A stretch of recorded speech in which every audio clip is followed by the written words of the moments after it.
You fell into a trap inside a dungeon and are losing a lot of blood. The hole is bigger than the hole of the OnlyFans girls. What the Everything started on Earth with a mass teleportation, and when they looked, several confused people were already in this new world. A cute rabbit appears warning them that they were invited to a game. But obviously this was a game of life or death. You need to die to learn how to play, and now it's time to start. With only a few weapons given by the rabbit, monsters quickly emerged. The problem didn't stop there. Fights among humans began due to hunger, and the chubby ones didn't want to share anything. Our hero had gained a skill considered useless, and was therefore mistreated. His ability to purify impurities didn't help at all at that moment. This would be a night when the protagonist would sleep hungry. The next day, a giant ball was rolling behind several survivors. While they ran, some died stepping on traps along the way. Running from the ball trying to kill you without a rearview mirror was complicated. The boy who had slept with an empty stomach couldn't hold on much longer, and to top it off, he just stepped on a trap. Here we return to the point where the protagonist fell into the hole of the OnlyFans girls and the cursed rabbit was laughing at him. He still said that the chance of surviving this was 0%. Even the other adventurers who wanted to help the boy had to leave him behind, alone in the big dark hole while ketchup gushed out. Sometime later, they had completed the first phase and thought they could go home, but obviously there were several phases ahead. As a reward for completing phase 1, everyone received a full recovery. And this was no different for our protagonist in the hole, who was still alive by a miracle. But even though he was alive and 100% recovered, apparently he was forgotten and left behind. Suddenly the system warns that the dungeon is resetting. The hole closes again. Our hero named Dayun throws a stone and triggers the trap. In seconds, the rabbit appears, not understanding the situation. Why was this human still alive? Frustrated, he orders Dayun to call for his status so he can check. And it is possible to see that the boy's name no longer appears, meaning the dungeon has determined him as dead. Realizing that the boy is no longer a survivor, but a bug in this dungeon, the rabbit says he must follow the natural order and die slowly in that hole. But of course, the protagonist is not going to give up like that and opens his inventory. He needs to survive, no matter how. Initially, he thought about digging and getting out the other side far from the monsters. However, that was a very hard job without the proper tools.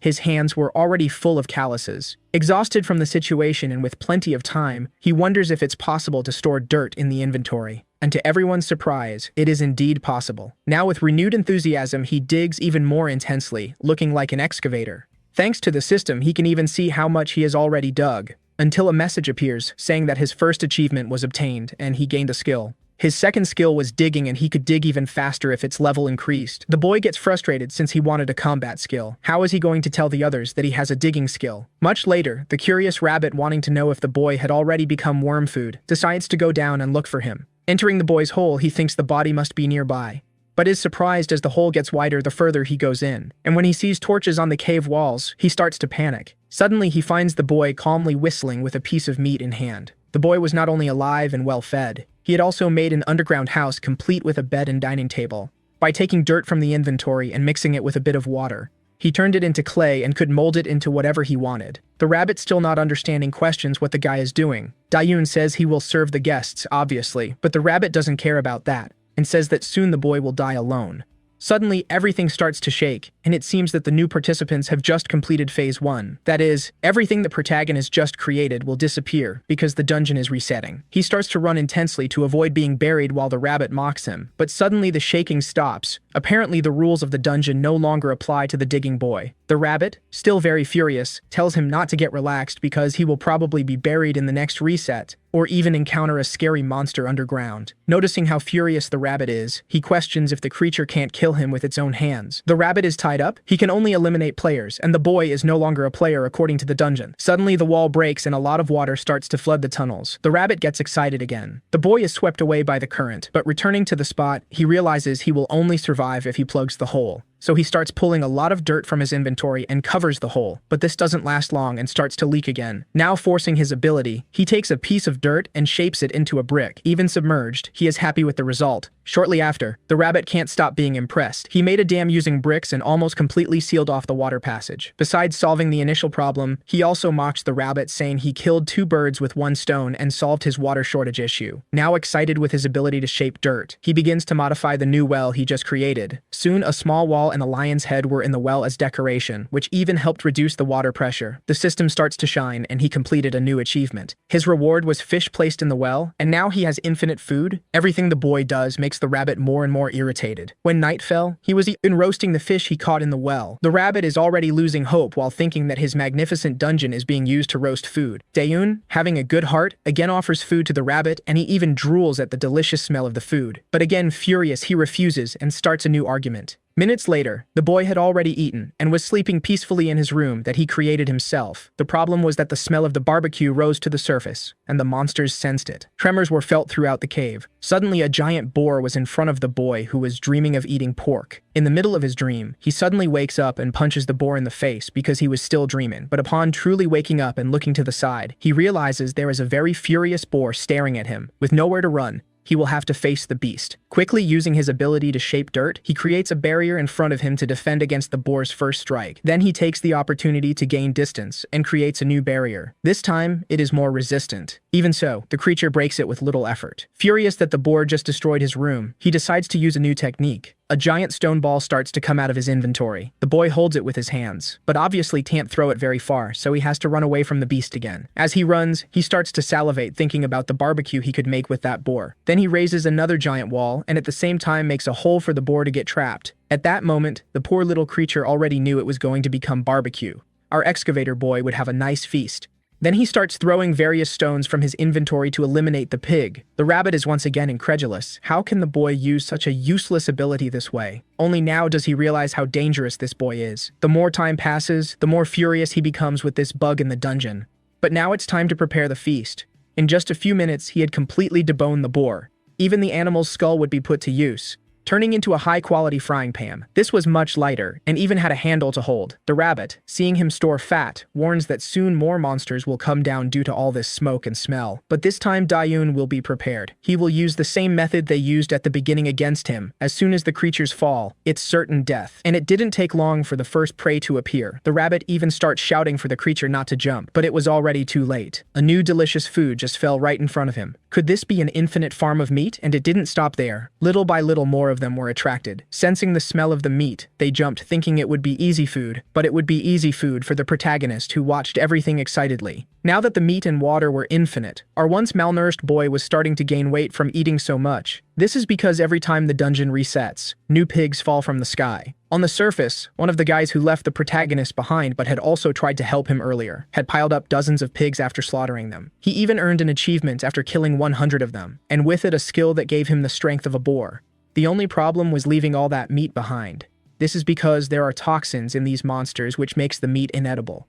Only at that moment did they realize how much Dan's purification skill was missed. The boy who raised this question soon caught their attention. At first, everyone thought he was just a cook, but now they see how much the boy has missed since he was on the front lines solving everything. However, now it's too late.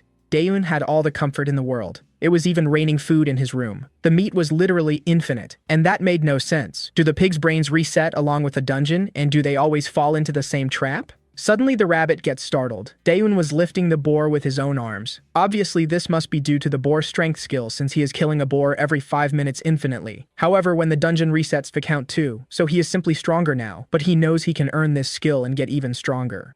Daeun climbs out of the hole and comments that he should build some kind of entrance. When he gets to the top, he is startled to see the rabbit looking downcast and asks what happened. The guy, completely dumbfounded, asks if the skill the protagonist mentioned was from the Horned Boar Slayer achievement. The Daeun says yes, and a rabbit says it's impossible because you can only get it after killing 100 boars. The protagonist then explains that he caught the 100 boars with a trap. The rabbit says something is wrong because the dungeon has reset several times. Daeun asks what that has to do with it, and the guide replies that when the dungeon resets, the count also resets, and that there are only about 40 boars up there. The protagonist with a silly face comments that it seems his numbers stay the same even with the resets and asks if that wasn't supposed to happen. The little rabbit gets irritated and calls him a bug human while Daeun wonders if all the monsters he kills will count. Thinking he might get another achievement when he kills 100 more, he reflects that it will be difficult to do without a group. The guy gets irritated and says the protagonist is starting to look like a pig now that he's eating them every day.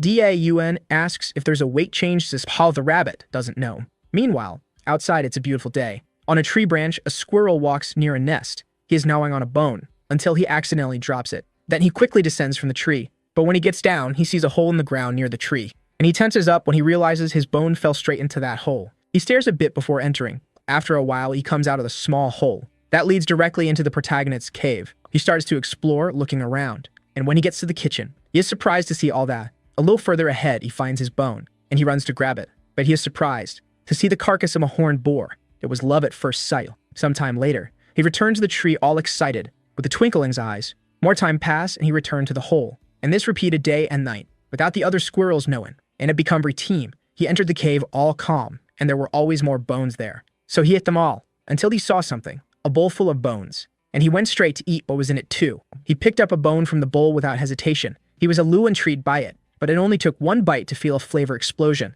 and he was ecstatic. He soon started eating more and more amazed. He continued eating the bones from the bowl, until he notices something. The bowl was on top of the protagonist, and he is worried when he remembers the old squirrel teaching that humans are dangerous, and he starts to leave, afraid that the protagonist will get up and attack him. But the temptation of the bowl is too strong. He tries to resist. He makes a determined look, focused, but he goes back to eating the bones. Daun, who was pretending to sleep, sees this and is happy. Then he celebrates that he found another living being after spending once living alone in that cave, and says it's good that the squirrel feeds on bones because he is very careful and didn't know how to approach him. While Daun is being careful thinking about how to make friends, the squirrel realizes he is awake. The protagonist worries that he might run away, but the squirrel continues eating the bones. Daun is moved by so much cuteness, so he slowly tries to pet him. The little squirrel notices and lets him. Daun is all happy that it worked, and again a glow appears. The system shows the achievement of Earth's squirrel friend for having tamed the little squirrel, and then says the dungeon admires this unexpected friendship. Daun wonders that they give these things out regularly and remembers that when he was with the group he couldn't get any. Then he thinks about his new achievement and says he doesn't know if it's worth anything, but thanks the little squirrel for calling him a friend. Then he starts thinking about using POKKMYU as the name of the little animal, since that's the sound it makes. The little squirrel seems to like the name. Daun is astonished to see that POKKMYU apparently understands him and wonders if it's the reward for the achievement. Then he tells the little squirrel to sit and even thinks that maybe it's hard for him to understand. But POKKMYU sits down right after. He's impressed to see that the squirrel really understands him and even asks him to hold his hand. And then he asks POKKMYU got him the meme. At that instant, the squirrel jumps from his hand. Daun wonders if he didn't understand. But POKKYU waits for the protagonist, and then points in the direction indicating for Daun to follow him. The protagonist then sees the wall through which POKKMYU entered and uses his digging ability to enlarge the hole. As he climbs through the tunnel, he wonders if the squirrel noticed that entrance because it's smaller, that he remembers that every time he tried to dig an exit, he ended up facing stone walls. Daun dug several tunnels looking for an exit and was almost giving up. However, he is surprised when he notices something. It is already possible to see a tree root where POKKMYU entered. Then Daun gets emotional to see that you will finally be able to get out, and soon celebrates saying that you will finally be able to have some hope. He knows that if he climbs the roots, he'll be able to get outside. As he continues climbing, the protagonist is excited because he will finally be able to end this life under the earth. He can already see the sunlight, so he keeps climbing. After so much time, he finally into the outside world again, with birds singing in the sky and the soft grass on the ground. Daun can contain himself with that view, and starts to cry with emotion for finally being able to see the sky full of clouds and grass that seems endless. He says it's just a normal landscape with some sheep, but it seems so different. While he says it's welcoming and friendly, his speech is interrupted when he sees one of the little sheep suddenly attacked by a fierce wolf. Daun gets nervous and says that survival of the fittest is also part of nature, while there are several predatory looks in the forest, as the other wolves start to new, because the feel of being alive didn't need to be so realistic. The protagonist starts to sweat coldly and turns pale because he knows that packs of wolves are known for having no mercy, and then thinks it's unfair to die right after escaping. The wolves start to growl and go on the attack. Daun already prepares for the worst. Then he crouches, but the wolves pass straight by. He doesn't understand, and he is relieved because the wolves were focused on the sheep and didn't see him. He asks if POKKYU knows another way because that place doesn't seem safe. But right behind him, another wolf appears. Daun tries to stay calm, thinking that this one's attention is also on the sheep, but the wolf has its eye on the protagonist. Daun runs back through the hole, yelling at the wolf and calling it an idiot. The protagonist says the entrance is too tight for the monster to enter, but it didn't take long for the wolf to break everything and manage to enter. At that moment, despair hits Daun, who keeps running and apologizing for calling the monster an idiot. He realizes the tunnels are too narrow and there's no escape. Then Daun opens the inventory and decides that since it's just one wolf, he'll finish it off. And he starts to build a wall, thinking that compared to the bore of the wolf is much weaker. But before he could finish his thought, the wolf leaps and attacks him, which draws blood from Daun. He can't believe it. The wolf is extremely fast. Daun realizes his situation is bad. The wolf missed that blow but will attack again. The protagonist wonders if he will be able to escape or if there's another way. And then he realizes he won't be able to run for long, and then he has to end this. Then an idea comes to his mind. He says he still has that, and there's nothing more he can do. The wolf leaps to attack him again. Dae-Yuin says it's him or the monster while the blue aura begins to emanate. Then he lands a powerful punch on the wolf after activating the strength of the horned boar. The monster is thrown far away with Dae-Yuin's punch. He's even impressed and wonders if he hit. He realizes the effect of this skill is incredible. The system shows that his physical attributes will be temporarily doubled. Then Dae-Yuin confirms that now that he tried to fight, he knows his skill is indeed incredible. But the wolf gets up angry. The protagonist knows he managed to damage the monster. But he's sad it wasn't a one-hit kill. The system shows there are 7 seconds left of the skill and Dae-Yuin thinks to himself that the duration is his biggest weakness. And then with 6 seconds left, he has no time to waste and charges with everything. Wolf prepares for the attack, but Dae-Yuin is faster and manages to jump and dodge to the side of the monster. Before the wolf could react, the protagonist lands another powerful punch on the wolf's ribs, and with a determined look, he hopes the monster dies. Dae-Yuin continues to deliver a barrage of punches, so many punches that dust rises even from the outside. The protagonist is already tired, and the system shows there are still 3 seconds left, but the wolf is still standing. Again, it charges, but Dae-Yuin manages to dodge with the. Then he quickly opens the inventory, pulls one of the spikes while there are 2 seconds left, and yells for the wolf to die already as he prepares to attack with the spike. The monster growls at him, but Dae-Yuin manages to hit the spike on the wolf, but the monster attacks him with its tail. This attack ends up throwing the protagonist against the wall. With the spike embedded in its neck, the wolf is still alive. While Dae-Yuin wonders how the stand thin has so much energy, it says this won't end easily. The system shows that the strength of the boar is on a cooldown of 99 seconds. The wolf stares at him angrily, but Dae-Yuin has understood the pattern of a monster. Its most dangerous attack is when it leaps to slash using its front claws. But after that, this attack is on cooldown. The protagonist asks if they can't have a truce for just 90 seconds, but the wolf launches another attack. As Dae-Yuin prepares to launch his last attack, the monster is about to bite him. At that moment, the protagonist says he should have used his paw. Then before the wolf could bite him, Dae-Yuin uses the deeding ability, right into the wolf's mouth, and the monster is caught by surprise. Sometime later in the cave, the guide appears wondering what happened since the protagonist isn't making meat. He says something is wrong, and says that Dae-Yuin must be doing something bad until he finds him. The rabbit can't believe that the protagonist is dressed in bone armor. Dae-Yuin says the armor turned out quite good for something made in a day. He says he made it because many dangerous things happen these days. The guide is shocked to see the skull of a plains wolf and wonders if Dae-Yuin finally found a way up there. The protagonist says yes, and the rabbit already asks why he is still there. Then he says it must be because that place is comfortable and tells Dae-Yuin to keep living there. Then he comments that the protagonist even got a little pet, but Dae-Yuin determined says he will leave. However, he cannot leave without preparing as he only survived by pure luck. Because of the danger, the rabbit tells him to stay there. Then Dae-Yuin says he still plans to use the base for a while. Now that the problems are clear, he needs to start making his preparations.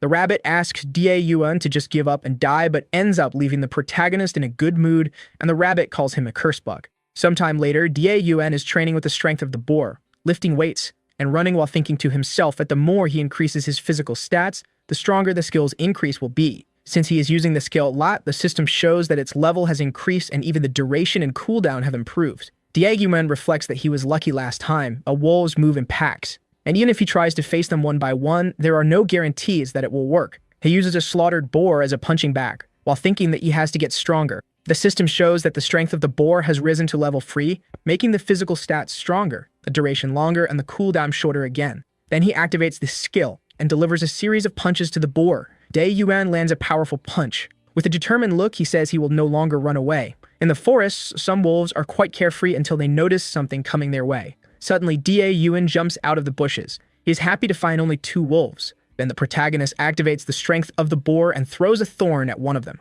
The other manages to dodge and already advances towards Dae-Yuin. He then says he will show the result of his training and lands a punch that makes the monster fly and hit a tree. The impact was so strong that it destroyed the tree. Right behind the protagonist appears the first wolf about to bite him, but he has already noticed and says he knew it wouldn't die with just one hit. Then he lands another punch on the wolf and says he will hit it as many times as necessary. While the monster is thrown to the ground, the second wolf gets up. During the fight, the guide realizes that he has become very strong, and Dae-Yuin himself feels full of power and wonders if his feeling means he is strong. It then says he feels he won't lose and wonders if he has become unbelievably strong. But the rabbit cuts his wave and says he's not that much since Siyuan could kill 10 wolves in a second. Dae-Yuin says anyone is weak compared to Siyuan, but the rabbit says the boy Jin who killed 3 wolves alone. Suddenly, one of the wolves starts to howl. and the rabbit mocks the protagonist, saying that now the pack is coming. He warns about 3 wolves are coming and that Daun is lucky because usually there are more than 5. Then he asks if the protagonist will be able to defeat them all before the skill's time runs out and asks him to show his power.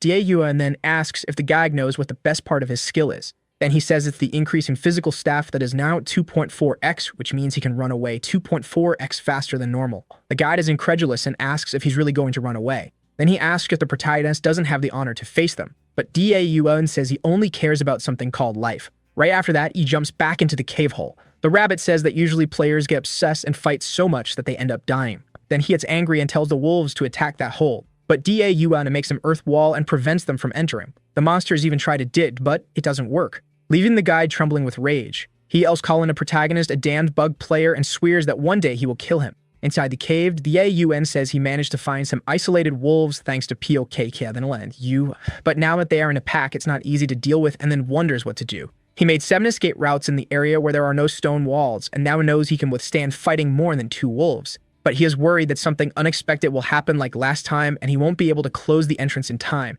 Even if he flees to the hole, there's nowhere he can hide. So he tells POKK of YU that he has no choice but to need his help. Daun asks his little squirrel to find the wolves that have separated from the pack, and tells him not to get too close and to be careful. Then he says he will start the preparations. Outside, there are 3 wolves that have just hunted a sheep. Daun is going to put his plan into practice and says the distance is perfect. Then he opens the inventory. Meanwhile, the guide is watching, asking if he is some kind of mole for having made so many holes in the region. The protagonist says the rabbit has this horrible habit of appearing behind people. The guide then grumbles and says the most important thing is to note what Daun is going to do and asks if he's going to shoot a laser beam or something like that. Then the protagonist says it's almost that and says this is his long-range combat art. The rabbit says he doesn't have any such skill, but Daun says it's possible to throw earth balls using the strength of the boar. Then he activates the skill and throws a thorn as if it were a spear, saying this is the safety-first attack. The wolves are far away and unconcerned, until the attack passes close but doesn't hit any of the monsters. The rabbit starts laughing and asks if Daun didn't mean wolves, safety first. The protagonist throws another spear and misses again. And the guide says it looks like it's going to end in hand-to-hand combat, and that's what they call lack of experience. The plains wolves have the highest agility in Phase 1, and that distance is no problem for the Daun and says that despite this, they can't dodge in the air. So he throws the earth balls and says it's going as he planned. The guide asks if he really thinks this is going to work, and says there's no point in trying to buy time with earth balls because they'll destroy them in an instant. But a ball hits the wolf right in the face. The guide is astonished and can't believe it. Daun says the rabbit is underestimating the balls too much and that earth is heavier than he thinks. Then he says he used his digging ability to increase their density to the point of weighing 20 kilograms. And with the strength of the boar, he can throw them as if they were bowling balls. The guide is again shocked and can't believe those balls weigh 20 kilograms. In a few seconds, Daun managed to knock down 2 wolves. Only the last one remains. Then the rabbit comments that wolves hunt in groups and they have good teamwork, while Daun has his back turned. A third wolf weeps and attacks from behind when the guide thinks it was checkmate. However, he managed to defend himself from the attack by placing his arms in the way. But he was still thrown far away while the wolf waited to see what happened. Still recovering from the beast's charge, he didn't notice that the wolf was approaching to feast on him. And the rabbit celebrated because he wanted that annoying player to go to heaven soon. Hoping, the rabbit asked the wolf to attack him immediately and finish the guy off. The rabbit laughed at the scene as the good sad as he is. Daun was now inside the wolf's jaws. As the fierce attack continued, the rabbit watched everything from afar, hoping that things would go as he planned. However, something unexpected happened. The wolf felt its teeth breaking. The rabbit, observing the scene, expected anything but that. Daun's armor was more resistant than the beast's teeth and caused them to break when biting him. Taking advantage of the distraction, he managed to move his arms enough to free himself a bit from that dangerous mouth. He was finally in a safer position while the wolf tried to recover from the damage inflicted on itself. Daun was pleased with the effectiveness of that armor, and if it weren't for it, he would have become a snack. The horned boars are the most powerful beasts of that level. The wolf's fangs are nothing compared to those bones.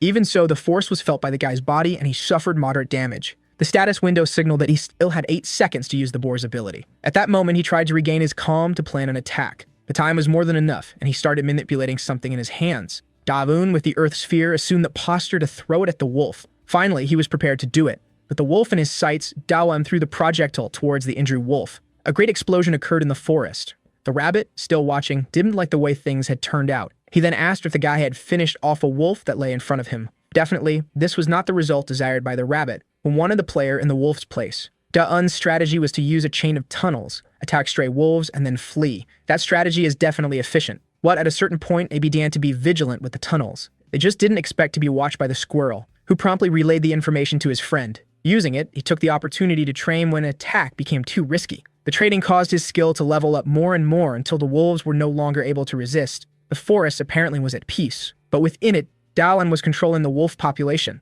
The rabbit couldn't believe that human was still alive. The anger he felt for him only grew, as did the desire to resolve the situation himself. And he said the guy was a coward for the way he attacked them. But his armor was already almost completely destroyed and it was necessary to keep him safe. He decided to discard it and might make another one in the future. Who knows? Dalan noticed that the day was very calm, and they should have already arrived because of the howls, for he knew he hadn't finished off all the wolves in the forest. The rabbit was completely unable to hide his annoyance, and Dalan asked what was wrong with him. Then he happily asked that he had finished off all the wolves. The rabbit said he was a coward and would soon die while he celebrated being able to deal with all the wolves. And he also said that if he found other players, he should tell them where they were, but the rabbit wished he would perish and said he wouldn't do that. Dalan celebrated the success of his strategy and was now ready to move on to the next step. He needed to defeat the boss but knew he couldn't do it alone, so he needed to find more players and join them. Now he was in the plains forest. With 10 days left until the reset, he imagined they would soon pass through there. But he recognized that it would be problematic if they were far away. A loud sound echoed through the forest. In the middle of it, there was a small clearing. In that clearing, a group of players was confronting a pack of wolves. They knew the wolves were fierce, and on that occasion, there were many of them. One of the players blamed the situation on his colleague, and they argued. The rabbit passed by there, completely downcast. He looked at the group of players and realized they were having the expected tense behavior. To him, that was what was missing in the dungeon, more tension. The wolves advanced towards the people. The rabbit rejoiced in the scene and hoped the pack would take care of everyone. He wanted no player to remain so that Dalan would have no hope of getting out of there or living for long. One of the wolves is thrown far away. A player with an axe is responsible for it, and it was just as the rabbit imagined. Not everyone is weak. He noticed that the old man was hiding an ability for emergency situations. Windblade. The stronger the weapon is swung, the more damage it inflicts. However, this is an ability that can also hit allies. The players ask him to restrain himself as he could hit them too, but the old man ignores them. Either he does that, or everyone becomes a snack. Only the strongest survive. The rabbit loved it. This was the spirit of the dungeon. The most cruel monsters are always the humans. The rabbit hopes that the reckless one ends up killing all his allies because if everyone dies, Dalan will be left alone. But the guy is planning his life thinking he should go to a higher place. Dalan is happy to have gotten out but doesn't know what to do now, and the rabbit won't take him to them. He asked Patio if he can imagine where the others might be. He wants to know where the humans are, and the squirrel becomes thoughtful. But he gave up insisting because he knows his friend doesn't know everything. He can't search because it might put him in danger, but he also can't face the boss alone. He thinks about building something to help him find them, like an observatory. It's a waste to think too much and not execute, and he is confident in his building skills. And for that, he'll need to get above the tree canopy. So if he started summoning earth bricks, the walls will be made of earth, and it will be easier to do since he has experience with the material. It might collapse since there's no cement, but he learned a technique that could reduce this risk. He brings his hand close to the bricks. He can change the shape of the object with his hand and intends to fuse the bricks with his digging technique. It's not a stack of bricks, but rather earth, and it won't collapse so easily. By the end of the day, he managed to accomplish a lot and was quite tired. In about 10 hours, he completed the task. He looks up the sky from where he stands, and he contemplates the beauty of the forming twilight. Far away, blood flies through the sky. The rabbit reads for the conflict and says they'll need that food if they want to fight tomorrow. He is pleased that the players have adapted well to the game, and he comes across a type of person he doesn't like who is looting a body. He thinks that this player must have many items in his inventory. The guy doesn't know, and the rabbit introduces himself as the guide of all this. He said he hadn't spoken to him, but that construction wasn't there yesterday. It's the first time the rabbit sees something like this. He is upset, and only one person there could be capable of that. At the top of the tower, Dalmon is building something else tired. His hands are quite shaky, and he finally completes that small object. The rabbit appears beside him and asks what he is doing. He says that he scared him and that it's important, and that the rabbit should be working. But he says Dawan only does things that hinder his work. He said that Dawan has a lot of free time, and that now he stopped making tunnels and is making towers. Dawan asks the rabbit how long he thinks it took him to make that tower. He said it only took 4 hours, and the rabbit didn't believe it. It was difficult at first, but it got easier with the skills he acquired through achievements. Just with that tower, and there were 2. The first was as an observatory. Everything he sees from there appears on his map, and he shows it to the rabbit. It's outdated in real time and even differentiates hostile monsters and players from neutral people. The rabbit doesn't believe it, and Dallin said he has already tested it. Now he wants to know what other achievement he obtained. He imagines he got it when he finished the 5th tower. A beam of light appeared. Builder's reward, a new building skill was granted to him, and the construction time was reduced by half. He said it helped him so much that he didn't even need to rest. With the skill, he builds so quickly that he can invest his time in interior decoration. He pointed to a place where he said he would put the bed. much to the rabbit's displeasure. He imagines Dalan has completely lost his mind since he is getting so many achievements. If he finds other players, it could turn that into a giant park, and the rabbit doesn't want that to happen. He is too dangerous alone and will make sure he stays that way. Dalan asks if the rabbit is already leaving, and asks him where he can find more people because he hasn't found anyone yet. The next day, the players observe the tower that wasn't there the previous day. The rabbit appears near them and gives a sinister laugh. He tells them to follow him to the tower because he has a surprise for them. One of them says the rabbit is a liar and shouldn't be listened to. He must be leading them to a powerful monster, so they should change their path. The rabbit pretends to be innocent and says it took him a long time to prepare that. But they change their path and the rabbit is happy to have fooled them. He continued doing this so Dalan wouldn't find other players, and allowed them to take the easier path just to buy time. Maybe this way Dalan would perish. Now the time has come to finish them all. Dalan analyzes tracks on the ground, but it's just a group of monsters. But something on the map catches his attention. There were many signals on the map now. 10 signals appeared there suddenly. Then even more appeared, so many that he couldn't count them. Dalan is scared because he can't imagine what it could be. A monstrous rat is running, and with it, there's a horde of other rats. They are advancing through the forest without stopping, leaving the trail of destruction in their wake. The trees tremble with their advance. If Dalan had taken any longer, he would be in trouble and is glad to be near his tower. Every 4 weeks after the reset, the rats descend from the mountains, devouring everything in their path. Dalan had been counting the days for this, but forgot for a brief moment another reset is on the way. And is at this moment that he has an epiphany. The players don't appear on the map, it's because they've died or moved on to the next stage. He thinks he can stop looking for them now and head to the beginning. The squirrel tries to say something to him and makes a funny face. Dalan says they don't need to worry about the rats. They just need to pay attention to the map. A large gate stands before them. The players, despite the adversities, have managed to reach it, but they don't know how to defeat that enormous golem. Swords are useless against it. The golem prepares to attack them. The bald guy says he's going to take down the golem because he's very tough. He gets ready to strike the golem with his mace. The other players are stunned by the scene. The weapon was on the ground, and there was a lot of tomato sauce. The monster advances unstoppably towards them. The player is terrified by this, because he imagines there's nothing he can do against it. He asks for Bao's help. The golem is ready to finish him off, but something hits it from the side. The golem's hand fell with that impact. The player gives thanks, but the woman tells him to look in the direction of the attack. A brick was flying through the sky. Dalan has arrived and is using the boar's strength to throw bricks. This golem is different from the map monsters, so it's possible that if the boss, the player doesn't know why Dalan is so strong and the woman asks him to be careful. But Dalan continues attacking with his remaining hand. Dalan prepares to throw another brick. This time it hits the side of the monster's head. A large hole is formed. Now it turns towards Dalan. The golem is enraged by this trick. Dalan realizes that it might be better to run now. The golem is fast and is already very close to him. Dalan doesn't know what to do now. And he remembered when they defeated the boar. They stretched a rope across his path, causing the beast to fall. And so they managed to strike its vulnerable belly. Dalan said that it was very well planned. Sung said it was nothing and uttered a cliché phrase. The bigger they are, the harder they fall. Dalan throws another brick at the golem. This one hits its leg at knee height. Dalan waits for the impact's result. The other players watch a very surprise. The golem began to fall to the ground. Dalan is pleased with the result and thanks Sung for the advice. The golem tries to get up after the fall. It doesn't move and must be trying to regenerate its missing leg. But that didn't matter because now Dalan had plenty of time to finish off that immobile monster. And he throws another brick at it, but nothing happens. The brick falls to the ground and the golem remains intact. A window appears for Dalan, startling him. The boar's strength is on cooldown and will take 70 seconds until it can be used again. The golem is now fully regenerated and ready to finish off the players. It attacks Dalan, who manages to dodge. He fell nearby and prepares to react. Dalan arms himself with an earth brick in his hand. He threw it at the golem, but nothing happened. The golem, enraged, brings his arms together. He doesn't understand what it's doing.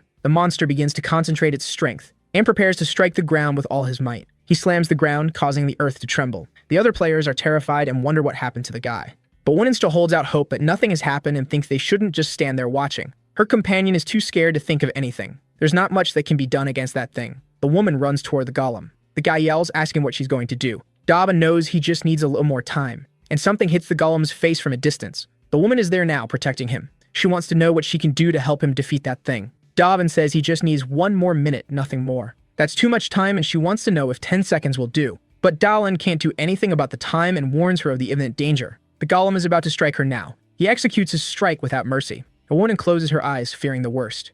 Feeling that she's still alive, she opens her eyes cautiously. The other players are there now, helping them. They are a team and wouldn't leave her alone, and they ask Dalan what to do. He tells them to attack the golem's chest. It's difficult to attack there, but he saw the golem protecting that area. There must be something there. They cling to the monster, and the wound goes to help them too. She launches a fireball in its direction, and it hits the chest directly. The armor was damaged and a light shone from that spot. The golem places its arms over its chest to protect itself. That was what Della needed to see. The guy asks if it was only him who saw that. Now everyone is motivated and knows they need to attack the monster's chest. Dalvin checks his screen to see if he can use his ability yet. Meanwhile, the other players continue fighting the golem. The golem defends itself as best it can, and it's stronger than they imagined. Dalvin notices that the monster seems to be made of earth. If it's made of earth, he has an advantage. And it finally dawns on him that it's made of clay. If that's the case, you should be able to control this monster. The golem opens its arms, throwing the players away. Dalvin runs towards it. The woman asks if a minute has already passed. Dalvin nods affirmatively to her.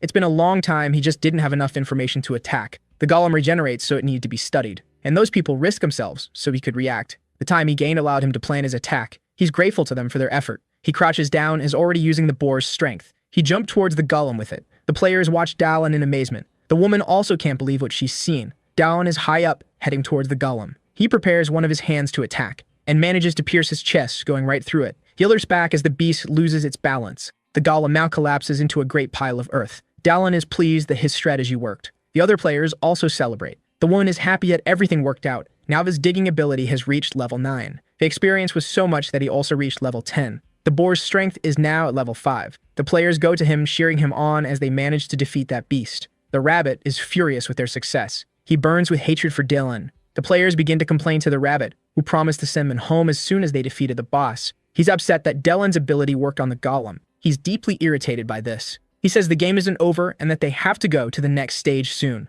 The woman asks what the next stage is. His umbrella begins to glow. A door opens and he tells the players to enter it quickly. They are disheartened because they didn't expect more stages. The woman is a little fussful about this and encourages her companions because there's nothing more to do there. One of them decides to pass through the portal right away. They thank Delun, and the rabbit hurries them along. The woman says Delun was very brave. He thanks her and asks her to go ahead. They head to the portal for the next stage. Delun prepares to go through as well. He waves goodbye to the rabbit, who is seething with rage. But as soon as he tries to pass, he's immediately barred. The system blocked him, apparently for no reason. He tells the rabbit to fix it quickly, but the rabbit says the system rejected him. Delun has no idea what to do now, and the rabbit is thinking the exact same thing. A week after the reset has passed, Darlan's clothes are spread out on the floor of the cave. There are also several bones scattered around the area. The guy is lying down staring at the ceiling. He's bored and says he can't keep living like this. He goes to the water source to drink a little. After washing his face, he starts thinking a bit more. The squirrel stayed with him and the base wasn't reset, but the towers he had built disappear after the reset. The surface resets while the underground remains intact. He wonders if this part is considered part of the dungeon or not. Then he notices something. The system's creator only placed him in a place that already existed, so he can go anywhere as long as it's not through the system. South and west are deserts. To the north are the ruins, and to the east is the mountain of rats. He doesn't have enough food to cross the desert. All that's left is the mountain of rats, and maybe he can pass through it if he goes underground. He's pleased with his idea and decides to give it a try. He's now to the east in the forest. He hit a wolf on the head with a stick. Around him, some wolves are riding from the blows. Another one tries to attack him by surprise, but he manages to dodge just in time. Opening his screen, he attacks it. He summoned an earth block over it, crushing it. The wolves keep coming and the boar's strength is on cooldown. It was time to use his other abilities. He builds a small tower that places him above the wolves. Dalun is quite happy with this distance now. He can't be attacked there but can attack the wolves. The rabbit is upset because Dalvan is getting stronger and stronger. He descends, boasting in the wolves are down now, and he tells the rabbit and he's heading for the mountain, and the rabbit can't believe it. He looks at the rabbit suspiciously. Judging by the rabbit's reaction, there must be something about that mountain. The rabbit tries to convince him not to go, but the guy ignores him. The rabbit says that was his home, but the guy says they never liked each other anyway. The rabbit says that without Dawn, he will die of loneliness. Seeing footprints on the ground, he imagines he's already close to the mountain. Quickly, he builds a tower with underground access. Much to the rabbit's dismay, with a map that appears with the tower, he'll be able to plan his advance carefully. This way, he can get close to the mountain quickly, avoiding dangers. The rats that appeared along the way were properly dealt with, and if he encountered a group too large, he would just go underground. And since the map was essential for his safety, he built several watchtowers. He was almost done building his 4th tower. It's at this moment that a system notification appears. Players cannot leave the territory of the first phase. Dawan didn't expect this to happen. The rabbit says that if he goes beyond that point, he'll find out if there's bread in heaven. That was the end of the world. Dawan is amazed that the rabbit doesn't get tired, and he asks the rabbit what was beyond that point. Not even the rabbit knows, so he decided to ignore him. Something else catches his attention now. This was apparently more serious. In front of his foot, there was a line of energy, and the color of the ground ahead is different. The rabbit says that this is the territory of the rats, and that he wouldn't be able to pass through there. But he had already crossed it, and the rabbit gets angry. A system screen warns him of this. The rabbit, incredulous, orders him to return. Dawn continues walking, ignoring him. The rabbit keeps yelling without success, and the guy taunts him, saying that if he doesn't like it, he should come and get him. The rabbit is furious but can't do anything. Dawn observes him impatiently. The rabbit is right at the edge, and the guy teases him, asking if he's unable to cross it. The rabbit is sweating cold with fear, and says that's not it, and that he's not scared. Dawn taunts him a bit more, and the rabbit says he doesn't like the color of that place. He was right, the guy can't go there, and this world was divided into phases.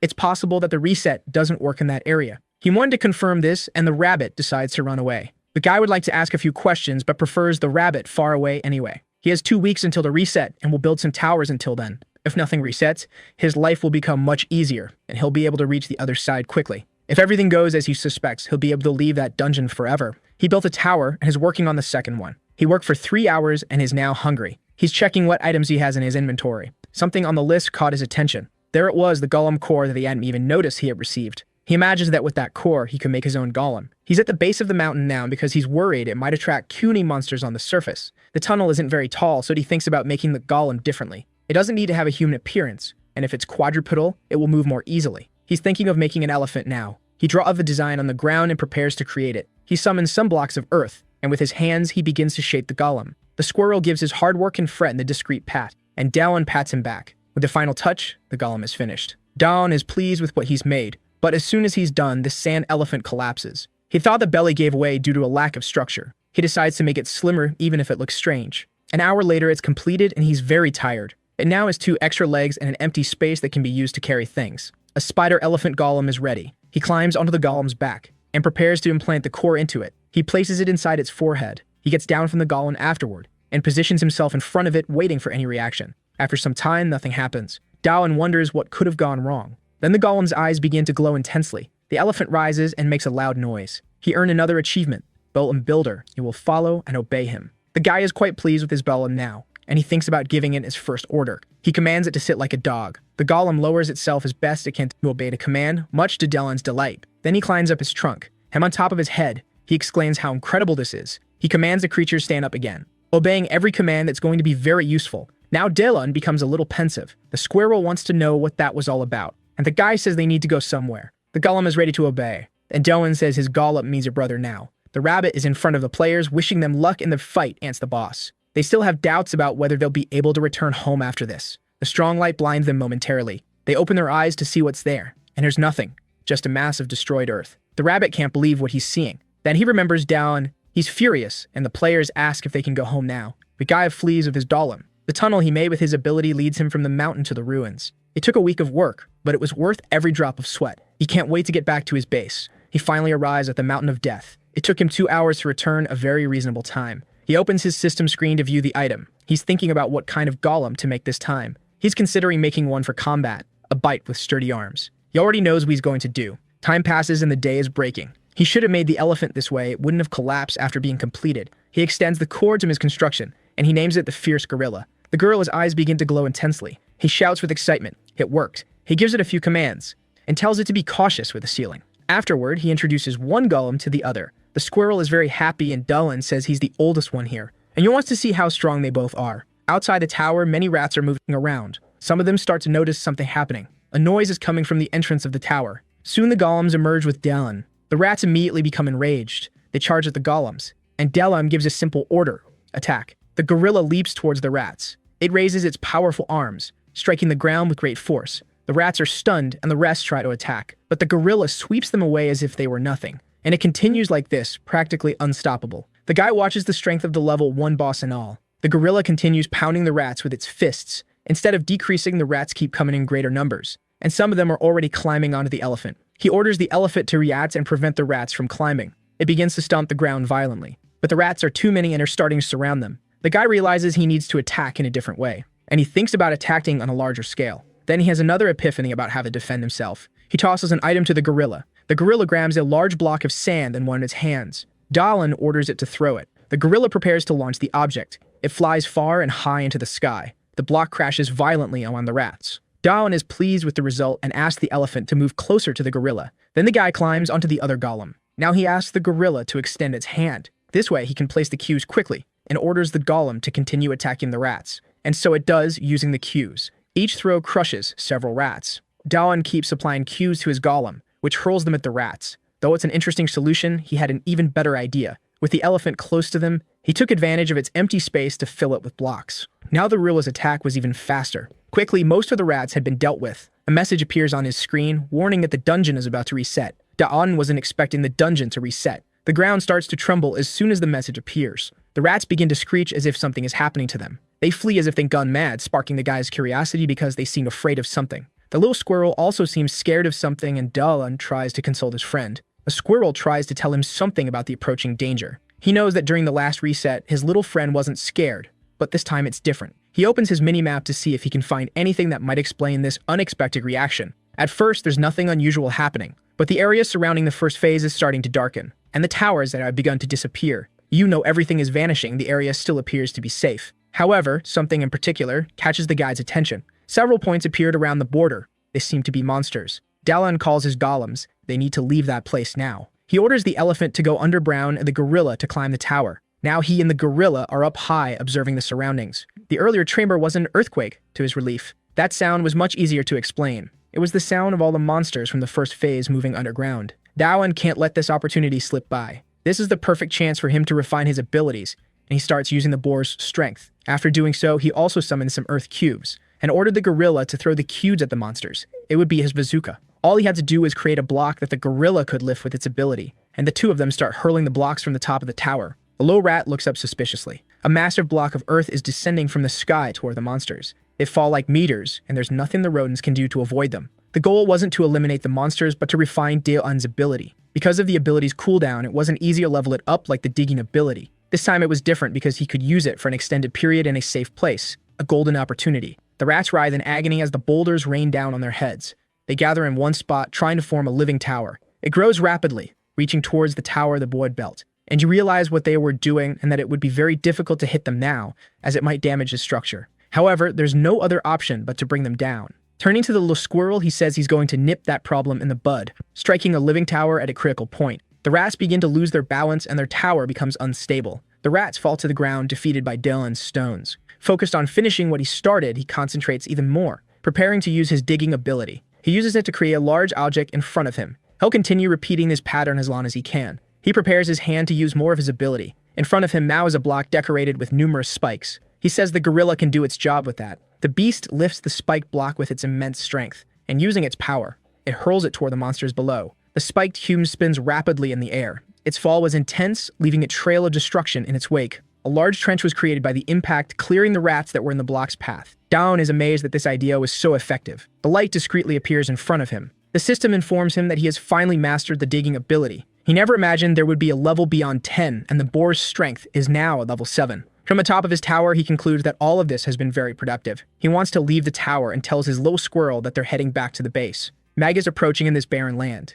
Now that everything is quiet, he wonders if all the monsters have really left that place. Looking at the map, he guesses they've hidden in the caves. There must be many nests given the number of rats, and the upper part of the map will become dangerous. He knows that it was difficult because they were stationary, and if a large group wanted to attack them, there would be little to be done. However, he is motivated by his results and wants to keep digging. This has become much easier now that he has a master level in this ability. With little effort, he can create enormous tunnels. Using his ability underground, he encountered something unusual. The tunnel made a rock formation different from the usual pattern. The stone was too dense, and no matter what he tried, he couldn't get through it using his digging ability. Without a solution in sight, he decided to return to the surface. The air is a bit chilly. He imagines this is due to the area being open and without trees. Walking in that area would be dangerous with the rats. He needs to think of a path that won't leave him so exposed to the monsters. Even if he can't dig, he could still erect towers, but with the underground block, there's little to be done. Especially if he ends up facing another giant horde of rats. Things could get dangerous. He realizes that having more golems might be useful, and now that the dungeon has reset, he can get another one and ask the gorilla to accompany him. He's on the mountain in one of the towers he had built. He's already given orders to gorilla number 2, which has just been created. That's his second combat golem.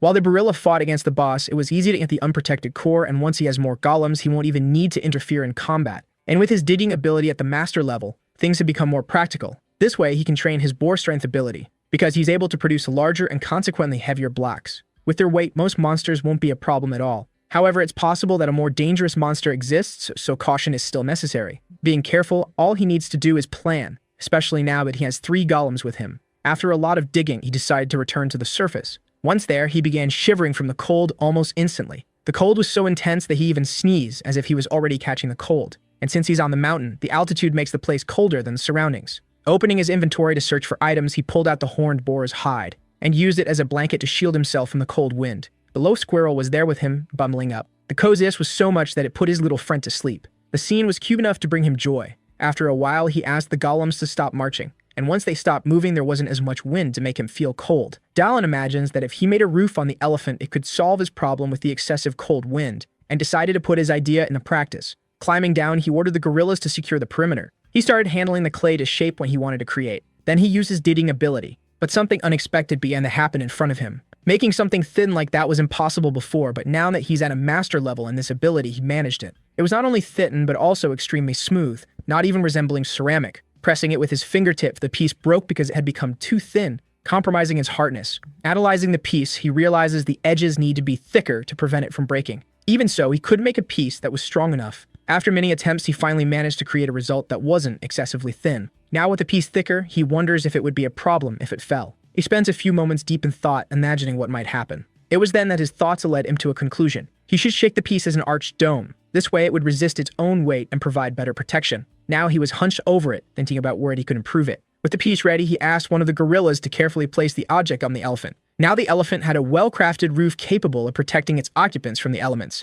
Darwin lies down on it calmly, pleased with what he had accomplished. The little squirrel appears and says something to him now. The guy thinks he can better use his skills and perhaps build a wall to prevent monsters from passing. Now that he can't hide underground, raising a wall would protect them during surface travels. Since it was very cold, he thought of first making an insulating wall. Now that digging was at its maximum level, he could create even more elaborate things. He could replicate things he had in his life in Korea. And after much work, he created something that hadn't existed in that dungeon until then. A campfire similar to an oven had been built. The elephant golem now had a chimney and could produce heat. There was a space for burning wood, a bathroom, a storage area, and a well-designed steam passage through the golem's trunk. The work was so well executed that the little squirrel was extremely impressed by it. Another achievement was unlocked for creating a heating system, and a heat manipulation skill was added to the craftsman skill. He hadn't expected a reward for that, and he wasn't even surprised. 2 long months passed, and they were now in historical ruins. The rabbit is incredulous at what he observes. Once again, the golem had been destroyed, and the players want to know what to do now. This is definitely not good.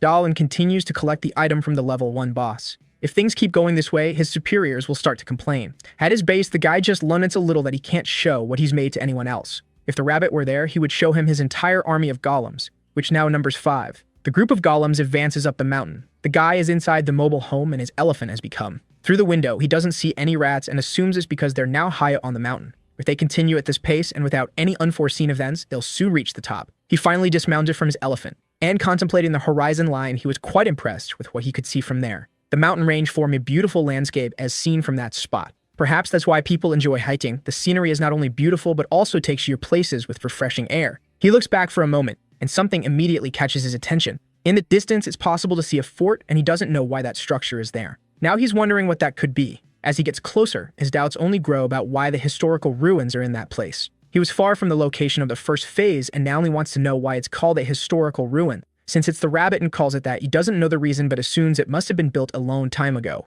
He wonders if it existed in that world before it became a giant dungeon. And if he stays there in front of it, he won't discover anything, so he decided to enter to investigate. And since he has 5 golems with him now, he doesn't need to worry as much. He climbs the stairs and looks at the gargoyle beside him. He hasn't seen that before and wonders what that statue is. The statue appears to be very well made with rich details. It was crafted from raw stone. However, the color was a bit strange. Even so, it's clear that it was very well made. He continues climbing the stairs, passing by the statue. As he ascends, the statue suddenly moves. A large explosion occurs and pieces of stone fly in all directions. The guy falls backward, worried because he doesn't know what just happened. The statue is now in front of him, holding a large trident in its hands and in a threatening posture. Dallin can't hide the panic on his face. The statue is enormous, and the flapping of its wings stirs up the dust in the area. It leaps into the sky, causing a strong gust of wind. The guy has no idea why it's alive. The gargoyle is high above, ready to attack anyone below. Dallin thinks he's in big trouble because there's little he can do against such a huge beast. The gargoyle sweeps down fiercely towards the intruder of the ruin. Dallin desperately calls for his golems to do something. Before the gargoyle can reach him, 2 of the gorillas were already prepared to attack the aggressor. The statue strikes the first one of the blow from its trident. The blow is powerful enough to cause one of the gorilla's arms to snap like rotten wood. The gargoyle then turns to the other golem that tried to attack it. Noticing more golems coming to attack, it leaps into the air again, avoiding being grabbed by them. Now it descends towards the ones that had collided with each other, and with a swing of its powerful tail, another of the golems is damaged. The gargoyle lands on the ground while the gorilla succumbs to the damage it has taken. It stands tall with no damage to its body. Dallin is genuinely worried because the statue is much stronger than he expected. However, the golems, despite suffering extensive damage to their bodies, are already beginning to regenerate. Dallin realizes he needs to distract the creature to give the golems a chance to attack. He summons an earth cube, placing it on his elephant's trunk. He then orders the elephant to hurl the cube toward the statue. The boulder is launched with great force. The gargoyle notices the cube flying towards it and shields itself with one of its wings, blocking the attack. The dust from the cube begins to settle, revealing the condition of the statue's wing.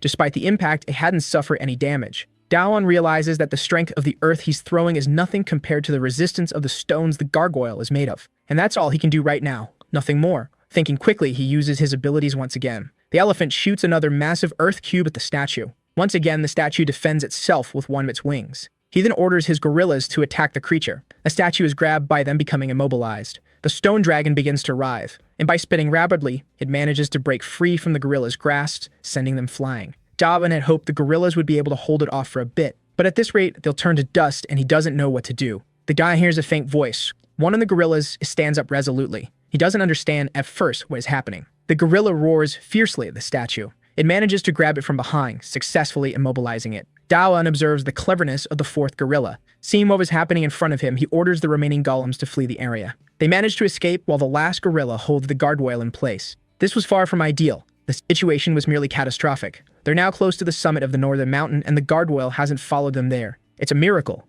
Had got out of there losing only one of his golems, and now he can only wonder what might be in that ruin. According to the math, that wasn't a monster, and since it's not in the phase area, it's not a boss either. He hadn't expected this to be in his path. That must be why the rats don't go there. There's definitely something behind all of this. Now Dallin needs to find out what it is, no matter what.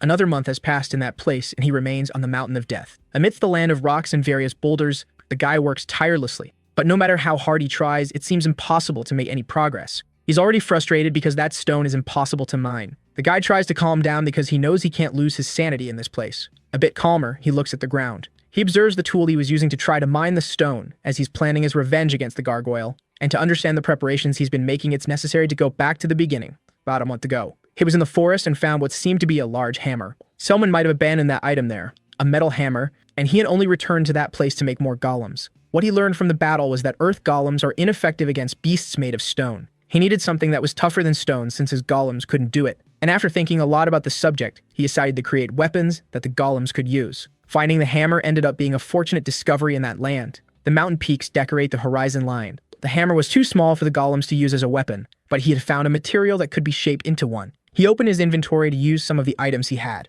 The hammer was more of a tool than a defensive weapon. Dallin's skill tree was entirely focused on creating objects and things. After working hard, he wondered if it would be good enough. He asked his little squirrel if making an axe was a good idea. What he managed to achieve was the recovery of the golem lost in the battle against the gargoyle. He had no experience with stone and spent an entire month working with this material, refining his skills. The work was exhausting, and even though he had made 5 axes, he was very tired of having to mine the stone. He wielded the hammer, but the progress in shaping the stone was slow and tedious. Even so, he kept working day after day. Striking the stone once more, a glow erupted in front of him. Another achievement was unlocked due to his efforts. Now he had the stone carving ability. It was yet another thing he didn't expect to happen. The dungeon provided all kinds of skills, and that's how he acquired the digging ability after digging extensively. Now he just needed to figure out how to use this newly acquired skill. He imagined he needed to punch the stone, but doing so didn't achieve anything. So he grabbed the hammer in his hands and thought of using it to see if something different would happen. He spoke the name of the skill as he prepared to strike the boulder. A bluish glow emanated from the spot where the impact occurred. He observed the stone he was trying to break intently. After some time, it cracked. He didn't need to hit very hard, and yet the cut was clean. Remembering the effort he had put in all those days trying to shape the stones, he recognized the value of this skill. He struck a few more stones to improve his affinity with the skill, continuing to understand how it worked. Looking at a larger stone, he wondered if he could break that one too. Now he was determined to try. The sound of the strike echoed through the place. The single blow wasn't enough, but he imagined that with more strikes, he could break it. Now he was thinking of making the axes with the help of this skill. It was much easier, and it took him only an hour to carve the axe. And now the time required to make them was much shorter. In total, he managed to make the 8 axes he wanted, and with the different shapes, he learned more about the characteristics of the material. He needed to strike the something harder than the stone. The heavier the tool, the easier the stone broke. He could also control the direction in which the stone would break. He wondered what would happen if he struck without the guide. Even though it would break, the impact would have no direction, and it would be slower and less efficient, just scattering unusable pieces on the ground. However, one of these pieces caught his attention. He decided to hit with a hammer, and saw that there were even smaller pieces. He wanted to see how far he could break them down. He repeatedly struck the small pieces of stone. The stone had turned to powder, resembling more sand than stone, and in this state, he thought of testing his digging ability on it. Extending his hand towards the stone powder, he used his ability. A block began to form in front of him. He was impressed by what was happening before his eyes, and looking at his inventory, he realized that it had worked. The material of the brick was the same as the stone, so it was very hard, almost as if it had turned back into stone. He needed to break more stones to make more bricks like that. He couldn't stop thinking about how this skill would be once it reached the maximum level. With a stick, he began drawing on the ground. He was planning a strategy against the gargoyle, which had the advantage in open spaces due to its ability to fly. Using a stone carving skill on it could be dangerous, so the boy kept thinking he just needed a way to get close without putting himself at risk. He needed to dig a tunnel, and with the stone carving skill, he might be able to. But it was possible that, at his current skill level, the time required would be impractical. He continued trying to think of a solution, and looked at the drawing of his golems on the ground. And finally, it seemed he had an interesting idea. The first golem was the elephant, but he made a gorilla right after. And he needed mobility to fight. What could help him now was a more agile golem. He began sketching shapes on the ground that could fulfill this objective. The little squirrel was impressed by the drawing. Dalan looks at his friend, wanting to say something. The boy tells his little buddy that they need to create his new siblings. A squirrel is very happy to see the family growing. At the entrance to the ruins, the gargoyle stands guard. It remains still but alert to its surroundings. It begins to move slowly as his eyes light up. Its hand grips the trident tightly. The boy is there for his revenge. And the gargoyle senses that there's an intruder. Golems are approaching, and they have the shape of centaurs. The form Devon chose to achieve the agility he needed was that of centaurs. They advance in formation. Behind them is Dao-un riding on a clay ostrich. With his idea, he managed to create an entire cavalry. The bonus for having the digging skill at maximum level allowed him to shape the earth with little effort. The older golems are intact. They just don't have their cores. The gargoyle takes to the air, preparing to attack those who are trying to enter the ruin. The boy says the lizard can cry all at once, and the first stone hits the flying gargoyle. It defends itself from the attack, but this time its wing cracks from the impact of the stone. Dao notices something even more interesting. The wing remains cracked, a clear sign that it isn't regenerating. Perhaps it doesn't have a core, making it less dangerous, so he orders the centaurs to attack the beast. They advance, carrying the stones carved by the boy. The gargoyle descends to attack, heading toward the lid centaur. With its trident, it cuts through the centaur effectively. A second centaur tries to strike with the stone it's carrying, and the edge of its axe hits the shaft of the trident, breaking it. Even so, the gargoyle uses the broken weapon to slice through the centaur in front of it. The boy ordered the two that had attacked to fall back so that two others could take the lead in the assault. In this way, attacking in pairs, he could give his golems time to regenerate, and with more precise commands, they could react better. This was only possible because he was issuing orders very quickly. No matter how strong the gargoyle was, it would withstand infinite attacks, and one of his weaknesses finally became apparent. It was now closer to the ground.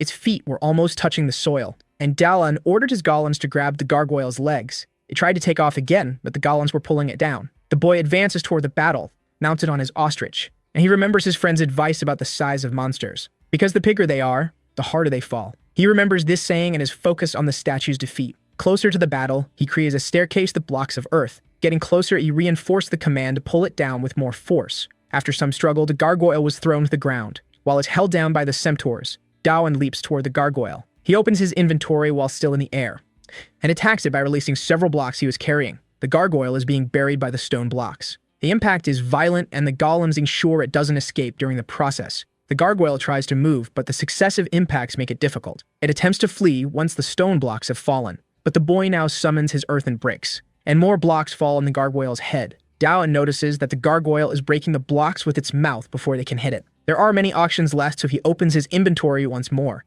and hurls the bricks it made toward it. The gargoyle tries to react, but it's futile. In its mouth is a stone block, and above it is Dao-un, wielding his ore-mining hammer. The gargoyle is finally subdued with almost nothing left to do. Even so, the centaurs continue to immobilize it. Below, Squirrel celebrates from atop the ostrich. The boy prepares to strike the statue using his rock-breaking skill, and he hits it to the jaw while activating the sculpting ability. The impact point of the hammer begins to produce numerous cracks. The gargoyle implodes on itself. As the dust settles a bit more, the little squirrel tries to see what happened. The gargoyle's hand tries to rise, agonizing, but it soon stops moving. The squirrel celebrates the victory even more. The stone sculpting ability leveled up several times. After that battle, it reached level 4. Looking at the shattered statue beneath his feet, Dawan celebrates knowing his team had succeeded. Meanwhile, the rabbit is terrified by what's been happening. A monkey in a suit approaches him for a conversation. The mandrill asks how the rabbit has been spending his days. is the guide for Phase 2, and the rabbit wants to know what he's doing there. The hierarchy of guides is based on the number of dungeons they control. The more dungeons one controls, the more respected they are. The mandrill is responsible for 2 dungeons, so he outranks the rabbit. And unlike the rabbit, the mandrill has a name. The rabbit asks what the mandrill is doing there, and the mandrill retorts, asking if the rabbit has been doing his job in the past 2 days. The rabbit says yes, but doesn't understand why the mandrill is upset. The mandrill asks again if the rabbit is sure about that, and once more, the rabbit confirms. The mandrill says the number of survivors reaching his phase has doubled and wants to know why the rabbit's performance has dropped so much. The rabbit promises to work harder, but blames it all on the Bolgato who keeps killing the level 1 boss. The mandrill seems to be running out of patience. He suggests the rabbit stop lying to him. Darlin decides that he might need those bricks later, so he stores them away again. Noticing that his stone sculpting ability is now at level 4, he assumes it's because the gargoyle was so strong. It would make sense since that battle wasn't easy. It would have been great if the gargoyle had a core, but if it did, he might not have defeated it. Even so, he decides to carve the body to save bricks. Now he's even more convinced that the gargoyle didn't have a core, but thanks to it, he managed to level up. Looking at the Rubens, he remembers the rabbit saying that this was the end of the world. He wants to enter and see what secrets lie within and wonders if he'll encounter others like that along the way. Patiently staring at the entrance to the ruins, he makes up his mind. He finally decides to enter with his golems.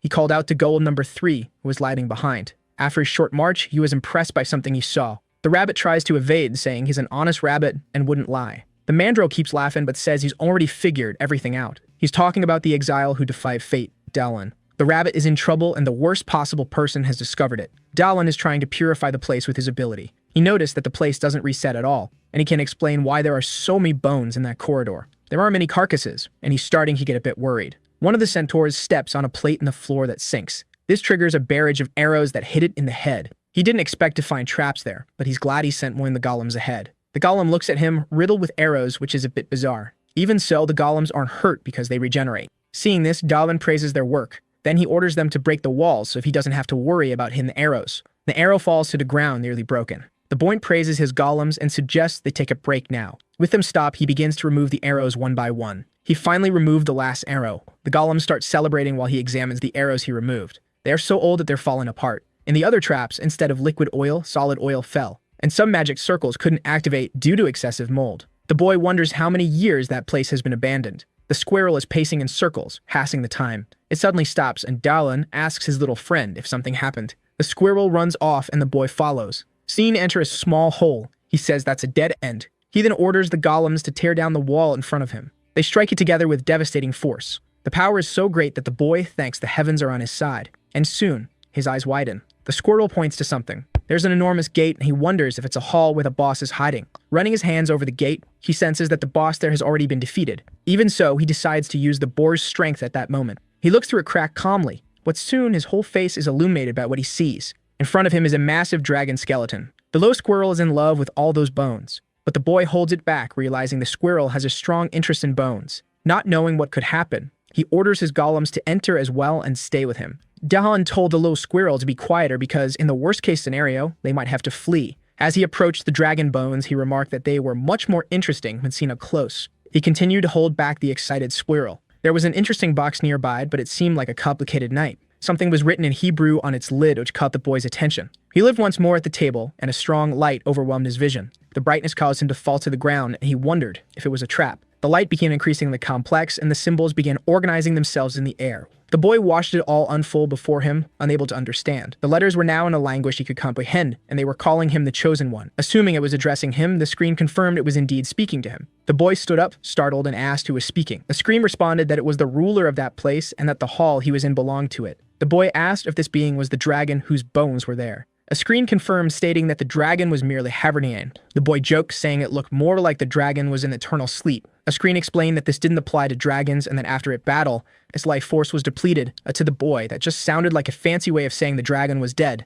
The boy felt pity for the entity speaking to him. Soon it hadn't accepted the passing of its master. But the screen insisted that the dragon had departed. Changing the subject, the boy asked why the screen was so serious, sensing that it had a short temper. The screen then explained that the resurrection of the dragon was the reason the temple existed, and the boy asked why this hadn't been done yet. The screen revealed that the dragon's life force was at its limit. The boy joked that it's always the same, and the screen mentioned he was lucky to be the chosen one. Shifting topics again, the boy asked why the screen said he had what was necessary. The screen explained that it was because he had passed all the tests set by the dragon. He was qualified to meet Lord Earthia. The boy tried to recall when he had passed those tests. The screen asked if he had already forgotten the challenges he faced to get there. Now he could associate the difficulties he had encountered. The screen congratulated him for accomplishing all this, and the boy thought he might receive something in return. His eyes sparkled with anticipation. The screen then said he would inherit the temple, which made him happy. But he quickly asked the screen to repeat what it had just said. He wanted to know what benefits came with assuming the temple. The screen said he would receive eternal happiness, and the boy turned away, saying he didn't need that. The screen mentioned that it would soon perish, and the boy assumed it was trying to make him feel sorry.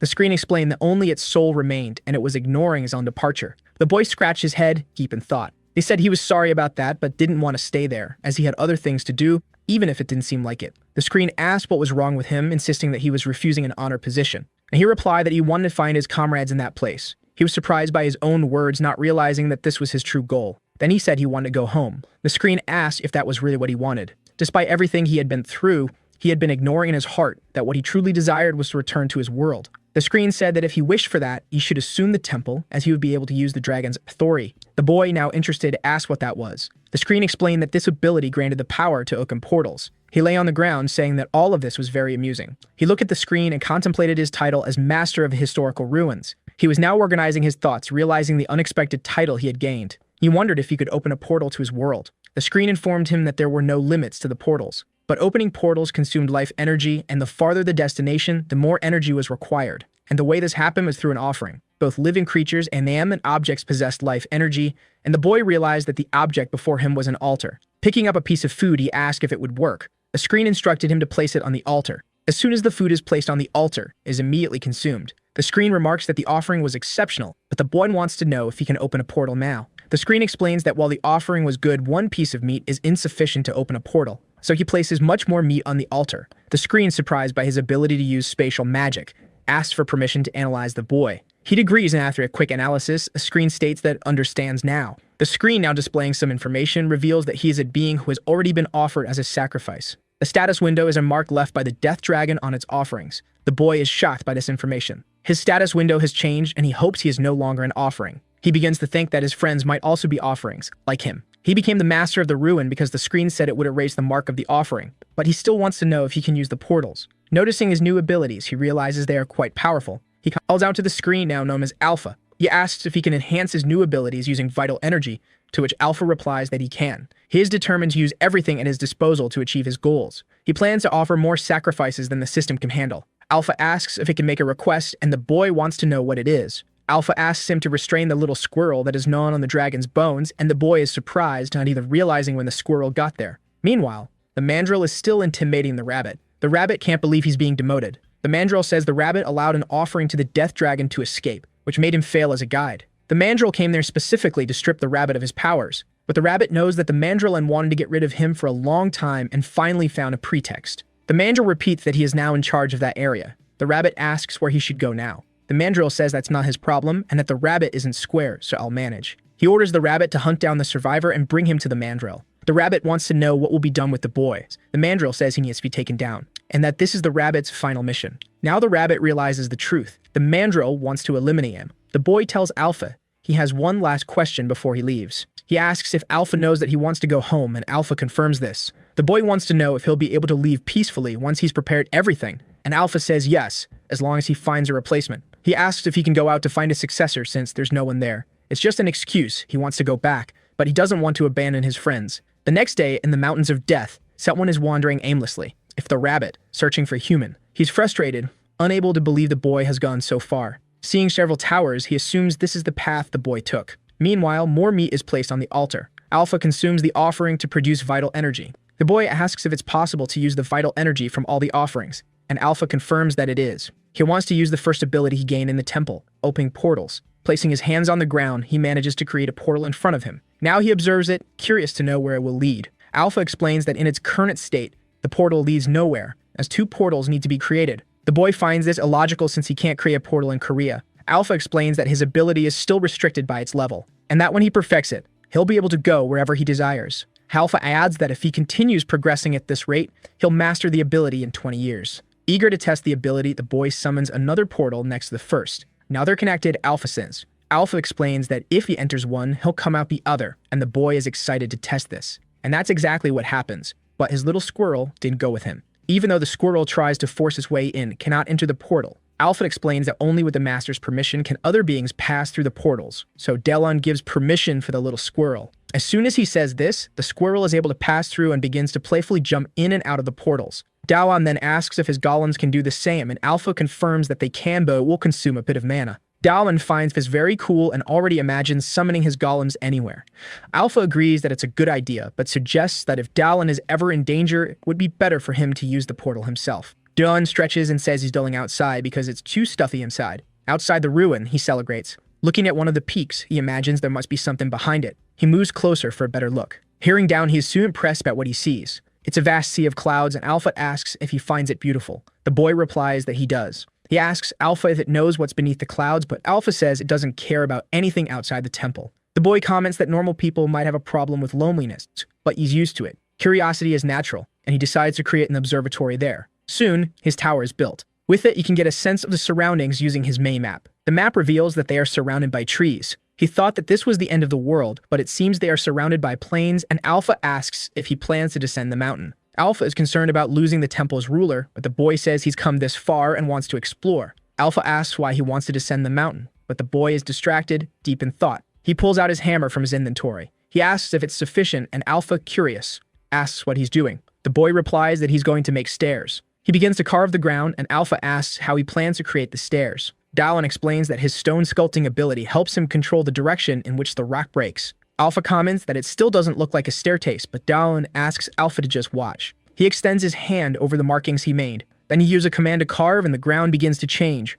Much to Alpha's surprise, they worked perfectly. Descending the mountain is now possible. It will just take some time, and Dallin will be able to perfect his technique in the process. He's excited and can't wait to achieve it. Elsewhere, a small group of players is making their way through the forest. One woman wonders where they are at that moment. She doesn't say it out loud, but she's very scared. Some will comment that they've come quite far. He wonders what kind of monsters they might encounter now that they've passed the phase, but they've already defeated many enemies, and in the process, they've become stronger. So even if problems arise, they'll manage. Wherever they are, they will survive, as an iron will that keeps his determination unwavering. His words end up motivating his companions. They calm down amidst the uncertainty of that place. One woman asks if they should plant potatoes there, and he agrees. Looking in another direction, Sumwoo becomes a bit pensive. The mountain on the horizon seems familiar to him, like he's seen it before. A system screen appears in front of him. It congratulates him for reaching Phase 4. Meanwhile, on the mountain, something else is happening. Dallin is quite tired and wants to rest for a bit now. He has made a large staircase and comments that it's different from digging on flat ground. He's ascended a lot, and it would be exhausting to go up and down all the time. He begins to work on the slope, and Alpha asks if this is an alternate path. But the boy says he's placing a portal there, and Alpha praises his ingenuity.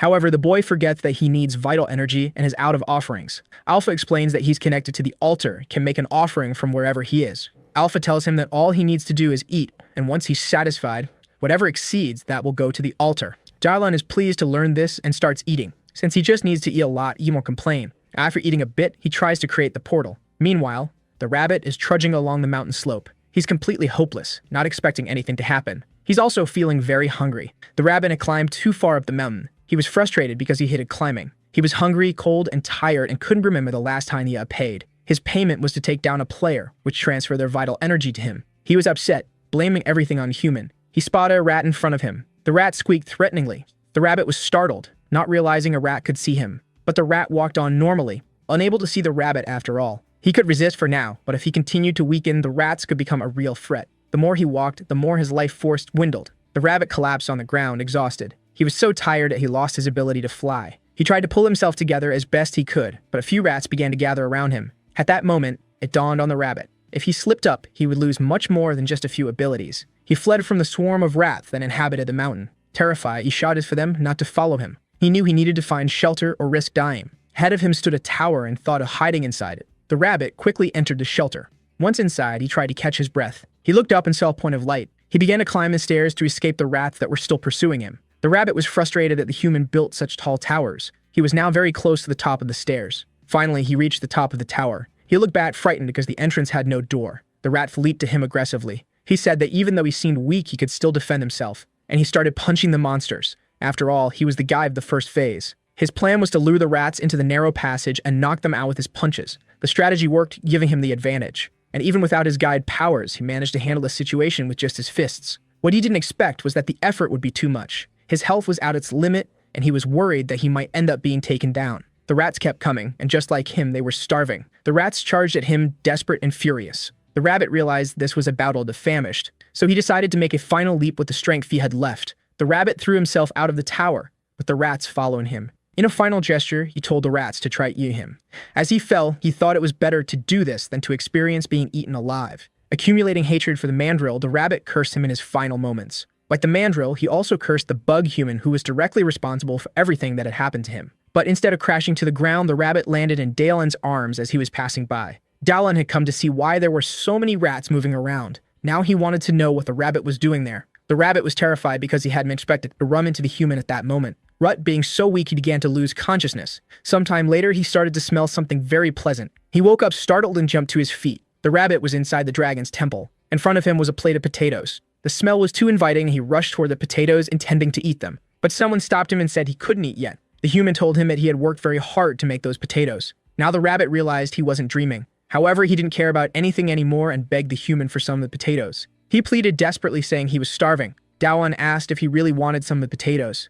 The rabbit nodded vigorously. Dalan then made him an offer to become his successor in the temple. The rabbit was caught off guard by that proposal. He still hadn't understood what it meant to be a successor, or exactly what it entailed. He said that he became the master of that place by chance, and that he would like the rabbit to succeed him since he has experience in administration. Offering the potatoes once again, he asked if the rabbit would like to eat, and if rabbits eat potatoes. The rabbit took them from the boy's ham and said that they don't eat them because there aren't any. The rabbit is eating voraciously, and even the boy is wondering if they are that good. He's satisfied, and Dalan asks if there's any problem of eating something cultivated in the dungeon, but the rabbit said that he was demoted and doesn't care anymore. Now the boy wants to know why he had been demoted. He didn't expect to hear that. And after some time and a bit of reluctance, the rabbit explained everything to him. The boy is now fully aware of everything and understood that the mandrill is planning to overthrow the rabbit. He wants to know if the rabbit went there to deliver him to the mandrill, and if he could have told what he said. But the rabbit, determined, said that he won't change his mind anymore. His situation was already bad, and there's not much to be done now. Now he wants to know more about this thing of becoming a successor.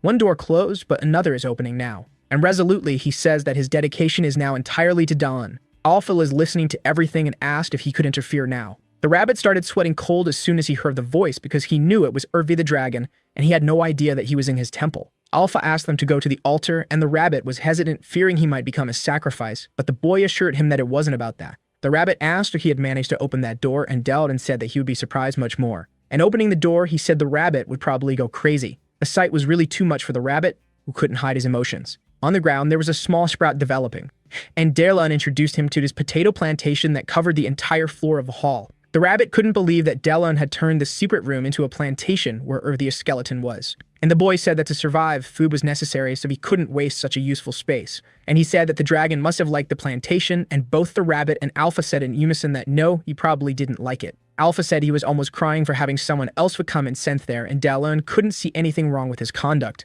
The rabbit asked if he had survived all this time like that, and he said that first, he made some stairs. Then he started taking care of his small garden, and occasionally he used some rats as sacrifices. And after some time, he ended up finding the rabbit again, who couldn't believe this story. He wanted to know how he managed to deal with the rats. He then called his golems. They presented themselves, and the boy asked if they were cool, but the rabbit finally understood why there are no more bosses on level 1. A human is simply out of his mind, and the rabbit is fascinated by this madness while he's just trying to adapt to the new environment. Alpha said that if they were done, the rabbit should climb onto the altar, and the temple master should place his ham on him. He get as told, and a circle appeared on his hand. A new ability emerged, the ability to designate an administrator. Alpha said that the requirements were met, and Dalan didn't even know if it still had new abilities. Alpha said that his devotion was too little of telling everything, and Dalan asked if he was talking about offerings. He thinks he needs to try everything, and the rabbit asks what is going on. Dalan doesn't know if it's luck or bad luck, but he didn't expect to get so involved with that sadistic rabbit. Extending his hand once more, the circle reverberated in his hand. He designated the rabbit as an administrator, and his clothes started to shine, as did the power that was renewed in him. After shining brightly, his clothes returned to their normal color. He had become an intermediate administrator, but didn't have a name yet. He couldn't believe he had gone from being a guide to becoming an intermediate administrator. Alpha said that the rabbit's previous experience helped him, and he celebrated by saying that the flat earth had turned over. Dalan didn't expect the rabbit to be so happy about that. He called the master and said that all his loyalty was his, and that he wanted them to forget the past, and Dalan just asked him not to be over the top. But he remembered that they had been through a lot at the beginning, and he ordered the rabbit to meal, who didn't understand. It finally hit him. The rabbit had gained a new master along with his new title, Dalan ordered him to look down now. The rabbit received his first command. He's in the garden planting potatoes, a whole bunch of them. The rabbit is already exhausted from so much work. He asked if he really has to do that, and the boy says he needs to pay for his sins. The rabbit realized he had become a slave and needs to urgently think of something to change the situation. Screams echo through the forest at the beginning. A frightened boy tries to defend himself from an enraged boar. He tries to fight back, but even with a sword in his hands, his efforts were useless. Mandrill observes from above that the new participants perished very quickly. He feels something different happening. He lost his connection with the rabbit, and he starts thinking about what could have happened to him. In a pot, there are some cooked potatoes, and Dalan calls his administrator to have a snack with him. He doesn't understand that the potatoes are those because in the pot, he only sees plant roots. The rabbit said is that the floor of the room is warm, and Dalan responds that he did that so he could plant. The rabbit asks if the little squirrel disappeared, and Dalan says it's in the room too. He has his mouth full, and the rabbit wants to know what he ate. Dalan said that the squirrel likes to eat bones. The rabbit asks why the squirrel climbed onto the golem, and Dalan told him not to do that. With his tiny hands, he made a hole in the golem. Once the hole was open, he was ready, and he opened his mouth, dropping the bones inside. As soon as he did that, he quickly closed the hole and hid his bones. Dalan said it must be a habit of storing food, but he wished the little squirrel would stop doing that. With him in his hands, he started noticing something. In a task for the rabbit, who said he had just started resting, but he ordered him to get up anyway. The rabbit is very annoyed because careful and hard-working bosses are the most annoying. The rabbit is now carrying the bones from that place. He wants to know why he's carrying those bones, and Dalan already knows what to do, so he called everyone there. He ordered the golems to crush the bones, and the rabbit was afraid of their strength. Once that was done, Dalan used his purification ability, and he told the rabbit to spread the bone dust over the field, and he asked why he should do that. He said that they are fertilizers, and the rabbit was thinking that he was crazy, but now he understood and even found that genius. Despite working hard in that place, the rabbit had his moments of joy, like the meals, and there was one dish he liked more than the others. Wild boar barbecue.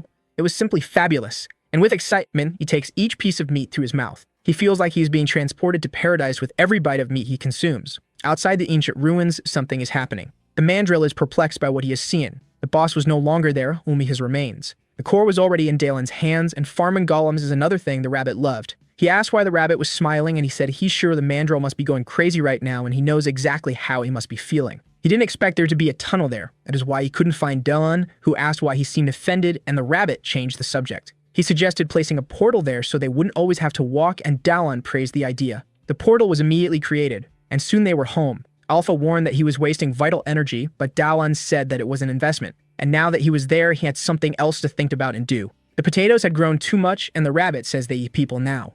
Dalan thinks it was the fertilizer that did this. He is sad because the plants he took such good care of are now trying to devour him. Alpha suggests that he use the trapped installation skill, and the rabbit says that if those things are named as traps, they wouldn't attack them. The boy realizes that the skill would be very useful for them. Meanwhile, time continued to pass in that place, and more players kept arriving at the dungeon. The mountain remained isolated and feared, but Dalan continued to build his ladder on the mountain. The rabbit says that no one is more addicted to work than that boy, and he doubts if he is really human. But after much work, even he needed to rest, needed to lie down and eat something. The rabbit thinks about it and suggests they eat something sweet. True Light reached the forest at the beginning. The rabbit said he heard a participant say that there's honey inside a carnivorous plant while he was being devoured, and they went there to investigate. Dalan clears a path through the bushes, and soon he spots something that catches his attention. There were large carnivorous plants there, and from what seemed to be their mouths, a viscous yellow liquid was dripping. He asks if that's what it is, and the rabbit confirms, saying they'll eat them if they get any closer. Dalan thinks for a moment about what he can do now.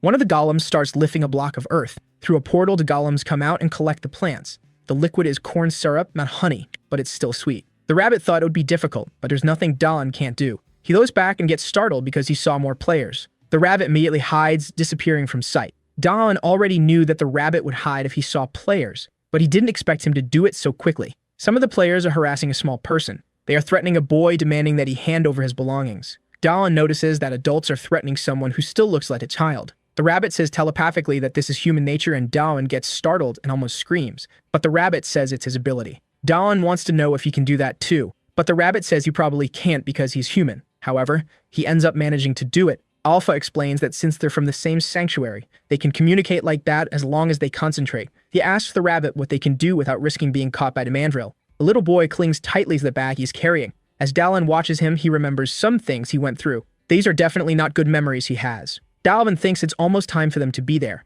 The adults keep harassing the boy more and more. An animal approaches them, making noise. It's the Dakmo, bipedal frogs armed and as friendly as a lung shark collecting a debt. One of the adults realizes they're bigger than the frogs and arms himself with his sword. He prepares to strike one of the little frogs, but his arm is quickly sliced off, and his arm falls to the ground still holding the sword. He starts screaming in desperation. They may not look like it, but the little frogs are quite vicious, steeped in malice. They say they grew up in a rough place. The kid who was being bullied is terrified by the situation. The players are now horrified because they didn't imagine the little frogs would be so brutal. One of them, clearly with a deficit in intelligence, charges towards the frogs. The frog opens its mouth with glee, and it strikes with a mocking move because it only disarmed the fool. Now the oppressor is being oppressed, and the guy's underwear is already getting heavy. The bell rings because the little frogs are slicing everyone up at snap time. The little frogs are the weakest monsters in the dungeon, but what they lack in strength they make up for in malice. If you slip up, it's the end. But it's in the face of danger that humans awaken their hidden potentials, just like what happened with Daelan's little friend who turned into a beast after a stressful event. Daelan imagines that the kid might become as tough as his friend Sum one day. The kid was running in panic and ended up crashing into Daelan.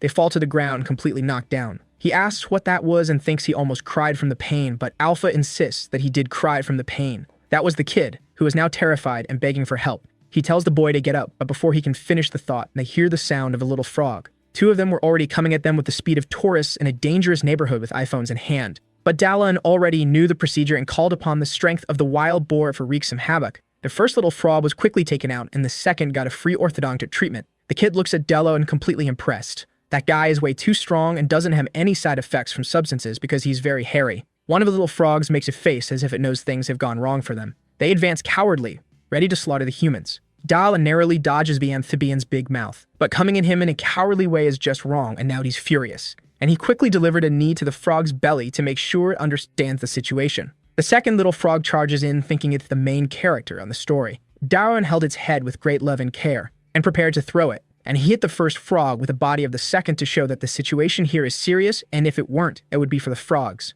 A third little frog advances with a broken sword in hand. The blow barely missed Daelan. He narrowly avoided being hit by the beast. Taking advantage of the proximity, he quickly delivered a friendly elbow strike. The Kaiman only breaks ribs. Behind him, a little frog was armed with some sharp weapons. It charges for the attack, thinking that this story is all about its froggy way of life. The kid screams in desperation, warning Daelan of the danger. He turns quickly, facing the threat. And with the privileges that only the plot can provide, he managed to pull an item from his inventory. A large block of earth fell on the little frog. The remaining frogs, still alive, are now reflecting on whether it's really worth continuing to take that free beating. And after a simple deliberation, it decided to get out of there. Daelan realizes the fight is over, but he's feeling chills running down his body. He thinks it might be the impressed look from the kid. The snotty kid was looking at him as if he was seeing a god incarnate. Daelan still doesn't know how to react. He stands still as the boy approaches him. He warned the boy not to follow him because he's going to a dangerous place, and he said that he couldn't use the ability again and was almost passing out from a lack of glucose. The boy asks if he mentioned something about sweet food, and reaching into his bag, he asked if this would help and extended his hand to him. Daelan observes it for a brief moment. He can't believe what he's seeing. In that hostile environment, food is one of the few things that make life interesting,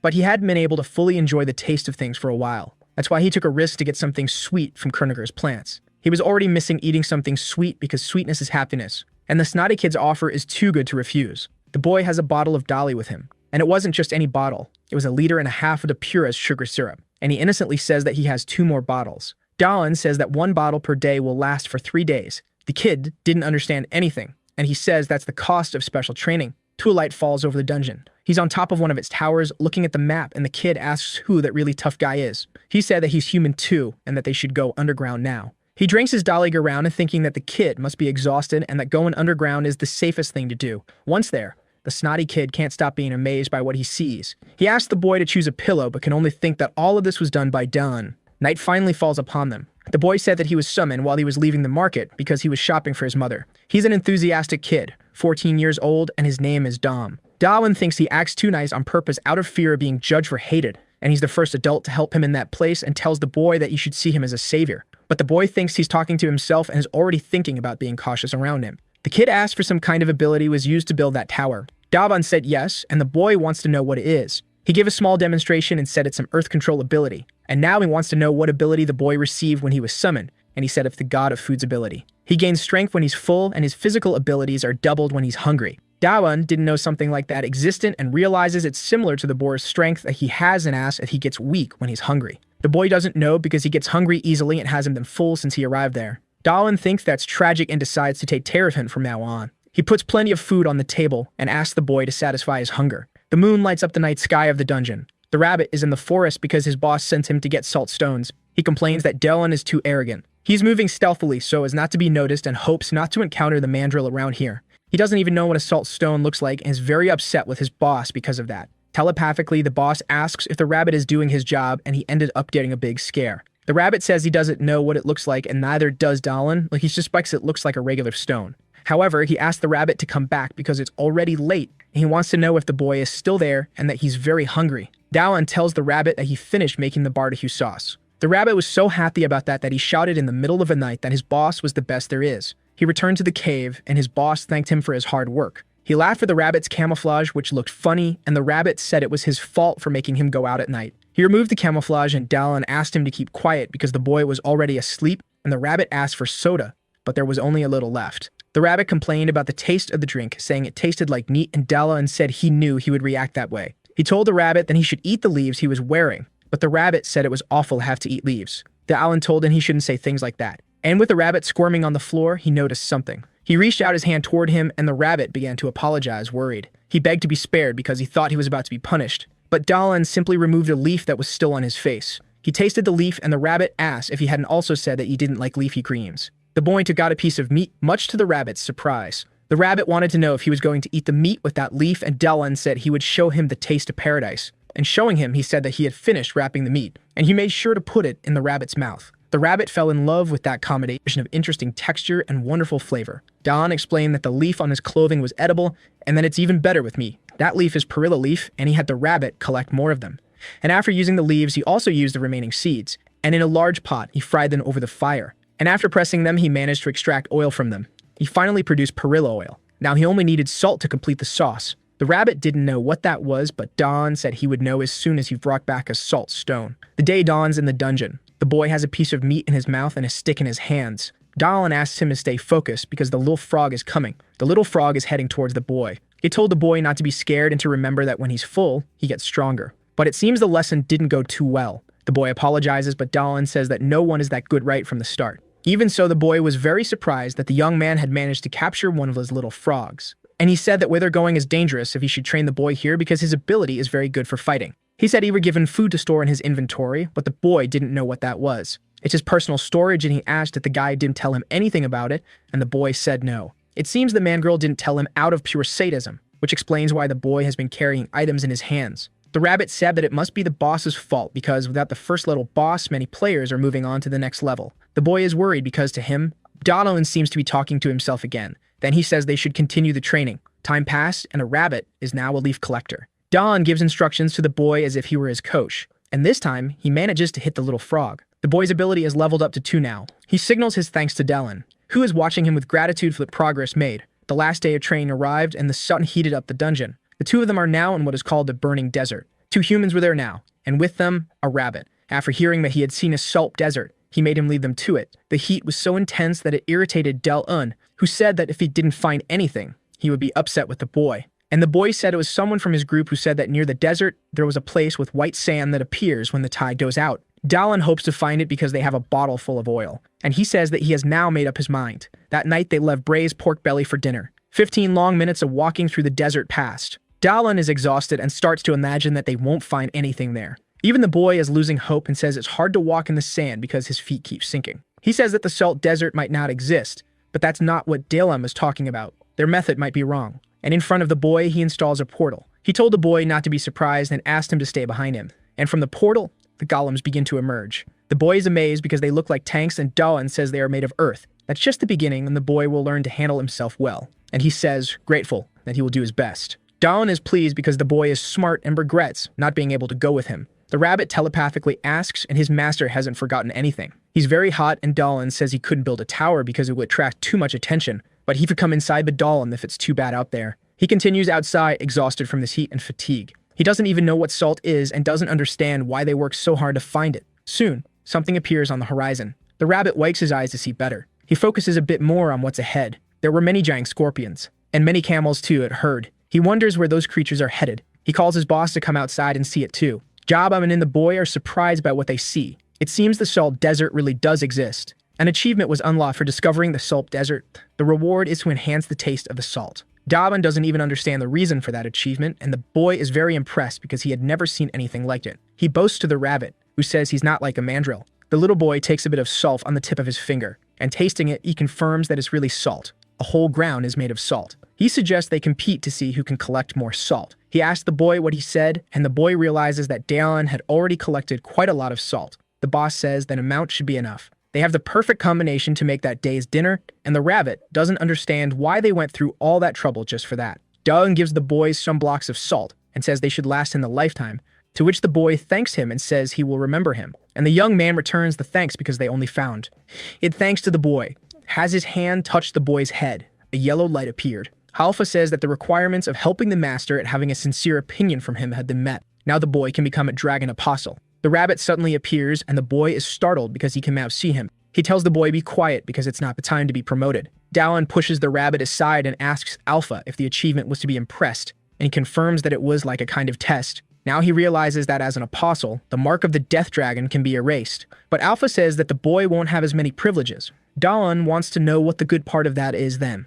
He said that it was good for them, especially for Dalan. The boy will be able to gather vital energy while he works. He can perform sacrifices since Dalan is too lazy to do them. Dalan says he goes out and always brings back a lot, and Alpha says it's not just that, and that the temple's goal is to bring the dragon back. He now wants to know what the benefit is for the boy, and Alpha says the benefit is serving Artia. The rabbit interrupts and says that the apostle doesn't need to eat to bring vital energy, and Alpha confirms the information. And he told him to think about the boy's ability. Dalan remembered the god of food ability. The strength doubles if he gets full. That remains to be seen what would happen if he got completely full as an apostle. The duration of the ability will increase. The boy has no idea what they're talking about. Dalan sums it up by saying that the boy will be able to keep eating even when he's full, and he loved that. He asks if the way to designate him is the same as the one used on the rabbit. If sending his hand, he designates him as an apostle, and the boy is enveloped in energy. He felt much stronger and asked if this was the power of the dragon. He felt incredibly powerful now that he was a dragon apostle. Dalan doesn't notice any difference and thinks the boy is emphasizing the dragon part too much.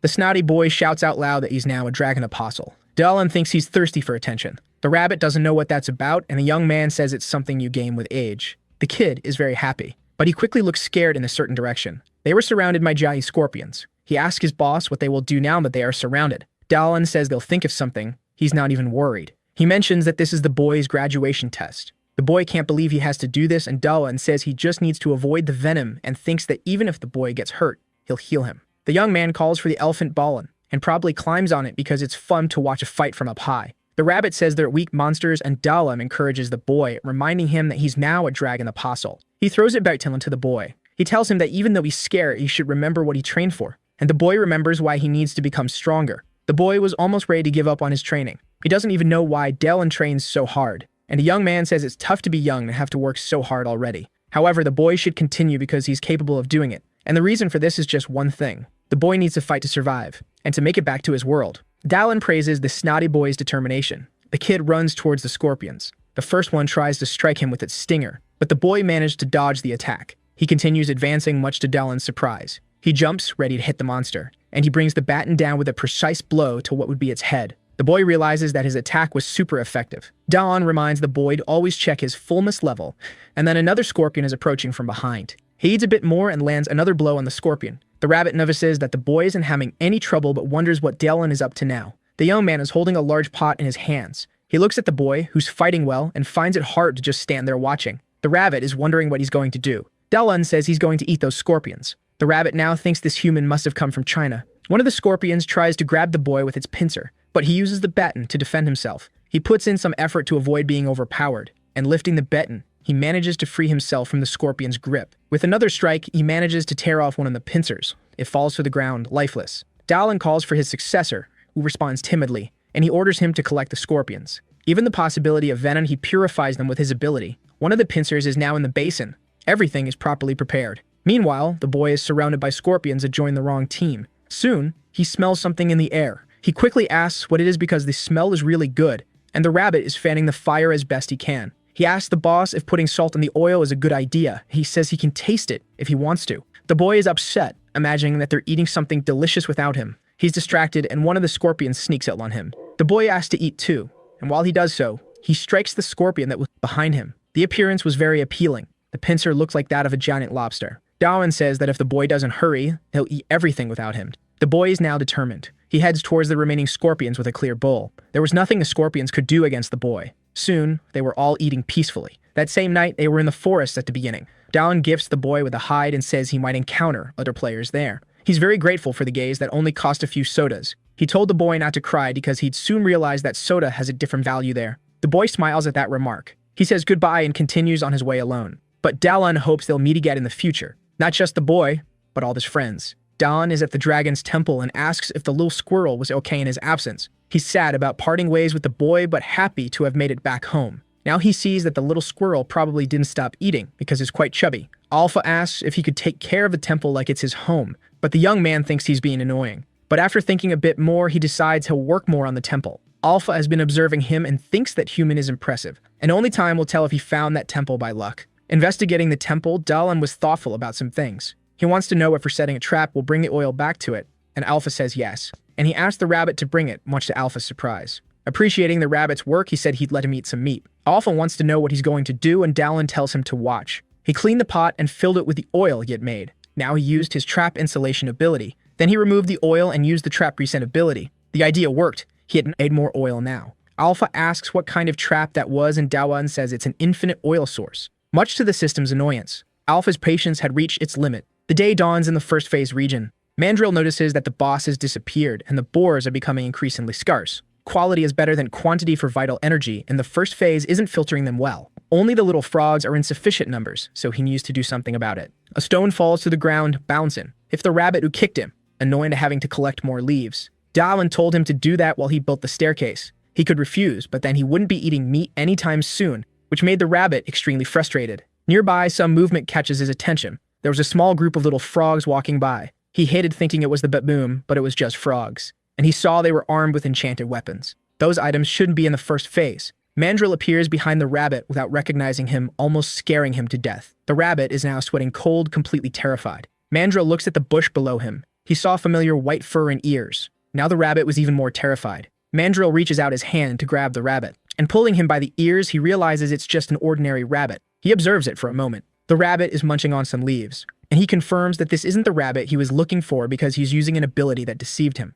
Mandrill tosses it aside, uninterested. The rabbit stays on the ground for a few moments. He starts trying to get up. In front of him are some little frogs looking for a snack. One of them prepares to strike him, but the rabbit, enraged, shakes off the frogs, saying that Mandrill will pay for this one day. On the opposite side of the mountains, Dylan works with great dedication. Being on the mountainside makes him adrenaline-fueled, and he asks the ostrich to watch over him. He brought the golem as a precaution because he was always crossing the cliff. His stone-breaking ability was already at level 7. Sacrifices are hard work, but repetitive tasks are his specialty, like breaking the cliff. And suddenly, a message appears saying he had entered stage 4. Even he wasn't expecting that. In his mind, it didn't make sense for the stages to be so close, and Alpha says he doesn't know what was done with the land. Dalan asked what Alpha had said. The color of the mist in that place was different, and it also had a different smell. Dalan begins to lose consciousness. After a while, he wakes up with the ostrich in front of him. Alpha asks if the temple master has woken up. He asks what happened, and Alpha thanks him for bringing the ostrich. The mist is poisonous, and the ostrich brought him back before something worse happened. That was a close call. Dalan needs something to help him with this, and it seems he had an idea. Alpha says he should return to the temple, but the young man says he'll continue descending. With a handkerchief in hand, he says he'll deal with this fine dust, but Alpha insists again that it's poison. Alpha can't believe he wants to go through the poison using just a piece of cloth. He says no, what if he uses the purification ability on the handkerchief, it might work. At first, that ability wasn't very good. He used it to purify mushrooms, but after a while, the ability didn't develop any further. No matter how hard he tried, it didn't progress until the poison cloud appeared. The gas mask is just a small protection. His plan was to use the ability on the entire poison cloud, and he began to use his ability little by little. He noticed that the clouds didn't regenerate, which would make his job of clearing the path easier. He purified the cloud and made the staircase repeatedly. This would be very tedious for some people, but Dalan isn't a normal person, and after much effort, he managed to pass through the thick mist, contemplating a beautiful scene. In a single day, he reached level 10. Perhaps by increasing the ability, you might be able to purify you in bigger things. Birds fly across the dungeon sky, but one of them has a silhouette that's far too different. Dalan tries to see better because it was too big, and the griffin was already too close to him on the mountainside. It attacks him with its claws. The attack kicked up a lot of dust in the area. Dalan had protected himself with a block of earth. Letting it go, he made his way back with his ostrich. He ordered the golem to climb as fast as it could. The griffin watched them fleeing up the stairs. It took flight in their direction. The beast sensed something was wrong. It halted its advance upon reaching the poisonous cloud, as if it were a barrier separating the phases. Dawen saw that it couldn't pass through the cloud, acting as a boundary between stages. Soon, the griffin gave up and returned to where it came from. Stage 4 might be full of such creatures, and now he doesn't know what to do. The griffin is flying high above. It clings to the mountainside with its powerful claws. It sees that above it are the stairs and the poisonous cloud. It climbs the slope carefully, and finally reaches the stairs. It begins to follow the path now that it's clear.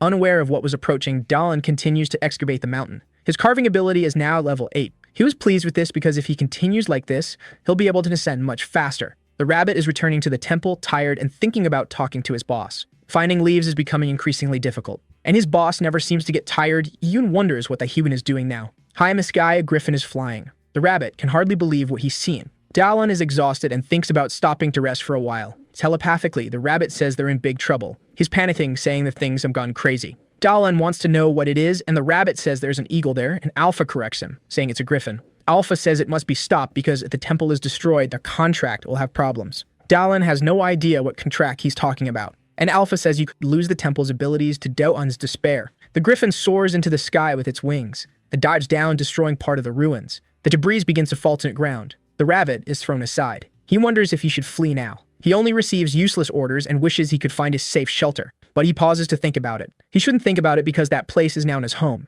The rabbit becomes resolute and determined. Dawen arrives and puts his hand on the rabbit, saying that's the spirit, but he made one mistake. That temple in front of them. It was their home, and it would be protected. He calls his golems to assist him. They appear ready to obey. The griffin hovers above them in the air. Dawen looks at the griffin and asks if it had already forgotten about him. The griffin screeches angrily. As it approaches, Dawen summons some cubes and orders the golems to hurl them at the griffin. The first block hits it squarely. The dust obscures the view of what happened, and the griffin emerges unscathed from the attack. Dawen is impressed by its physical resilience. The rabbit says it must have caused some damage, but they need to attack with something sharp. Dawen opens his inventory to see what he has. He grabs his spear and uses the strength of the boar, and hurls it forcefully at the griffin. It strikes, seemingly embedding itself in a creature. Dawen realizes he hit it. The griffin writhes in pain and strikes the spear with one of its paws, and it falls among its feathers. The young man concludes that his throw wasn't strong enough, and now the griffin seems even more enraged. It resumes its assault on the temple, much to everyone's dismay. Alpha says something strange is going on because the griffin is focused on the temple, not Dawen. Alpha suspects it's searching for the altar, which makes sense given the direction of the attacks. Dawen remembers the dragon's chamber, and the rabbit says the griffin is headed for the altar. The rabbit explains that it must have identified that the altar is the temple's energy center, which is why it's targeting it. Dawen thinks that if they go there, they might be able to stop it. He tells the rabbit to take care of the golems and runs off. The rabbit is frustrated because the golems don't listen to him. Dawen is searching for the griffin. The rabbit thought Dawen would do something clever, but he just ran off. The young man is on the ostrich, looking for something, and he finds what he was looking for. Inside the temple, the griffin is breaking walls with its strength. It has finally reached the place where the altar is located, his position behind the carnivorous plants. The griffin is drooling with anticipation, but its beak is struck by a rock. It was Dawen trying to get its attention. He said that this place is cruel for invaders, the potato field. The vines surge forward, attempting to capture the griffin, which is now startled. The griffin is completely entangled by them. It struggles with all its might not to be dragged away, and the vines begin to snap under its strength. Dawen didn't expect this creature to be so strong. He opens his inventory while running. He searches for items that could help him. He places an item on the ground. Alpha asks what he's doing. The young man says that if attacking from afar doesn't work, maybe up close it might. With his hand on the ground, he reset the trap in the room, and from the ground, structures begin to emerge. The trap had reset, and he orders the arrows to be fired. They are launched directly at the griffin. The griffin can't dodge because it's held by the vines. The arrows hit the griffin squarely. Alpha was pleased with this, as the traps had been used very effectively. The attack ceased after a while, and Dawen asks why. Alpha explains that the arrows ran out and the trap needs to be reset again, but Dawen doesn't have enough vital energy for that. The griffin is motionless, and he's unsure if it's alive or if it's been defeated. Its eyes were closed, but as soon as he approaches, the eyes snap open. The griffin moves, destroying the arrow trap. Dawen can't believe this creature is so strong. Now he thinks it might be the end for him, and Alpha doesn't understand why he said that. The griffin attacks with one of its claws, and the young man narrowly dodges. Alpha starts lamenting to RT for not being able to fulfill its duty. Dawen says he could reset it later. The beast continues its assault, and Dawen barely manages to keep dodging.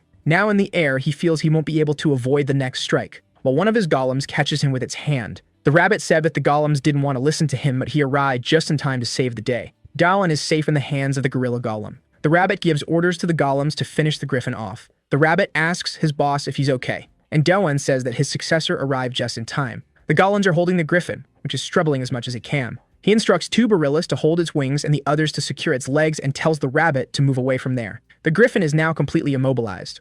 All it is left are close combat attacks, and the only ability that could do something to it is the strength of the boar. Dao aims to try and see if this works on monsters from the 4th phase. He activates his ability, preparing to strike, and hurls himself toward the immobilized griffin. He focuses all his strength into a single attack, and brings down the metal bar on the creature's head. The bar bent as soon as it made contact. It was bizarre and he could hardly believe what had happened. The griffin shakes his head, causing Dallin to fall. The rabbit is terrified that his boss might get hurt, because the griffin intends to snack him up in midair, and closing its beak, it manages to catch him. The rabbit watches the scene saddened and in disbelief. The metal bar falls to the ground, bent. The rabbit says that none of this makes sense.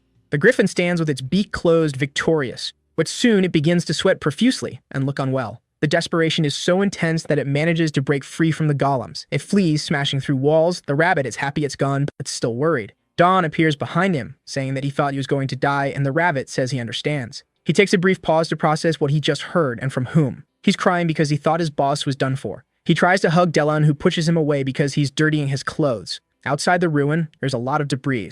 Inside, there's also plenty of destruction. The young man says the place is turned into a dump. The rabbit wants to know how he managed to survive that. He explained that as soon as the griffin tried to eat him, he threw some salt stones into its mouth and the salt caused it to react that way. The rabbit says he's very lucky and wants to know how the griffin managed to get there. And Dawan spoke of the route that leads to the 4th phase via the cliff and that he encountered the griffin there. The rabbit never imagined that the 4th phase was so close since he had never been there. The rabbit wants to know if the griffin is dead, but Dawan says that the salt would be enough to kill it. Alpha learns that the griffin will return, and the rabbit adds that the poison clouds will reset, but the griffin might come back before that happens, and then it will be over. Dawan asks the rabbit if he knows when the reset will happen, but he doesn't know. Thinking that the griffin might return, the young man decides to build a line of defense. Using his reset ability, he begins to reconstruct the temple. However, he doesn't have enough final energy to finish everything. He needs to go out hunting and doesn't know how many sacrifices it will take to rebuild the place. The rabbit asks Alpha what can provide vital energy, and Alpha says that plants and animals can work. Dawan asks the rabbit what he plans to do. The rabbit presents a few items and Alpha identifies them as enchanted weapons, explaining that they can also be used as sacrifices since they contain vital energy. Dawan wants to know where the rabbit got them, and he explains that he took them from the frogs. They're from the 2nd phase, but Mandrill brought them to the 1st phase. As soon as Dawan holds one of the enchanted weapons, he earns another achievement and, as a reward, gains information. One of the knives has a cut and force ability. He examines the instrument closely. He asks Alpha if he could use this ability, and Alpha explains that in his current state, he could only use it if he were a mage. Dawan asks if Mandrill is a mage, but the rabbit explains that Mandrill uses the dungeon system and only places vital energy on the altar. Dawan then asks if their altar is an altar, and the rabbit confirms that it is, reminding him that they're in the dragon's temple. The young man grins mischievously because he's just had an idea. The rabbit feels uneasy, sensing something bad about this idea. The path leads to the altar, so they will steal it. The rabbit and Alpha are speechless at the suggestion. The rabbit thinks his boss is mentally unwell when Alpha says, in theory, makes sense. The altar must be a battery of vital force, and Dawan plans to take that energy for himself. Stealing the altar is dishonorable, but if it belongs to the Death Dragon, it's different, Alpha says. Please, Dawan asks the rabbit what he thinks of the plan. The rabbit imagines that if the altar disappears, Mandrill will be in big trouble. With a wicked look in his eyes, he admits that his boss has had the best idea ever. Dawan assigns the rabbit to carry out an important task. The rabbit is pouring a viscous liquid over the grass. The trail he's made is reasonably large, and he's quite tired. He sighs because even he has to work now. If Mandrill enchants weapons, he must be visiting the altar frequently, and if they go without a plan, they'll be defeated. That's why Dawn asked him to do this. But the rabbit still doesn't know exactly what his task is. As he strikes 2 stones together, he says he knows nothing. He just did what he was told to do. Soon the fire begins to spread through the forest. Mandrill is surprised by the growing fire.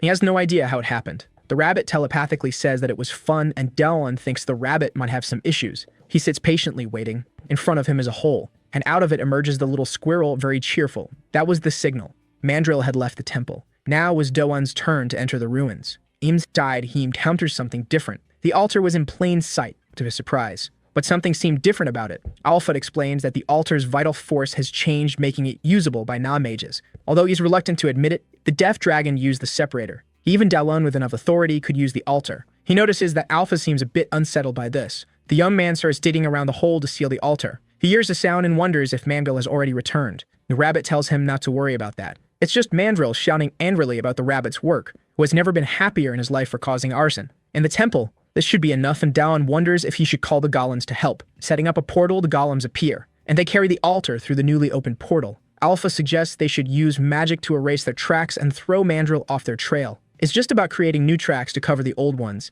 Dawn comments that Alpha seems a bit aggressive. Now they have to destroy the temple. The young man starts using his hammer to cause destruction. Mandrill, far away, senses something is happening. He doesn't know why the temple would be collapsing. Mandrill rushes back, worried about the integrity of the altar. He runs desperately towards the temple. When he arrives, he's faced with the scene he didn't want to see. The temple was completely destroyed. Players are wondering what that noise was in the middle of the night. The snotty boy knows it was the voice of his master, who must have done something grand. The rabbit suddenly appears beside him, startling him. Snotty boy whispers that the other people can't see him, but the rabbit tells him to stay calm and listen. They've finished everything and there should be good weapons on the ground. He advises using them and avoiding wolf meat because it causes stomach problems. After giving these tips, the rabbit takes off, leaving Snotty boy without a chance to thank him. He whispers that he's grateful to the rabbit. The rabbit hears him, glances back briefly, then continues on his way. The rabbit, once a criminal and temple destroyer, had reached a day in his life when he received a thanks from a dungeon player. That now at the dragon's temple. The stone carving ability is at level 10, and Dawn received the achievement of Temple Destroyer with an unknown reward.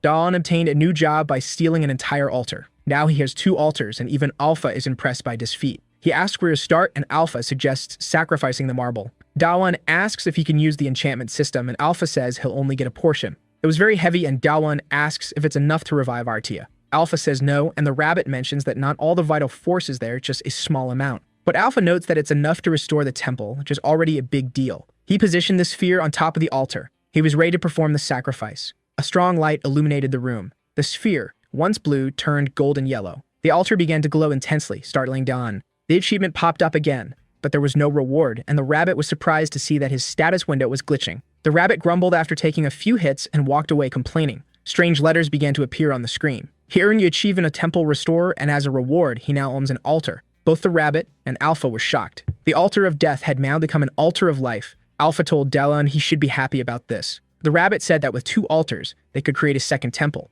But Dalan doesn't see the advantage in that since they're always on the move. What he wants now is to use the enchantment system, and Alpha says is possible, so he decides to finish restoring the temple. He uses the reset ability several times but wishes he could do it all with a single command. Alpha tells him that he needs to improve the ability further. Dalan continues his work of resetting the temple. After much effort, the temple was fully rebuilt. The rabbit wants them to have another barbecue soon, but Dalan still has work to do because the griffin might return to attack them. The golems are carrying some things to set up traps. Alpha says that if Dalan were a mage, it would be faster. Dalan asks if the temple was designed for mages, and Alpha replies that everything was done with slaves like him. They're now on the cliff trying to figure out how to reinforce the place. The rabbit begins to explain how things work. Reinforcements can be made with a number of altars, and they could add whatever auctions they wanted. And the higher the level of enchantment, the more vital force is used. Dalan decides to enchant the arrow trap with penetration level 1 and paralysis level 1. He wants to test the effect of the enchantment. The arrows are fired toward a boar carcass. Apparently, they didn't hit the target. The rabbit says they did hit. Dalan goes to check what went wrong.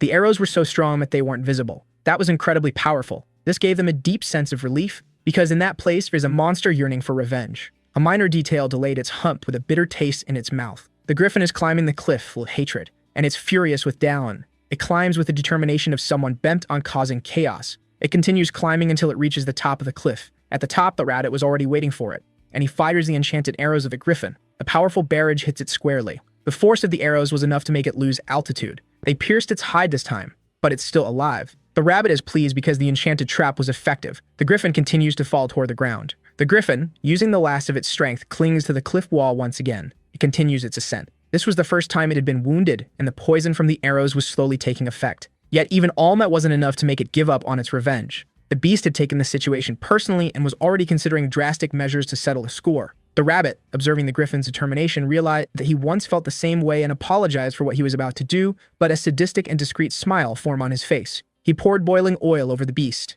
Now there was a large, circular staircase. Dalan heard a noise but couldn't tell what it might be. The rabbit said he died and saw it fall. Dalan asked if it was finished. The rabbit wasn't sure but suggested that if it were still alive, the griffin would return flying, and they would take it down again. Dalan complimented the rabbit's work and noted that the enchantments were quite effective. But something happened that shifted his attention. A large hole appeared in front of him. Alpha asked if he needed to go into the hole, and Dalan said no. However, he found something inside. At the bottom of the cave, there was a source of light, and he felt he needed to check it out. Alpha urged him to ignore it, but Dalan didn't listen. With his golems, he investigated where the passage led. He saw that the glow was coming from a small sphere. It was on the ground with nothing around it. Dalan looked ahead and saw something unbelievable. It was the nest of the griffin that was trying to take him down. The griffin had woken up because its sleep was disturbed. Dalan was in the way because the rabbit had said he had dealt with it. The griffin reacted quickly, charging toward them and breaking the wall. Dalan narrowly dodged and wondered if that creature was immortal. He noticed several arrows embedded in the griffin's belly. The rabbit was descending the stairs as fast as he could. He was ready to mock Dalan, thinking he would be rewarded. He found the hole and looked down.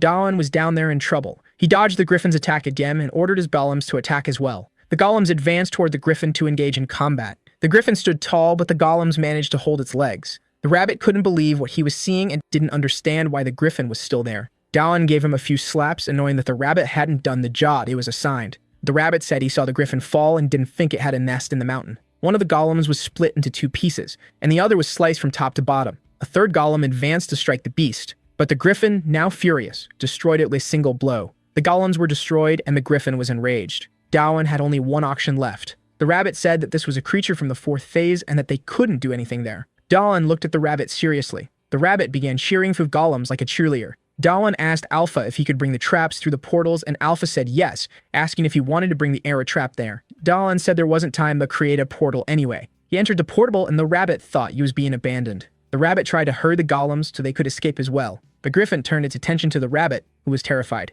But Dalan had just returned through the portal. He told the rabbit not to be afraid, and the rabbit tried to play it off, thinking that if he were wearing underwear, it would be heavy now. Dalan said he heard everything. In the first fight with the griffin, he already thought about what to do with enemies whose abilities were not effective against. The strength of the boar was only useful against weak enemies. He needed an offensive ability that would be effective against strong ones. No matter how much he thought about it, he didn't know how to solve it. That was until he gained a large amount of vital energy, the raw material for temple abilities. While holding the rabbit by the head, he said, "Duck." And after that, he sent fire. Various things started coming out of the portal he created in that place. He and the rabbit were lying on the ground, and above them, arrows were flying non-stop. They hit the griffin squarely. Its face and head were riddled with arrows. The rabbit didn't understand how they passed through the portal. Alpha says there is another portal in front of the traps, and that, thinking about efficiency, a lot of vital energy was spent. But even if it's inefficient, the attack was extremely effective and well planned. After seeing the wounds on the griffin, he was sure it would work. That was the moment of his victory. The griffin agonizes over the wounds it just suffered, and it collapses in front of them, defeated. He achieved the Griffin Hunter title, and now he will be as brave as an eagle. He finds that reward practically useless. He gained another achievement for using arrows, and now his eyes want a target. He doesn't know what a unique achievement is and thinks the griffin was weak, but the rabbit says that the monsters in each phase are special. That is not an offensive skill, and he wants to know how it works. A red dot is appearing on the wall. Dawn says that after picking up the bow, he was seeing it now. The rabbit asks if he is still checking the skill, and the guy says he is now understanding it. The dot shows where the arrow will land because it was in a different place from where he aimed. The rabbit suggests that he shoots the arrow right away, and he prepares to do so, tightening the bowstring. And he shoots the arrow using his skill. It hit the ground and deflected to the wall. The rabbit said he was terrible at that. The red dot was still on the ground, and the arrow that was up high still fell exactly on that red dot. The skill predicted where the arrow would land, even though he was terrible. If he trained, it could be very useful. He wants to see the rewards and asks if the rabbit did what he had asked. He plucked a bird, but doesn't know why he asked for that. Their dinner that day would be roast chicken, and even Alpha is surprised by this. Since the griffin has a different anatomy, the edible parts are the wings and hind legs. The other parts are complicated, so they were saved for emergencies. Even though it's season, it must be hard to cook all that without the heat of an oven. Alpha says that with the solar stone, the fire will get hotter, and Dalan asks if those are the yellow stones. Alpha says they store the sun's brightness and are a valuable treasure. The guy didn't even imagine that would be useful, and it seems that solar energy works because plants are growing there. He steps on one of the plants, and Sudit starts screaming very loudly, scaring him. The rabbit told him to be careful because that's a screaming plant that yells when stepped on, but he said they are tasty. Dalan asks how he knows that, and the rabbit ate some while looking for sesame. He wants to know if they stop screaming if purified, and Dalan notices they look like radishes. The rabbit starts smelling something delicious. The smoked griffin leg was ready to eat, much to the delight of the hungry rabbit. The two eat happily. The rabbit swears to follow his master forever, and Alpha felt left out. Time passed, a special day arrived. Some stones are thrown to the ground. Dawn was standing before something. The day he was seeking had finally arrived. After 2 long months, he had crossed the entire cliff. His stone carving skill is at its maximum now, and the rabbit says he completed that achievement after breaking an entire mountain. And he's already surprised that his boss continues mining. He wants to go down another mountain and leave this safe place. He told the rabbit not to slack off and to take the golems to check the surroundings. He placed the solar stone inside the place he had dug out. His new hideout was finally ready, and Alpha asks if he doesn't plan to decorate the temple in the same way. He thinks about decorating the entrance, and Alpha asks how he's going to hide that place when he leaves, and Dawan says he'll close the entrance with stones. The rabbit comes back terrified, saying they are in trouble, and he asks where the golems he took are. And that was exactly what he wanted to talk about. Listening to the rabbit, he couldn't believe what he had heard. They are running because the rabbit had found other players, but they attacked the golems as soon as they saw them. And it makes sense. Anyone who saw them would think they were monsters. But if they were able to reach phase 4, it means they are very strong. He asked the rabbit that the golems would be okay, and he said they would certainly be annihilated. The participants, of course, not the golems. In a nearby clearing, a fierce battle is taking place. A player summons his shield to protect himself, and the big gorilla smacks him hard. The gorilla used so much force that it broke its own hand. Another player doesn't know where the golem's core is, which should be in its chest. His golem's cores are scattered in random places. The players notice that another one is approaching. Dawan spotted the players and told the rabbit to hide for now. Dawan is happy that they are really there. He approaches them, offering his greetings. The players don't understand this at first, because to them, it looks like he was fleeing in terror. One of them says there was another person being attacked by the golems. Dawan didn't understand why he thought that, and he finally realizes that they got everything wrong. He imagines they'll be upset if he says the golems are his, and the rabbit says he'll be lucky if they don't think he's a god. But he will try to approach them anyway. The players are terrified and tell them that there are already 2 main golems there, and Dawan can't do much other than run away. He raises his finger in the air. The golems that were there pay attention to the gesture. They start moving immediately. The golems begin to run, following Dawn and abandoning the players. One of them noticed what was happening, and seeing that, he couldn't believe it. He imagined that Dawn did that on purpose to save them. There's a camp of huts in the forest.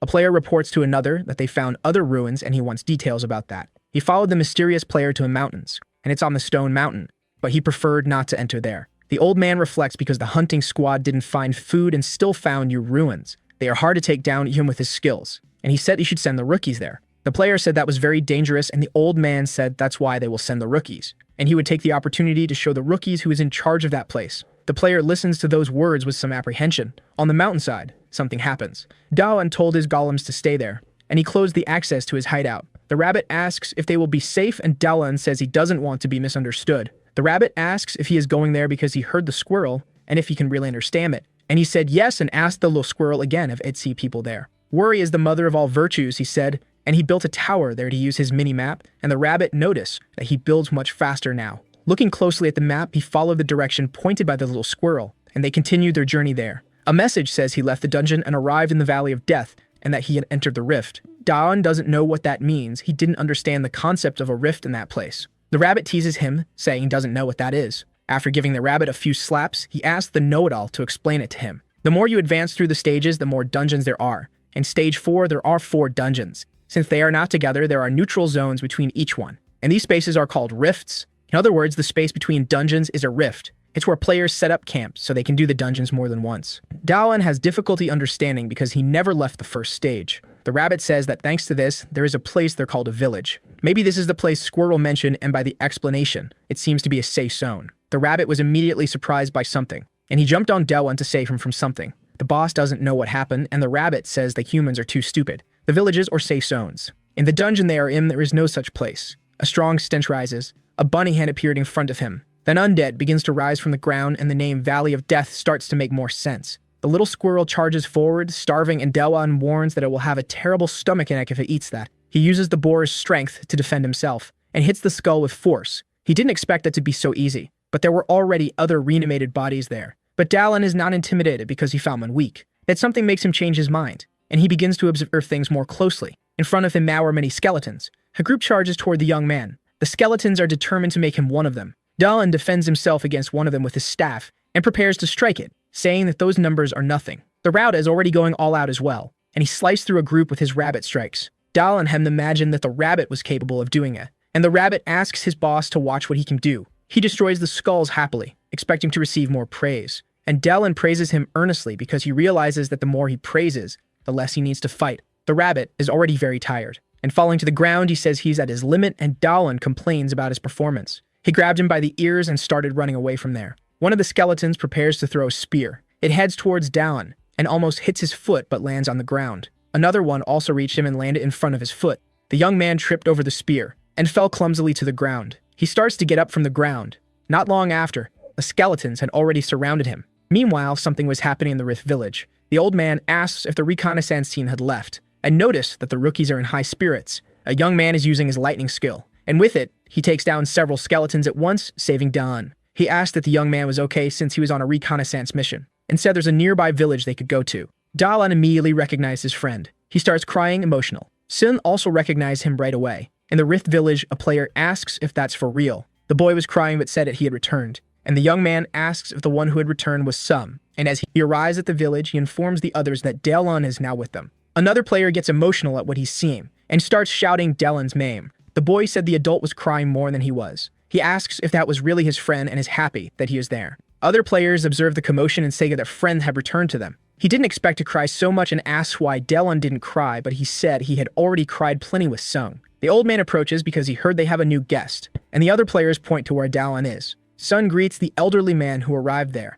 and said he found him on the reconnaissance mission. The rabbit starts thinking about the elder and Dalan asks if he's important. He said no, but he heard some things about him. The elder approaches the newcomer to get to know him better. Dobbin bows and introduces himself formally to him. The elder comes even closer, making him uncomfortable. There was a man in the dungeon, weak and cowardly, and they thought you would soon be done for. But he had an interesting skill called clarity. The first time it left him disappointed, but as he perfected it, the true potential that was discovered. Inside a very dangerous dungeon, he could see the weaknesses of opponents and how they attacked. He could see the enemy's strength as clarity. But he realized that before the last dungeon of level 4, he was nothing. And if he entered there, he would certainly die. Knowing this, he abandoned his team and fled. He left his past behind and built a house in the rift. The creator of the village, the elder of the village. He is chatting with the elder, and he looks intently at Dalan. He is trying to identify Dalan's weakness with his skill. He does his best to analyze the boy, who, without knowing what was happening, felt embarrassed for being watched by the old man. After a few awkward seconds, the old man said it was a pleasure to meet him. Then he said the boy was welcome and that he would show him around. However, the old man cannot tell if the boy is dangerous or not. Only his skills and survival ability can answer that. Perching his friend, he said that the old man was way too weird. Nonetheless, that impression was mutual, as the old man couldn't form an opinion about the boy either, finding him strange as well. Since they were together, the boy said he would go later and his friend could go ahead. If that was the case, his friend went ahead, and the boy bid him farewell, hoping to see him again soon. The rabbit asked that he was happy to meet that person again, as it was an interesting scene to watch. It didn't take long for him to be properly trained, so he would avoid being so arrogant. The truth is, he needed to observe this village for a while longer. There were some barricades around that capable of keeping monsters out. However, the tents, they were poorly made and of terrible quality. He was so intrigued by them they even imagined there was intentional, but the rabbit said it wasn't. In fact, they probably didn't even have the proper materials there. Indeed, they didn't. And he wanted to know if the rabbit had found anything on the way there.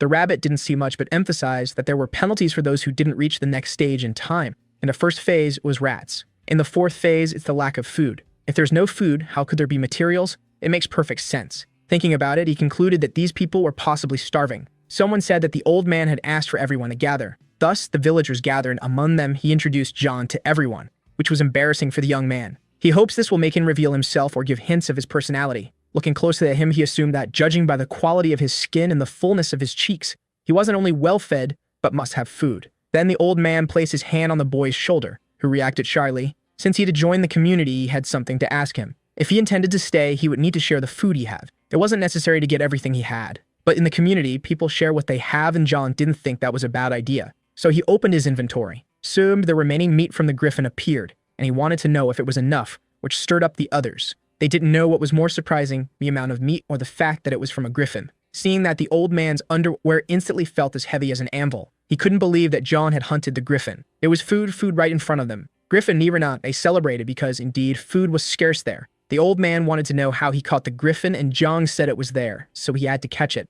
The casual way he recounted his feat sparked admiration among the villagers. His friend was happy for John's achievement, as was the small boy who admired him even more now. Who didn't like it was the old man, who was envious and unloved. It was possible to see several wounds on the carcass.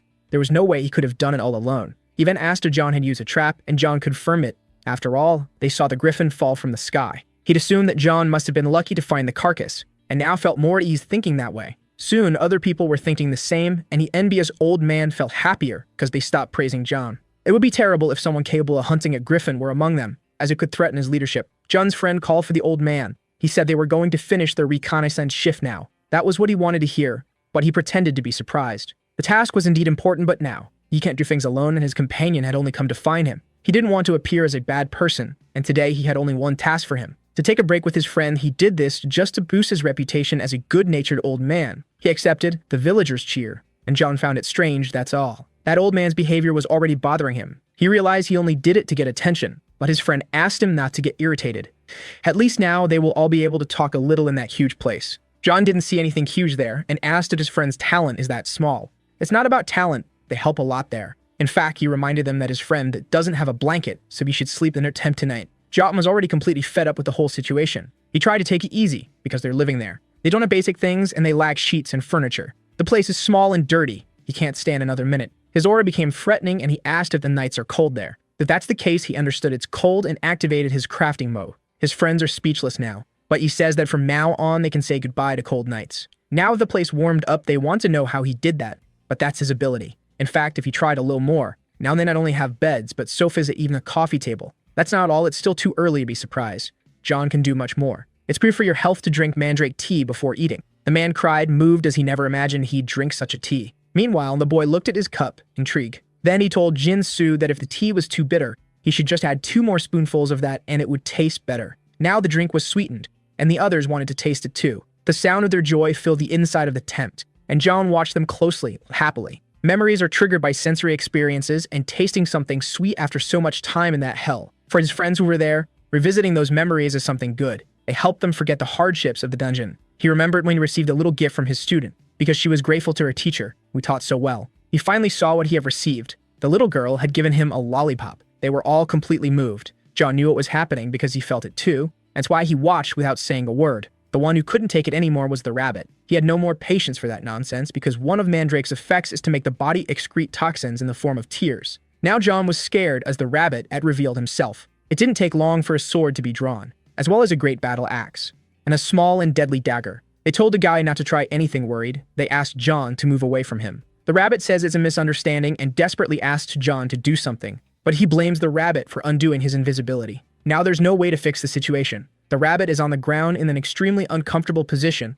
learning a lesson for being such a fool. They finally hear that the rabbit is now Jung's servant. Besides making objects using earth, the rabbit is his servant. They want to know how it all happened. So he started telling from the beginning, from the golems, the fight against the temple's protective statue, and the other things that let in there. After hearing everything, they were extremely surprised, and moved by the sad parts in the story too. At the end, he put his hand on Jung's shoulder in brotherly way. He praised his friend's efforts and said he had done very well. Those words caught him off guard. He didn't want to get emotional, but he did. The man cried again and complained that the tea's effects take too long to wear off. Now out of strength, the rabbit said he was very sorry for bothering them, and also regretted everything, but that his neck was about to snap any minute now. After some time, they took pity on him. Lying on the floor, he was thankful that at least it was warm and pleasant there. The boy was happy that John was fine and that the rabbit was his servant was a day to celebrate. But John said they hadn't seen everything yet. What was in front of them was John's special pork chops, and since the occasion called for it, he was even going to open his treasures. They definitely weren't expecting a soda there. That simple bottle made them completely ecstatic.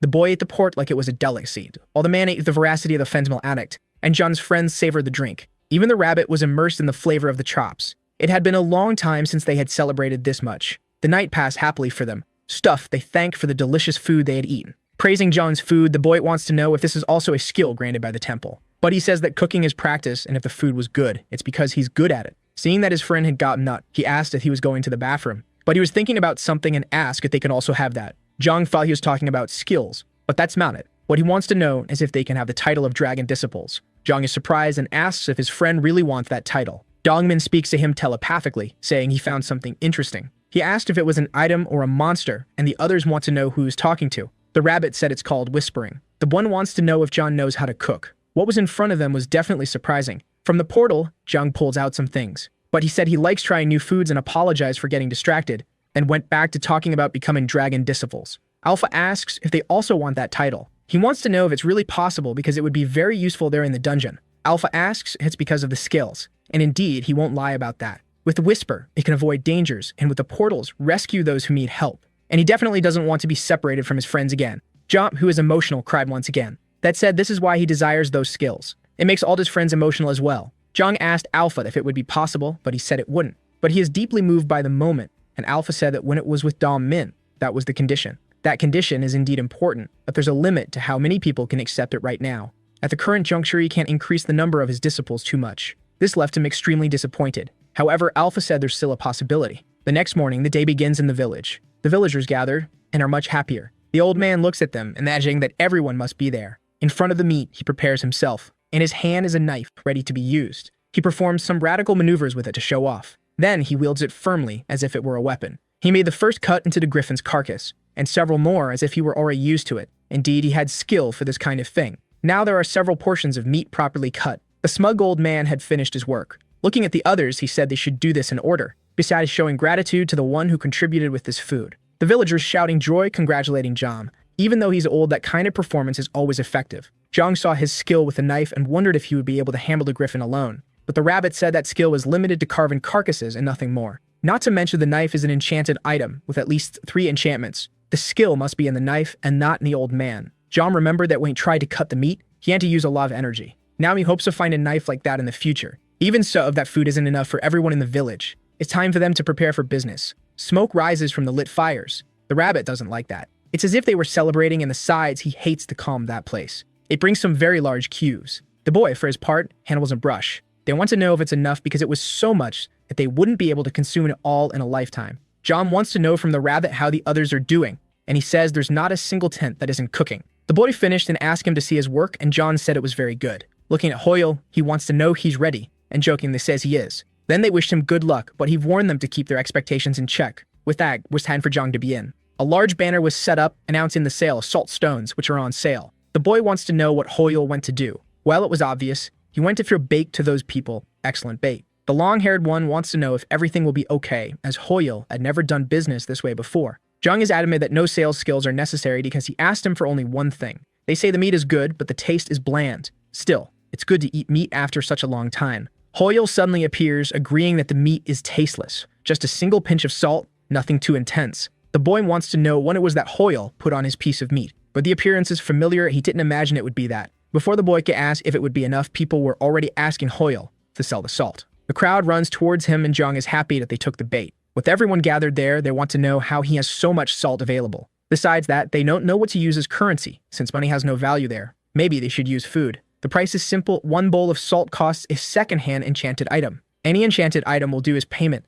For some, that's a price they cannot pay. But others are very interested in this exchange. The boy warned that it's not just any object and must be enchanted, but everyone that knows how to get enchanted items, which can't be said about the salt. In Stage 4, every player has at least 2 enchanted items they don't use, but they are valuable because they are hard to obtain. Salt is precious, and the items are scarce, and everyone has the same doubt. They were nearly boiling from thinking too much. It just needed a small push for the reaction to happen. One of them acted rashly, which ended up being the tricker. That was enough to make everyone more inclined to go along. It didn't take long for the salt sale to be a complete success in the village. Just as quickly as the commotion started, it spread throughout the village. The old man was perplexed to learn that salt was being sold. It's not possible that they have salt available too. Then he watches everyone gathering to buy it, and saw Zhang collecting enchanted equipment. He said that Zhang had a talent for surprising people. The old man said he would get some salt. Zhang said all he needed to do was give him an item, but the old man disagreed. His intention was to take all the salt that was there. They thought the old man intended to buy all the salt. But he said that salt is food too,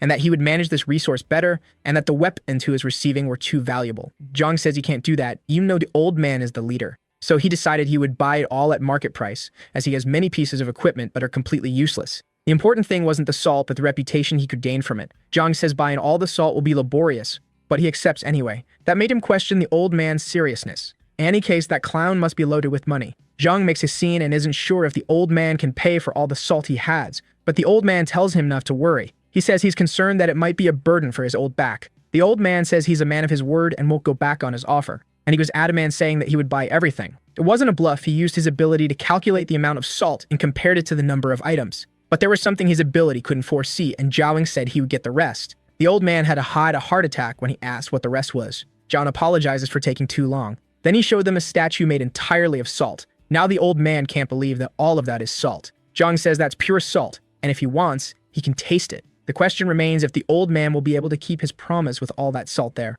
Otherwise, it would be terrible for his reputation. The old man's face couldn't hide his frustration and anger. People comment, but the old man was caught off guard. He's sweating cold as he doesn't know what to do and can't even hide that his underwear is already soiled. Time passed in the camp. The night had been productive for Zhang. Alpha praises him, as for the first time he had acted like the owner of the temple. Even though they are low-level equipment, it was a huge quantity obtained just from salt. Almost 60% of what was there belonged to the old man. None of them seemed to be very useful. The long-haired man asked his friend to take a closer look at those gloves. They could be useful for handling hot traps, but John thought of using them in the kitchen. Most of the items were like that pair of gloves, useless. The ones that had the potential to be more useful had their durability compromised, and if it wasn't compromised, the item was certainly of no practical use. By saying they would accept anything, they only received junk from people. Zhang says they can't be blamed because they can't give up items that protect their lives. Not to mention that the purpose of the sale was to achieve a greater goal. They needed to recruit more apostles for the temple. He gathered everything necessary, now it was up to Alpha to do his part.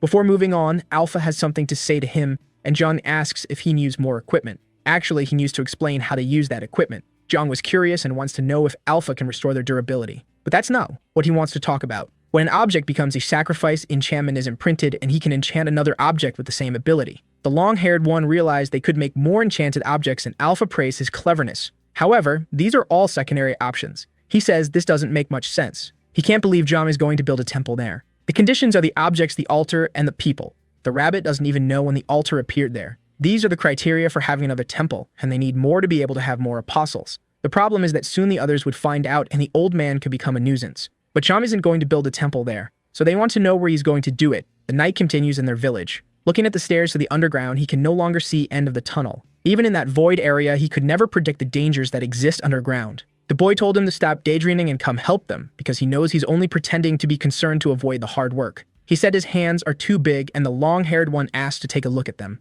Looking at them, he said the task would be easy for him. Just rub your hands and the hulls will come off the grains, that's how you make rice. He wanted to know how the long-haired one knew this, but he learned it from some. In fact, that work was therapeutic for him, almost like meditation. Hearing that, he could only imagine that the long-haired one was a weird guy too. The rabbit says he knows how he feels. Zhang is complicated, and when he starts digging, only God knows what he'll do. From down below, he scolded the rabbit, who didn't expect to be overheard by his boss. Faced with that huge rock, he's wondering if he should use it or not. The equipment he got with the salt, and he's going to enchant it with even more things. His strikes on the rock are now powerful. His stone-breaking ability had 2 important steps. He needed to place the spike in a spot and hit with a hammer. 2 necessary steps when using the 2 tools. By using the pickaxe, he became even more efficient. After a lot of work, he sighed in relief. There was a lot of space now, and he thinks he overdid it because he got excited. His friends say they're done with the rice. Even though he's far away, he can hear them well, maybe because it's this artificial cave. So he asked them to come down and for one of them to cook the food. The man stayed to cook and asked his friends to be cautious. The long-haired one was already surprised when Zhang made the furniture,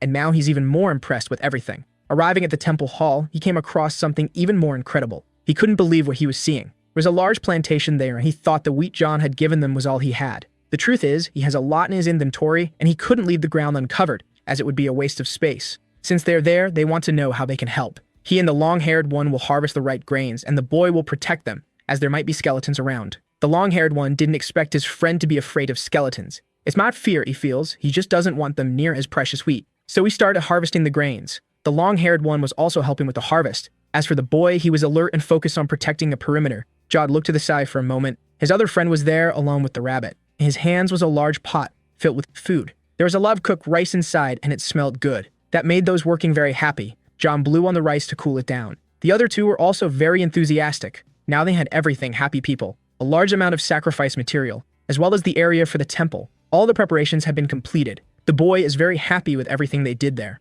The man, on the other hand, said dust got in his eyes, but the truth is that he cries easily. The long-haired one, besides being happy, is proud of John's abilities. Being the only sensible one there, the rabbit wonders why he's feeling a colossal sense of secondhand embarrassment. John established that as the second temple of Artia. Immediately, a great and intense light emanated from the altar. Alpha suggested activating the temple's defenses to prevent unwanted intrusions, but John doesn't know who could invade them. Still, he installed one as a precaution, and the rabbit was surprised to hear that. John pointed to where the trap was, but all the rabbit saw was rice. In the middle of the field, there's a pit. The plants hide it well, and it will be quite effective against the unsuspecting and distracted. The rabbit found it inefficient and useless, but John tries to reinforce that his trap is good. To the rabbit, his boss wants to repoint the rice as soon as the trap resets. John doesn't know whether to leave it as is or make more improvements. Alpha says he could appoint a manager for the second temple. The rabbit thought this would be his moment to shine once again. John looked at him and asked why he was acting so smug. He wants to appoint Sung, the long-haired Dai, as the manager of that temple. The young man ended up surprised and the rabbit furious.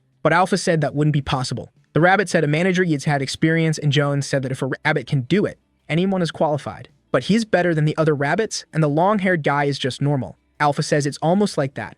A manager needs to transcend their peers. That's why most managers are animals, and more unique they are, the easier it is to meet the criteria. He takes up a fuss, saying he's the only capable one among them and wants to be a manager. Chung is uncomfortable giving him more power, but he needs more apostles. Since it's his only option, the rabbit was named the manager of the second temple as well. He feels a power in his body. Now he's a transcendental rabbit, but to them, he's just a talking rabbit. He said now he could have a name too, to his boss's surprise. After that, he was finally ready to have a name of his own. So he asked his boss to name him with a noble and powerful name. Seeing his name, he asked his boss if it wasn't a mistake. The name he expected to be something noble is just rabbit. Jung says it's better than not having a name, and he is a rabbit, after all. This made him furious, as in the end, nothing had changed in his life. Thus, both Sung and Jin were accepted as disciples of the Dragon Temple. This granted them more skills. They can use the whisper to talk among themselves, as if it were a virtual conversation. However, the number of apostles has a limit. Hoyle preferred the other two as apostles because they have more combat experience. Thus, a long search for apostles had come to an end. But in the village, there was someone who couldn't sleep. The old man taps his fingers impatiently. He's sitting on his throne, thinking. He doesn't quite know what he's feeling, but he thinks it's anxiety. For his experience, he assumes his life is in danger. Maybe the griffin meat was poisoned, but it tasted too good for that. Perhaps it was the salt, but if it were, it would be salty. He can't imagine any more possibilities. He used his ability on himself to discover what was bothering him. The answer he found was Joan. Two young men are talking about what they need to do to kill skeletons. It was his first time on guard duty, and he had no field experience. This made his partner worried because, alongside a rookie, he's also in danger. But there's a special sign every time they appear. The tombstone sprouts from the ground. That's the sign they're coming. They can't say why, but whenever it appears, they mean to react quickly. Even if you break their limbs and spell, they won't die because they're already dead. Thus, they're at a great disadvantage. They cannot be underestimated. The defense strategy is to find the tombstone and destroy it. If he didn't know this, he'd be in trouble, and now he wants to know what the tombstones look like. Then the young man points to one that just appeared. Now he realizes what's happening. This terrified him because there are so many. He then told the other to go inform the old man about what's happening. From the underground, they hear movement and assume something must be going on. The long-haired guy wants to go there because he has a bad feeling about it. The old man orders the builders to reinforce the barriers and the warriors to prepare for battle. No wonder he was feeling anxious, but he doesn't know why these skeletons are bigger. His ability tells him there's no option this time, they will need to fight. Even though he's old, there are things he must protect, like his precious village where he lives. He shouts for everyone to protect the town. The skeletons advance on the village in hordes, but the player's barricade has already been formed, ready to defend. The first of them charges at the hostile mass, destroying the first skeleton with ease. Near him, one of the skeletons prepares for attack, but there is another player ready to fight as well. Thus, the skeleton has its chest pierced by his weapon. The others begin to shout in unison, ready for war. The session of dismembering skeletons begins. They are crushed and dismembered without mercy. One of them prepares his spear to be thrown, and hit the bald head of one of them. Even though they are only bones, the battle is dangerous. From above, the old man watches the battlefield. This is never a pleasant sight to witness. For the battle's end, the gravestones need to be destroyed. But given the formation of the battle, it's impossible to reach the gravestones. It doesn't take long for exhaustion to show up among them. Now that player is completely unarmed. With limited physical strength and stamina, the humans are at disadvantage, because the dead never get tired. The chance of victor is becoming more and more scarce. The thought of that possibility makes the old man smile. It doesn't matter if they have a chance or not. That particular situation is important. With one strike, he destroys a skeleton that was nearby. Resisting is their only chance to survive one more day. He looks to the side, watching the warriors. One of them is already exhausted as there are many skeletons. Looking to the other side, he notices the same thing. The girl is also very tired from fighting so much. A prolonged battle, they have no chance of victory in this context. The more time passes, they can only feel one thing. And that thing is a brutal and intense fear. When someone is scared, the body trembles and moving becomes much harder, making it difficult for them to show their potential. The old man soon noticed the agitation of the village residents. To overcome that difficulty, he needs to raise everyone's morale. He took a deep breath to shout. He called all the village residents from the void.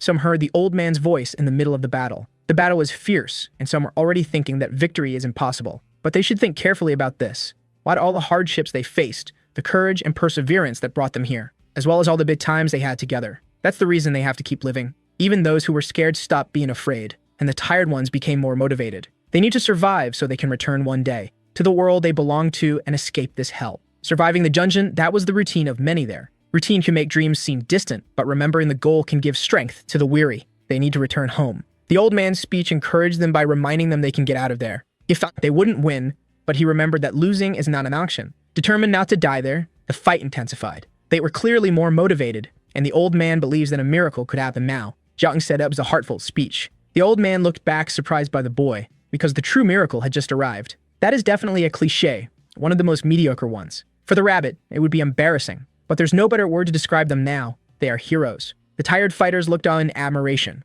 Those lightning bolts descending with the blades. Definitely a powerful and fierce strike. Not even the old man imagined the long-haired one was that strong. That sword that controls lightning seems to be a formidable weapon. But the boy says it's not just the weapon that matters, and asked him to watch more closely what he would do next. He closed his eyes while holding his bow. When he opened them, a yellow energy enveloped his arrow. What really makes the difference is the skill. On one end said the child was incredible, which made the child annoyed. He quickly snapped back to reality, noticing Koyol was missing. One of fighters had been injured by one of the skeletons. The strike made him drop his weapon to the ground. Koyol says it's not cool that a dead man wants to take the life of the living, and walked towards the skeleton full of anger. The monster hesitated for a moment. However, it drove its dagger into his stomach. That wasn't what he was expecting. A skeleton had caught him off guard. The monster smiled at its feet, thinking it was tough. The Hoyol was just playing around. With a single blow, he turned the skeleton into a big jigsaw puzzle. The boy doesn't know how Hoyol is still alive as he was stabbed. Hoyol's skill is replay, excellent for a tank like him. Seeing all of this, the old man swore that he was just a useless novice.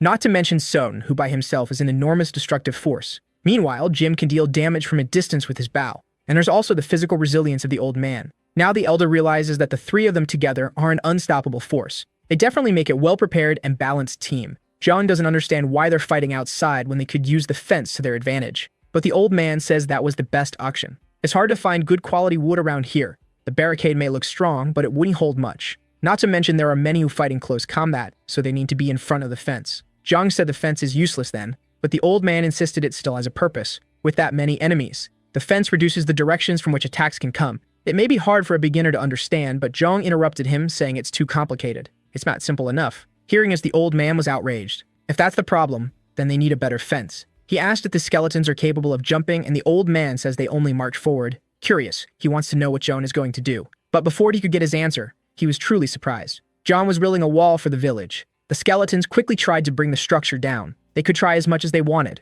but they wouldn't be able to do anything. Now there's only one more thing to do. Through a whisper, he wants to know if Sung and Jim can hear him. Immediately, they confirm they can hear him. He's going to separate the people from the monsters and need their help. Sun should come to him while the boy should stay with the old man. But he doesn't know how to find him among so many people. All he had to do was look around, as a mark had been made on the ground. Sun looked up, impressed. Jin was also impressed by what he saw. The old man wondered if this was really happening. Meanwhile, the elder was speechless, thinking John might be a god. There was a massive tower in the middle of the battle. From up there, he activated his mini-map. There really were many skeletons, and the blue dots must be his new apostles. The rabbit arrived there, exhausted, and John said he was a mediocre manager, but it was hard to get there without being killed. It seems the Almighty One has a guilty conscience, and John wants to know what he means by that. But it's all his fault, although John didn't expect it to cause all of this. He didn't expect the temple to attract so much, and the rabbit wants to know what the connection between the temple and the skeletons is. Alpha says the undead are drawn to the life energy of the temple, and John wants to know if he knew this would happen. Like a lightning bolt, Sung climbed up the side of the tower.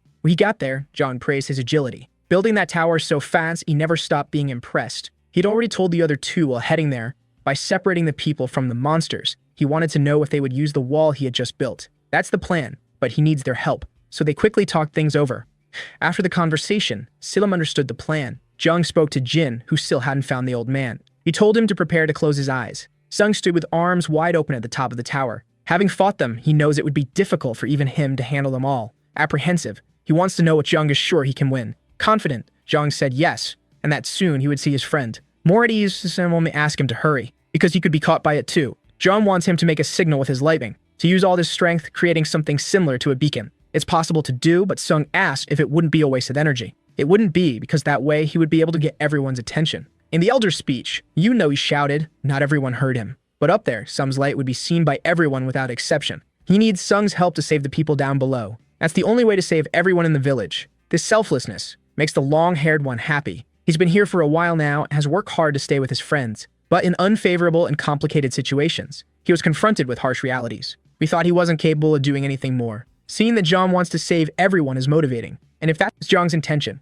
they no longer have anything left to wait for. Jim noticed his hair starting to lift from the static electricity. The signal is coming, and they need to be ready. Asura is already in position. Then San uses his lightning ability. A massive wave of electrical energy descends from the sky, from where he stands. Not only the noise, but a great luminous signal appears in the sky. Below, people realize what has happened. Even those who had their backs to the tower noticed the lightning. A beautiful luminous signal cut through the night sky. For those guarding the village, the flash caught everyone's attention. They stayed focused on it for a short period of time. Then some shouted, ordering them to head to the wall near the fence. They wonder if this is the rookie, while others want to know where that wall came from. Sung says once again for everyone to go inside the wall as he's going to end it all. Not everyone understands, but some heard it clearly. Realizing he must have a plan, they begin to move. Soon, they start bringing the wounded inside. Sung is exhausted after having done all that. Now it was Jum's turn to execute his part of the plan. He's already down below, running with the other two. The old man noticed the skeletons are slower.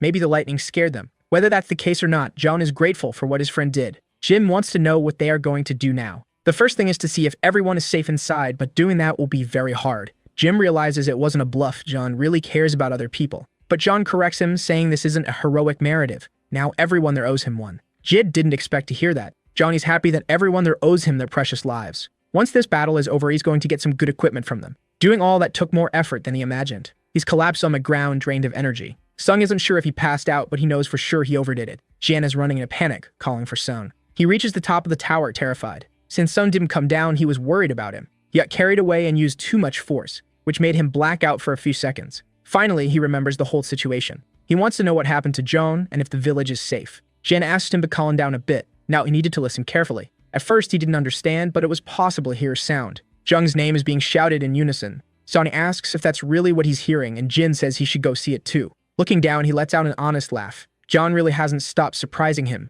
The villagers are celebrating. Everyone is shouting the name of the one who is crucial in saving them. There isn't a single person who isn't happy with him. The rabbit sees all of it and says none of this would happen if they knew him like he does. John tells him to shut up and threatens never to give him meat again. He could really be evil sometimes, and John told his lovely manager to give a smile. He told the others to enjoy the victory while it lasts. The old man arrives at the tower, complaining that it's too high to climb. From above, it can see people surrounding John's elephant. The old man had to climb up because he was already feeling ashamed. John is now a celebrity. The people are in an uproar over him. Looking down from the top, Sun was also happy with the result. Besides being incredible, there was even a golem to use. In fact, even though it looks different, that's definitely a golem. Sun wants to know what happened since he was unconscious. The old man isn't good with words and doesn't know how to begin describing it. Jim got irritated and said he would explain how everything happened. They thought the wall would only serve to protect the people. They were with it, checking if anyone was still outside. After making sure everyone was safe, Jim thought they would finally rest a bit, but that's not what happened. John prepared to use a skill. He used the strength of the horned bull. It was really something incredible to witness firsthand. He started positioning bricks he had in his inventory. Everything seemed too simple to execute. He used basic movements but achieved formidable results. John was completely focused and determined. The villagers ended up witnessing everything. Besides giving them meat, there was also all that salt. This guy who is helping them now. There's only one word to define him. He is simply incredible. But his plan didn't end with just the wall, and he asked the rabbit where he installed what he had requested. He told him to look at the map because he placed it in the planned spot, and it was very hard to do it without being seen. Thus, he praised his manager's work. He couldn't join the battle earlier because he might hurt someone. With the field cleared, he called his golems to the battle. Soon, they began emerging from the portal. The sight of them left people speechless. There was no resistance the skeletons could offer now. Some now understands that John was indeed the one responsible for saving the village. From afar, the old man observes him. The situation for him is not looking good. The villagers were already on John's side, and if the old man won to survive in the dungeon, he couldn't oppose him. John from above spotted the old man. The will to live is truly a peculiar motivation. In a loud voice and smiling, he said that John had done an excellent job. In the village, the day finally breaks. Through the streets, he hears some murmurs. As he passes by, people ask if he slept well or inform others that John is passing by. Perhaps through the hardships of the previous day, but everyone seems much friendlier now. The battle is the topic of the moment among them. Despite Sun's feats, they can't stop talking about John. The rabbit says it's all his fault, but at least everyone is safe and alive. He just hopes Sung doesn't blame himself too much. But the rabbit says, unlike certain people, Sun has a conscience. Although he was sensible, he received a few knocks on the head. Alpha wants to know when he's going to collect the equipment, but John wants to know what he's talking about. Skeletons have equipment that can be used as sacrifices, and John didn't imagine that even broken items would be useful. There's little vital energy in them that it can still be used. If that's the case, he would find out soon. The rabbit wants to know where he's headed now, but at that exact moment, the boy is at a loss for words. He wonders why the old man is bowing before him. The old man doesn't call him by name, but instead addresses him as Your Excellency. All this formality made him uncomfortable. Thanks to him, may now have a sturdy wall, but the situation in the village had changed greatly. John doesn't know what he's talking about. Since yesterday, there have been many skeletons outside, making it very dangerous to leave. To be honest, they are completely isolated now. Thus, their first problem is how to get food. Originally, they would explore the outside, but with all these skeletons, it's become much more difficult. The rabbit asks what the old man wants, and automatically the old man gets the biggest fright of his life. But the rabbit says it's all right, there's no one here, and Joan told him to stop doing that kind of thing. The old man can't understand what Jong is doing. There isn't a single person here who doesn't know who the rabbit is, as he plays a key role in the first memories of this hateful place. It seems they are companions and that Zhang is the leader. Looking at the old man, Zhang realized he had something to ask, and he was ready to listen. After looking at the wall, the old man had an idea. He asked if it would be possible to build a bridge. If there were a bridge as high as the wall, the skeletons wouldn't be able to reach anyone. With a safe route, it could leave to search for food again. The rabbit said that the old man still knows how to think because his idea isn't bad. Zhang wants to know the distance from the village to the nearest dungeon, and it's approximately 3 times the village's perimeter. Thinking about it, he concluded there should be no problem building a bridge, but he has no intention of doing it for free. He suggested they go outside to make an estimate, which surprised the old man. Outside, some were startled by the rabbit, but the old man said he was Joan's companion. After the last night, not even walking with the rabbit negatively impacted Joan's reputation. The villagers seemed to have blind faith in him from now on. That wall is indeed very solid, and while observing, some wondered if the rabbit was really his companion. Zhang said that these were the precious items he had accumulated so far. All that dirt he had collected with his own hands to the old man's surprise. His life in a dungeon is all about building things. Finally, the old man seems to understand more about him. He didn't imagine he had gone through so much difficulty, but Zhang says it's all right. Eager to get started, Zhang wanted to make an estimate for the bridge. Since he was going to use his items, he would like to receive something in return, starting with the equipment left behind by the skeletons. This proposal left the old man speechless. Since the golems did almost all the work, he sees no problem with it. With that decided, there's no time to lose and it's time to start collecting. As help was needed, the old man explained the situation to the volunteers. Rumors about the bridge construction soon spread. A direct route would indeed be very good for them. If they perish in that purple land, it will become skeletons too. The rabbit said that the body would immediately rot and even a blade stuck in the ground would rust quickly. That land is capable of corroding and eroding everything. The old man asks if this is a problem. But Zhang is interested in that land. Since the wall is made of earth, it's normal. He wants to know if it's a good idea to build another wall on top of that one. To the old man, they should check the soil before making the bridge. And that's exactly it. Zhang is ready. They need to confirm if this is possible or not. He summoned a cube onto the purple soil. He wants to see if something would happen. Its color started changing to purple as well. If it remains this way, there's one more test to be done. He started purifying the cube to see if it would return to its original state. Even after being purified, the cube began changing color again. That land had become very toxic. The rabbit already suspected this. It's a real curse. All that land is completely infertile, and it turned what once was a great army into skeletons, the cursed land. As he spoke, Zhang said it's working now to the rabbit's surprise. All he had to do was place a stone slab between the cube and the contaminated soil, but the rabbit said it was just a coincidence. After hitting the rabbit, it was time to begin the construction preparations. After getting used to the production process, he realized how to make it more efficient. He climbed onto the blocks he had already placed. He put down another stone slab, and then the 2 dirt blocks. He just needed to repeat the process until the bridge's path was completed, even if it surprised those watching him. For Zhang, this was far from being the most strenuous task he had done in that world. At the end of the bridge, he placed a torch that could be lit later, and he did all of this because he enjoys it, not for recognition. But it left the old man a bit confused. After seeing all this, he was finally captivated. It's rare to find a kind person like him, especially since the old man had done questionable things to survive until now, and he hopes to repay the favor. Zhang says the knife the old man used to prepare the food was really nice. It's his greatest treasure because it matches well with the ability he has. His expression froze when he realized what was happening. Zhang didn't want it to be so obvious. The old man yelled at him to pay attention. Zhang didn't understand, but the old man told him to look behind him because 2 balls were flying his way. He started turning around to see what was coming. He finally spotted the objects in the air. As they hit the ground, he was almost struck. The rabbit didn't know what that was or how Zhang managed to dodge it. He asked if the rabbit had forgotten that his boss can see the trajectory of any projectile. Without thinking twice, he grabbed his manager by the ears, because he needed to lift him off the ground so he wouldn't get in either.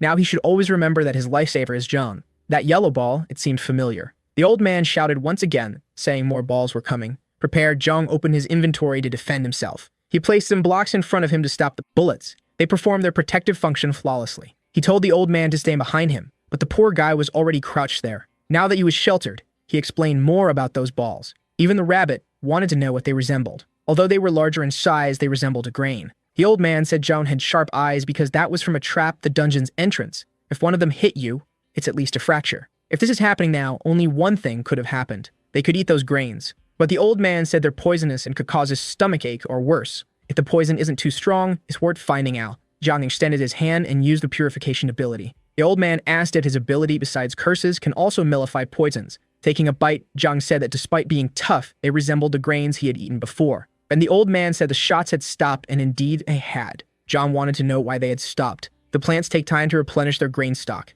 That was a relief to know, so Zhang looked seriously at the rabbit. He ordered him to collect all the grains, much to the rabbit's displeasure. He couldn't wait to try a green one. The old man even offered to call more helpers for the task. But it's better that they go back together, as there are more things they need as well. The bridge is now properly built across the cursed land. Sam, watching her, said that his friend had once again done something incredible. After walking for a while, the old man was tired. John wants to know where he's going to place them, but there must be space. He saw how the earth was piled up and can't tell if the young man is a human or a professional excavator. Not to mention, he doesn't want to get any closer than this. However, he doesn't want to have any enmity with John in any way. John asked if the old man was ready to head back as it was already getting dark. The sun had begun to set on the horizon. All that had been done in a single day, and the bridge was very well built. Up ahead, he notices something happening. A lightning bolt was approaching their position. Son had just found them. It was great to have found him returning to the village where everyone inside is safe and sound. Now it was time for them to return there too. Jung asks if something happened. Regarding the equipment left by the skeletons, Son had already collected everything.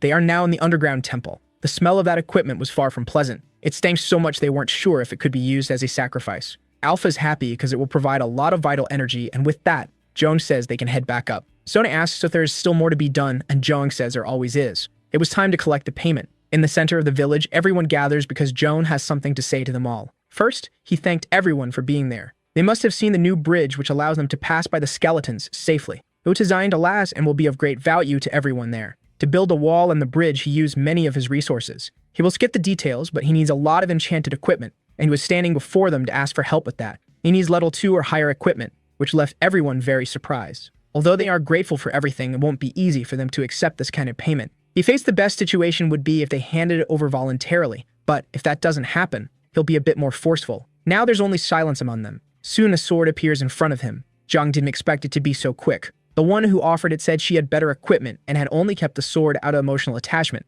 If it weren't for him, everything would have ended the previous night, and she knows she owes him her life. She asked him to accept it, as even though it's hard, she means to pay her debt. After finishing speaking, she asked the others if she wasn't right. Soon, the equipment started raining in front of him. Another day passed in the village with him receiving a lot of equipment. By morning, he and his friends were gathered. Sunny asked if they needed to go to the dungeon without him. Jim didn't want to be separated from him as they had just reunited and now they would protect him. The old man wants to know the reason for this. Jung says that if he makes a mistake, it will be embarrassing and he'll show them once they return from the dungeon. Judging by his smile, it must not be anything serious, but still, he wants to know what Jung is planning, and the rabbit asks him to grip harder. But Jung assured them he would join them in the last ruin. It just need to tell him when they are close to it. If he intends to meet them alone, that could be dangerous. But he won't do that, he's going to send the rabbit. In his defense, the rabbit says he can find another guide and being affiliated with the Dragon of Life he can't kill. But all John needs is for the rabbit to open a portal near the ruins, nothing more. Sug isn't too happy with that suggestion. Even though it seems like a safe method, it still worries him. Dungeons make players stronger,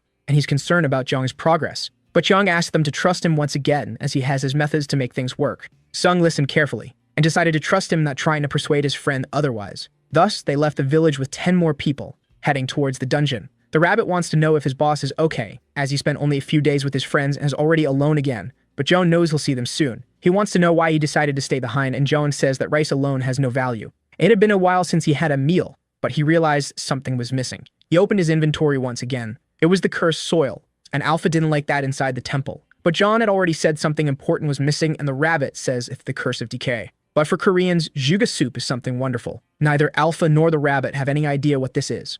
All the grains collected are inside the pot. John is quite entertained with his recipe. The rabbit asked what it was and if the grains would be the side dish of the day. After they were boiled, he might be able to ferment them using that soil. Once again, both Alpha and the rabbit are not understanding. When he saw those grains, the first thing that came to his mind was the soybean fermentation process. The rabbit had a hard time understanding why someone would eat something spoiled, but Jung said it was fermentation. Even Alpha had never heard of him, asked if it was something primitive, and Jung said it was a recipe passed down for generations. If it worked, he would be able to make even tastier dishes. That simple sentence convinced the rabbit that it must be good. He just asked Jung to keep his eyes open and pay attention. After the grains were cooked, it was necessary to grind them in the mortar. Then he shaped the dough into something similar to a square. With the sunstones, he made them dry quickly. He also tied some grains that have dried with the sunstones. Looking at the rope more closely, the rabbit wanted to know if they were really made of grass. Looking at him, John said a thumb down that rope would help in the fermentation process. The rabbit just wanted to know how John knew how to do all these things. With everything organized, John was quite pleased with what he had done so far, but the rabbit said it looked like garbage.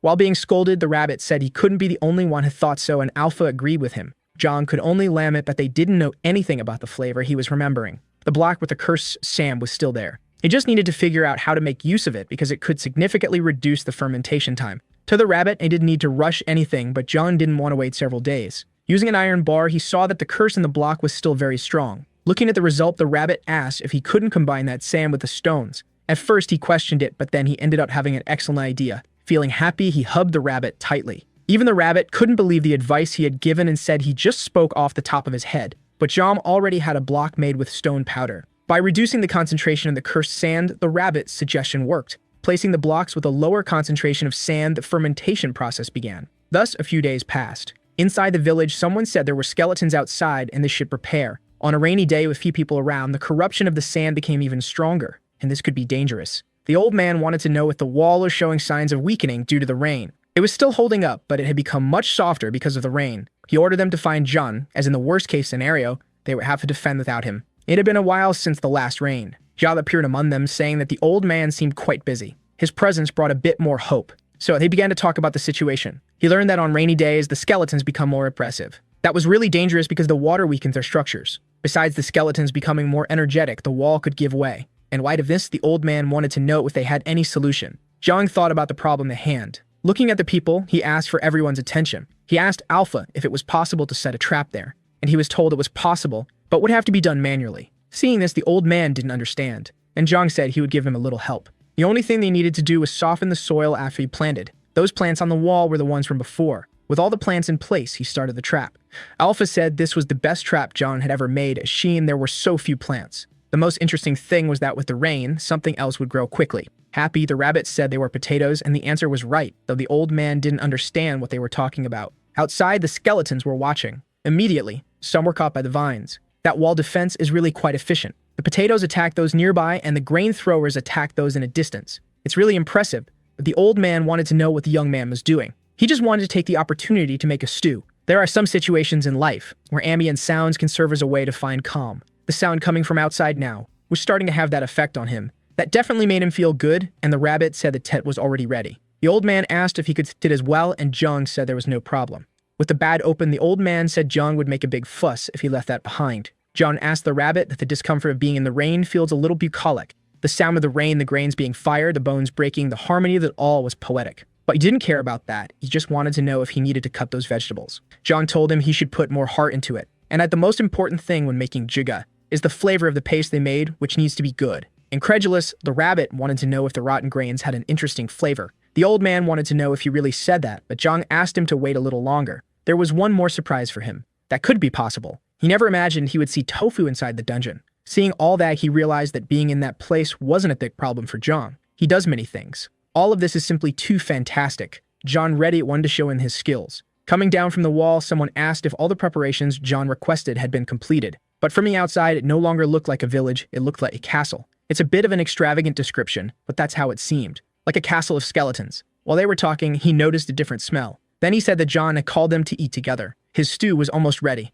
With chopsticks, he picked up a piece of tofu. Then he put it on the frying pan to roast. Meanwhile, the rabbit kept working nonstop. He was expanding the size of the cabin to protect the others from the rain. But he couldn't expect other people to come and ask Zhang about it. Below the wall, the crowd started noticing that the smell was wonderful. Zhang asked them to come in order so he could help. Soon, several of them were up there under the tent. It was impossible for some to hide their excitement. Others were already drooling. With all of them gathered there, the time had come. Finally, he wished they would enjoy the meal. Then they began eating the banquet laid before them. The rice grains were marvelous. He never imagined he'd eat tofu in the dungeon and was perfectly tender. And the best part was the jjigae, which was beyond words. He just wanted to know how John does all that. He's like a god. The rabbit didn't understand why they were getting emotional and wanted to know if the flavor did that to people. John told him he had already eaten 3 times and the rabbit wanted to eat another bowl. He had made all of that with his own hands and shared it with everyone. That left him completely satisfied. A special glow caught his attention. He earned an achievement by making everyone happy. This recipe tasted better and helped protect against the cold. Seeing the reward, he noticed it added 10% more flavor and gave 20% cold resistance. They started commenting that it tasted better and that they felt less cold now. Koreans need to eat rice, and he wanted to know if the cold resistance increases cumulatively. But the rabbit said the effect would wear off with digestion. He wanted to know if it was okay to eat without worrying about the enemies on the other side, but Zhang said it was safe up there. Alpha said they couldn't climb the wall, and that was what Zhang had expected. Looking down, he saw the skeletons being slaughtered. He laughed joyfully at that, but the rabbit thought he was getting too confident. Once again, a bright flash appeared. Zhang was happy to see it. It seemed like this was the day for achievements. He was just eating without doing anything else. He didn't expect this. For destroying 1,000 skeletons, he's now twice as good at breaking bones. The fracture in the skeleton's skull started to grow. Zhang placed his hand over it, then crushed the skull without any difficulty. He didn't even have to touch it properly. The power he had received was truly strong. The old man said he also received the title of Skeleton Destroyer. Indeed, he has it too. But even so, he struggled to survive. Having been there for so long, it's expected that he's gained a few things, which is why he fought well despite his gauge.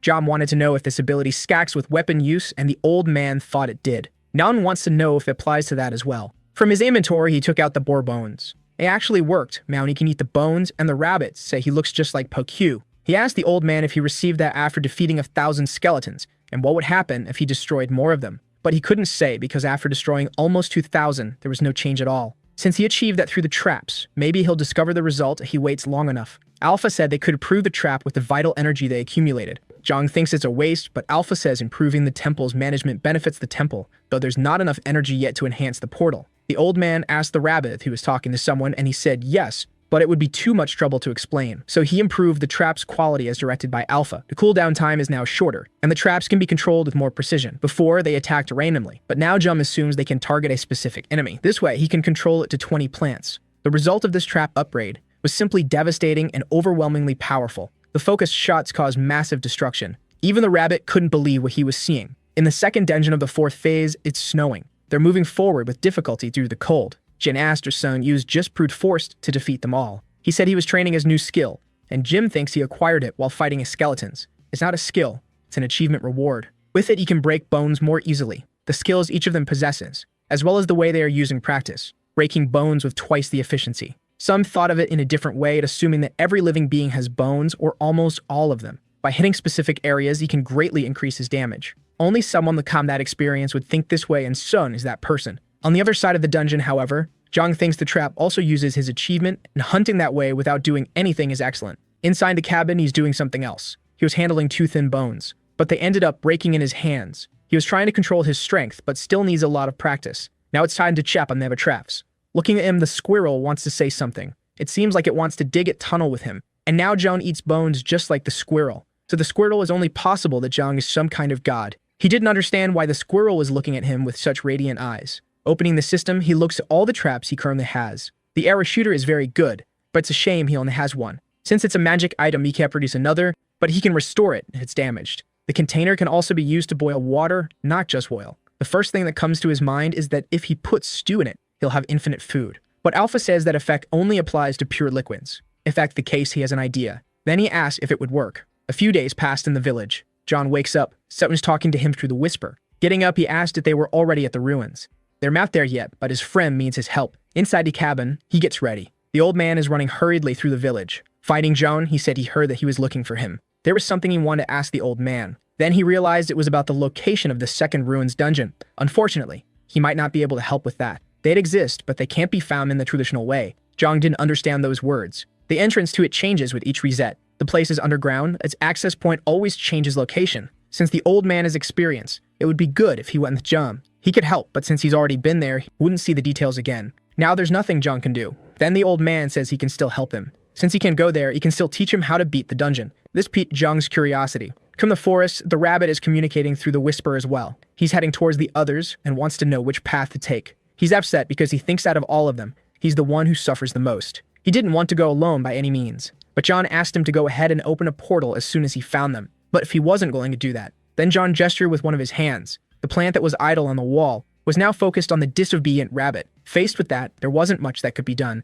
Then he said that there was no one else capable of doing that job except him, the rabbit. Remembering that, he thought he was being extremely generous. After walking for a long time, he finally found what he was looking for. From that point on, the fog was really thick. As soon as he entered it, he realized the ground was cold. Feeling the intense cold, he wondered what kind of weather this was. It didn't take long before he found the others. In a whisper, he told Joan to create a portal. Meet him up with his friends, he asked how they were doing. He quickly noticed it was very cold where they were. Sung said he should have warned them to come dressed warmly. Now that he's there, he wants to know what's wrong with them. He suggested they warm up before talking. Steam rose into the sky. They were all inside the adapted elephant. The 3 who were out in the cold were relieved to be in a warm place. The effect of the silver stones was really good. It even felt like they were in a dream. Outside, Jung said he would be brief. Taking advantage of everyone resting, he wanted to build a tower quickly. It's always very useful to be able to use the minimap. The rabbit suggested building the portal underneath the tower, and indeed the idea was good. He only asked his boss to dig, as he would make the portal. Inside the elephant, they sipped some tea. While they drank it, Zhang asked if it was good.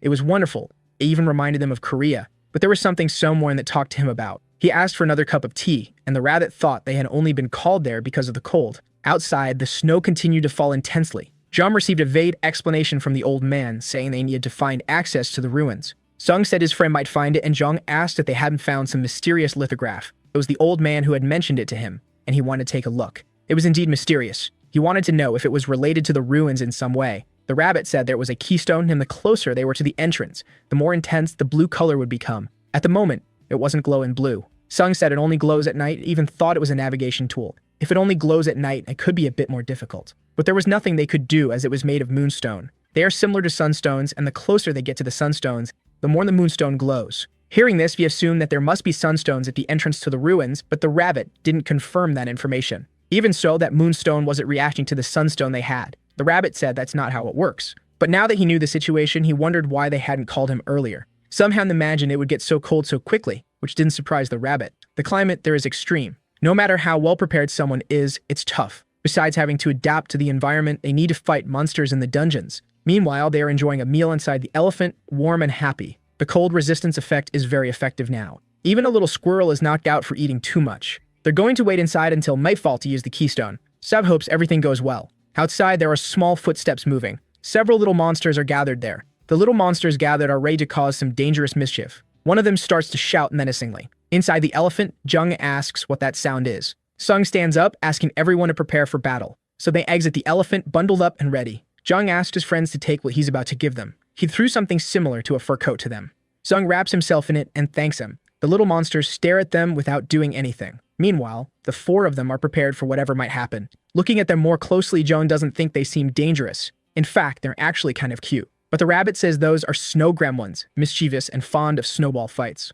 Sung says their tough appearance is actually a deception. But the horde of crazed fentanyl addicts, they charge forward. Sung prepares to defend themselves from the attack. These little pests really aren't playing around. Gathering snow from the ground, the first one starts its attack. The snowball flies through the air. Johnny still in disbelief that this is actually a snowball fight. Sung yells for them to get ready immediately, and he throws himself towards Jung so he won't get hit by the snowball. It landed on the ground seemingly harmless. However, from the ground emerged a large ice stalagmite that could have been fatal. They observe the frozen formation behind them. Some wants to know this friend is okay, but all you can ask is what just happened. The gremlins use magic to do that, and Alpha confirms, as those creatures are artificial creations of witches. Since they were created with magic, they can use it instinctively, and John asks why Alpha hadn't mentioned this before. As he stands up, he notices the sky is filled with snowballs coming their way. They fall down with devastating force. An ice stake destroys the upper part of the elephant. Jung struggles to understand the gravity of the situation. That snow is no joke, it's even denser than the material of his golems. However, he became completely furious because those Miakra monsters had made a huge hole in his golem.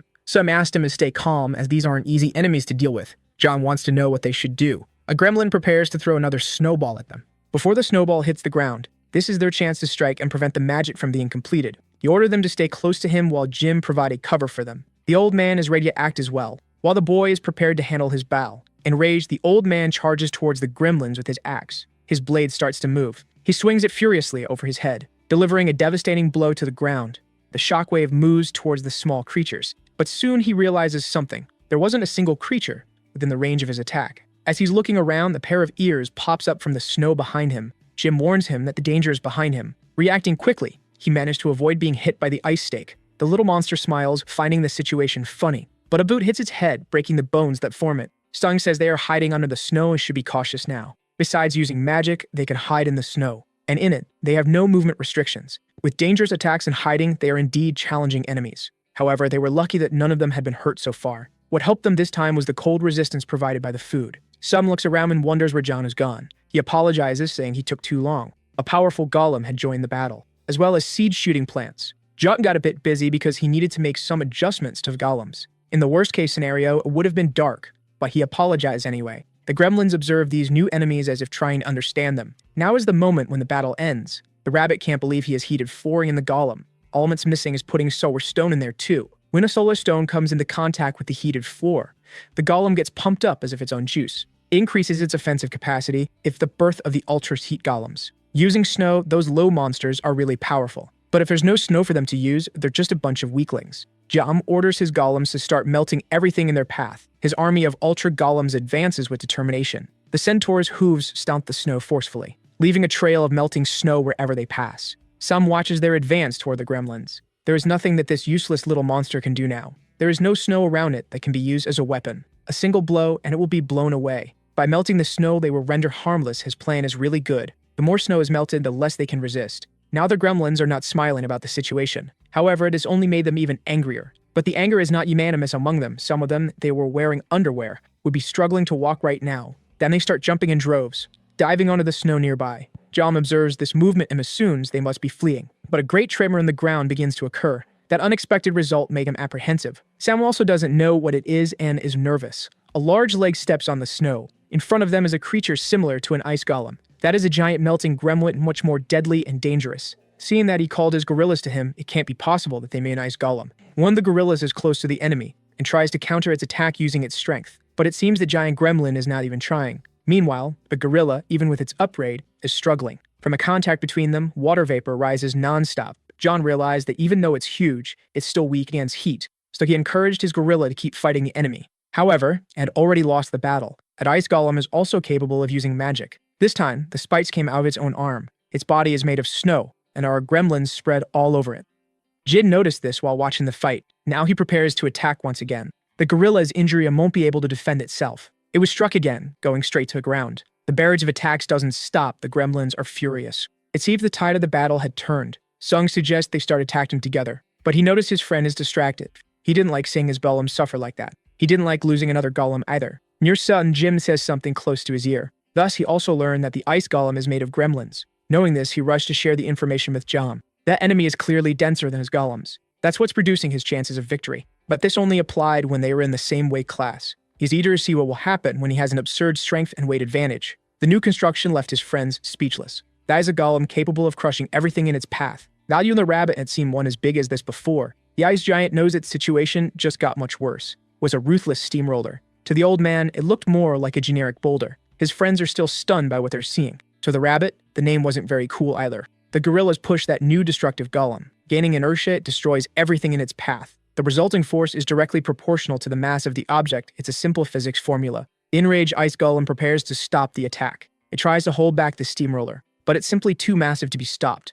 The victory belongs to Joan, and he's confident in it. The steamroller plowed through the ice golem, destroying its entire upper body. Only a portion of his broken body remains. The gremlins that compose it begin to reveal themselves. This left Joan surprised, as he didn't know they have combined to form that. After this part, Sum says it's his turn to act. Then he charges them with his blades soaked in electricity. A great lightning bolt descends from the sky as the announcement of the gremlins' defeat. After the hard battle, they are inside the elephant once again to rest. Sung says that based on what he observed today, John's abilities have definitely improved. Indeed, but he doesn't know what to do with the Undul, which is at level 2. Ifim were saving from a crisis, but before he finished, the other two already know what he's going to say. Sung felt the air was playful, but continued anyway, and he and the old man did the same thing, as it had been imitated perfectly. But Sung says they're wrong because he was going to say something else. Inside the elephant, they joke around a little more, much to the annoyance of the rabbit, who feels trapped with several children. Thinking they're lost, he asks to take a look at the lithograph. It was glowing intensely with a blue color. Thus, they just need to follow the light.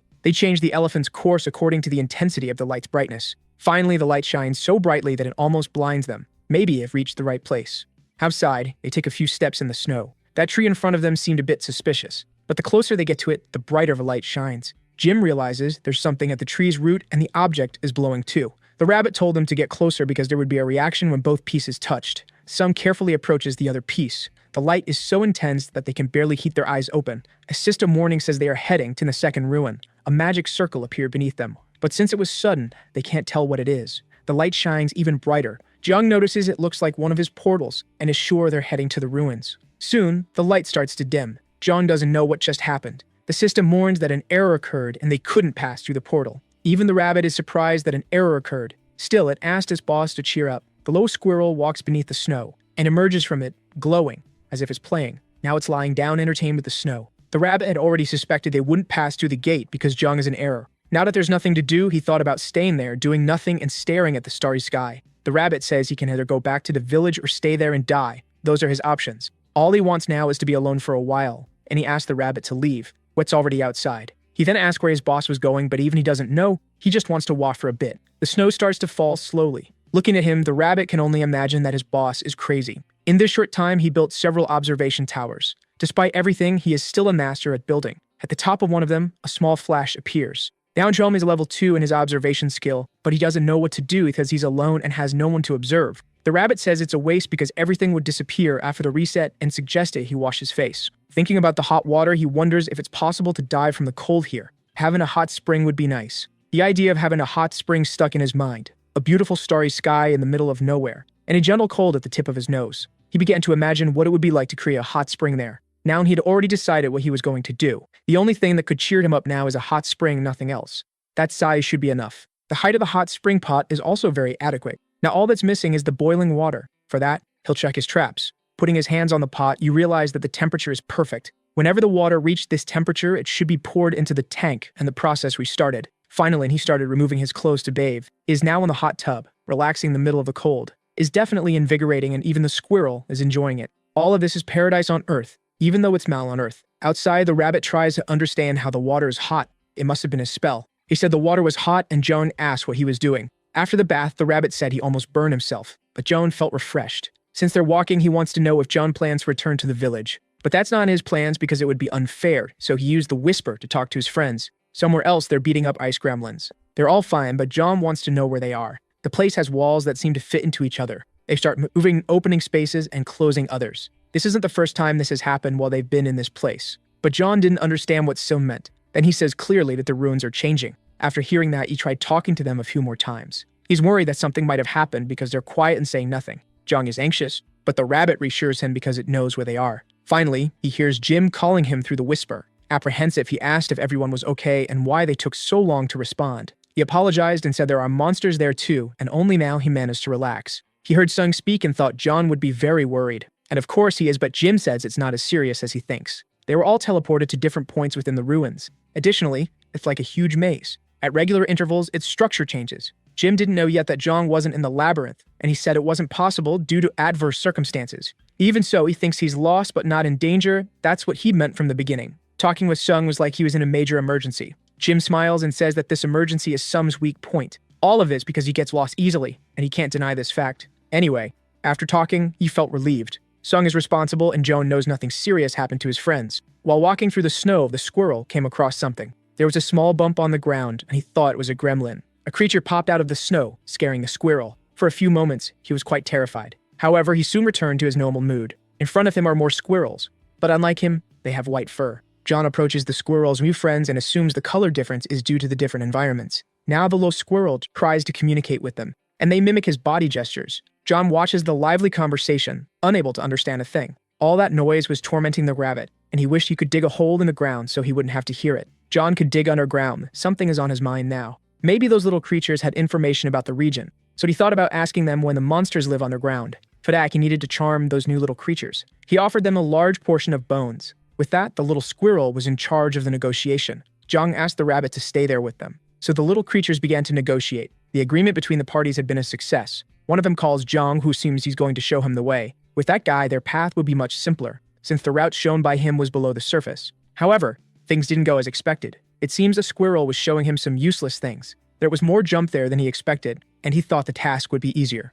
But those tunnels resemble an anthill. Anyway, it's better to keep going since digging is his specialty. In front of him, the wall had broken, and ahead of him, there was something he didn't expect to find. A giant ant, and he has no idea why it's there. Not only is it large, but the ant is terrifying. John doesn't know if he should run away immediately or not. The rabbit didn't expect there to be ants there. It seems he was right when he said it looked like an anthill. They flee, and the rabbit asks him to do something about it. But he doesn't know what to do now, and Alpha says they're not regular ants, so John congratulated him for being sharp with the obvious. They are witch experiments, chimera ants, but this information doesn't matter to them right now. The biggest problem is having to deal with those monsters alone. Tired of running, he decided he was going to fight them. So his body began to channel the strength of the boar. Soon in the first Am received a kick to the head. Jung observes the result of his attack. His foot is the one in pain. That Am is really tough. The rabbit said more of them were coming, and they would need to close the hole. Several ants were heading toward them. The distance doesn't help, but he needs to make them stop moving. He threw the staff at one of their heads when it ended up bouncing off and hitting the wall. Not even that was effective against them. Unable to throw it with more force than that, he doesn't know what to do now. Still, he took more staffs from his inventory, and he stuffed it around the tunnel, making a circle. While he continues planning, the rabbit is completely terrified. One bee ant charges forward fiercely, but it stopped in front of the staff. His plan had worked, and the rabbit was left clueless. The staffs prevent them from advancing because they can only walk forward. Although it was a simple idea, it worked, and that's exactly what he wanted. Using more of his abilities, the rabbit asked him what the purpose of this hole was now. If he closes all the exits, they might end up making one, but by making that hole, it will direct them exactly where he wants. Even though he understood, the rabbit has no idea where he wants to take them. Inside the tunnel, he sets up a few more traps with plants. They're all pointed at the hole he made, just waiting for the ants. The first one came out through the hole and was brutally hit by the seas. The rabbit is impressed by his boss's quick thinking, was pleased in singing his victory. On the ground, the snow squirrel tries to talk to him. He continued on his way, hoping that John would follow as well, and so he did, much to the rabbit's despair. They walk a little further through the tunnels. Finally, they arrive at a place that leaves him surprised. There's a chest there and some equipment scattered on the ground. He's wondering if they live there. But the rabbit doesn't think so. It still looks a lot like the ant nest, and they must have messed with the things. It's hard to believe the ants brought the equipment there, but the rabbit says the ants only obey orders. Perhaps it was the witch who made it happen, and the hypothesis makes Alpha understand why the witches turn ants into chimeras. It's going to be hard to find out where the witch is, but now they're a bit safer, and the witch must be isolated from the outside world. The ants might not only serve for defense, but also to gather materials. Something are being hunted, they're always doing experiments, the riddle is solved. But John doesn't know why Alpha thought so far ahead. The rabbit says that this reflection isn't empty of meaning. The witch's house was the ruin, and the ants were her workers. And if they crossed an entire tunnel, they would reach the end of it. Upon hearing this, he seemed to have an idea of what to do. Now, who wants to reach that end? Next to his portal, there is a small house. The plants are prepared to defend the place. They're all aimed at the small hole in the tunnel. The rabbit has no idea what his boss is doing now. He is wearing enchanted equipment that enhances his attributes. The stack gives him piercing ability, and the rabbit said it's a valuable item. Safety comes first, and Alpha agree because they have accumulated a lot of vital energy. From now on, he plans to grow more and more. Hearing this, he wanted to know what he meant by grow. But John keeps walking through the tunnel. He's ready to pass through the passage. He needs to be cautious because there could be ants on the other side. And indeed, the sound they make can be heard. This makes him react quickly. And using his weapon, he managed to pierce one of them in the head. Advancing cautiously, he needs to listen very carefully. As soon as he feels the ant approaching, he delivers a single fatal blow. This way, he can move forward safely without creating an alarm. And he disposes of the bodies using cursed sand. Repeating this pattern, he manages to advance safely, using the strength of the boar. While waiting, he kills the ants using the plants. It didn't take long for him to reach level 8. The rabbit wants to know if he will continue advancing, but John said they might reach the ruins. Not to mention his skill must have increased, killing the ants is now even easier. On the way, he came across more equipment and asked the rabbit to pick it up. As planned, he continued advancing through the tunnel. The ants alone were not a big danger to him. Nothing could slow his progress now. The rabbit suggests that he use the golems. There was no need to take all this risk. But besides the tunnels being narrow, he doesn't know if the ground is firm enough. One mistake is enough to die. He should be more positive. Opportunities to improve skills are scarce. But it's only positive for the boss. The rabbit is terrified. What he thinks now is that he should have acquired another skill by now since he's pierced several ants so far. But that's not how it works. He's terrible at combat. It's like expecting a mute person to learn to speak just by moving their mouth non-stop. He said that even a rabbit could sing if he tried, and that gave him hope that he actually could. But he was soon scolded by his boss. A sound is coming from a tunnel they just found. He warned the rabbit to be careful because an ant is approaching. He patiently waits to finish it off. The ant's powerful foot stomps the ground. Its mandibles are much larger than those of a regular ant. This ended up terrifying Jung. That is the tremorous soldier ant very threatening. Seeing that the rabbit asks him to be cautious with it, as they only seen workers so far. Then he opened his inventory to pull out an item. He set up a plant trap to help with defense, and ordered the plants to keep firing. The ant's armor is strong, and the seeds pose no danger. Seeing that she remained unharmed, he ended up admiring her, much to the rabbit's despair, who asked him to stay focused. He knows he needs to focus and use the boar's strength. Heading towards her, he struck her head, but his weapon was unable to pierce the ant's exoskeleton. His strongest blow hadn't worked. The ant opens its jaws ready to attack. With a quick movement, it managed to disarm John. A loud noise followed soon after. What he was using as a weapon is now broken. He asked if the rabbit had witnessed that as well. He had, but told him not to waste any more time and to flee as well. At cutting surface, the rabbit noticed his boss's distraction. A clean cut and a hardness that could be pierced by metal. He wants those ants. The rabbit thought he had lost his mind. John wants all those ant parts. Motivated, he summoned a few more traps. He ordered the plans to bind the soldier ant to the rabbit's surprise. Faced with the scene, the rabbit couldn't think of anything. It was too much madness for him. Meanwhile, in the labyrinth, his friends are fighting. Stung has summoned his lightning bolts and used them to destroy monsters that were holding him back. Through the whisper, he asked her Jin heard the strike he had delivered. Once again, the labyrinth began to change. The boy heard him and asked Sun not to walk too far to stay in the same spot. But it's hard for Sun to deal with a labyrinth. Jin told him to make a mess because he would find him somehow. If that's the case, now he feels much more confident. The vines are spreading through the tunnel. The soldier ant is completely paralyzed. After some time, its head is separated from his body. It falls lifeless to the ground. John prepares the touch which he had been desiring. This made him so happy that even the rabbit felt sorry for the ants. Hearing this, he asked whose side the rabbit was on. Then a strong Glovey and the emanate. He achieved the conquest of clearing the Chamara ant's cave. The reward is indeed interesting. You will receive ant eggs. At the tip of his finger is a very tiny ant. He can communicate with it and give it a few simple commands. It has no combat ability, but at least it's obedient. It would be very useful if it were as big as the others. The rabbit says that for normal ants, this one is already very big, and as he tried to touch it, he got bitten on the finger. He realized that she's quite temperamental and big. Alpha is sure it's a Chamara ant, but a baby. It's amazing that he has an ant that can survive the ant accidentally stepped on, but neither Alpha nor the rabbit like that common. Trying to communicate with her, he said that ants communicate with pheromones and asked if she knew the way to know Witch's house. But the rabbit says that it's just an ant that was just born. Jung exits the portal and the rabbit wants to know if he made it, to which he receives a yes in response. He had taken the ant to the temple. His doubt now is what to feed the ant, and he thinks about getting her everything. But the temple is full of grains, and this is definitely a viable food for her.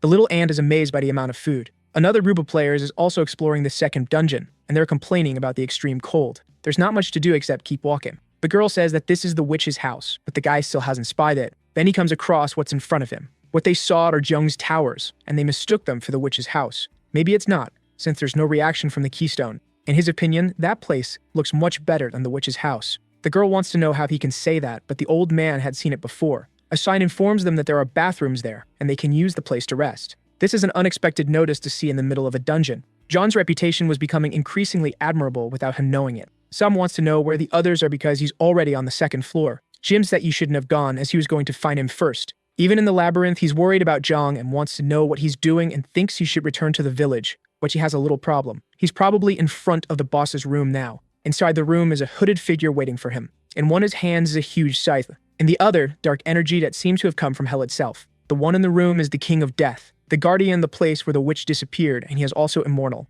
He told them to come in quickly because he has a life to curse them. Zhang asked if the rabbit heard that too, and he said yes, it was a call to enter. Zhang is desperate and doesn't want his friend to go in there alone. Jin shares the same sentiment and asks him not to go in. He thinks they believe he would go in alone because he's crazy. Even the rabbit asks why he isn't preparing to leave, but John said he's still getting ready. He thought there would be a witch there, but the name of her house is obscured. It's like a laboratory. But there's no monster in there, the rabbit says, because the figure behind the door is surely very dangerous. The old man had said that the boss of the second dungeon is the King of Death, and it's impossible to get rid of him. However, there is something that can be done about it. He has a life vessel, but John didn't understand anything about that. Richie, which is the monster's name, has a bowl that contains life energy, and he keeps it in the place only he knows. Destroying that, it's possible to defeat Richie. The rabbit realized he would have to find that object. Knowing his task, he's not happy at all. Meanwhile, John collects several objects from the place that seem quite interesting and asks what the rabbit was saying. He said it was nothing and would help him with the objects, preferring to empty his mind. Looking at the books, Alpha suggested he read them as some witches have valuable magical books. Looking at one of them, he became very intrigued. The book was blank and Alpha said that was bad. If the temple's owner had been a wizard, it would have been different. He just didn't understand why Alpha made him feel bad about the situation. But the rabbit said that's where players pass through, and doesn't make sense for a dungeon assistant to leave behind such dangerous knowledge intact. Besides, he didn't mean to feel bad since many of his abilities are magical. He said he would give him something else and told him to stop joking around. Johnny asked how much paper the rabbit uses in his life. Even if they're blank pages, they have to use them. And since they were there, he wanted to collect everything useful, as it's hard to find wood in good condition. After a while, he collected quite a bit, and Richie said he couldn't wait to have a chance. The rabbit noticed something curious in the room. A single tile on the floor was higher than the others, which was very suspicious. They went to examine the tile and saw that it was loose, and in the space it concealed there was a mysterious chest. Contemplating the inside of the chest, he is intrigued by it. It's full of daggers and knives, and the rabbit thought Richie's life energy would be there. One of them ended up catching John's attention. One of the knives there is different from the others. The butcher's knife with level 3 slaughter and level 1 vampire.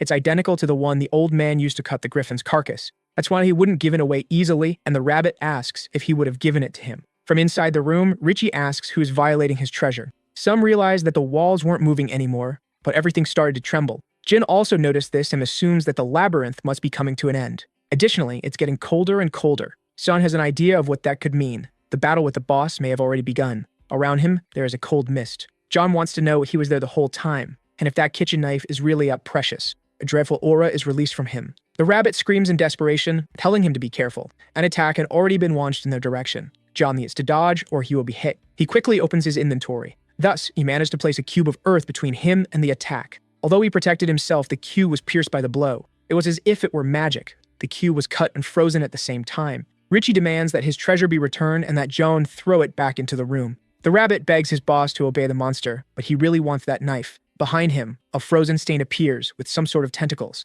To his despair is Richie, who is materializing in that place, promising to bring death to all those who covet his treasure. Once again, they are attacked, and they narrowly escape the scythe's edge. He is the king of immortality, and all intruders must die. Looking at him up close, Jung is frustrated. Richie is smaller than he expected. He doesn't even seem that dangerous. The enraged monster attacks them once again. The rabbit says his boss isn't loyal enough to stay and fight, but he replies that in this situation, there's no way to fight back. All they can do now is run. Richie demands once again for his treasure to be returned. Jung knows that the monster's long-range attack is fatal, but he wants to know how he attacks in closer combat. To find out, he places several cubes between him and the monster. He's confidently waiting to see what will happen. It didn't work. He sliced through them as if they were made of butter. Jung asks if the rabbit can do what he orders, and intrigued, the rabbit asks what his boss will have him do. They briefly talk while running. The rabbit listened carefully. After hearing everything, he wanted to know if it was really possible. Jung says the rabbit definitely doesn't know him well enough yet. Now the rabbit just needs to do as he was told. Despite everything, he is more confident now. His idea is indeed quite clever, assuming he's right. The rabbit begins to put the plan into action. As they change direction, Richie looks at the rabbit. Jung saw that the monster got distracted and started provoking him again. Then he demanded that his treasure be returned. While the rabbit headed for the portal, Jung had given 2 instructions to the rabbit. The first was for him to pass through the portal and place one of the golems in front of it. He needs to do this while Jung still has the stamina to flee from the monster, which is unpredictable. There's ice scattered across the floor, and he ended up stepping on a frozen part. Richie is a crafty monster that wasn't there without reason. Jung slipped hard and even got hurt in the fall. As soon as he recovered, he was faced with something obvious. Richie was already on top with him, ready to end the fight. But the rabbit arrived, saving his master, asking him not to be scared. He'd been even faster than expected. He'd already done everything he was asked to do. This will now be the best match ever. He skillfully jumped off the ostrich and started provoking the monster, calling him a sewer face. Nothing won't go his way anymore. The rabbit's taunt seemed to have an effect. Pieces of his cape fly through the air. John looks at that, a little curious. The rabbit did his plan, and now they see Richie's true identity. The witch's experiment's still intact. He is the king of all snow gremlins. Once again, he demands that they return his treasure immediately. John can only find his little face extremely cute. But Richie is determined to finish off these intruders. The rabbit screams in fear that he's coming. Riding the ostrich, John flees, pulling the rabbit by the ears. The rabbit wants to know if they're really going to run, but it's a strategic retreat. Heading to the portal, they will call more of their competent subordinates. As he circles around it, he puts the monster near the portal entrance. John gives the order for him to be crushed. Richie is exactly in front of the portal. A giant hand comes through, hitting the monster. But Gorilla's strength is immense. The monster is thrown into the air but begins to recover. Despite being a heavy blow, he's so fine. That way, the golem didn't even need to be there to attack. Furious, Richie said he would kill them and bring complete death to them. A cold mist begins to emanate from him. John protects himself from that cold wave. Faced with this, he decided to set up another portal. That made the monster curious about what would happen. But without waiting to see, he advanced for another attack. John is surprised by his agility. The scythe was already being wielded with mastery. The slash is aimed at the invaders. But John managed to use more of his cute for protection. Richie now knows that the portal can be used to hurt him, so he reacted quickly. He tells the rabbit he needs to get down now to buy time, so they can set up another portal.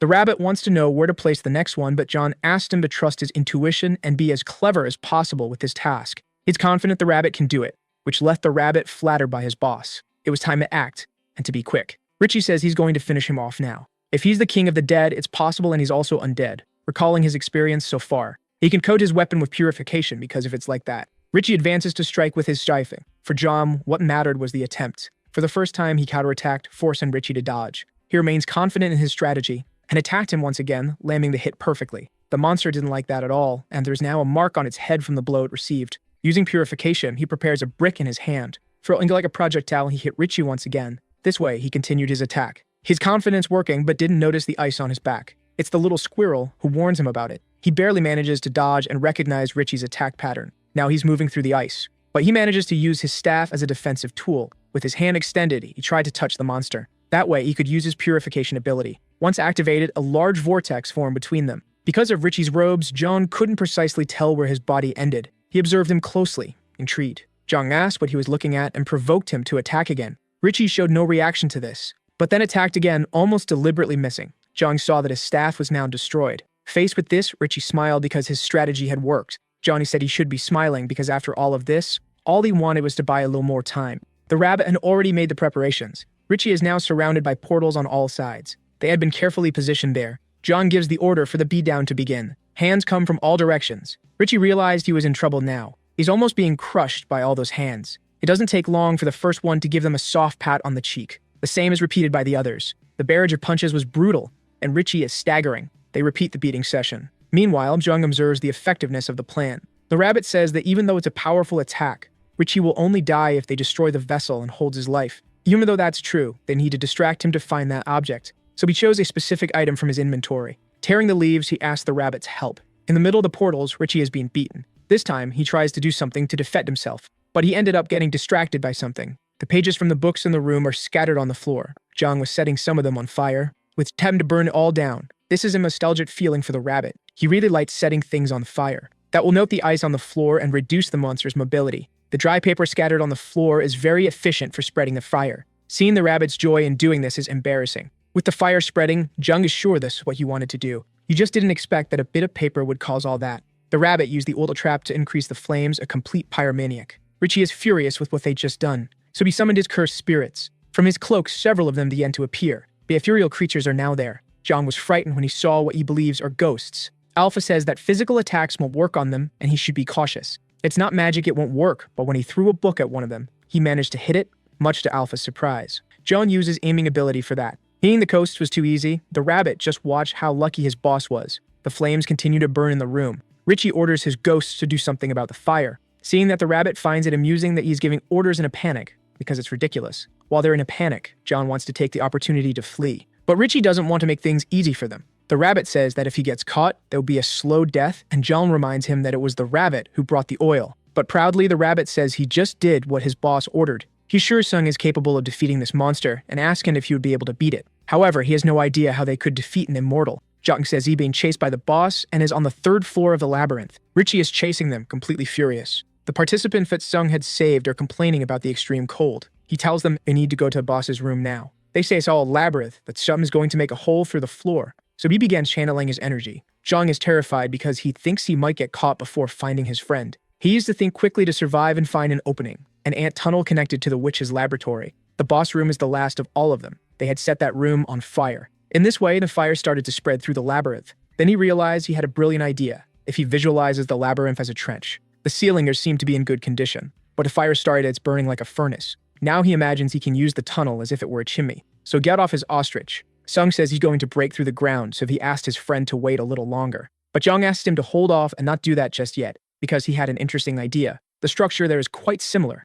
Now he's sure of it. Richie rushes fiercely to find him. It's time to put his plan into action. He installed the ondol there, which is a 4 heating system. Now the entire floor has heating capabilities. That was exactly what he was aiming for. This way, the temperature will stay above freezing and the water won't freeze. On the 2nd floor, the players feel it's getting warmer. Sun asks what happened because it's getting hotter where he is now. Shin asked if he had installed the ondol. With that, the gremlins can't do anything at all. His plan was a success, and he wants to go up to the 2nd floor. Seeing that there was already smoke there, he thought this heat had increased a lot. He used purification on his face, creating a mask to protect himself from the combustion gas. The rabbit and the little squirrel also want masks. Creating a bubble for all of them, they continue on their way. Richie is definitely furious with them. The ruins don't have a climate that helps him now. It was time to defeat the boss. He threw a solar stone in his direction. The orb is almost hitting his head. This caused a strong explosion. Richie got a little singed because of it. John wants to know what his immortality can handle the heat. Even so, walking through the labyrinth is not easy. He needs to climb and figure out a way. The rabbit doesn't know what's happening now.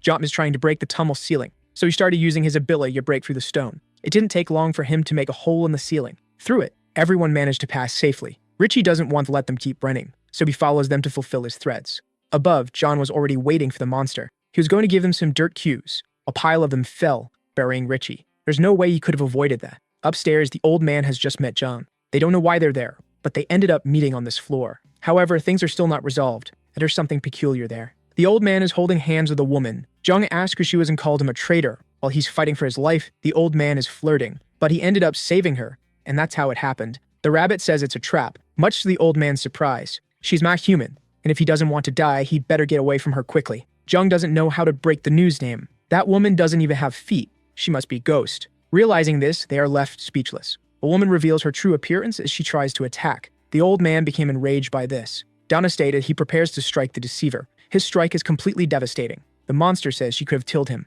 and succumbs to her wounds, disappearing. Meanwhile, he lemons what just happened. The rabbit says that thanks to the old man's first love, he found a good clue, and the old man tries to say it wasn't his first love. There's a trap that drains energy like she was doing to him, so there's a good chance the life vessel could be nearby. John realizes he needs to gather everyone that the old man believes the labyrinth will move again. But for that, John has a plan. Through a whisper, he said he's on the second floor and had found the old man. Sam wants to know exactly where he is. Jin is happy he found a missing person, but also wants to know how they'll meet up. Taking a mandrake, he asks them to follow the sound. The old man doesn't know what that plant is, and the rabbit says it's a mandrake. It's used as an ingredient by witches, but if it's stepped on, it starts screaming nonstop. Placing it on the ground, he asks the old man to do the honors. He closed his eyes, disappointed, feeling sorry for the cute little plant. He covered his ears, prepared to stomp on it. An ear-piercing scream was let out. Some heard the sound signal. Meanwhile, amidst the rubble, Richie was free and promised to kill that guy. But soon, he also noticed the sound. Once again, he summoned his ghosts. He can't wait to see how the invader will deal with this,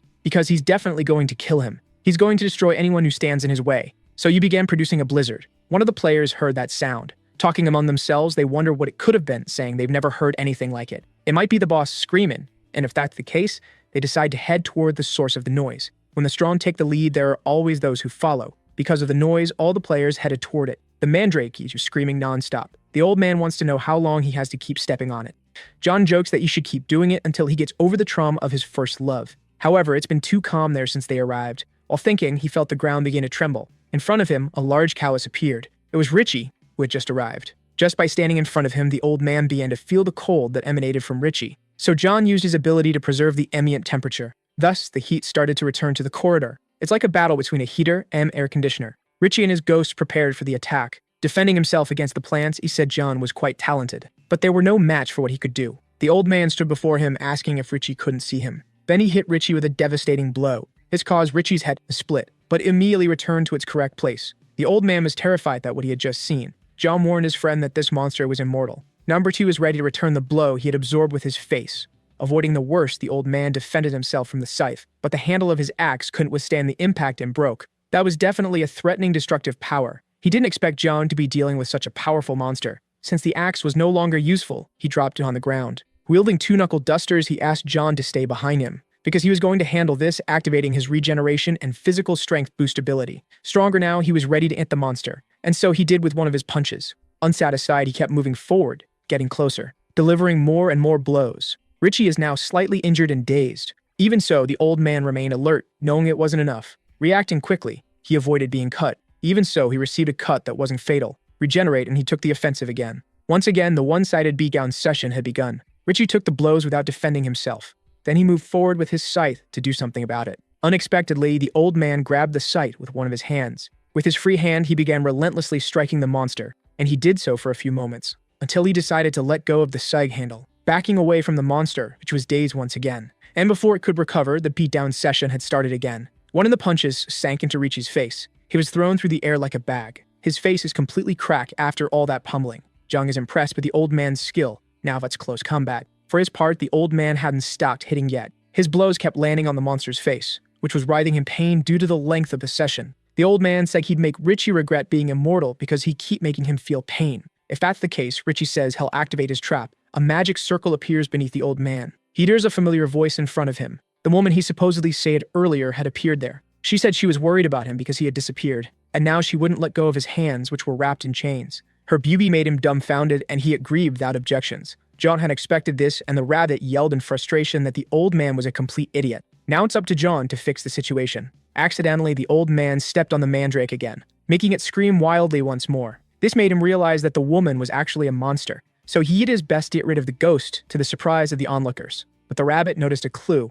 Every time Richie recovers his stamina, he can see the energy flow. Now they need to figure out where it originates from. He definitely takes Richie's weakness and the altar where his life energy is stored. For having broken the old man's heart, he takes out his frustration on Richie's face. Meanwhile, the other two follow the flow of energy seen by the rabbit. But Richie knows what's happening, so he uses what strength he has left to get rid of the old man. John looks back, curious about what he felt. Richie was chasing them, determined not to let them escape. He said it wouldn't ruin anything else there. Before he could finish speaking, sound caught him. This time, he's definitely in serious trouble. John was thrilled with his friend's heroic appearance. He had suffered a lot from running into dead ends. Because of all this, he's determined to make someone suffer, and that someone is Richie. The monster screams in terror because he knows he will suffer. Then his head is slammed into the ground forcefully. Sun delivers a powerful electric shock to him. This caused him to writhe in intense agony. While they're distracted, it's time for John to continue his path. So he followed the rabbit, who was seeing the flow of energy, until he started pointing to a specific wall. Zhang prepared to break it. Throwing one of the stakes, he hit the wall hard.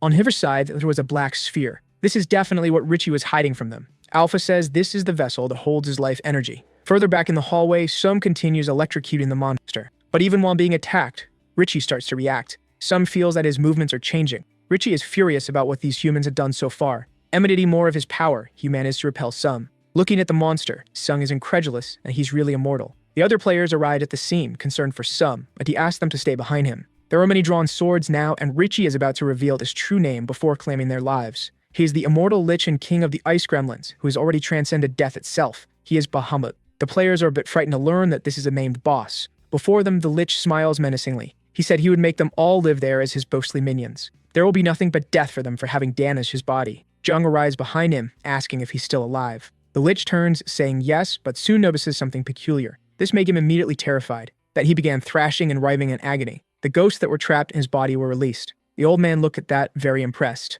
The ghosts kept leaving his body, until all that was left of him fell to the ground. Now all that remains is an empty and broken shell. Betty began turning to dust as it had no more life or power. The players, who didn't know what was happening, couldn't understand why he had died so suddenly. Sung says that his friend Zhang did it again, and the players realized it was the same person who had made the hot springs. Introducing himself, Zhang said he was the one who did it. With what little strength he had left, Richie said he was upset and also sad. To fulfill his master's wish, he accepted the curse, but all of it was in vain with the destruction of the soul vessel. Zhang said he hadn't broken it. He simply sacrificed the whole thing. He thinks Zhang wants to make him suffer until he disappears. The dungeon had been cleared, and all survivors were fully healed. They celebrate while no one heard what the Lich had said. With the challenge completed, everyone is happy. The old man feels the healing and recovery fled his body. Sung is content too, since everything ended well. Zhang did an excellent job, and they ask where he had found the vessel containing Richie's life. The rabbit enters the scene and says it was him. A bluish light begins to emerge. They don't know what it is and wonder if it could be another boss.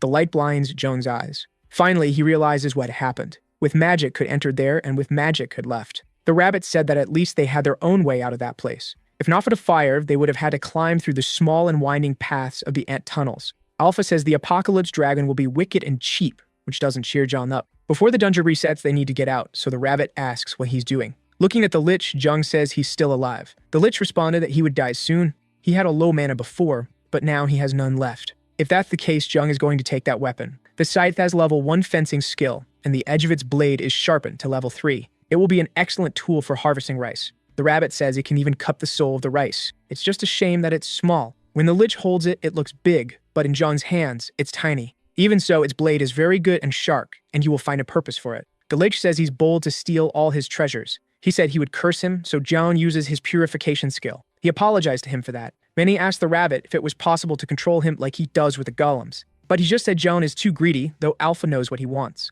Creating an immortal Lich is forbidden even for witches. Zhang asked if the Lich would die from being far away from the source of his life. The Lich said that if that happens, he dies. Zhang asked if he would die if it were emptied. He asked if he intended to make his soul suffer until it perished. That orb looks like the ones on his altar, but Alpha says they are used for a similar purpose. Since there are no altars in this dungeon, all the life energy was condensed into a single place. So he told him to fill that orb with life energy. He's almost finished and only needs that to keep living. Indeed, he will survive, but his body is already too damaged. Even if life is added, he won't be able to move his body properly. So he asked if it would work if he had a proper body. Outside, he's in one of his towers. Zhang seems to be doing something there. The rabbit wants to know what he's doing, but you will soon find out once he sees the final result. The snowman's body is already ready. The rabbit knows what it is but wants to know why he keeps doing it. He has the Lich's head, which is screaming to be killed because he doesn't accept being humiliated. Zhang laments making him look like this and apologizes if he offended him. But the Lich is getting angrier with everything. A being like him doesn't deserve to die this way, and he's doing this because he pities him. The Lich didn't expect to hear that. He tried to look away, incredulous. Zhang asked if the gremlin king can still manipulate the snow. If it's snow, of course he can use it. With his new body, he offers all his loyalty to his new master. Since that's the case, they should try to get along from now on. The Lich says he's eternally grateful and offers his loyalty for as long as he lives. Faced with the Lich's enthusiasm, Zhang was very happy. It made him smile proudly. Now they are at the top of the tower. And the rabbit says that not long ago, the Lich was talking about cursing them all. The past is behind them, and he hopes they get along now. He called the rabbit Little Elder, which made him upset. Not to mention that he didn't like being called an elder. Since they have the same master, he knows there's a hierarchy, and judging by the rabbit's clothes, he must be the master's butler, which made the rabbit even more annoyed. Because he's a slave, that's what Zhang said, and the rabbit repeated it, but quickly corrected himself. Then the rabbit looked at him angrily. Now that you are arguing about whether or not he's a slave, one of the perks is that he can't take damage from the Lich, which puts his mind at ease about possible betrayals. But Alpha says those effects are even better. The Lich's damage is mostly area-based since he's immortal and doesn't need to be durable. Now that magic can affect him. In combat, this can translate to a strong attack and excellent defense. He can even create a magical army to protect the Temple of Liches. That's true, as long as he's alive, he'll do anything for his master. Alpha pointed out that his energy use is excessive, which surprised the Lich. With everything resolved in that place, John wonders if they should go back to the village. Meanwhile, in the underground temple, the portal glows. They are inside it now. Portals are much more advanced than teleportation, and the Lich is amazed at his master's capabilities. There are several solar stones on the ceiling. He noticed that he started to melt in that place. So he called out to his master, saying his body was melting, which made the rabbit smile at his weakness. But the Lich says that weakness belongs to the snow, not to him. He asked for a little more energy because he's going to persevere with all his strength. Alpha said it wasn't possible and that he should find some shade to stand in. Zhang was talking to his friends and said they would continue the conversation later. He wanted to know what the Lich was doing and mentioned that his body was melting, so he should find some shade. But that won't solve the problem, and they can't go anywhere. The Lich thought his master was too generous. If he had 3 times more energy, he'd be able to maintain his temperature and withstand the sunlight. But that would be a waste of energy. The Lich feels like no one is on his side there. Then John placed a hat on his head and asked if it was better now. Looking at his master, he asked what that was. It was something Zhang had made and it fit perfectly, enough for him to walk around in there. It's unbelievable to have an item made by his master's hands and he feels honored. Zhang senses that the Lich is definitely not immune to compliments. Either way, feeling like this was really nice. He can sacrifice more equipment to strengthen another. Thus, both the Lich's hat and scarf now have heat resistance. Happily walking through the temple, the Lich looks at his master's base. From now on, he'll be in charge of cleaning the place, which Alpha didn't think was bad at all. Something made him look to the side. There are many grains there, so he'll start cleaning. This made Zhang remember the ant. He asked the Lich to be careful with what he was about to do, but he arrived a little too late. The Lich had already gathered all the rice that was there. He's sure to give a little rice to his ant before leaving. Then the Lich called his master to see something. They take a good look at the wheat planted there. From among the wheat, an ant emerges. It seems to be a chimera ant, and they are the ones gathering all the rice. The Lich says it's a slave ant, and it's good to raise it like a loyal dog because that's their instinct. Zhang asks what instinct that would be. They were created in his former master's laboratory, made to gather food. He can't wait to see them working and asks if they can be his helpers. Upon hearing this, the rabbit felt like he was being left out, thinking about the Lich's proposal. From now on, the temple is his responsibility since he has proven to be an excellent choice. This made the Lich extremely happy. Now,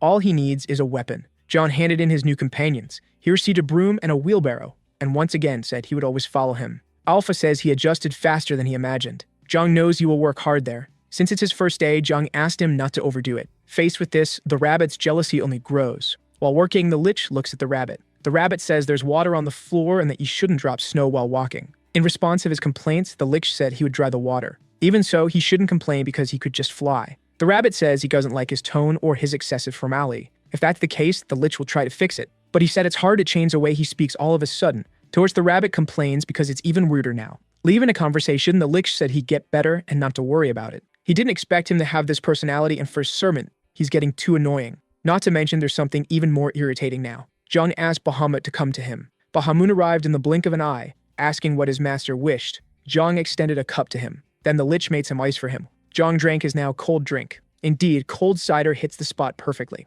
The rabbit is getting more annoyed by the affection the Lich is receiving. After making the ice, the Lich said he'd go back to work, but Zhang had something to give him. That made the Lich surprised. It was his scythe, and he was giving it to him so you cut the rice. Once again, the Lich vowed to always be loyal, and Alpha commented that they make an interesting pair. With the scythe in hand, the Lich couldn't wait to start the harvest, so he was happily working in the temple. Zhang watched the Lich's joy while working. After putting in the effort, his mission was complete. He had fulfilled his duties perfectly. A large amount of rice, now he could even change the temple's setup.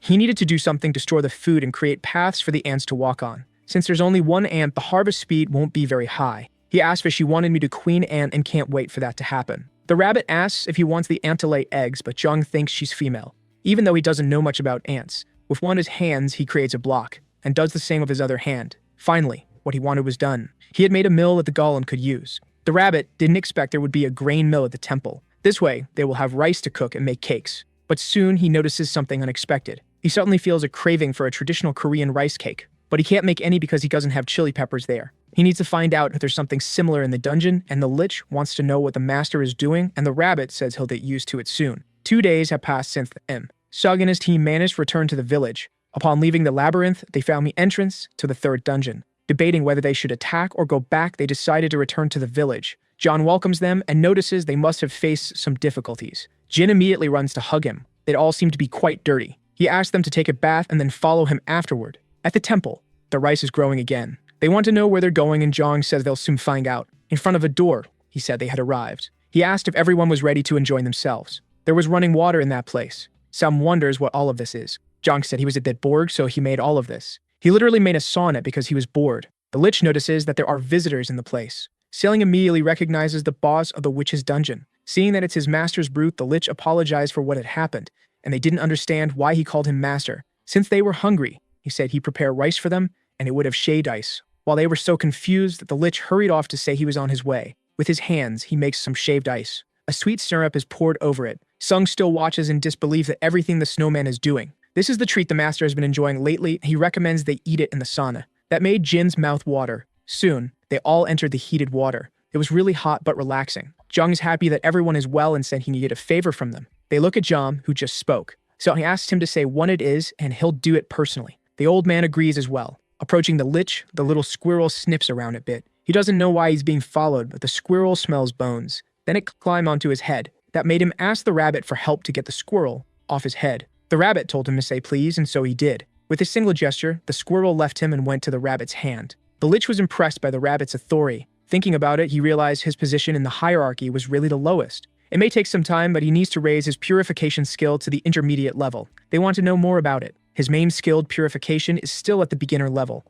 Unlike the others, it can be improved, but it hasn't leveled up much yet. The rabbit says it's very useful against the undead, and that if it's improved, it will be even more useful. He saw that when fighting the Lich and the skeletons, but the range is limited and it only applies to the weapons he wields. Maybe if he increases its level, the range will change too. The rabbit says that if that's the case, he needs to face enemies using only that skill. But Jom says he doesn't need to hunt enemies. Hearing this, the rabbit was confused. Then Jom pointed to his three friends. Now they're all in the field, where the sand is cursed. He needed them to deal with the skeletons while he purifies the land. That will be easy. They just want to know for how long, and they'll do it until the skill levels up. It looks like it's going to be quite a task. A few days after they started, with everyone's hard work, John had an incredible result. His purification skill was now at the intermediate level. The ground begins to shake and a figure levitates above it. The creature in the air resembles a lion. He looks down curious. He doesn't know what those structures are since he wasn't the one who built them, and he wonders if it's a skill that can do that. Now he observes the labyrinth. Inside the boss room, he notices a few more things.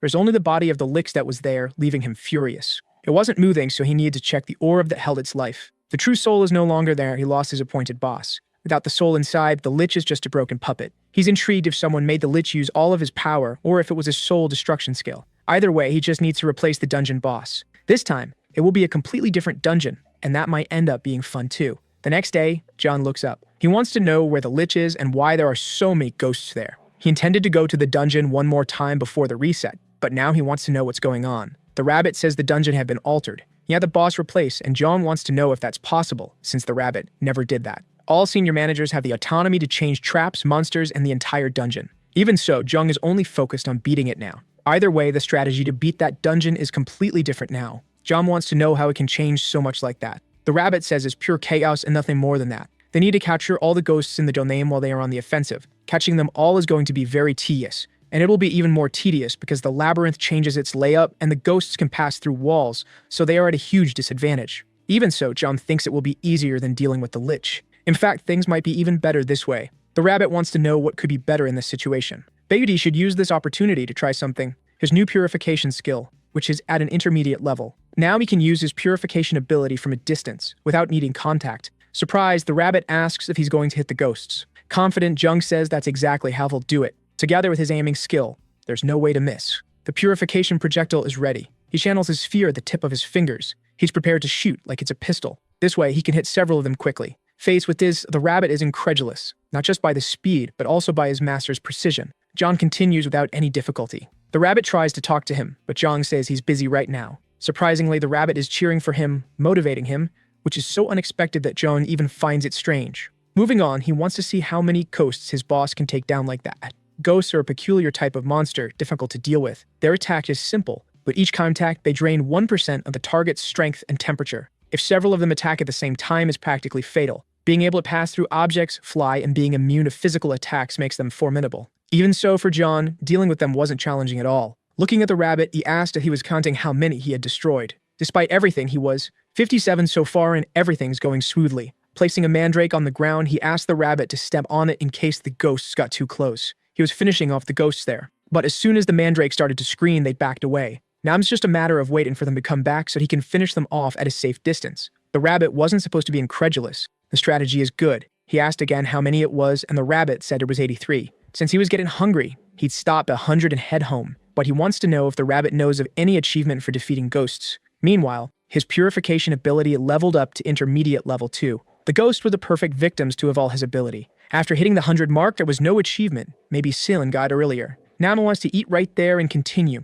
Who knows, his achievement might come soon. So he asked the rabbit to step on the mandrake once again. And it let out its deafening scream again. As things are going well, he wants to progress patiently. Then he noticed something on the ground. At first, he didn't know what that white powder on the ground was. The rabbit says it's the remains of the ghosts. John realized those were their ashes. Interesting that they leave them behind, and even more interesting is the fact he hasn't missed a single shot. Faced with this new item, John thinks for a moment. He doesn't know what it's for, and the rabbit says it might be used in some kind of ceremony. For sure, if it's left by a monster, there must be some use for it. After hearing this, the rabbit inspects the ashes more closely. After sniffing them, he ends up sneezing, and Jung thinks maybe it's dangerous to inhale. The rabbit says it's just dust, which made Jung ask Alpha if ghost powder has any use. It can be used as a magical ingredient, but it's useless to him because he's not a mage. After hearing that, he started analyzing the ghost powder himself. With a handful in his hands, he tried to use his ability to shake the earth. The ashes took the shape of a cube, and he thought it was a new item, but the rabbit said it's just dust. Ignoring the rabbit, he continued collecting more ghost powder.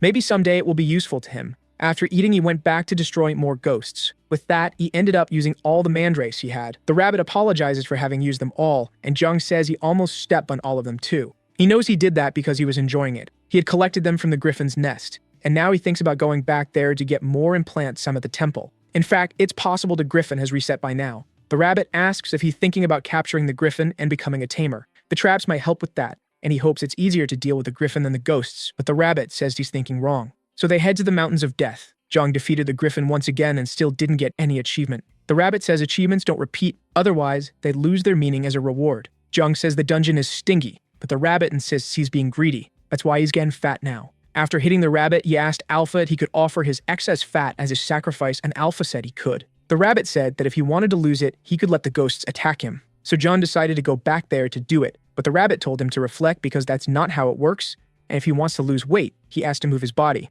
After hitting the rabbit again, he said he almost got tricked. Then he began to think about life energy. So he opened his inventory to check some items. He wants to know what happens to ghost powder if infused with life energy.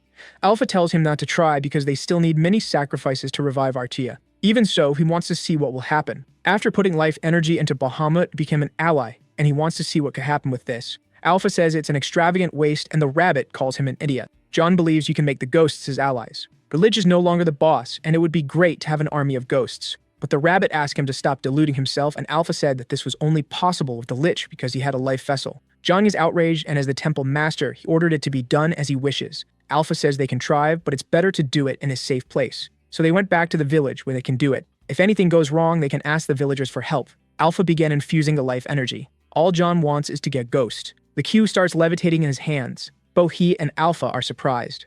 Not even the rabbit expected this. Jung thinks the cube is alive, and that's amazing. But it just keeps floating higher and higher. The rabbit wants to know why it keeps rising without stopping. They both watch the cube continue drifting away. The Rosa never return, ascending into oblivion. With this disastrous result, the rabbit struggled to hold back his laughter. But he couldn't, and Jung asked what was so funny about that. He said Jung not only purified a ghost, but also sent it to paradise, meaning he killed the ghost twice. Alpha says all that's left in the ashes is the ability to float, and he's thankful he didn't put more life energy into it. This made Jung think a little more. He keeps looking at the sky. A small ghost powder cube can no longer be seen. The truth is, he thought it was really cool. Even though he can't control it, you like that it floated. That's incredible, and he asked if that was what was in the temple's lizard statue. Alpha wants to know if he's referring to the gargoyle. The living stone was sculpted by an artist in honor Artia, who liked it and left it as the temple's guardian. John wants to know if, by using that, he could make a statue fly. He wanted to combine that with the golems he has, but the rabbit said they would float forever. Alpha says he's not sure if there's a way to bring them back down, and he'd barely move anyway. After hearing Alpha's explanation, John wanted to think of a solution. He tried one more time, and Alpha hoped would be the last. The cube began to float with life energy, but John held it, and the rabbit got worried, thinking his master might fly too. All he did was hand a cube to him. Knowing what might happen, he asked why it had to be him. Since he's able to fly, it could only be him. That was definitely not what the rabbit wanted to hear. He began to levitate, and John asked if he really knew how to fly. The rabbit said no, and John noticed that this time he was rising more slowly. The rabbit only rose to a certain height and stopped. Maybe it's because of the extra weight. With him stuck up there, John asked if he wanted to drop the cube. So if he dropped it from his hand, immediately, the cube started floating in the air again. It's definite in the weight, and Alpha started to find it interesting too. Then he asked him to come down and grab those extra weights.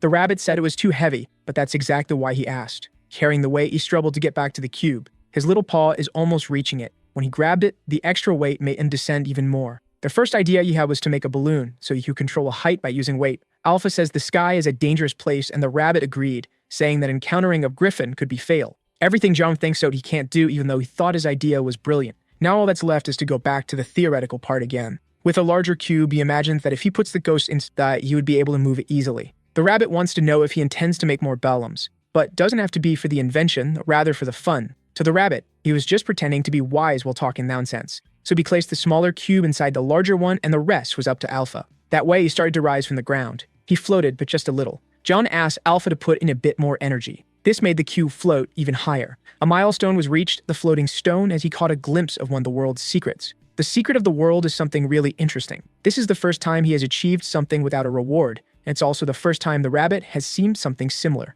A world secret. But to the rabbit, it makes no sense at all. Reflecting on this, John wonders what he might have missed. The rabbit says he is wrong and apologizes to the dungeon. In the Rift Village, things remain normal. The old man is inside his cabin, and likes so people annoy others just by existing. For the old man, that person is John. He hasn't done any harm, but he feels his face is shrinking. Pacing back and forth, he was getting bored. Then he remembered that Sel and his team went hunting and he needed to make good use of their absence. He rushed out his cabin. This time, he was definitely going to get stronger, but he ended up coming across something unexpected. Hiding, he saw John lift a large block of earth. He asked the rabbit if he didn't look like a deity, and without much enthusiasm, the rabbit said he did. This scared the old man because being the type to produce, John was lifting something that weighed more than a ton. John made a few jokes, spitting the cube in his hands to the old man's despair. It was simply too much even for his understanding. Resigned, he decided to return to his cabin. John thinks he's reaching some kind of conclusion. He was understanding more and more of its characteristics. There are two main characteristics. The more energy deposited, the more the object floats. For the same amount of energy, the floating varies according to the object's weight. By adjusting the size and energy, it's possible to limit its floating capacity. It's interesting, but with a caveat. The rabbit can't think of any practical use for it. John told him to use his head and not just think in terms of combat. For example, if they need a fixed position. So they went inside the temple, and John began breaking some stones there. The snowman wants to know why his master suddenly started destroying the stairs. Once again, the rabbit complains about the way he talks. Finally, he had destroyed the stairs. Now, he just had to try one thing. The snowman realized it was spiritual energy, so he started watching what his master was doing, and concluded that the boss was working like an alchemist. But the rabbit said he wasn't an alchemist, just a professional at wasting time. It was harder than expected. He needed to adjust the weight and energy very carefully. To the snowman, it was alchemist's work, and his former master liked to do similar things. However, the rabbit said John wasn't an alchemist, just playing around. He asked Alpha to memorize the amount of energy needed for the stairs to stay at that level, as the beginning is difficult but gets easier later. Alpha wanted to know if he was going to spend energy making stairs, and that's what he would do because if he didn't create anything, he would get bored. The floating stairs were completed, and John was impressed. Even the rabbit found it impressive. Thus, he achieved another milestone, the floating staircase, and his production speed of them was now twice as fast. The snowman was impressed by this. These small abilities are quite interesting. Now he wants to know if he can infuse life energy without Alpha's help, and wants to find out what happens if he does. The result left his low minions impressed. Now they are simply enthusiastic. He had made a mezzanine in the temple with the floating stones. He had always dreamed of living in a house with several floors, and now it was a reality, and the rabbit asked if one of his dreams was to live underground. This earned him a punishment once again. He's using up the ghost powder too quickly, so he needs to collect some more besides contributing to his purification ability. And he called Bahamut to come along, as this time they had emptied the place. This made him thoughtful for a moment. It was the place he protected with his life and where his former master lived. He ended up becoming a bit reflective about it. The rabbit says that even on his side mound, they still have past memories. Zhang is insensitive. Thus, he referred to his master. He said he knew all the traps in the place and that it should be left to him. To the rabbit, there are no normal people there. Inside the forest, they are near the entrance to the second dungeon. Through a whisper, he speaks to some, and he wants to know what Zhang is going to the dungeon alone. If that's the case, he asks him not to take too many risks. Jim tells him to run if he's in danger, and Uncle advised waiting for them if he can't escape. They are all quite paternal. They were training their abilities because they can't return to the dungeons they completed. Zhang says they don't mean to worry about him that much, and that he would soon talk to them. Their visiting dungeons is something only he can do. The rabbit feels that a sacrificial child used to get a bit of water, but seeing why his master does, he doesn't think it's just that. The child had definitely grown. Now it's the ghosts who are paying the price. While they are there, some ice gremlins appear. They are ready to repel those invaders. The purification ability isn't effective against them, but the snowman says he'll take care of them. He's armed with his scythe and butcher's knife given to him by John. The gremlins are completely carified, and Bahamut is eager to slice them up. John can imagine he was capable of all that. The little one is agile and fast. The gremlins have no chance against him. His strikes with the scythe are precise. Taking down the gremlins made him happier than expected. Now the rabbit wants to avoid irritating that fellow at all costs. Meanwhile, he watched his master, who was happily collecting ghost dust. Bahamut protects him while he does his collection. When the ghosts arrive, they switch roles. Nothing will be wasted in that place. He and the snowman make an excellent pair. This way, they manage to cross the tunnels safely. Now the labyrinth is completely clean. It almost seems like they are the managers of the place. After all that work, his purification ability leveled up once again. The rabbit says that's almost cheating, but John can't do anything about it. Indeed, his master is very lucky. But no matter what they say, he has always worked very hard. Now they had to continue and collect more ashes. Even the rabbit liked this attitude of his. John wants to know how much better his purification ability has become. He's able to make 3 spheres at the same time. He assumes that at level 10, there will be 10 spheres, as he's currently at level 3. The quality of purification also increases, which will make ghost hunting even more efficient. The rabbit says leveling up here will get harder. Then he comes across some stairs. The snowman says they lead to the first basement, and they should be cautious. They had done the route backward, and ironically for him, the most dangerous was the first stage. That floor in particular, the first basement. It is known as the Witch's Garden. Impressed, John wants to know if there are flowers there. He hopes to find some edible vegetables. Once there, he wanted to know what could be safely consumed. The snowman says there's a poisonous fungus there, and if ingested, can be dangerous. Magium purification worked on it, but the rabbit says just looking at it, you could tell it's not edible. Pointing to another, the snowman says getting close to it causes the spores to be released. He keeps asking questions, much to the rabbit's displeasure. After analyzing a few more things, he was disappointed. There's not even sunlight there. Most of them are traps, few are edible. John wants to know if the snowman saw anything that's edible. There is one, but it's a bit sinister. John wants him to show it immediately. They walk a little further through the garden. It was getting very dry, and the snowman says there are plants there that absorb moisture. The rabbit asked him to be cautious. He had almost bumped into a cactus. He was barely pricked by it, that plant in front of him. It's a cactus that absorbs the blood of its victims. This particular plant sucks all the moisture around it, and it's no different with bodily fluids. That explains why it's so dry there, because it's absorbing all the moisture. Faced with this characteristic, he ended up having another idea. He wanted to know if this was what Bahamut was talking about, and indeed, his former master liked to eat this cactus. The rabbit was disgusted by a witch's taste, as anything related to blood makes him nauseous. This is definitely not a description that matches who he once was. There's no way John could think otherwise about him. He said the rabbit is truly a despicable being. He even so would be the rabbit who would taste the cactus first. He ended up making a huge fuss, saying he'd do anything but taste that plant. But it must be edible, and since the dungeon has already reset, there's no one's blood in there. This information is confirmed by Bahamut, who says his master drew the correct conclusion about the matter. He said the rabbit had nothing to worry about, but even so, the rabbit remained resistant and suggested Bahamut try it. But since Bahamut's body is made of snow, the plant would surely absorb all his water, given that his body cannot come near it in any way. Being mischievous, the rabbit had an idea. He then approached some of the plants. Near one, he pulled out just a single thorn. With it in hand, he started eyeing the snowman maliciously. Then he began chasing him with the thorn in hand, much to the snowman's despair. He kept bothering him, telling him to change his tone and referring to him, but Bahamut said it's the rabbit who has bad manners. Seeing this, John had difficulty understanding why Bahamut was afraid of his simple cactus thorn, so he decided to test a few things himself. Approaching the cactus, he did the same thing as the rabbit. It's possible that small thorn could be used as an eel. Soon he made some protective gloves to be able to work, and the rabbit couldn't understand how they were made so quickly. But John said he'd already started making the glove earlier, and the rabbit wondered why he perfected useless skills before his main one,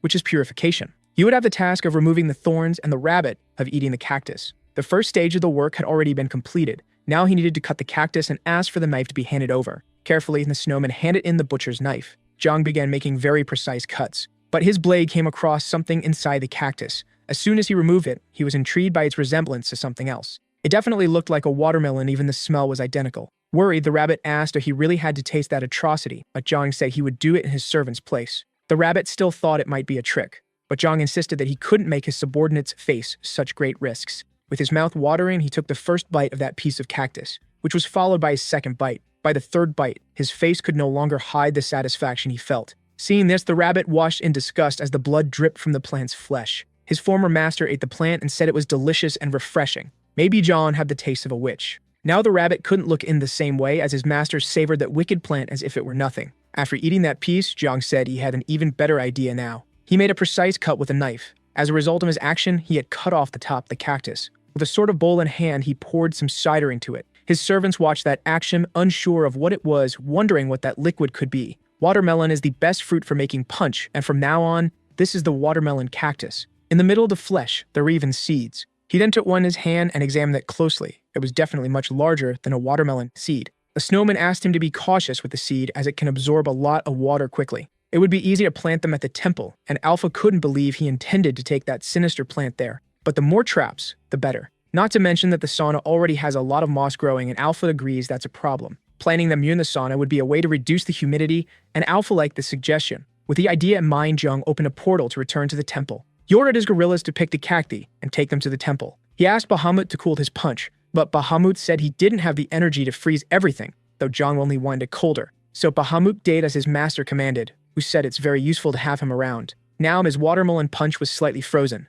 The dungeon granted him another achievement. Now the watermelon punch will be 10% tastier, and it grants 20% more resistance to heat. This impressed him, but the rabbit was incredulous. Every silly thing his master does becomes an achievement. So Jia asked if someone else could do that, not to mention that it's a waste to eat everything alone. He sent the rabbit to gather the others and bring them to the temple. The rabbit did as his master commanded and told everyone everything. Now it's best that everyone returns to the temple. Since they were tired, they decided to head back immediately. As they passed through the portal, some remained standing still. And so he stayed even after his companions had already returned. The rabbit stayed there until he realized that Sun hadn't passed through the portal, so he asked if something was wrong or if Sim wanted to make a complaint. Looking at the rabbit, Sim said that he still couldn't trust him. Since there wasn't much the rabbit could do, he told Sim to do as he pleased. But there was something that made him curious. He wanted to know why Sim let Zhang live, as he would normally have killed him given that he did so often. The rabbit didn't want to tell him that he couldn't do it because of the system. He had his pride to maintain as a guide. Sun grew even more suspicious of the rabbit's silence, who seemed friendly but was never completely transparent. Suddenly, there was on their side now.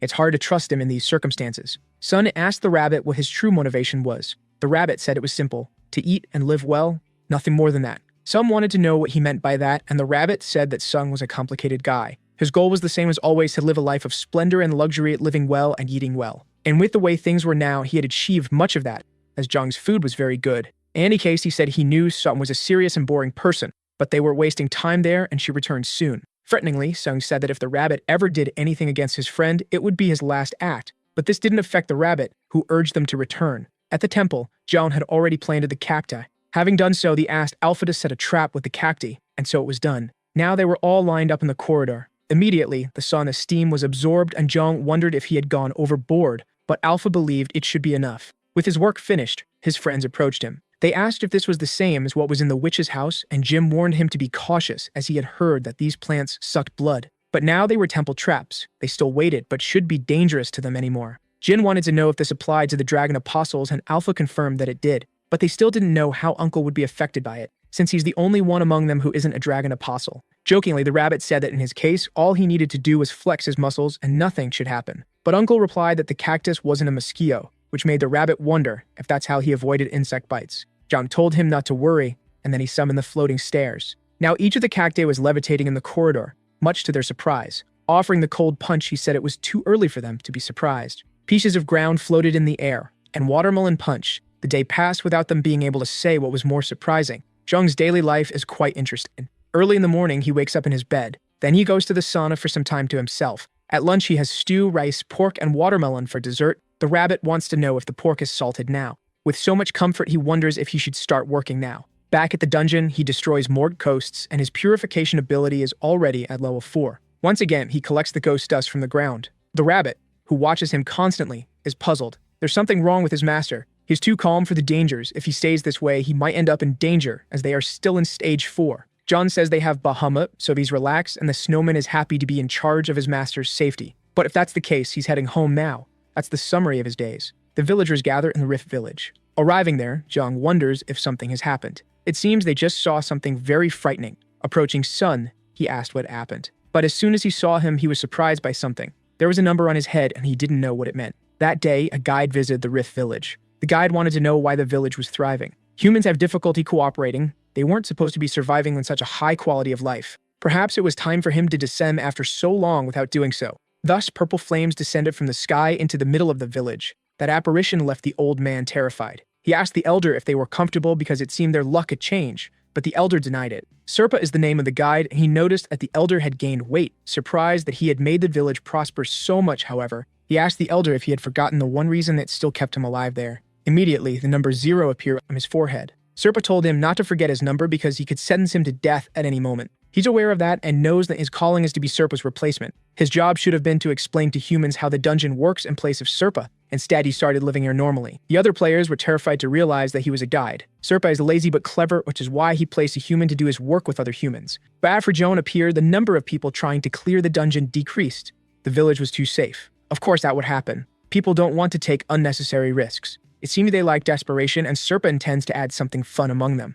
This is the Elder's last mission. He should take everyone to the dungeon. Some there pointed their weapons at him. Serpa sentenced them to death. This left them completely anxious. Soon, the same number started to appear on everyone's forehead. On the woman's forehead, the number begins to change slowly. What used to be 30 is now only 29. John didn't expect the guide to do something like that. Alpha says he behaves like a disciple of the dragon and is a fool, and John asks if the guides can simply kill people. The rabbit says there may be some condition they don't know about, and Joan doesn't believe a mere guide is doing all that. But the rabbit says he's the only one who can call him a mere guide, and John wants to know whose side he's on. Everyone is very distressed in the village. The only way for them to stay alive is by completing the dungeon in 29 days. Even so, they're still anxious about this fact. John tries to use his purification ability on Sun, but has no effect. He wonders if this is because the curse is too powerful. Just because the ability purifies doesn't mean it's stronger than everything, and there are levels among curses. This is the mark and the sacrifice, the most powerful curse available where they are. Basically, it announces how many days until they become sacrifices for the death dragon. Even those who weren't in the village were cursed, a sign that it was imposed on the entire group. John wants to know if by leveling up his purification ability he could do something about it. It's possible as long as the purification is stronger than the curse. It's unlikely he'll be able to level up the ability and find out it can do anything. And now hunting ghosts isn't like before, it's too easy for him to continue progressing. Some want to confirm what the number means, and the rabbit says it's like an expiration date. It means that in 29 days that time will be up. And when the countdown ends, they become useless. That's the situation of sacrifices who don't intend to clear the dungeons. Those who lose the motivation to play are annihilated. The guy can kill these people at any time, and the elder confirms is truth. The only way to avoid this is for all of them to complete the dungeon and move on to the next level. For the rabbit, it's simple. They just need to keep clearing the dungeons because that's what they were doing before the village. Indeed, that's what they need to do, but the elder wants to know how long they'll remain in suffering. And the rabbit confirms that those who win can be teleported wherever they wish. Those who die in the process become sacrifices, and those who win remain alive and leave. With a situation like this, they decided it would be better to go to the third dungeon. Zhang stayed behind to take care of the village, but what he really intended was to level up his purification ability. He told Sung that the rabbit would go with them, and if anything happened, they could just create a portal. Sung didn't want to leave his friend alone because he was worried, and the rabbit wanted to know who was worried about whom. Either way, Zhang hopes they return safely, but the rabbit annoys, says that he should speak for himself. Thus begins his plan to increase his purification ability. He decided that he would finish off all the ghosts with Bahamut's company. This is how he ends up completing the dungeon once again. Everyone is facing difficulties, as they need exactly that. The third and fourth dungeons are connected, which forces them to move from one to the other immediately. Serpa is truly intelligent, and John was surprised when he saw that the boss of this dungeon had turned into a crowd of ghosts. Even so, he hopes not to encounter Serpa, so no bounty will be placed on his head. But Alpha says that's impossible, as he's no longer a sacrifice for the Death Dragon. Around the village of the Void there's a lot of fog, and within it, many skeletons are wandering. Zhang is there, and he asks them to advance on him. But it's all part of his plan to use his purification ability. There are plenty of skeletons to do so. Since he can use it from afar, it's much less risky, and Bahamut is impressed by his master's skill. Even after all his efforts, he's still at level 4. He would keep at it until he got results, but the situation changed, and now this time is short. Alpha suggested that he purify the poison clouds that hang below the sanctuary, so he headed to the Mountains of Death. Upon arrival, he decided to purify the clouds that were in his path to the top. His range now was much larger than before, and the result he obtained was quite interesting. Finally, his ability reaches level 5. He's very pleased with the result and wants to keep going, but Alpha says there are no more clouds there, even though he can do this from a distance. The purification spheres soon vanished. It's as if there's a limit, and he had cleared everything within his reach. That's an obstacle. If he could fly, he wouldn't need to do this. But thinking about it gave him a great idea.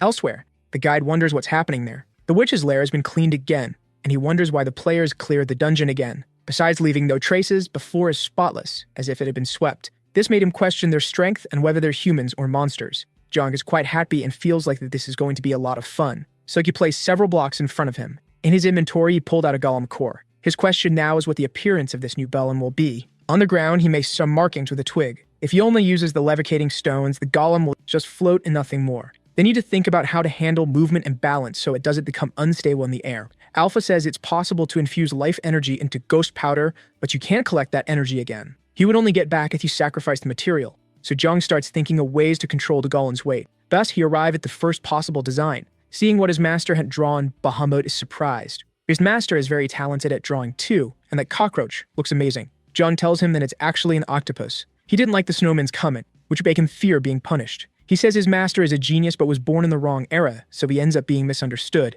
Jung told him to stop with the flattery. He was determined to fly in an octopus and would make the interior hollow to stay inside. Alpha praises the idea as it blocks the poison clouds and the excessive wind. Not to mention that if he wants to descend, he just adds more dirt, and if he wants to ascend, he simply removes it. Its mouth will be the entrance and the cannon from which he will fire his ability. Bahamut wants to know what those holes are, and Jung says they are the spots. Hearing this, Bahamut thought he could become the captain of that vessel. But his role is to operate the engine. With the design settled, it's time to start building. He handles the earth skillfully. While working, Bahamut brings water to him. John refreshes himself a bit with a cold drink. And to top it off, Bahamut releases a softly cool breeze over him to revitalize him. After finishing everything, he asked the snowman what he thought of it. The octopus was finally ready. For a moment, Bahamut was speechless, but it was truly impressive. The interior is warm and the tentacles have been reinforced with a potato plant, and it can be maneuvered in any direction. Alpha says it's very big, but John has enough material to make it lift off. Strategically, he begins positioning them around the golem. It was time to inject life energy into it.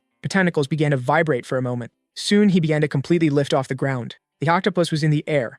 Took a surprise. To finish everything, all I was left was to place the golem core as well. He needed to build a staircase to reach the octopus, but he completed the final step. Then he ordered the golem to rise. His eyes began to glow, and the golem was finally alive. In front of that thing, Bahamut said it could even be a dungeon boss and congratulated his master on the achievement. Now it's time to test the flight. The octopus was in front of a huge cliff. From inside, he gave the order for Bahamut to start working. The first in charge said they were moving out and then blew a small breeze outside. It generated enough force for the octopus to move out of place. Finally, the golem was moving, leaving John fascinated. The feeling was great and made him feel like a captain on the seas.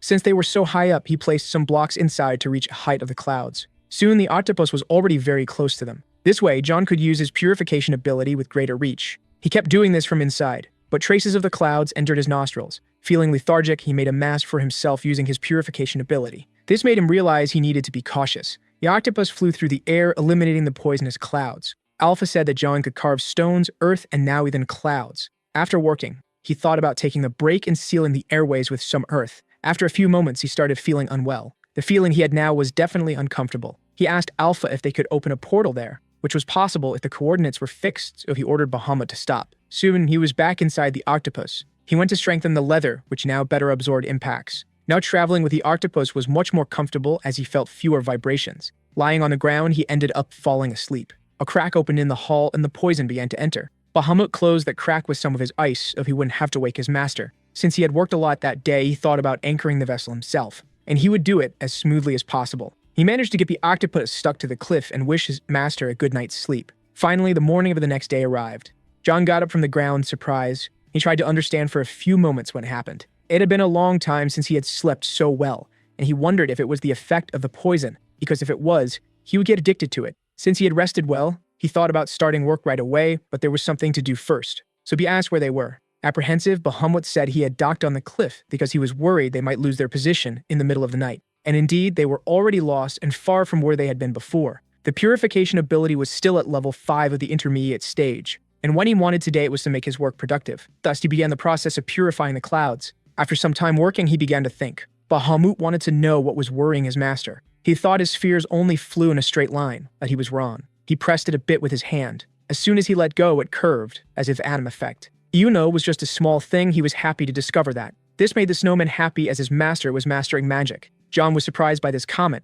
that he could control magic. Bahamut said it's possible to use magic in different ways, even if it's the same magic. Since that's the case, he wanted to see how much he could make his spheres curve. Practicing, he managed to make the next one curve even more. He used some baseball terms, but the snowman didn't understand a single thing, so he tried again with a 90-degree launch angle. Practicing a bit more, he was already able to make semicircles with ease. After a while, he felt his head throbbing. Alpha said he had overexerted himself, and that he wasn't a mage like Bahamut. Controlling magic demands a lot of mental strength from the individual. Bahamut bowed, saying it was all his fault and now his master's body was sick. But Zhang said it wasn't that bad. It was like the fatigue of cramming for an exam. He tried to explain better with different words. All he wanted now was to do nothing and sleep. 2 hours later, he woke up feeling refreshed, to the snowman's delight. The octopus continued flying through the sky, and Zhang kept trying to control magic. Making half of a circle turned out to be difficult for him. This is frustrating him and can't keep trying, and it might end up giving him a headache. Bahamut says that for mental recovery, there's nothing better than the screaming plants. Zhang asks if it's the one he made tea with, and Bahamut says yes, that's the one, and he had already mentioned that witches used it to make medicine. Alpha doesn't recommend doing that, but he's already done plenty of unadvised things, and John remembers that the taste wasn't bad at all. Bahamut says that the efficiency of magic increases when body and soul are aligned, and the drained mental strength will soon be restored. Now he can't wait to have a cup of tea. The fire is already heating the water in the kettle. John cuts the mandrake to make the tea. Soon, the drink is finally ready. He pours some into the cup. Before drinking, he inhales a bit of the aroma coming from the beverage. Just the smell makes him feel like he's getting healthier. Alpha says it smells like bad luck, but John tells him to be quiet. Finally, John drinks the tea he had made. He never imagined he would be drinking tea above the clouds. It's really relaxing. One of the side effects of the tea is that it makes the body expel impurities in the form of tears. Before, he only drank it for the taste, but now noticing the effects, he's happy because he no longer has a headache. Now he's ready to use magic with his body and mind rested. The purification ball flies perfectly. He made a perfect half circle,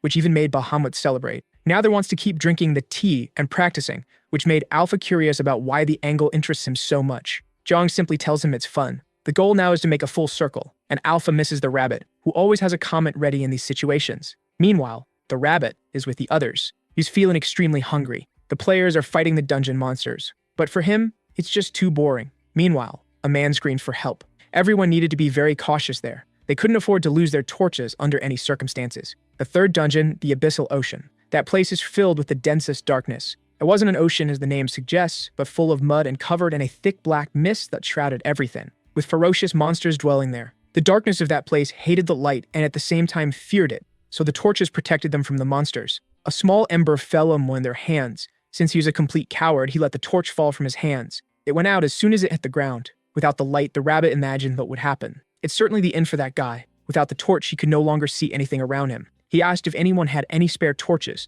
when a huge monster appeared behind him. What followed was an audible sound of chewing. A bluish glow made the rabbit squint from the brightness. The lightning man's working hard today. Sound had covered his body with lightning and started annihilating his enemies. He is skilled and dedicated, doing everything he can to overcome that dungeon. In light of his efforts, he earned the title of Knight of the Shining Light. For the rabbit, if he keeps using lightning like that, he'll soon exhaust his mental strength. But definitely, he's a tough guy. At first, he could only produce a little static energy, but the more he uses his ability, the more powerful it becomes, unlocking achievements and more abilities. A genius who doesn't shy away from hard work, the rabbit wants to remember his name now. It's almost like he's having déjà vu. This made him realize he was thinking absurd things. That guy is just an unemployed, idle person. He went over his son to warn him about the risks of using the ability that way, as it would drain his mental strength. Then he asked if the rabbit was worried about him. But he can fully recover with a bit of rest, thanks to his ability. Even so, the rabbit says he wouldn't recover completely, as he's not half of what the other guy is. In the middle of the explanation, he decided to give up on continuing. However, he agrees with the rabbit that Zhang is always way too relaxed.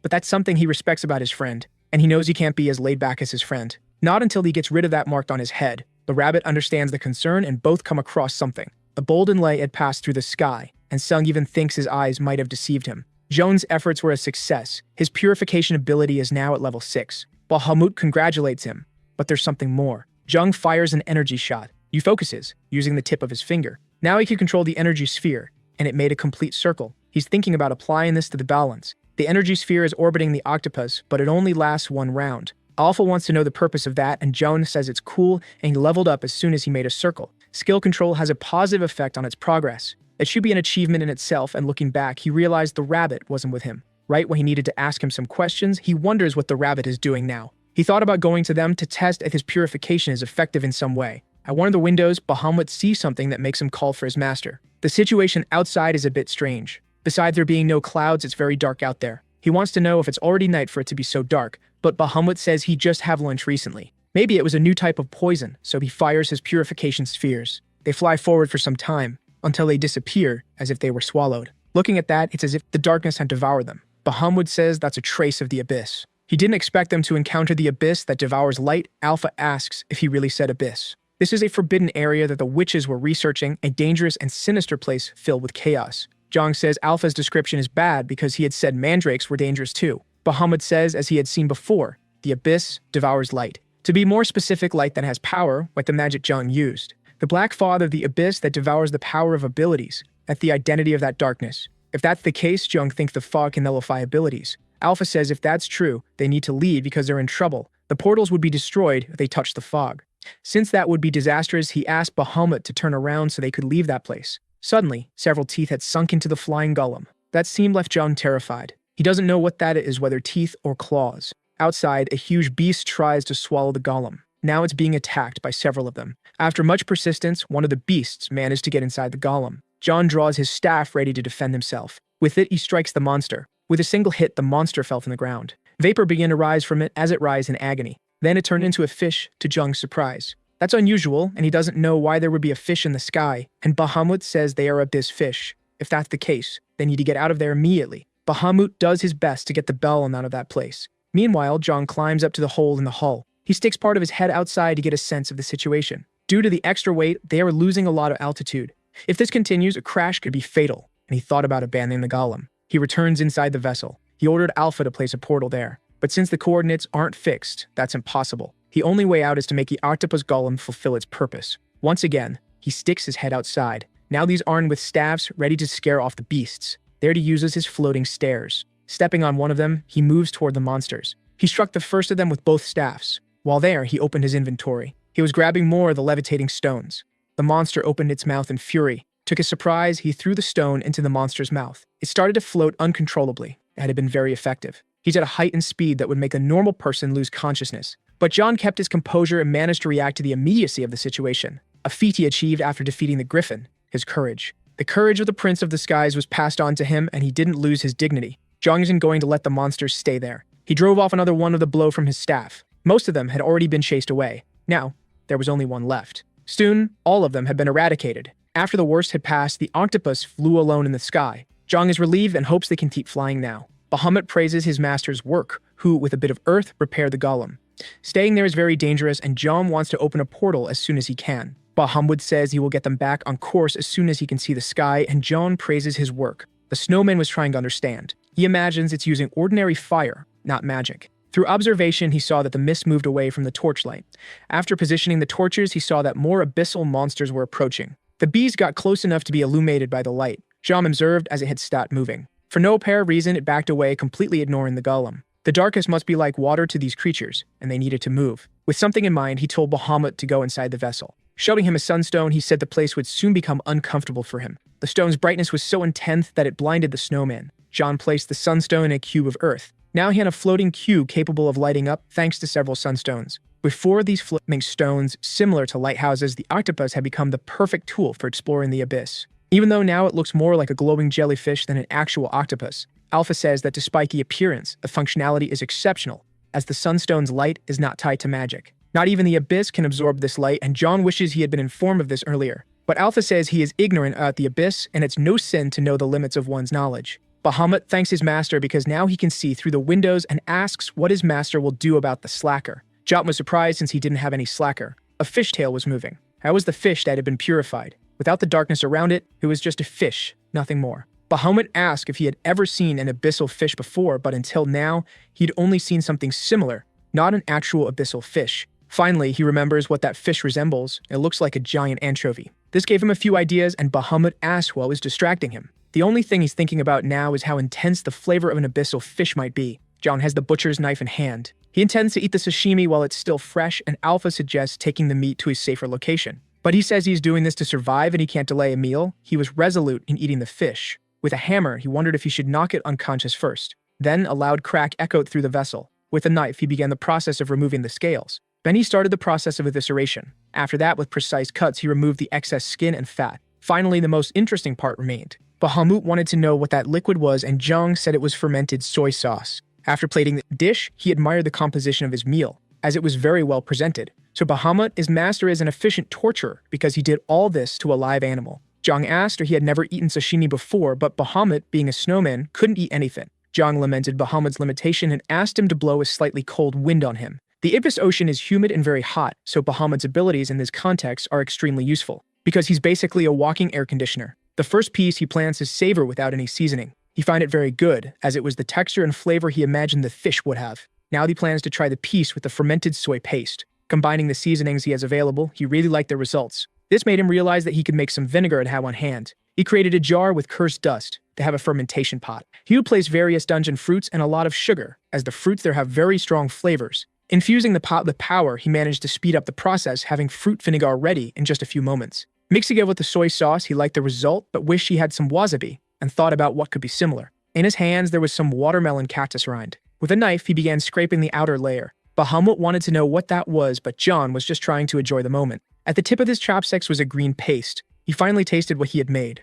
There were moments of luck in life, and this was one of them. That paste tasted like wasabi. Watermelon cactus wasabi mixed with soy sauce should be good. Finally, he had what he wanted for a complete sashimi experience. He called a rabbit, so he viewed with him. But he realized he wasn't there and felt a bit of longing. Suddenly, he appeared on the ceiling, saying that if they had seen that, they would have thought he was dead. John wants to know why he came, but it was Alpha who called him, and he was nearby. He can't believe John went there without knowing that place was the third dungeon. Alpha knew there were more people trapped in a place of darkness, so he spoke separately with the rabbit. The rabbit says now he knows why his whispers weren't answered, because his master spent the whole time eating delicious food. John told him to stop making a fuss and try some as well, and he asked what the rabbit thought, feeling a bit guilty about it. Alpha's telepathy could no longer be heard, it faded away, and John was distracted and didn't hear them. He had loved the sashimi, but said it wasn't the best time since his friends were in danger. This made him agitated, and he asked why they only mentioned this now. But the rabbit tries to downplay it, saying it wasn't an urgent matter. John doesn't understand how something dangerous could not be urgent. Even so, he limits himself to saying that John will understand once he sees it in person. Agreeing, he calls for Bahamut, who is already in command of the vessel, and they are setting off. The rabbit impatiently taps his foot outside. He told him to follow his directions, as it's very easy to get lost there, but he couldn't stop thinking about when they had made that new golem. Thinking about it, he felt relieved that his master didn't take the path by land. In that dangerous farm, it's necessary to have light, and handling a torch is extremely important, because in the darkness, the abyssal fish attack immediately. Moreover, they aren't the only danger lurking in the darkness. A random character stepped on something slimy that triggered trap. Structures similar to a shell began to emerge from the mud. He was immediately swallowed up. This is the iron armor oyster, which lives in the darkness. Once closed, there's no way to open the oysters. They are extremely dangerous.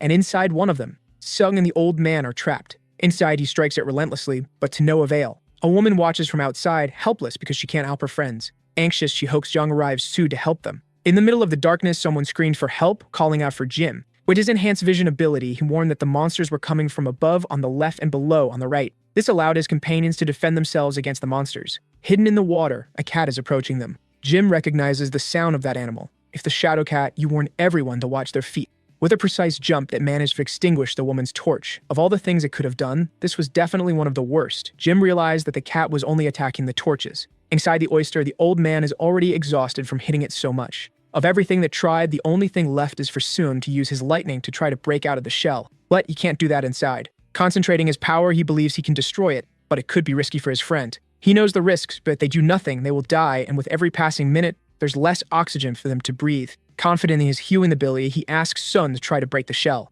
But Sun doesn't want to take that risk and prefers to wait for Joan to arrive and help them. Even so, the old man says they can't rely on that, and opening the shell with Sam golems might be impossible. Hearing those words, Sun became a bit thoughtful. The old man sighed as well, as no solution for them is easy or safe. They are trapped in a dead oyster because they killed it from the inside. If it were alive, they could have made it spit them out voluntarily. Faced with this difficulty, Sun believes that if it's Joan, he'll definitely come up with a solution. Since they know he's coming their way, they decide to wait for his arrival. A bright light begins to appear in the darkness, blinding their eyes. One of the players wonders if that glow is coming from the dungeon boss. The closer the light gets to them, the easier it is to see what it is. That shining thing is definitely on their side in this. Jin asks Zhang if he made some kind of golden carriage. Descending from the golem, he asked if his friend was okay. Now that place is as bright as day. Approaching, he placed his hand on the small one's forehead. He immediately used his purification ability on him. Even with his stronger ability, he couldn't lift the curse. If he had known things would turn out like this, he would have attacked the dungeon with them. But the rabbit says that rewards aren't always proportional to effort. John prepares to punish him for the comment. Seeing that he didn't get hit, he asked his master what happened, and John said he felt a bit nostalgic for him, to the rabbit's surprise. The boy hopes John will handle the situation as Sum is in trouble, but John is confident he can help.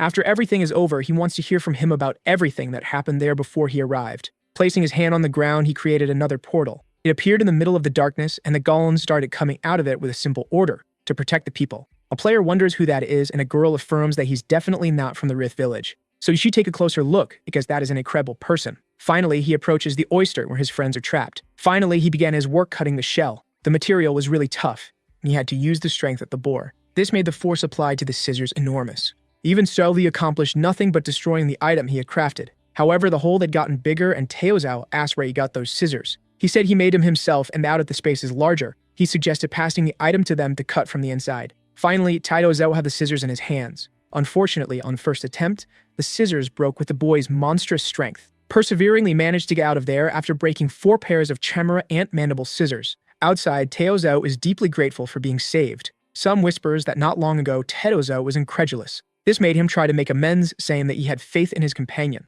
They gather to check if everyone is okay now. Since they are outside, Some wants to test something, because it won't be dangerous for anyone under these circumstances. In his hands, a devastating blow is prepared. The other players watch in disbelief that someone couldn't have so much power. On their side, the rabbit isn't even impressed anymore by Sung's talent. On the other hand, Taozao is grateful that he didn't convince Sung to do that while they were both trapped in the oyster. His hand touches the shell, causing it to crack. Right after that, the entire material shatters. He's very happy at work, while the others are impressed by his power. The rabbit says he's just a show-off and should have done that when he was trapped. He said that from now on, he'll handle the oysters, and if necessary, he'll stay trapped inside them alone. John goes to the remains of the oyster to examine the material. Looking closely, he began to think about the possibilities. Indeed, it looks a lot like metal. Approaching him, the rabbit wants to know what foolishness he's distracted by now and if he plans to make a shield. Smiling, he asked if the rabbit knew what rating was. The strength demonstrated by his golems is similar to that of a dungeon boss. Besides being powerful, they never tire. Not to mention they have the ability to regenerate after taking damage. Even so, no matter how solid they are, Earth is still Earth. In other words, against stronger monsters than Earth, they're not capable of much. A rating is a piece of craftsmanship made from oyster shell. They gave him an idea to overcome his golem's weakness. If he made armor for them, it would significantly increase their defense. It's plausible that they would have full plate armor, but Alpha corrects the rabbit, saying it would be scales. Faced with their discussion, John prefers not to participate in the semantic disagreement. The snowman tells his master that's really a genius idea to make armored golems. But the rabbit sent Bahamut is slow and armored isn't the right term. But John loved that name and decided they would be called armored golems. Looking at the oyster, he saw that it resembled a mussel and radins were often made from them, which he understood as a divine sign. Looking at the design, the rabbit asked if they wouldn't fall off the golems, and if he planned to tie each one. There's no need to use ropes as he's going to coat the golems with this material. They aren't glued, but the structure itself causes them to stick to one another. The rabbit didn't understand the explanation, and John wasn't sure how to be more explanatory. He doesn't know the answer to everything, but is certain that this material will be useful for the task. Looking at the black liquid, the rabbit asked what it was, and Zhang said it was ant saliva mixed with oyster shell. With the idea in place, it was time to start gathering the raw materials. Sung was destroying oysters with his lightning. Zhang was tasked with finding the oysters, and soon after his friend would come and destroy them. After a long time, the strongest warrior was working alongside the best worker. With that, they had destroyed 6 oysters in total. Upon this, the rabbit cheered, calling Sung the Thunderman, to which Sung asked not to be called that. After the battle, the other players gathered the pieces of oyster. Everyone was engaged in helping in whatever way they could. Watching the rabbit said they would all be very good in their own areas. But now they were all workers in a production line. After that comment, he received a punch from Zhang, which caused the rabbit to fall face first to the ground. He got furious, asking why he was punched. Zhang said it wasn't the time for him to slack off while everyone else was working, and that you should find something to do. Pointing to Bahamut, he said he wasn't the only one slacking, but he's the only one getting hit. In his defense, Bahamut said he had no hands and couldn't help even if he wanted to. Outraged, the rabbit said he was just pretending to be busy to avoid working. John defended him, saying Bahamut couldn't do that being made of snow, but the rabbit reminded him that he wielded his scythe even without hands. John was already irritated with the rabbit, who even so insisted on being petulant. Then he asked if the rabbit could be an air conditioner. That question left the rabbit without an immediate response. Being more specific, Zhang asked if he was capable of doing what Bahamut could do, which made the rabbit so angry he nearly had a stroke. Bahamut offered his master some cold cider to help him compose himself. While drinking, Zhang asked once again if the rabbit could do that. Now the rabbit was desolate, as the snowman was closer to his master after only a few days of the rabbit's absence. He was losing his favorite status, which left him deeply distressed. This situation messed with the rabbit's mind, who at first didn't even want to be a favorite, but knowing he wasn't left dejected. Zhang asked if he was in a bad mood. Clearly in a bad mood, the rabbit sped up his pace to get away from Zhang. This made Zhang want to irritate the rabbit even more, so he started pestering him, calling him constantly. The rabbit said he wasn't in a bad mood, just irritated, something someone in a bad mood would do. Zhang was thinking of engraving something on the golem's chests, and his first idea was a rabbit's face.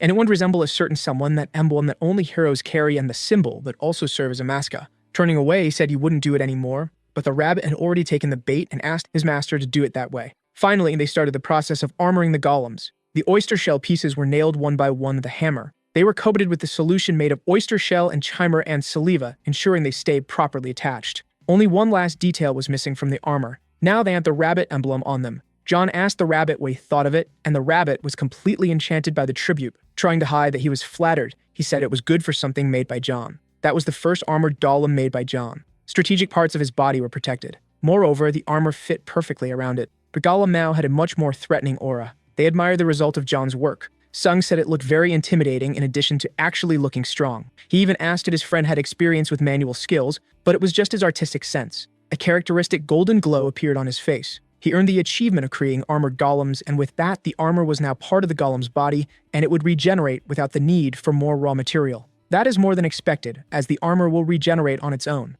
The rabbit says that it's so amazing it feels like favoritism, but Jung asks him to just look at that masterpiece. The rabbit can't disagree, especially since his face is engraved on it. What's strange is that Jung isn't a mage and he keeps creating more golems anyway. He's puzzled as to how that's possible, and maybe it's only because he's an anomaly. Alpha says there's nothing wrong with that. The beginning of a goal in creation was with manual skills. Using magic for that came much later. The rabbit asks if, at first, they were made the way that human does, to which Alpha confirms. Since there was no magic, life was infused into those constructions. It was something considered to be within the domain of the gods. Now the rabbit is surprised that the conversation started with golems and is already talking about deities. That's what he thought at first. Cars and airplanes are made by human hands, and golems shouldn't be any different. The rabbit wants to know how John knew that if he just heard it from Alpha, but Johnny simply believed it, even though they hadn't mentioned it before. In any case, it wasn't the time to talk about that. Since their firepower had increased, it was time to move forward. A few days passed, and the countdown continued. They need to finish the dungeon soon, as only 13 days remain. Then they look at the old man.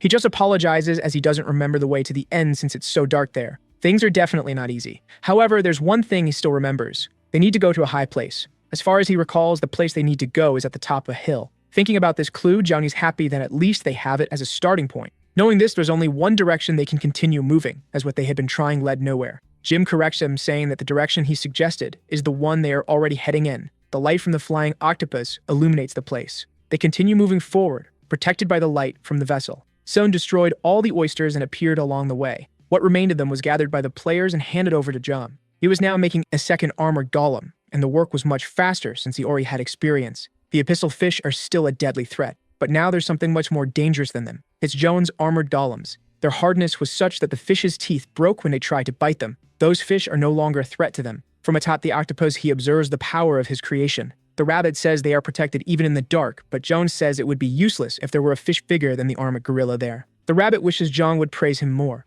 Someone shouts that there's a shadow cat there, but they couldn't catch it. They heads toward the flying octopus. Its paws end up touching the sunstone. That contact triggered a reaction. The cat managed to extinguish the sunstone. One of the girls manages to grab the feline, but he finds a way to escape from the girl. John comments that it was quite interesting and that he would never have imagined the animal could extinguish the solar stones. The ghost, upon seeing the shadow cat, warns everyone to be careful when sleeping, and the boy asks why. He then explains that it was one of the remnants of the abyss, a shadowy creature that swallows all light, generates nightmares with horrible endings. The rabbit mocks, saying that now they couldn't even sleep in peace. Next, the young man asks if there's a way to get rid of that shadow animal, and his companion replies that it probably can't even be killed and always escapes when found. After that, the rabbit mourns that another one was approaching and moves forward to scare it away from the tentacles. Upon seeing that, the protagonist says he finally found his colleague's talent and tells him to go catch some cats for him. After a while, the boy begins to wonder why the felines only appear near the tentacles and starts to remember that no shadow creatures appear while they were flying. The young man then starts to understand the situation and realizes the cats only approach using the shadow that the tentacles cast when they're on the ground. Soon after, the octopus begins to fly again to resolve the problem. The rabbit lies down exhausted from spending so much time chasing those cats away. However, they discover there is still one feline aboard the octopus, and they realize it can't move well there because it's too well lit. John wonders if he can tame it. A group of people become frightened at what they were seeing, because some undead were approaching them. But Boy recognizes one of the zombies as his mother, and suddenly the woman bites his neck. An old man tells everyone not to make eye contact. After that, he starts to notice that some of those monsters were his allies that he had lost a long time ago. The man then explains that all those undead were just memories from the past that persist in that land, making him realize that seeing those hallucinations meant they had reached the Hill of Nightmares. That place was considered a historical ruin of the third phase. A young man questions how they could touch those things if they were illusions. The old man then tells him to be careful because they could also be touched. He then says that moving forward would be a difficult task due to the hallucinations residing there. The rabbit appears saying they needed to stay alert from then on because apparently shadow cats also live in the area. A boy comments that the number of felines had increased a lot. The hare explains that those animals swallow light and generate nightmares, and that besides that, the black mist makes their presence easier, and asks what they thought would happen if both attacked at the same time. The old man answers that the nightmares accumulating in the abyss would torment them more and more, just like the illusions. After that, he tries to focus so he won't be swayed by those hallucinations. The man then explains that they had to cleanse that place as quickly as possible once they entered, because the longer they stayed there, the more emotionally devastated they would become. And the young man asks where they would enter from. However, the undead begin to become active. One of them tries to stab the old man with a spear, but he manages to dodge it. The old man then comments that at the moment they should worry about getting rid of those ghosts. Soon after, one of the zombies uses magic, and a boy wonders why the illusions were using abilities. The rabbit in turn says he didn't care about those monsters, and that his real goal was the shadow cats. The participants and the rabbit were helping each other by fulfilling their respective roles. However, there is one person who is solidly focused on his goal, as they're trying to forget what was happening outside, focus only on putting all his efforts into creating the armored golem, since he trusted Sung and his allies. After the constant progress driven by the trust among them, the group comes across a huge structure. All the participants who saw that construction, which until then had been hidden in the darkness or paralyzed, a knight compares it to a giant shell. The blue-haired boy reaches his leader asking if that was what he meant earlier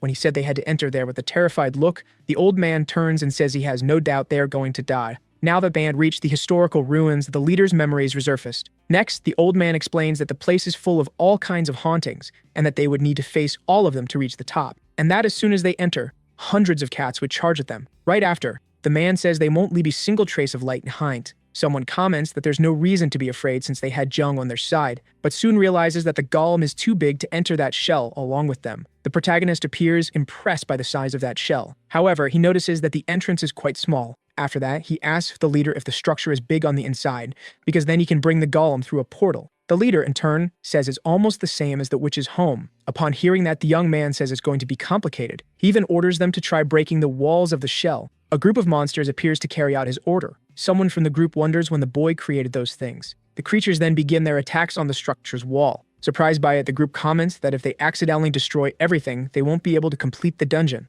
Jung smiles and says there must be a way to complete it, even with it broken. Soon after, the young man realizes that even after ordering the monsters to attack, they still couldn't make a single scratch on the structure. The protagonist begins comparing to shells made of iron, then wonders if that thing can be melted. The rabbit tells them to stop stalling and go in already. Jung asks the leader what's at the top of the tower. The old man begins to tremble, and says that the Queen of Darkness will be waiting for them. The guide of the 4th floor calls that place the Castle of the Queen of Darkness, but they prefer to name it the Prison of Infinite Spirals. He then explains that the interior of that structure is made of spiral staircases. Moreover, infinite illusions will appear along the way, and sometimes someone you love might show up trying to kill you. After that, the man says that even knowing they were just illusions, he was still tormented for the rest of his life. Everyone in the group falls silent upon hearing those stories. The rabbit, in turn, says that if they keep forcing themselves like that, their minds will collapse or they'll lose all their humanity. Jung slaps the animal and tells him to shut up because he wasn't helping. He then advises everyone to forget about those things and focus only on reaching the top. Soon after, the boy begins explaining his plan, which is to scale the castle using the octopus golem. And when they reach the top, they'll make a hole to get inside. People begin looking at the protagonist with judgmental expressions because it was only easy for him. A guy comments that the octopus can fly and that maybe they can do the same with the other golems. Jung says he had thought of that option but decided to discard it because the place is full of abyssal fish and it would be safer to climb, and even if they get stuck on the wall, it's still a relief to have a place to hold onto. After that, the rabbit asks what they're going to do about the other golems that were summoned earlier. The boy replies that he's going to embed them with floating stones and they'll probably be able to climb on their own if their weight is reduced. Then he asks Alpha to inject a bit of life energy since they're going to make them lighter instead of making them fly off. The boy then starts placing floating stones on each arm of the golems. However, the centaur will have to stay behind because his body wasn't made for climbing. After that, Jung tells the others they'll have to fight while using the golems for support, and he smiles because it will be easy for them since they're fighters. You know they're desperate, the others say they'll do their best. Then the protagonist asks if Sung can create an entrance with his ability, and he replies that he believes so. Right after, the boy draws his sword and strikes the wall of the structure using his powers. John becomes happy to see that he managed to pierce it. He then summons the Armor Gorilla version 3 and the Standard version 1. After that, the boy says now they're ready. While climbing a shell from the outside using the octopus golem, the soldiers fight against the flying fish. A young man charges at a creature and slices it in half, and he is prevented from falling by one of the summoned gorilla golems. After that, he comments that he felt it was getting darker the higher they climbed. Sung says that the number of abyssal fish is also increasing, and that if it weren't for the light that gull in the midst, they would all be in trouble. Right after, everyone in the group continues fighting the beasts, and now there was no turning back as they had already made it halfway. And at that point, there were only two ways to die, being devoured or falling. Cooperation is no longer an option, but a necessity. After that, the protagonist shows the others that there were beds inside the golem. The women begin to praise it because the material is very soft, and the young man says that's due to level 2 impact absorption. The number of beds for the others to rest increased to 5, and so the participants divided themselves into 3 shifts, fighting, resting, and then returning to battle while staying in good condition. Right after, Joan uses the meat from the fish to make various dishes. The people begin to eat and feel happy. Along with their food, the boy serves some scream and plant tea to calm in mind and heart. His teammates in turn wonder if they were in paradise. After that, Bahamut approaches his master, asking how long he's going to keep that cat in his shadow. The boy becomes curious if the snow doll was having nightmares because of the feline, and he comments that he never sleeps so he can't have nightmares. The solar stones around Bahamut prevent the cat from moving to other shadows. Jung asks his companion to hold on a little longer, and says he'll refill him with snow when he can next. The protagonist asks if the shadow creature is being fed, and the little doll says yes. And then he throws some crumbs of solar stone on the ground, which are used as food for the shadow cat. The feline comes out of Bahamut's shadow and starts eating. Seeing how cute the animal is, the young man thinks about how he's going to tame it. Alpha appears, commenting that shadow cats are sinister creatures, and the boy says that things always seem better when Alpha says something is scary. After that, Jung asks his companion to keep trying to control the animal, because if he can tame it, his weakness will be compensated. And the protagonist smiles and tells Bahamut to cheer up upon seeing that the small creature is impressed, and says he was foolish to think the boy had placed that burden on him on purpose. But after realizing it wasn't like that, he decides he will keep trying until the shadow feline becomes his servant. Meanwhile, the rabbit flies over the battle looking for more cats, but since he finds none, he decides to enter the golem and asks what the protagonist is doing, to which he replies that it's something important. The rodent becomes curious about what could be so important. Jung serves some dishes to the people who were resting there, and also places a blanket over someone who was lying in one of the beds sleeping upon seeing that the rabbit wonders if that was really important, and says that the protagonist would be more efficient on the battlefield instead of making others feel comfortable. The boy in turn says it's not his fault if people like his food, and the animal then comments that maybe his teammates are only worried about the golem stopping if something happens to him. Right after, Jung says that even if he wanted to fight, this was more urgent. The rodent questions what the young man is doing, and he replies that he's practicing his floating stare abilities, because soon there will be something decisive. The boy comments that he's testing other materials as well, and that besides that, he discovered it's possible to add vital energy later on. The rabbit, in turn, says he doesn't know why his friend is explaining all of that, but if he's happy, then there's no problem. But before the animal leaves, the boy says it's time for him to help. After flying outside his shell, the rodent says they're almost at the top. The protagonist stands up and asks if his companion did what he asked, and he replies yes, but advises him to go out and take a look from the outside. The wall that the octopus golem is climbing is tilting, becoming almost completely vertical. Alpha comments that they should retreat because the place looks dangerous, and the rabbit agrees as the abyssal fish were moving in a strange way. Right after, the creature approaches from behind the protagonist. However, he is saved by Hoyle, who cuts off the monster's head. The man says he was using an abyssal fish bone as a weapon, and that it was more useful than he thought. After that, Jung summons some floating stairs to help his companions move, and says that the top was getting closer. From afar, a mysterious creature wonders who possesses an ability like that. Then it becomes surprised to see that some patches of land were appearing in the air. After that, the group finally reaches the top. Sung says he'll open an entrance immediately, and the protagonist advises everyone to step back if they don't want to be hit. The boy then uses his electric shot ability, successfully opening a hole in the tower. The young man then wonders if that was the final boss. Inside the structure, they find a statue of a woman. The old man explains that they needed to destroy it to complete the dungeon, as that statue of the goddess was the final boss, and that to be more exact, her shadow is the Queen of Darkness. Bahamut sees something that catches his attention, and the protagonist asks if something happened. A snow doll starts crying and says that the statue is the image of his former master. Everyone is surprised and wonders if he's referring to the witch. The little creature says that if that really is a representation of the witch, then he already knows the identity of the Queen of Darkness. But before he can reveal the identity, an explosion happens. The boy asks Sum what happened, and he says he came across a wall while trying to make a hole in the structure. The group is warned that they cannot enter the dungeon by cheating, and the rabbit, in turn, says that this barrier was expected, because a guide would never let participants follow an alternate route so easily. Looking upward, the people see the creature that was watching them from afar. The old man calls that thing Serpent. Next, the monster comments that this time the participants were damn intriguing, getting irritated because he never imagined someone would try to enter the dungeon from the opposite side. That was the guide of Phase 4 named Serpa,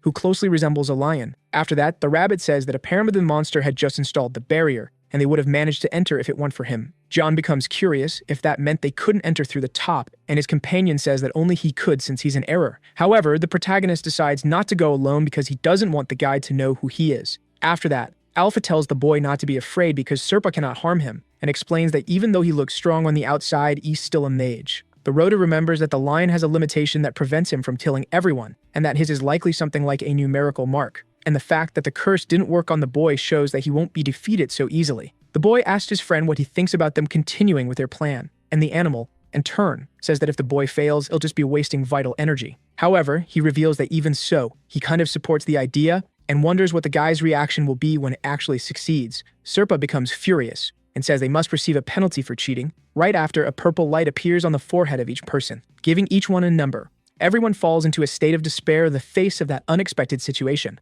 and their eyes immediately turn to one person, the one who brought them comfort with powerful reinforcements, and also serenity in the merciless dungeon. That is Zhang, who begins to doubt if he'll be able to meet everyone's expectations. The protagonist then closes his eyes while taking a deep breath, and asks his companions to gather because they're going to initiate Plan B. The participants are shocked to learn that there's another way. Sub in turn says it's better to do something than to just stand there watching. The boy then says that his companion will have an extremely important role in that plan. Serpa observes the situation and wonders who that human is, and is surprised to find a participant who managed to reverse his curse. After hearing the plan, Sum remains silent, and asks what his companion is planning to do. With a smile, the young man says the secret, because if he fails, it'll be embarrassing. Right after, the boy draws both of his weapons, and he asks the protagonist if he believes they can buy time against that creature. The boy replies that if they do what the guide hates most, it's possible. Sutton says the monster blocked their access by creating a barrier at the last second, and then decides he's going to destroy it. A huge amount of electricity begins to surge from his swords, and the boy tells the others to step back so they don't get hurt. But warning appears again, informing that participants cannot enter the dungeon through cheated, and then Sutton is thrown back. However, he charges forward again, saying that it won't be enough to make him give up.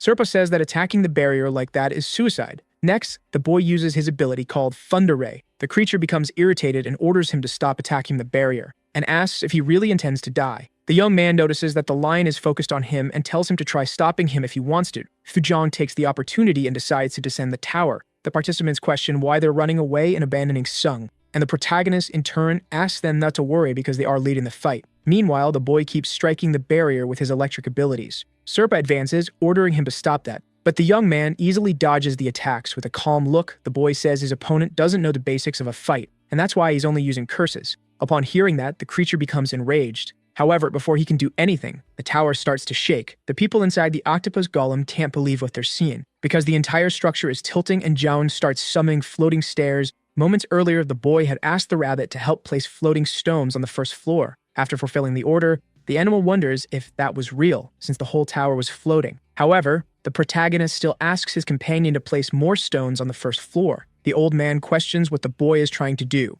Zhang in turn explains that Serpa's magic is that structure itself, so he'll take down both of a single move. Right after, the boy uses his ultra-vital energy consumption to summon floating stairs. Sum laughs and says there's no guide who would just sit back and watch such madness happen. The monster becomes furious again, and the young man in turn tells the creature to give up because they already won. The condition to complete the dungeon is to destroy the statue of the goddess, which ended up being destroyed due to the impacts from the falling ruins. The structure that grew by feeding on the pain and despair of the participants collapsed into the sea, and all thanks to the protagonist. People begin to cheer up after the towers fall, and celebrate even more when they realize the numbers on their foreheads have disappeared. The boy is informed that all the curses have been removed. Zhang is happy and says now they can relax more. After that, the boy's floating stair ability evolves to level 5, increasing production speed and energy efficiency. And the protagonist gets excited because his boar strength ability also evolved to level 9. After all the chaos, the rabbit comments that he didn't expect the plan to work, but apparently he was wrong. While watching the boy from afar, the old man wonders who would complete a dungeon in such a way, and then starts to understand the unease he felt when he first saw the young man. Serpa keeps staring at the structure now collapsed on the ground, something he had never seen before. The rage turns into confusion, then into uncontrollable laughter. And that same laughter is turned into maddening provocation. After that, the guide approaches the group saying he never felt you end up in such a crazy situation. The boy says they already completed the dungeon and asks why the creature doesn't just leave. Serpa replies that he can't do that since he's interested in the Luna that cruise among them, and comments that the lost soul was a great joke. The protagonist starts wondering if the guide knows who he is. Then the guide remembers something Baboon told him about a lost soul on the first floor who ended up turning the dungeon into complete chaos, and then approaches Jom, saying that if he is that soul, it would make sense that the curse doesn't work on him. But before the guide can do anything, the boy's two companions step in and tell the beast not to come any closer. Serba asks if the protagonist is the leader of that group. Before he can give his answer, Sung steps in and says yes. John comments that the one who fed all of them was their commander. All the other participants agree with the boy's words. Right after, people step in front of the boy saying that Serpa will have to get through them to attack him. The old man watches from afar and thinks about how his reputation is already ruined. The creature in turn asks the humans to calm down because they can't turn against the guide, and asks if he wasn't telling the truth to the rabbit. After that, he comments that he's seen many interesting things because he never imagined that a banished guide would still be wandering around and wonders if he should call the rodent a ghost. John becomes curious if his friend is a ghost, and he replies that he's more like a spirit. Then he says that if he's a ghost, then Cern is one too. Upon hearing that, the young man starts to approach the beast. The guide laughs and comments that this is what true image of a leader looks like. Next, the boy begins preparing his purification ability. Cerna recognizes the boy's ability. However, he boasts that a mere participant won't be able to scratch him. But when the shot is fired, the guide is startled as part of his mane disappears and wonders how Yah hit, because he should be on a completely different level from the young man. After that, John continues trying to hit the beast with his purification shots. Right after, the protagonist says he's not just a mere participant, because he's also an administrator, and if you analyze it, he and Serpa are on the same level. After saying that the boy fires once more, a guy gets nervous but says all he has to do is dodge. However, the young man changes the direction of the attacks, hitting the lion directly. John comments that he had been practicing some curveballs. Serpa says it makes no sense at all for the protagonist to be an administrator. The rabbit joins the conversation and says that he is also an administrator. Upon hearing that, the beast becomes furious and wonders how Trash Like That became a guide. Alpha appears saying the best administrator is the one who owns the temple. The monster becomes completely terrified after hearing that. Then the people are informed that they are also capable of hurting guides. Upon learning this, Sum activates his electricity and asks for healing's help. The man then uses the strength of his arms to launch his companion forward. With that, the boy lands a direct hit on Serpa and says the battle is just beginning. The beast prepares a counterattack with his claws, but the archer quickly fires an arrow to protect his companion, landing a precise shot on the monster. Right after, a guide becomes enraged and starts summoning shadows, ordering them to finish off those humans. Unintimidated, Sung says that won't be enough to stop him and slices through the darkness using electric flicker. Upon seeing that, the creature is surprised at how easily his shadows were defeated. After that, the beast is hit by a strike of electricity. The protagonist, seeing his companions fighting, starts to laugh and says everything is working perfectly. Furious, Serpa curses the protagonist. After that, Sum appears behind the guide asking where he's looking, and takes advantage of the opponent's distraction to attack him. Jung decides to hit the monster with his purification ability. The archer in turn doesn't fall behind and fires his flaming arrows. However, even after suffering several attacks, the guide still remains standing, and Sung says he will put an end to the opponent. But Serpa asks if the young man isn't forgetting something, since they had already completed the dungeon, and the boy asks what he's talking about. The guide then asks if the boy had forgotten what happens when a dungeon is completed. After that, the mysterious symbol appears beneath the young man. However, not only beneath him, but also beneath the other participants, except for the protagonist. Serpa explains that whoever completes a dungeon is automatically teleported to the next one, and then everyone vanishes, leaving only Jung, who wonders where the others went. The rabbit comments that he's still there, but the boy replies that doesn't make him feel any better. Right after, he thinks he must return to his altar as quickly as possible because his wounds were deeper than he thought. The rabbit comments that the opponent looked like he was going to flee. Alpha informs that the guide is a mage, till he recommends using long-range attacks. Upon hearing that, Jung decides to use his purification shots, landing all the attacks on the lion's back. After taking the hits, the beast summons his shadows, causing several shadow cats to appear. However, the young man uses his floating stairs. In the air, the boy mocks the cat's faces. Serpa wonders what that human even is, then decides to open the dungeon's portal, and a huge opening appears behind the guide. The rabbit says he knew the opponent was trying to find a way to escape. Before entering the portal, Serpa lets out a laugh, and then says that one day he will destroy them all. But the boy orders his people to pull the creature out of there. And then several gorilla golems appear from inside the portal, pushing the lion back out. The monster, in turn, wonders how those mere golems are able to touch him. Jung comments that maybe it's because they have vital energy in their bodies. However, in truth, the young man was expecting his subordinates to remove the portal from there, but it ended up working better than he thought. After that, the protagonist commands his soldiers to defeat Circle once and for all. One of the gorillas lands a sequence of punches on the enemy. The guy doesn't let it slide and slashes the golem's face with his claws. But the summoned golem doesn't suffer much damage and strikes the beast in the belly. Right after, the other gorillas grab Serpa and slam him to the ground. And even after those hits, all the golems group up to attack him at once. After defeating the guide, Jung asks where Sing was sent. Even while wounded, the creature laughs and curses the protagonist, who decides to purify the lion once and for all. The boy comments that the opponent had a rather kind ending compared to the aura he gave off, and the rabbit says he never imagined he'd get the chance to see a human annihilate a guide. With the completion of that mission, the boy earns the administrator's relic and wonders what it was. Right after, the protagonist receives a message for Hyun. Jung says he finished off Serpa and asks if his companion also received any achievement, but he replies that he didn't earn anything. The rabbit says he believes that's because his friend isn't an administrator, and says that the reason the protagonist received one is because one administrator eliminating another is something that eventually happens. The boy then asks why they would try to kill each other, and the animal says it's purely due to ambition, because as long as a person has magic, they'll lack nothing, essentially becoming immortal. After that, the rabbit says they should get out of there immediately, because John needs to take over as administrator on the third dungeon, and the boy grabs a bell. But the item makes no sound, and he wonders what its purpose is. His companion mocks him for being a temple owner who doesn't know what that bell is for, and the boy replies that if he keeps nagging, his motivation will just drop. After that, the rabbit explains that the administrator's relic is his signature, and that if someone is a guide, he must have one of those items. He then reveals that his item is a top hat. The protagonist asks where he uses it, and his companion replies that he doesn't even know, and he only wears it when he wants to look charming. Right after, the place begins to shake, and they wonder what's happening. The system announces that the dungeon is being reset. However, the boy finds that strange because there isn't even an administrator, and the rabbit comments that apparently there's some kind of automatic system. While flying with the octopus golem, Jung says you'd need incredible magic to place a system like that in the dungeon. After that, the duo realizes the floating stairs have disappeared, and the animal says it's probably because they aren't attached to the ground, explaining that the dungeon behaves like a large trap. The boy says it's the same logic as when a trap is reset, and that's why only the floor gets reset. Then he wonders if that means the floating stones will stay there forever, and his companion replies probably. John then thinks that's perfect because he builds observation towers using floating stones. It will be possible to have minimaps that last forever. However, the rabbit says that if he does that, the cats will come to eat the light again. Seeing the situation from afar, Bahamut comments that he feels like everyone forgot his existence, and that makes him sad. After that, the rabbit asks where the snow doll was, and he replies that he was fulfilling the mission his master gave him, which was to take care of that shadow cat. The protagonist congratulates his companion and comments that it probably wasn't easy at all. Upon seeing the boy holding that bell, Bahamut is surprised, and asks in a sad tone if Serpat is dead. The boy asks if his companion knows what that item is, and he replies that he was originally the witch's butler, and that the item belonged to his former mistress. Upon hearing that, the young man assumes that the bell belonged to the witch. A long time ago, there was a witch who researched in the field of forbidden magic, and by her side was a small gremlin butler who took care of the house. The lady wipes the face of her servant, which was dirty with cleaning dust, making the creature very happy. There was a black cat who only slept all day. Its routine was basically just sleeping and eating, and watching its mistress while she did her research. The name of that lazy feline was Serpa. Right after, Bahamut says that after a long time, the cat became capable of using magic. However, the little monster's companions showed disbelief at that story.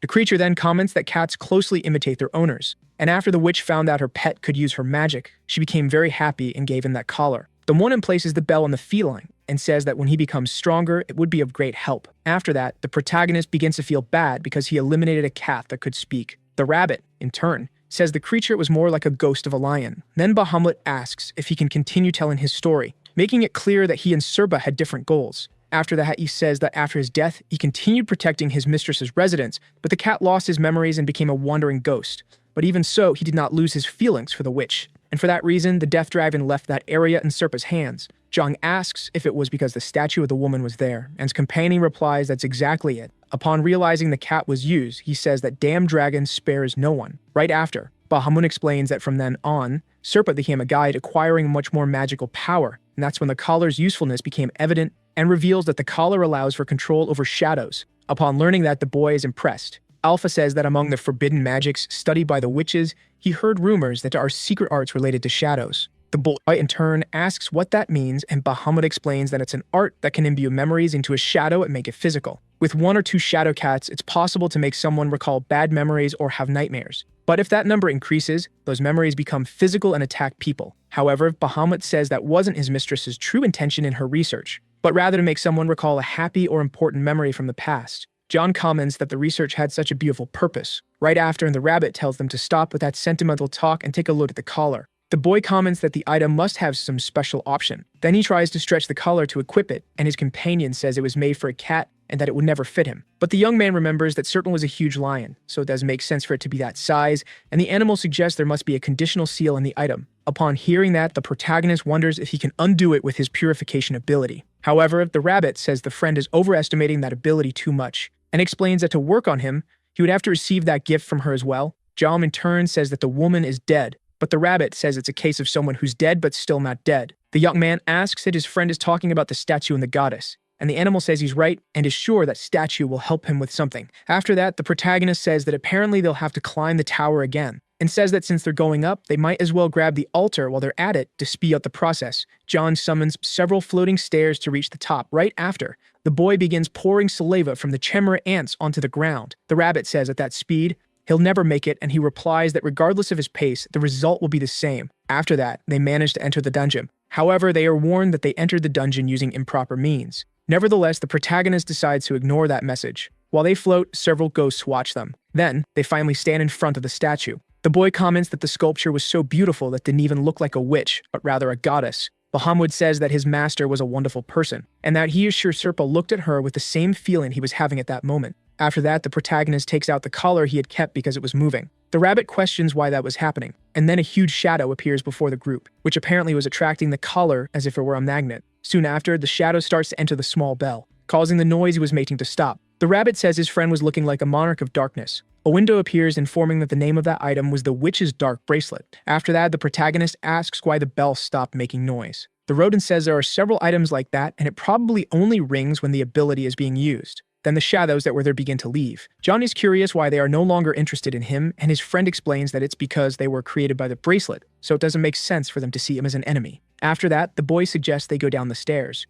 And just as the rabbit had said, the shadows no longer care about the protagonist, so even return to their cat forms. The boy wonders if he can control that feline, and his friend asks him to try. And the young man then grabs his bracelet, ordering the cat to come to him. However, all he manages to do is scare the animals away. The boy wonders if they ran away because of his level. But the cat Bahamut was taking care of still stays close to the protagonist. Jung starts petting the animal and asks if he's able to touch her because of the bracelet's effect. Right after that, the cat jumps into the boy's shadow, seeing that the young man is startled, and Bahamut asks his friend to look behind him, making him realize that his shadow had a life of its own. The ghost explains that it was his shadow servant that had been created. After that, the protagonist begins to interact with his shadow, and comments that it was very shy. After that, the shadow starts meowing, and the boy realizes that the only thing that changed was its form, as it was still a cat. Bahamut says that dark creatures were the result of the witch's research. The art shadows the high-level magic that few are capable of using. However, the witch replaced the enchanted magic shadow and the memory, which are the main ingredients of the spell, with dark creatures. Among them, felines have a natural habit of collecting memories that cause nightmares, and that's why they were perfect for it.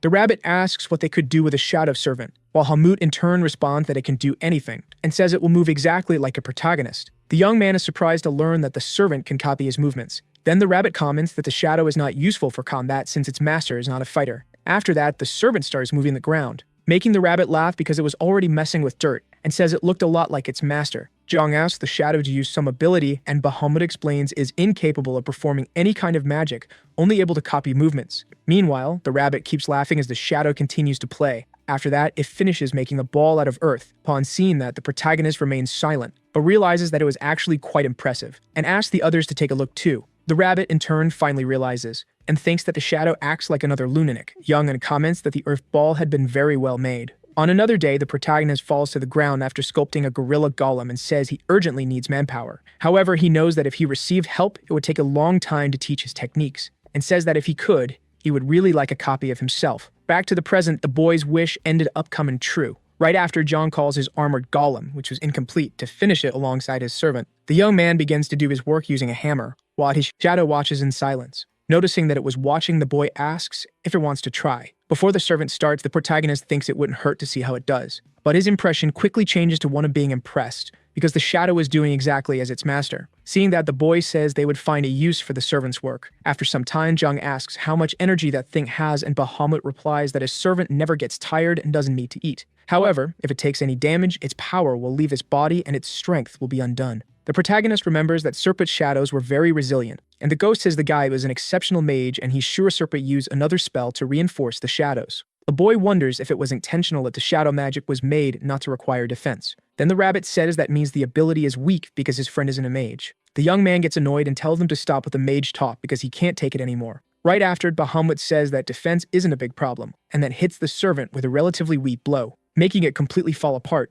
After that, a cat comes out of the shadowy stain and hides in the protagonist's shadow. The ghost explains that dark creatures don't die, and the boy asks if that means they could be reused forever. Upon hearing that, the young man asks where he can get more of those collars to have more servants. Bahamut explains that to have more depends on the mage's capacity, but as long as there's enough material. Jung asks if they should do it, then shows stage 4 of the altar from the 3rd dungeon they just obtained. The boy suggests they take advantage of the new altar to build a temple. In the Grand Temple, the protagonist offers a tribute to the purple orb, and it changes color, turning yellow. The young man says Serpa definitely had a lot of stored life energy. After that, John places the crystal ball on top of the altar he took, thus managing to transfer ownership on the altar. The rabbit is very pleased because when the number of altars increases, the guide's class also increases. Counting all the ones the boy has, there are now 3 in total, and he wonders if that means he can improve an item 3 times. Right after, he remembers that he can also increase the number of dragon apostles, because the more powerful allies, the better. However, Alpha says that technically the amount allies, and the young man asks what he means by that. Alpha then explains that you should only designate someone as an apostle if they're willing to sacrifice themselves for you. The boy smiles and says that means he means to make a bunch of real friends. His companion asks if the young man even heard what he just said, and he replies that it's basically the same thing. The rabbit comments that this is a very cruel mission for an exile, and the protagonist says he has lots of friends. After that, John receives a communication asking where they were. The boy realizes that it was Sum, and the rabbit says the dungeon his friend was in is a mess because it has no administrator. The protagonist then says that if he keeps sending messages, it might mess with his friend's concentration. Then he shouts that it's time for them to get to work. John retained his super servant and decides to start a grant project. The boy says it will be the best shadow cat farm, and Alpha asks if he wasn't planning to build a temple. And the young man explains that he needed floating stones and sunstones, but he recently used a lot of those materials. After that, a griffin appears behind the group, but it is easily taken down. The boy wonders if he should skin it before leaving. After that, he asks his servant to come closer, and hands his knife to him. But the object starts turning completely dark. Impressed, the boy takes the knife back and asks if it was consumed by the shadows. However, the blade begins to return to normal, and the rabbit comments that maybe it's because the servant recognizes it as a weapon. Right after, the protagonist asks his assistant to watch how he's going to do it so it can do the same. Without needing to learn anything, the servant immediately copied its master's movements, and thanks to the knight's effect, its skinning speed increased. The young man says he needs to be sure or he'll build the shadow cat farm, and his friend says he's sounding like he just wants more slaves. After that, the boy asks if the griffin's mess is the first dungeon, and his companion replies that technically the forest below the cliff is. The second dungeon of the 4th stage was the witch's home, and the 3rd was the abyssal ocean. Jung says they don't know what the 4th one is yet, and that this one was the first dungeon, making him realize that there's an altar got an owner nearby. Then the boy says that the more altars, the better. However, before that, he decides to collect some spectral stone. Right after, a message appears warning that they achieve a conquest for completing the first dungeon. The rabbit comments that someone must have just finished the first dungeon. In stage 4 of the first dungeon, there is a simple forest located to the right of the Mountain of Death, rich in beans and prey for hunting, and because of that, the place was used as a supply area for the nearby village.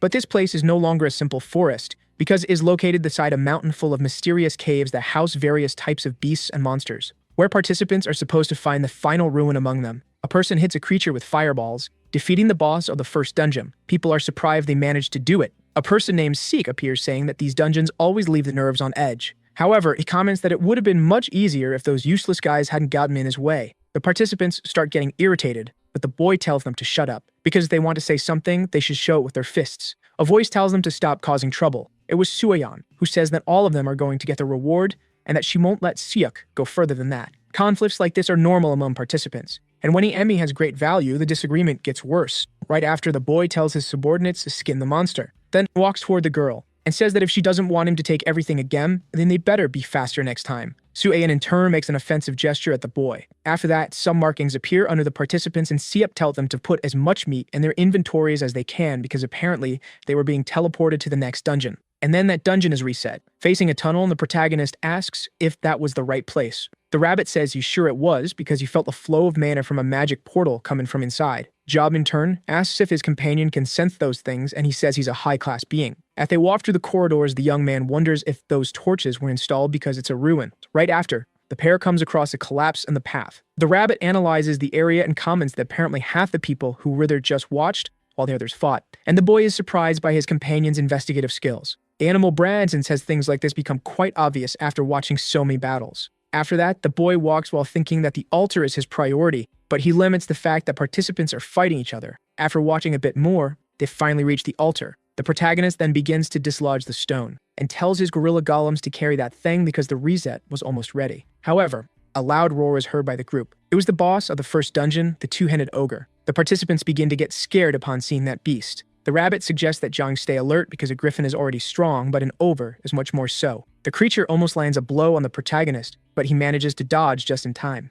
Then the boy decides to set up a portal. Upon seeing that, the ogre charges forward, managing to completely destroy the portal that had just been placed. The rabbit explains that the boss has magic resistance, so it can destroy abilities with brute force. After that, the protagonist slaps the creature's face, saying you should have been warned about that earlier. Then the monster keeps advancing, leaving the boy cornered. Seeing he was trapped, Zhang thinks about how the boss is quite intelligent. The rabbit asks what they should do because if they make the Bellums fight, there's a chance the cave will withstand the shockwaves. And the young man, in turn, takes a look around the entire room. Seeing the torches on the wall, he asks the rabbit if the fact that the boss has 2 heads means it has double a field of vision. His friend then says that probably all its senses are enhanced. The boy says that if they leave the place dark, the creature will get scared twice as much. Then he orders all the torches to be extinguished. The shadow cat then begins to put them out one by one. Zhang tells the golems to hold the ogre carefully so that it won't interfere with anything. However, the gorilla isn't able to hold the creature. The boy wonders if his golem is weaker, and his companion replies that it's obvious since one is a stage 1 boss and the other is from stage 4. But the gorillas team up to attack the ogre, finally managing to immobilize the monster. Seeing that, the group becomes extremely excited. The boss tries relentlessly to break free, and the rabbit says that in that position it's unable to show its true strength, but they would definitely be screwed if not for the golem's armor. After that, he comments that if it keeps going like that, the cave would eventually collapse from the intensity. The boy says he knows that, but he managed to finish the preparations in time. Then a shadow cat finally extinguishes the last torch in the place, leaving the environment in complete darkness. The protagonist then takes his bracelet to use shadow arts, making the feline transform into the boy's servant. Joan hands his knife to the servant, asking if it still remembers how to skin. The shadow takes the weapon, turning it into a black blade once again. The young man explains that the opponent was a bit different from the griffin, but that it could cut it the way it remembers. Right after, the servant stands in front of the creature and begins to deliver a series of slashes. The rabbit comments that it was a bit too violent, and his friend says all the meat they ate before wasn't collected with kindness. The animal asks if bear meat is good, and Zhang says they'll find out soon. After that, the ogre tries to land a blow in the shadow, which disperses to avoid being hit, reappearing in front of the beast. Later, the protagonist uses a crystal ball to light up the place, and sees that the servant had cut the monster into several pieces. The boy says that servant is very useful and managed to do exactly as he have shown, and even skin the hide as well. Then the boy smiles because if he made clothing with that, it would have good magic resistance. The rabbit says making clothing isn't a bad idea, but it wouldn't last forever. After that, he says the servant's weakness is its vulnerability to physical attacks, and that a single hit destroys his body. John, in turn, comments that he's sure efficiency will come when the numbers grow. After that, the rabbit says the shadow is a great butcher despite all its flaws. The boy then starts imagining himself commanding hundreds of servants, thus becoming an emperor of the night. But his companion mentions that he doesn't have enough spats for that. The young man comments that it would be cool if the item came with some ability instead of just having an extra option. His companion says that's why master craftsmen exist, since those things are added during the creation process. Then the boy says the witch made an amazing item by placing it in a cat she was taking care of, and he doesn't know if that was part of a plan or if she just loved the cat very much. And then he says he really needs to make his cat farm as soon as possible. Right after, he wonders why the dungeon still hasn't ended since they already eliminated the boss. The rabbit assumes maybe there are more of those creatures because they saw several caves on the way there. Zhang, in turn, suggests they return since they already secured the altar. After that, the animal asks if he was going to the witch's home, and the boy replies that no, he's heading to stage 1 to get another golem. And then the protagonist installs a portal and enters it along with the altar. Seeing that, the rabbit comments that if his friend keeps up that pace, he'll be able to beat Baboon. In the Grand Sanctuary, Bahamut wonders how a place so filthy and smelly could even exist. A squirrel climbs on top of one of the bones that were there and begins to feed on it, but goes asked how bad the environment had to be to end up like that. Then he comments that his master apparently doesn't care much about cleanliness, since a place has mud puddles and even spider webs. Inin says he finally understood the mission he was given. After that, Bahamut grabs his broom and starts cleaning the place, and uses the water that comes from his body to make the cleaning easier. After that, a portal appears in the room, and John comes out of it, announcing his return, finding a place completely clean. His companion says he took on the duty of cleaning there. However, the golems begin to come out of the portal, making a huge mess again. Bahamut gets the feeling that his master has returned with even more golems. The rabbit appears to explain to his friend what was happening. Upon hearing the explanation, the ghost wonders if those mud monsters increase in number every month. The protagonist realizes the number really did increase, but thinks it's because Baboon isn't around, so the demand for golems isn't as complicated. Currently, the group has 4 gorillas and 4 armored centaurs, an ostrich along with the octopus golem, and also an elephant from which the boy removed the core. The rabbit asks that his friend is trying to build a zoo. Right after, the young man says he's out of ideas, so he decides to help with the cleaning. And his companion, in turn, tries to escape the task, but the protagonist grabs him by the ears and says he's going to help too. The animal says he'll take care of the boy's pets because they're important too. Seeing that terrible excuse, John comments that he's not even good at lying. The rabbit lies down on a shelf hoping not to be found. After that, he starts thinking about how they haven't seen Batmoon, and then he can sense his presence in stage 1. However, his thoughts are interrupted by sleep. The protagonist finds his friend taking a nap, hidden on the shelf, and uses the boar's strength to force him to work. Outside, the group finds naturally dried anchovies, and the boy asks the golem to keep fanning them gently. The rabbit asks why he's messing with those fish, and he says he wants to dry them well to turn into powder, because there's a soup made with that which is really tasty. After that, the squirrel that was on the young man's shoulders starts climbing down his body, but ends up getting startled by the cat in the shadows.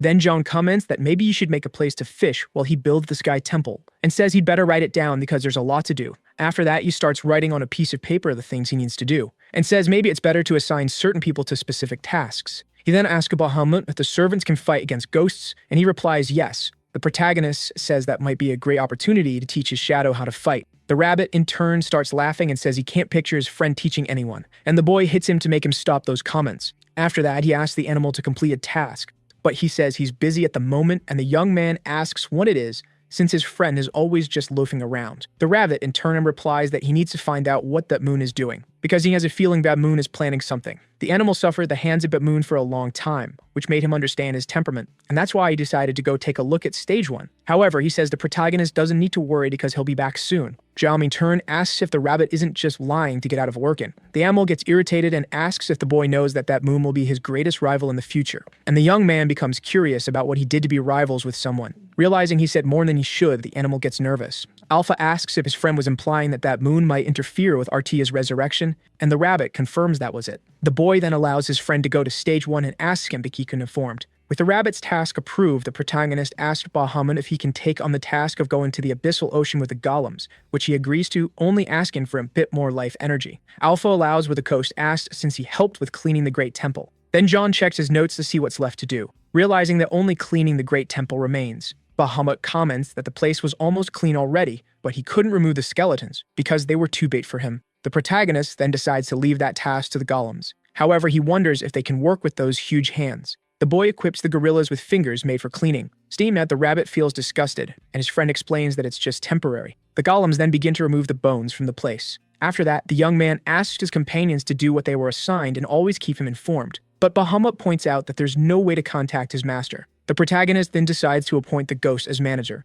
and the rabbit explains that rising to that position is the same as transcending one's destiny. Upon hearing that, Bahamut finally understands what Serpa felt, and it was clear that he had become something different from what he was before. Right after, he says he's no longer an undead or a gremlin, feeling as if he were an ice spirit. Bahamut tells his master that he has properly become one with snow. Jung asks if his companion is feeling somewhat like Alpha, and Alpha in turn explains that the snowman now holds a position similar to his, becoming fully devoted to the life dragon Earthia. The boy wonders if it's because the ghost offered his soul. After that, Alpha says that his friend is no longer bound by the restrictions of the undead, and that his existence is now completely different. Upon seeing Bahamut's new status, the rabbit is relieved because it's still better. A snowman says that his past self who relied only on power is gone, and now this soul and all his strength will be dedicated to Earthia. Jung gets tired of all that and tells his friends to get to work already. In the abyssal ocean, the new participants are fighting against the fish, and they wonder why there are floating stone cubes around. After that, a portal appears at the location, and Bahamut comes out of it riding a golem. At first, people think the new manager is an enemy. However, the snowman is more concerned with digging up shells. Bahamut didn't become obsessed with power, but was introduced to authority. The participants wonder if that was the boss. Seeing that those participants are of the same race as his master, the snowman decides the best thing to do is help them. He then starts shooting snow in the direction of the people, and unsure whether it was dangerous, and decide to stay on the defensive. After that, all the snow transforms into mini Bahamuts. The snowman asks the participants to follow him, and that way, they would reach the ruins. But the people don't believe him, and Bahamut asks if they'd rather accept his help or keep wandering through that deep darkness. A guy says they're really not in a position to argue and thanks their savior. The snowman says that if they want to show gratitude, they should reveal where they found the shells along the way. Not understanding the situation, the participants ask if that's all he wanted. After getting the information he needed, Bahamut leaves. At the temple, the protagonist says that stage 1 is finally complete. This time, he managed to hold a golem the size of Hoyal, since many times he was unable to use the golems because of their size. However, there's still one last finishing touch he wants to make it perfect. While he stirs the ogre skin he obtained, Alpha asks what the boy is doing. He then says that he's going to place the interior golem inside the witch's home, but realizes that would be dangerous for the golems because ghosts pass through walls and could damage their cores. And to prevent that, he decided to cover the golem with that skin, so the specters won't be able to penetrate them. After that, he wonders how they'll hide the seams, and then starts working the skin to hide them. Jung subconsciously used blind spots he used to sew teddy bears. Then he covers the entire golem with the skin, making it look a lot like a bear. The young man comments that it looks really cute. Alpha, in turn, mocks him by saying that a guardian needs to have a scary appearance to defend the sanctuary. After that, the protagonist decides to take the opportunity to make some clothes for himself too. What would it feel like to enter a dungeon that's already been cleared? The only one who can answer that question is Jung. With a smile, the boy says it was fun because it kept getting easier. The bear crushes a few more giant ants. While some plants help by providing support, the boy takes the opportunity to teach his servant a few new things, advising him to find the salivary gland as soon as he rips off the insect's head, and that way, he'll be able to remove the fangs and separate them. Right after, he leaves the shadow to deal with the ants alone. After that, the boy receives a new skill. Taking a look at it, the young man comments that it's actually pretty good, and that it's similar to the boar's strengths, and says he definitely has to show it to the rabbit.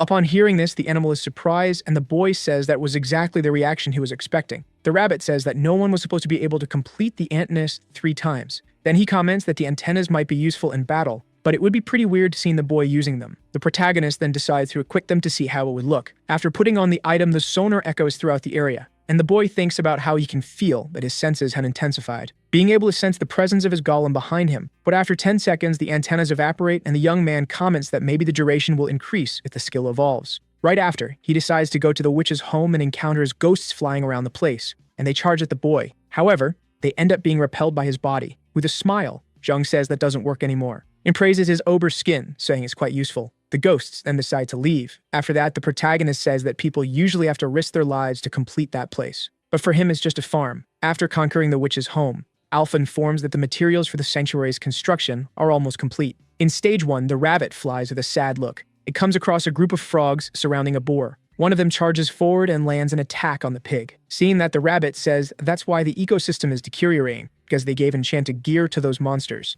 Right after, one of the amphibians turns against one of its companions, and eliminates him to obtain his magical weapon. The animal found that interesting because those weaklings had somehow powered up in such a crazy way. Nearby, a participant appears threatening another person who begs for mercy. The man says he used to be just a regular businessman, but now he's swinging his sword in an unknown place, and asks if the boy really thought he'd show mercy. The rabbit takes a deep breath and says that apparently it wasn't just the monsters who went insane. Then the businessman charges at the other participant. However, the animal appears before he can do anything, and asks the man to calm down because he doesn't want to see situations like that. The boy, in turn, asks why the rodent is talking like a person, and the rabbit then says that's not important and that they should focus on completing the dungeon, and asks if they don't want to go back home. Crying, the man asks if they can really return to their lives. The animal is surprised by that reaction because they seem like they had never heard that before, and the businessman explains it's because they really never had. Right after, the rabbit asks if they had no idea they could go home if they completed the dungeon, and they don't say that no one told them that. Upon learning this, the animal realizes that moon was neglecting the participants and not even telling them the basics.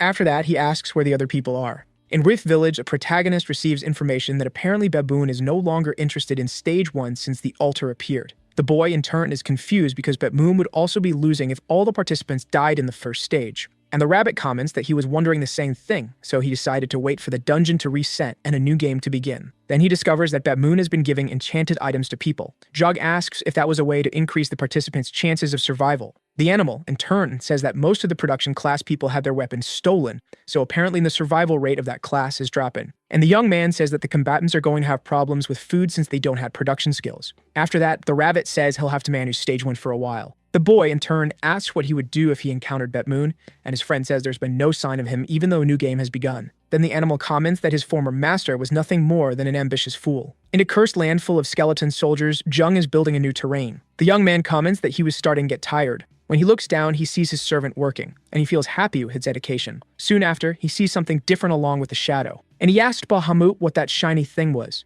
The ghost says it must be a plant from the abyss, and the boy realizes its appearance resembles seaweed. After that, he brags about being an excellent seaweed soup cook. Then he thinks about how interesting it is that seaweed grows in that ocean, and so he decides to order Bahamut to go there and collect lots of seaweed. After that, the ghost returns with the shells that contain the plants. However, the protagonist sees another type of seaweed and says he knew there were other species. And then he lays out all the plants stretched out to dry them in the sun, After that, he roasts them over the fire and adds a bit of perilla oil. And finally, he mixes them with rice and adds a bit of soy sauce. Upon seeing that, the rabbit asks if they had a new menu. Surprised, the boy asks if his companion hadn't said he would take a while to return, and he replies that hunger wouldn't let him. Then he says he did what he needed to and decided to come back. Jong says it's good his friend came back because he really needed a little help. After that, he asks if the rabbit wants to eat because since ancient times, those who didn't work didn't eat. And then he orders the animal to prepare the seaweed. When he picks up the plant, the rabbit comments that the texture is disgusting. The boy says they would eat it on his birthday. Jung takes advantage of the topic and asks when the rabbit was born, and his companion says that for them, it's the same as being reborn. The young man then says that today is the rabbit's birthday and congratulates him. And the animal, in turn, asks why he should be happy about that. Soon after, he asks his companion to cut the seaweed into medium-sized pieces and to prepare a bit of detox plant. Since there was no steak, Kaboin decides to use ogre meat. Jung says he loves the smell of the food and that they should add a little salt and sauce. And finally, the food is ready, allowing the protagonist to achieve a new accomplishment. Upon seeing that, the rabbit asks what his companion had done. Bahamut comments that, as he expected, his master also has alchemy skills and that abyss materials were frequently used by witches in their experiments. And the young man explains that he has no idea what that was and only knows that seaweed soup usually relaxes his body. Soon after, the rabbit says that the main cause of death among participants was excessive bleeding. But if he drank that soup, their blood recovery would be doubled. However, the boy doesn't seem interested in the subject and decides to try his soup. After tasting it, he is completely amazed by the flavor, leaving the rabbit curious to see if it's really that good. The animal's reaction isn't much different from his companions, and he comments that just from that taste, he felt his heart completely healed. The place where John was building the third sanctuary was near the border between the Rift Village and the Ocean of the Abyss. However, if you wanted to collect shadow cats, building it in the Dark Witch's Tower would be more effective. But the darkness is quite deep and dangerous, and for that reason, the young man chose to build in a lit place, so that once it was ready, he could move the sanctuary to the Ocean of the Abyss. Soon after, the protagonist says that since the sanctuary was mostly made of floating stones, a few golems would be enough. After that, the rabbit flies as high as he can, and wonders what shape it would be. John then replies that it would be an inverted pyramid. Alpha says that if they were thinking of a mobile sanctuary, that was a great plan, and that the glory of Earthia could spread across the whole world. The boy comments that he would leave the cats inside the pyramid so none of them would be able to escape. His companions begin to praise the brilliant idea the young man had. The rabbit asks if he just wants to have a penthouse and a backyard. John in turn confesses that he's always wanted to live in a penthouse, and says that now they need to make a vegetable garden that will end the ends. As soon as they decided on the appropriate size, the backyard was completed in moments. The boy asks if it would be a good idea to place the altar in the center,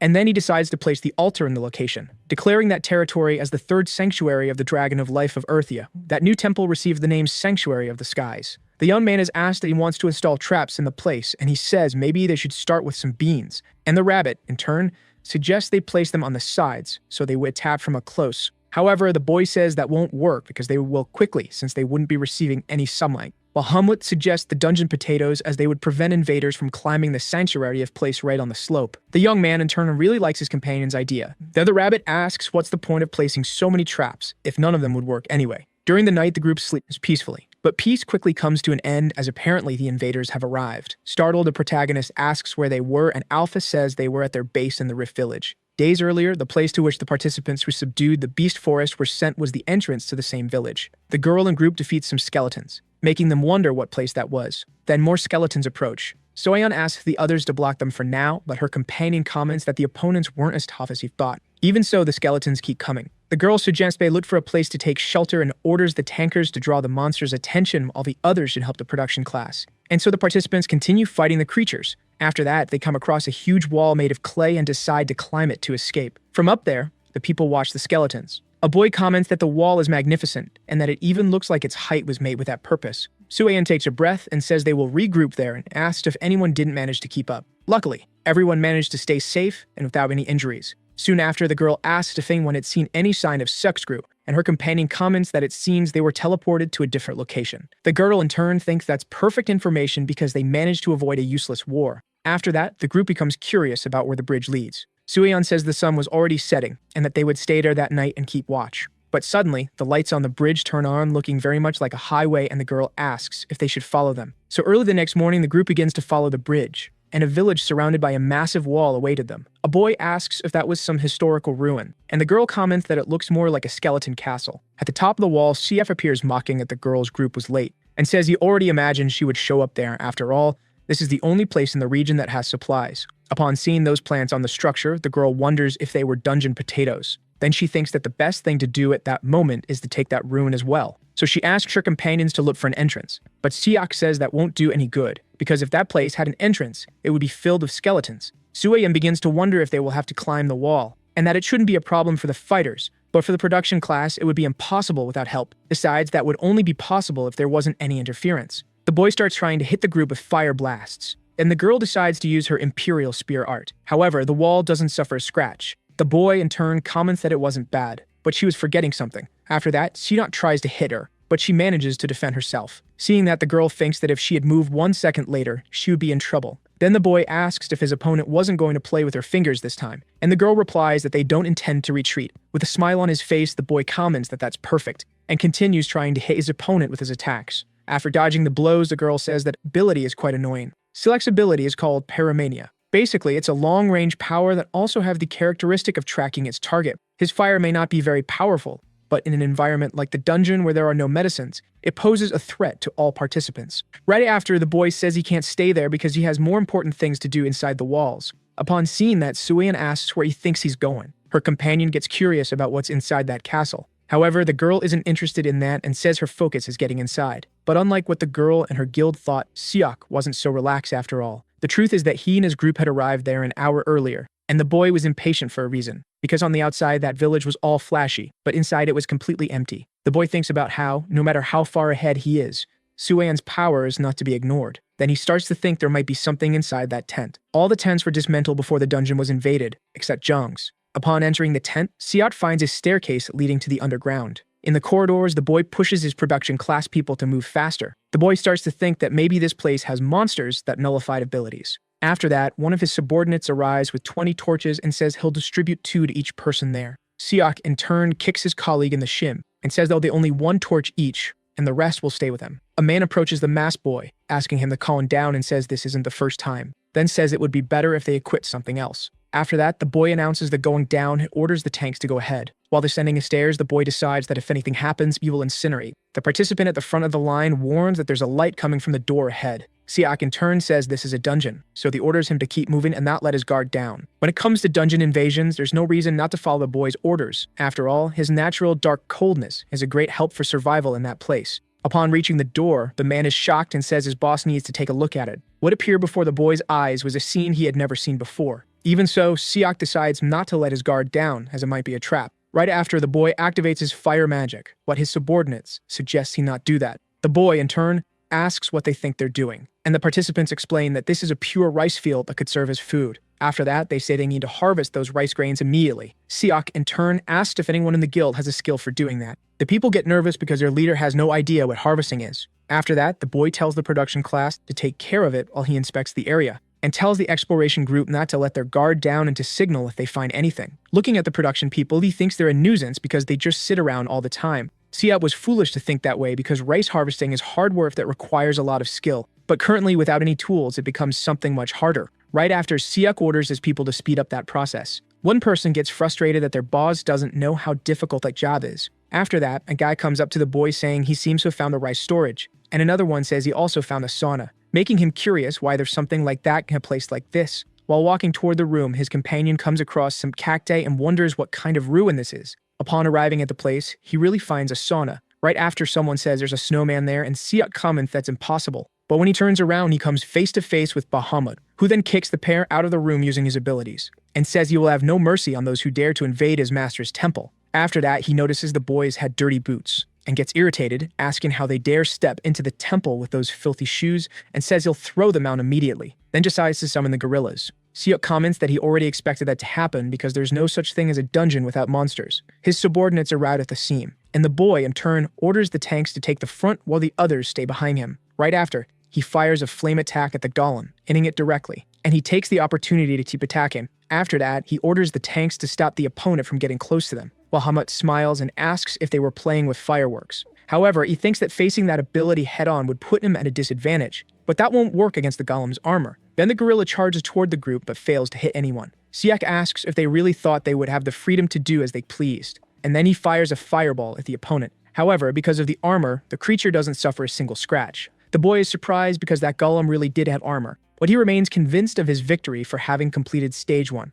After that, he summons another fireball. and says he knows everything about golems, even their weaknesses, and then he attacks the gorilla's leg, managing to completely destroy it. Because of that, Bahamut and his servant are knocked down. Siak tells his companions to take advantage of the opportunity and search for the core to destroy it. The participants began hitting the fallen golem. The boy's attack method was a standard procedure. However, it only worked against one gorilla, seeing that the boy gets scared because there were too many of them, and his tactic wouldn't be effective against that whole army. For now, Siak suggests that they retreat to the ground level, but Bahamut appears behind him asking where his opponent thought he was going. With a sinister laugh, he says that once someone enters that place, there's no escape, and says the boy only has two options: become his master's slave or die. The boy, in turn, begins to wonder if he'll have to defeat that snowman to complete the dungeon. Then he fires a fireball again, but the Shadow Cat appears, protecting his companion. Upon seeing that, the boy is completely in shock. While his subordinates are surprised, the feline managed to block their leader's attack. After that, a voice comes from behind the group saying they seem to be having fun. The rat appears, commenting that he was enjoying watching them fight too, but not anymore. Bahamut walks up to his friend saying there's no need for him to be there, but the rabbit says it's awful for servants of the dragon to watch blood being spilled. The snowman says something must be done, but the animal comments that his friend just likes cutting others. Siak wonders why the guide is even there. Right after, the rabbit recognizes the leader of the group. Stage 1 was quite traumatizing for all the participants, especially for the boy. Jung appears at the scene asking if the two knew each other. Siak asks who that boy was. The rabbit says that once again the young man is being unnecessarily aggressive toward people who aren't part of the group. After that, the protagonist comments that the opponent seems like a bad guy. The animal says that when the boy arrived there, he was nothing more than an idiot, and that if it weren't for the others, he would have already been eliminated. Jung, in turn, asks why they would want to kill him, and the rabbit explains that it was because he was an unbearable person, and he hated people like that. After that, Siak starts wondering how that boy was talking so casually with the guide, and then decides to find a way to get out of there. Right after, he asks if the rabbit can let them go and says they'll leave without causing any trouble. And the animal comments that he has nothing to do with that and that you should ask the owner of the place.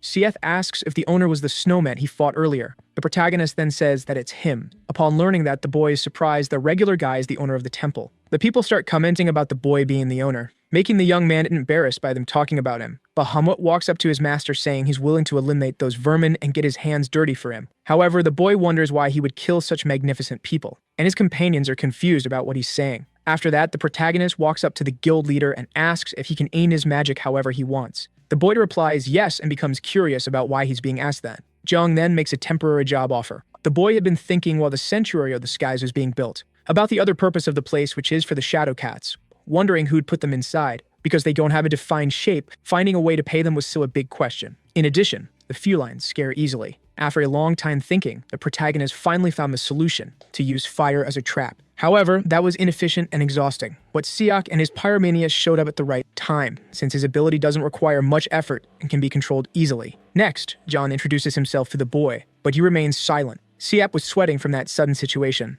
and wonders who that guy was, and why he was looking at him as if he were a gift. After that, the protagonist says he won't bother them for invading his temple and proposes a deal. Bahamut, in turn, suggests practicing slavery, but his master doesn't agree with that idea since they were people and he was only interested in a few days in help with production. Siak finally realizes why he was startled by the boy's expressions and wonders if he was being asked to work in production. Then he asks himself if he should take advantage of the boy's lowered guard to kill him, because if he eliminated him, the Galons and the snowmen would no longer be a problem. And so he decides to attack him. The rabbit and his companion are shocked by what they just saw, but the boy wasn't hurt because he was wearing armor, and he comments that the item made from a two-hands ogre works really well. The production class members are impressed and say that the person who made that armor must have perfect hands because it was very well crafted. Jung smiles and says he never expected there to be people who appreciated that. The route approaches, asking if they were just going to keep chatting, and the boy remembers it was a time for small talk. After that, he says the guild leader tried to attack him, and walks toward him. Once he's close, he asks which class he thinks is more used to seeing blood, the production class or the fighters. Afraid, Siak thinks about how the person in front of him was incredibly dangerous. For fighters, their work ends as soon as they take down the prey. But for the production class, it's necessary to skin and dissect the monster. Sometimes the person's whole body ends up soaked in blood, and under Joan's cold gaze, the guild leader felt a chill down his spine. However, the protagonist says he needs the boy's help and that he's not a narrow-minded person. With a smile, the boy says Siak just needs to let him give him a slap, and they'll be even. The leader, in turn, doesn't really understand what the young man is saying. For those who use their power against others, that is the functional way to put them in their place. Activating the power of the boar, Jung asks him to stay still because a part of his body might break if he moves. With just one blow, the boy is defeated. After the end of the battle, a village was opened to everyone. Suayen and her group then enter the place. And in the middle, a market was established. The one in charge of commerce was the rabbit, who was exchanging food for enchanted equipment. A man approaches him asking for some food, but the animal says that this wasn't charity, and if he wants to eat, he has to give items. The deal was so good that the participants decided to give it a chance. A companion asks Soyeon if she wants to go trade with the guide, and the girl responds that she'll just take a look. But when he sees the girl, the rabbit gets excited and gives her some meat on the house. Right after, the young woman asks why the guide left with the protagonist. The animal hands over more food in exchange for her forgetting the past. Soyeon was one of the participants to receive a favor from the rabbit. Possessing good combat skills and open mind in the guide's eyes, she was a praiseworthy person. After that, the animal asks where the girl's boyfriend was, and she replies that he had died. The rabbit comments that they were really cute together. The guide wasn't the best person to pick up on the atmosphere created, but even so, he was good at business. Soon after, the group was flying on the octopus balloon, thus arriving at the sanctuary of the skies. Seok comments that the place looked like a farm because of the plantations. When they land, the boy asks where they were. Bahamut appears behind him saying that this was hell, the place where he would die. Then he comments that if it were like the old days, he would turn him into a spirit and torture him forever for attacking his master. Jung tells his companion to stop with the intimidation because they were already leaving. The boy asks where they were going since they had just gotten off the octopus. Then several golems appear after hearing their master's call, and they begin to lift the bottom part of the structure. The protagonist gets excited to see that it was moving. After that, a fish from the abyss appears. Upon seeing that, Siet decides he uses his fire magic, but the ability doesn't work and gets curious about what happened. Bahama hits the boy on the head and tells him to stop being a wimp and stay quiet. Jang once again asks his companion to stop picking on the new ally. Then he approaches Seok and asks if he was seeing what was above them. Looking up, he sees the shell tower and gets curious about what that thing is. The protagonist explains that it's the ruin of the dungeon he loves so much, a place where there are many shadow cats like the one that stays with his companion. The boy is shocked because it was that feline who nullified his ability earlier. After that, the young man says that his new colleague's role is to lure those creatures out of the dungeon. Siet asks how he's supposed to do that, and the boy says he should start by using his fire parasite ability. Right after, the protagonist explains to the boy how the cats were used to chasing light, but obviously, it won't be easy. Near the tower, Jung asks his companion to be more delicate, and that it's not enough to just make them follow him, he has to put more intent into it. Seok starts to get irritated by the fact the boy is yelling. With a smile, the boy asks if his companion is already getting tired, and irritated, the boy lies saying he's actually having a lot of fun. Sometime later, Siat applies some ointment to his wounds. Jung walks up to him asking what that was, and the man explains it to heal an item made by the production class using their medicinal skills. The boy, in turn, is impressed by the fact that there are people capable of making something like that. He then tells Bahamut he's going to jump over to the village. In the Rift Village, a man is asked how he managed to make the hemostatic cream. The young man comments that he found the item pretty amazing, and the creator is grateful for the words and says he made the ointment using an herb he found in the forest. Then he explains that he has a herd collecting ability, so he can immediately tell if there's one nearby. Jung asks if that means anyone can make those ointments. The man replies that with the ingredients anyone can make it, and he decides to show the herb he used to make that item. Upon seeing what it is, the protagonist is startled and asks if that was a chili pepper. The man says yes and says every member of the production class should carry one. But don't you peppers improve blood clotting? The bad part is that it hurts a lot when used. The young man is surprised after discovering the usefulness of those peppers.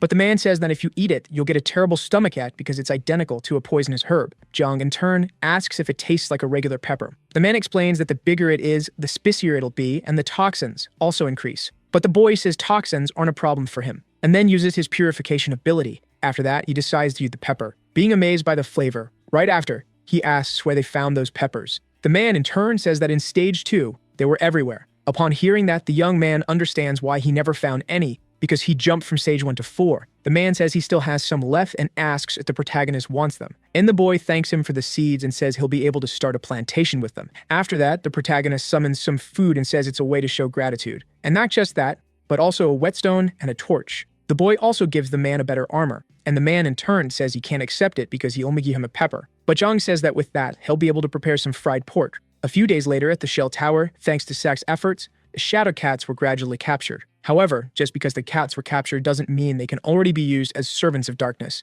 The animals consume light and produce nightmares, so they can only be used as workers once they are properly fed. Alpha says the magic isn't so bad if they're drained, and the boy says the process is just a bit of a hassle. Right after, a second shadow servant appears. The rabbit wonders how long it's going to take to put the rest in the basement, since it took so long just to make one, and his companion asks him not to be so impatient. After that, Siak says he's already captured 60 cats and that at this pace he'll reach 100. The guy gets curious about why the boy is so cheerful like that. And Siak gets nervous because you realize how fun manual labor actually is. Then the protagonist watches his servants working, saying he was fascinated by just one, but the speed at which the two of them can work is incredible, and he wonders what other ways he could use them. After that, he becomes curious whether he can copy other people's memories. The rabbit reminds his companion that he's level 1 in the shadow arts. Jung, in turn, comments that Serpa could also use it, and the animal says he was a mage. Soon after, the young man says he has other plans for doing things even if they don't work. In a rift village, a man is asked to give lessons on how to use a bow, and the boy says he will pay cheaply for the teachings. People start asking each other if any of them knows how to handle a bow.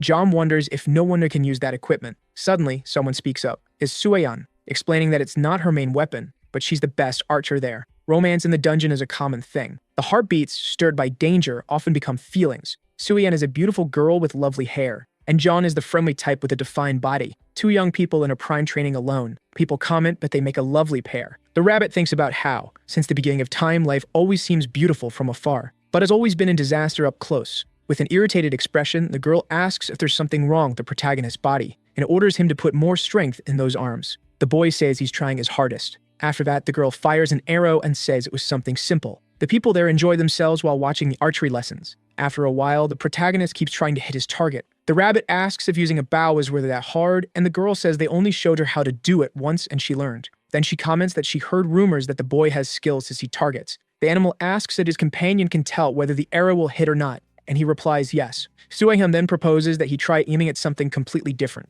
The rabbit laughs because his friend was giving up when training him, and she says she's just being realistic, and the animal says the only realistic thing there was how bad he was at using his body. After that, the boy hits his companion with a shot and says he'll practice a bit more. Sometime later, the rabbit asks if the boy had improved at all, but Suehyun says his posture is still wrong. The guide approaches the protagonist, suggesting he make a bow trap instead of just trying, and Alpha says he can't because traps can only be used for sanctuary protection. Jogman says he'll keep training with his bow, and that he only needs to hit the target once to learn from the sensation. However, his attempts are still in vain. The rabbit laughs at the situation and says there are things that don't work when you try alone, and he wasn't entirely wrong. But the image of someone giving their all is already enough to move another person's heart. Suehyun says the way he positions the arrow before launching is already a starting point, because if something changes, the result should also change. After that, she asks him to find the position that gives him a solid base. The girl comments that currently, every time he shoots, his posture is different from before, and insisting like that will only keep him from creating a foundation. If he gets perfectly when pulling to his chin, next time you'll also have to pull the same way. A simple movement and the arrow takes a different path. The girl says he always needs to be in position, and training aim comes afterward. The boy finally understands that once he adjusts to that, the rest will be easy. Then the rabbit asks if the boy has potential, and Suehyun replies that he'll have to repeat that process many times. The animal then smiles and says that repetition is the boy's specialty. After that, an arrow finally hits the target dead center. With his perseverance and effort, the boy finally accomplishes his goal. Suehyun asks what those shadows with the boy were, and the animal explains that they were the reason he was so fixated on the bow. After that, the protagonist gives the girl some food as payment for the lessons, and says that he taught his servants how to shoot. After that, the rabbit suggests they tame another cat. But before they leave, the girl says she has something to tell them. In a shell tower, Jung fights a shadow that looks a lot like Suehyun, and barely dodges the attacks. Seeing that, the rabbit comments that his companion is going to end up dying if he continues like that. Before taking the hit, the young man orders his servants to protect him. After being struck by the arrows, a shadow returns to its cat form. A few days earlier, the boy receives information from an Imperial Lancer. The girl explained that he will help him and is also compatible with the Shadow Worker's abilities. Discouraged, the boy wonders if his companion was asking him to do all that training all over again. There were entities capable of simulating a real fight, and they were in the sky sanctuaries, specifically the illusions of the cats. Thanks to Siak, it was possible to use them. Additionally, the felines materialized their opponent's greatest fear, and the protagonist's greatest fear at that moment was his teacher. On the ground, the boy comments that it was already hard to get used to the proper archery posture, but the spear is much worse. While drinking water, the girl asks him to take it easy. After that, she comments that his abilities resemble those of a summoner in game terms, and that no matter how strong his servants are, if he dies, everything ends. With a smile, the boy asks her not to worry about that because he would do his best. Then the girl asks her companion to rest a little. The rabbit comments that the girl's vibe really reminds him of Son. Upon hearing that, Alpha says that Joan has a new message from his companion. The protagonist asks if everything was okay, and if there was any problem. Sung in turn says that everything was fine, just that the team was a bit tired. After that, he says he'll explain the situation of the fourth dungeon because they didn't have much time. The stage guide Red Moon had appeared repeatedly. Jung asks what he was doing in that stage, and his companion says they didn't know but were bothered by one thing, which is the fact that the guide was holding a large cube in his hand that allows him to control the fourth dungeon as if all the monsters were under his command. Right after, the rabbit says he believes it's an altar. The boy asks how he could have an altar that fits in his hand, and the animal says he must have used some magic to make it smaller, and that was the only way to control the dungeon. Because Baboon had always been jealous of the other dungeons, and he probably realized Serpa was dead, deciding then to take action. After that, the rabbit starts thinking about how he never noticed that before. The young man comments that he possesses the first 2 altars, and that the witch's home doesn't even have one. However, his companion says that from the looks of it, they had lost the 4th dungeon because it wouldn't be easy to take the item from someone's hand. Alpha says they had no other option but to eliminate Baboon. The rabbit says that analyzing the current situation, they had suffered a major loss, and that the fact the guide had the altar meant he had no intention of managing the dungeon. He could change monster spawns and activate traps whenever he wanted. Baboon was planning to take revenge on everyone before taking the dungeon for himself, and he also wanted vital energy, which meant he was going to kill all the participants. Sung, in turn, asked his friends not to worry so much because the guide had already flowed,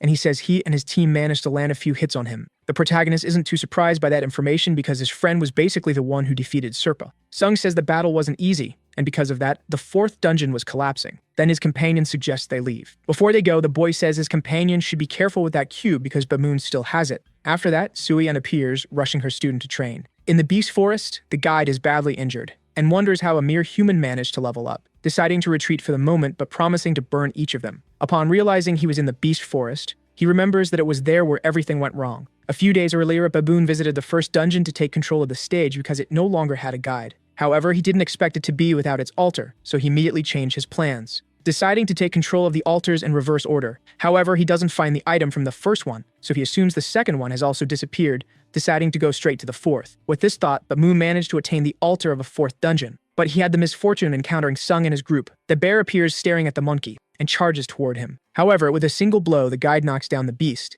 and uses a magic spell, saying that it would help him. Right after, he says he advanced a little to already have the altar. After that, the mood sweeps through the entire forest and ends up finding a magic circle on the ground, realizing it has something to do with Serpa. Upon touching the circle, he discovers it was the hiding place of the former guide, and decides to enter the portal, determined to see what kind of treasures Serpa was hiding. Baboon is frightened about what he sees, because it was a room full of statues of the Dark Witch. The monkey then starts breaking the sculptures while saying that Serpa's death was more than deserved for not being able to overcome his past. Then he finds a purple stone on the ground, wondering if that was the curse of the mark. In the Shell Tower, the protagonist is tired of training with a spear. After that, the boy starts to remember the advice his companion gave him, and wonders why he was remembering that. The rabbit suggests that his friend should give up already, because if he had talent, he would have gained a skill by now. Bahamut tells his master that martial arts require total harmony between body and soul. After that, John lies on the ground and says he'd prefer if they stay quiet. The rabbit asks his friend if he really believed he could do what Suiyan asked with that attitude. Then the young man remembers that the girl had ordered him to strike 1,000 times with that stance.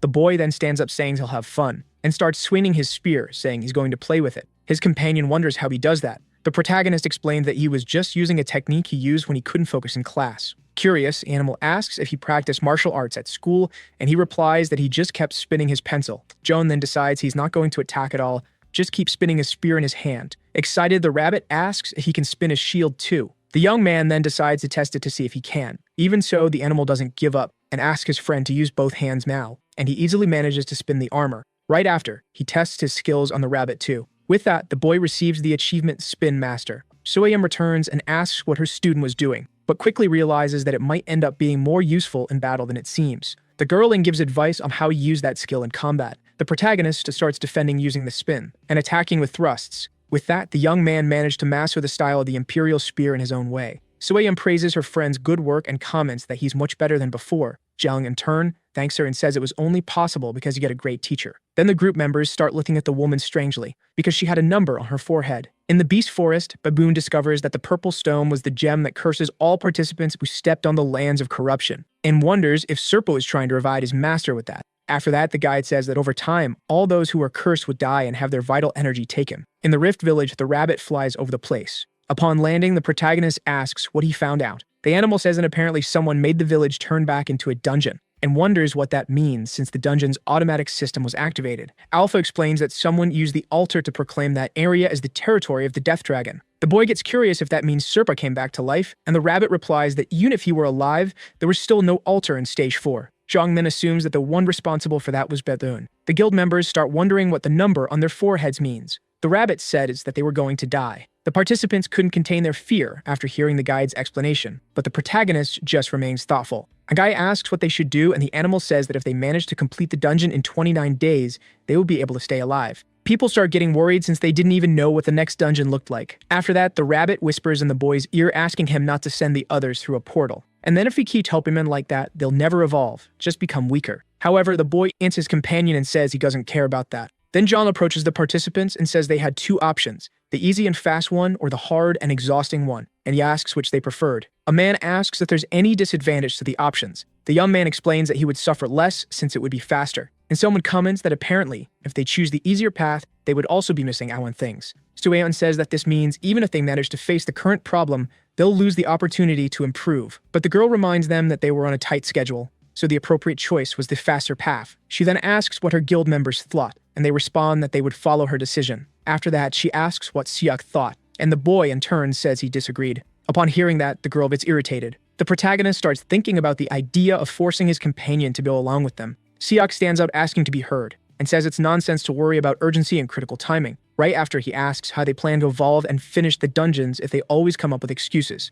And he thinks that John wouldn't be doing that without wanting something in return. After that, he asks the protagonist what the fast option was. The boy explains that they would use a portal to get to the historical ruins, thus significantly reducing travel time. Seok remembers that the young man had already told him that the Jianing shell was a ruin. Sueon comments that they had no reason to refuse. However, the protagonist says that the faster path wouldn't be free and that he intended to charge a fee. The girl asks if he wants some enchanted items in return, but the boy says the payment would be the participants themselves because he needed manpower. After that, he says that that boon would be coming there soon and that they were going to defeat the guide. Upon hearing that, the whole group is in shock. Seok asks if the boy was really planning to hunt baboon. Jong in turn says he knows it's madness, but there's no way to end the curse without killing him. The boy comments that that's the craziest idea he's ever heard. However, even so, it ends up catching his attention. Sueya mentions that her companion was hating that idea just a few moments ago. The man wonders how he would refuse a chance to mess up the guide's life. Seok's guild members get excited and decide to support their commander. The girl comments that this was the first time they all agreed on something. Seeing that the participants had already made their decision, the protagonist decides to share the plan with them. And to demonstrate his idea, he uses drawings on the ground. Sueon asks if that's really possible. Alpha says they have reached a point where they need new dragon apostles, and with the acquisition of the third sanctuary, they could do that.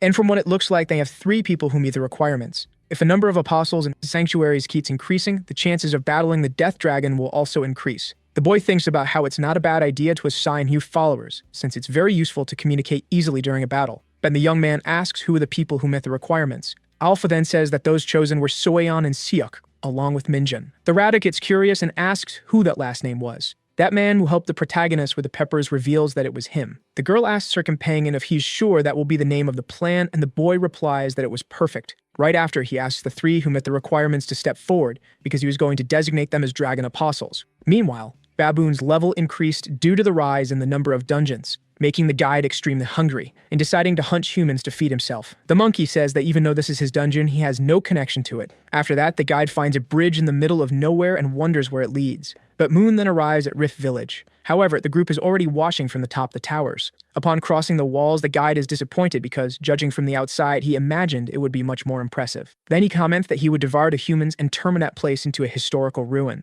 But he starts thinking that a coliseum to make people fight monsters would be more interesting. However, before doing anything, he first needs to get rid of that tent. The protagonist watches the whole situation from a camouflage beneath the ground, and comments to the rabbit that the monkey looks more like a final boss than a guide. The animal, in turn, says that Moon wasn't that size and believes that as his level increases, his body must also grow. CF asks the protagonist if they could proceed with the plan, but the protagonist says it wasn't the right time yet. Baboon starts tearing the tent, and comes across a portal on the ground. Right after that, the young man gives the signal for his companions to move forward. CF activates his magic and says he's going to turn the guide into dust. The boy then fires his fireballs at the opponent. John comments that they got the upper hand and that the first part of the plan was a success. But Baboon ended up without a scratch after being attacked. The protagonist asks Seok to disturb the guide enough so that he can't escape, and the boy then fires several fireballs, hitting the monkey again. Upon seeing that the flames had a life of their own, the guide quickly realizes that it was a skill, recognizing that the one responsible for those attacks was Seok.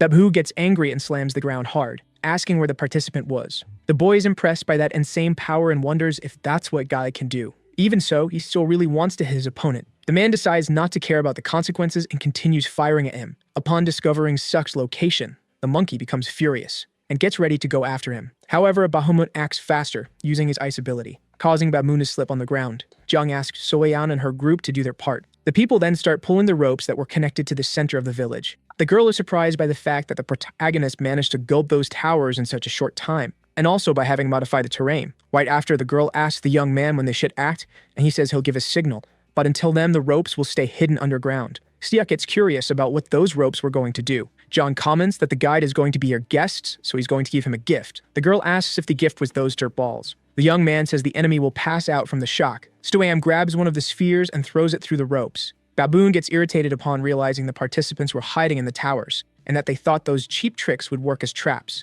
Upon punching the ball, it completely bursts apart. The monkey wonders why that sphere released oil all over his body. Siak shouts, asking the others to throw all the remaining balls. Upon being thrown, a huge river of oil forms in the crater at the center of the village. Holding a torch, the rabbit says his time to shine has come. Banel remembers the times he suffered at the hands of Baboon, and says those moments were really humiliating, just thinking about them drove him mad. After that, he throws the torch toward the river of oil, setting the monkey on fire. The first part of the plan was to get the guide into the hole and make him angry, and the second was to cover him in a lot of oil. All that preparation was to carry out the final part of the plan. Then the protagonist orders his plans to fire. The boy, who had been storing his energy until that moment, focused on controlling the P-traps he had planted earlier. A skeleton destroyer achievement that the boy applied to the traps was affecting Baboon deeply. The guy gets irritated because he won't be able to fly out of there. After that, the monkey suffers another attack from behind. Jung says he may not be the best with weapons, but he masters the art of track control. The people watch from the top of the towers. Suyeon says what she's seen can't be real.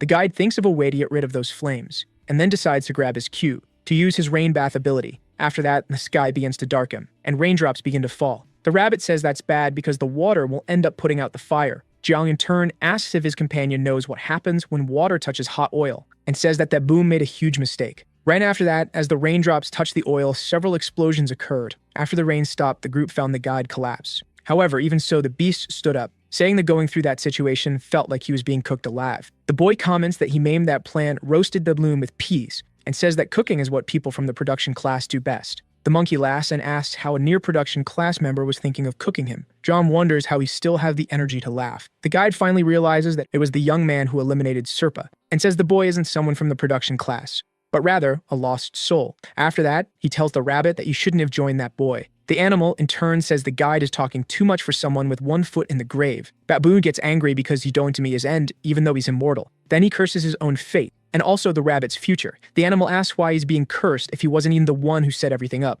And the guide responds that it's because he doesn't know why, and that's his sin. After that, the monkey asks if the rabbit is happy to be the only one who forgot everything. The animal, in turn, says Baboon is talking a bunch of nonsense. Then the guy completely turns into stone, breaking apart right afterward. The rabbit, not understanding anything, wonders why the guide said all that just to vanish. A notification appears saying that the protagonist killed a dungeon guy with his power and overwhelming knowledge. The animal gets angry that the monkey died, because he doesn't remember it when he forgot. John comments that it probably wasn't anything important, and that Serpa also said nonsense before leaving. The rabbit says maybe it has something to do with his birth, and his companion remembers he had said he was always just an animal. Right after that, the boy's nose starts bleeding, and he says maybe it's because he overexerted himself. However, the boy suddenly faints. Suyeon says that apparently controlling so many P's came at a cost, and that Siak also isn't doing well because he overused his ability. At the top of the tower, the guild members are worried because their leader collapsed out of nowhere. The girl smiles and says they all did a good job. And days later, the Curse the Moon Cathler remain active even after his death. The rabbit finds it strange that the rain still hasn't stopped, and says it makes more sense for the dungeon's automatic system to have been activated than a curse.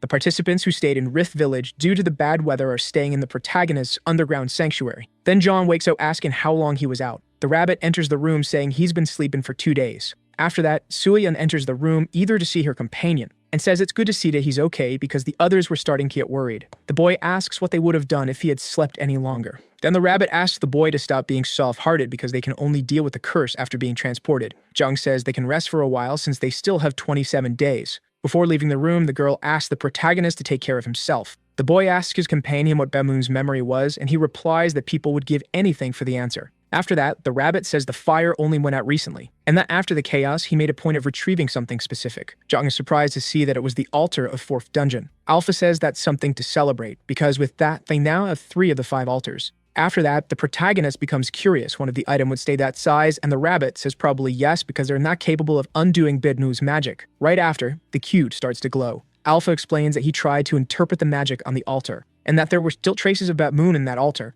After that, he says there are coordinates recorded in the item, and that they will be able to locate the 4th dungeon if they follow them. The rabbit gets excited and says that means they'll be able to find some. But he quickly becomes discouraged because their companion will probably end up going somewhere else as soon as he's found. The boy thinks about how the animal isn't wrong, since he barely got to see Son. Then Alpha comments that he has an idea, which is to give the altar to Son, because that way they would be able to locate him for the item. The boy in turn says that it might work, but first they need to find the coordinates and the direction they need to take to find their companion. Outside in the rain, the protagonist meets with a hooded person. It was Siuk, warning that he had found something. It was the purple stone the monkey had carried, and the boy assumes that might be his memory. After that, the item completely shatters, revealing a mini statue of a beautiful girl hugging a rabbit. The young man asks if that was some kind of reward. Alpha says that the object still holds traces of a curse, and that it doesn't belong to the guide. The sculpture appears to be the curse of corruption placed over Rift Village. The rabbit then asks if that means the object belongs to Serpa. Then the young man asks for the information to be checked. It was an old wooden sculpture. Upon seeing the details, the boy says it seemed to be something quite significant. And Alpha says that the object has already been fully used and unfortunately holds no value. The rabbit gets frustrated and says that if the item had at least 10 durability points,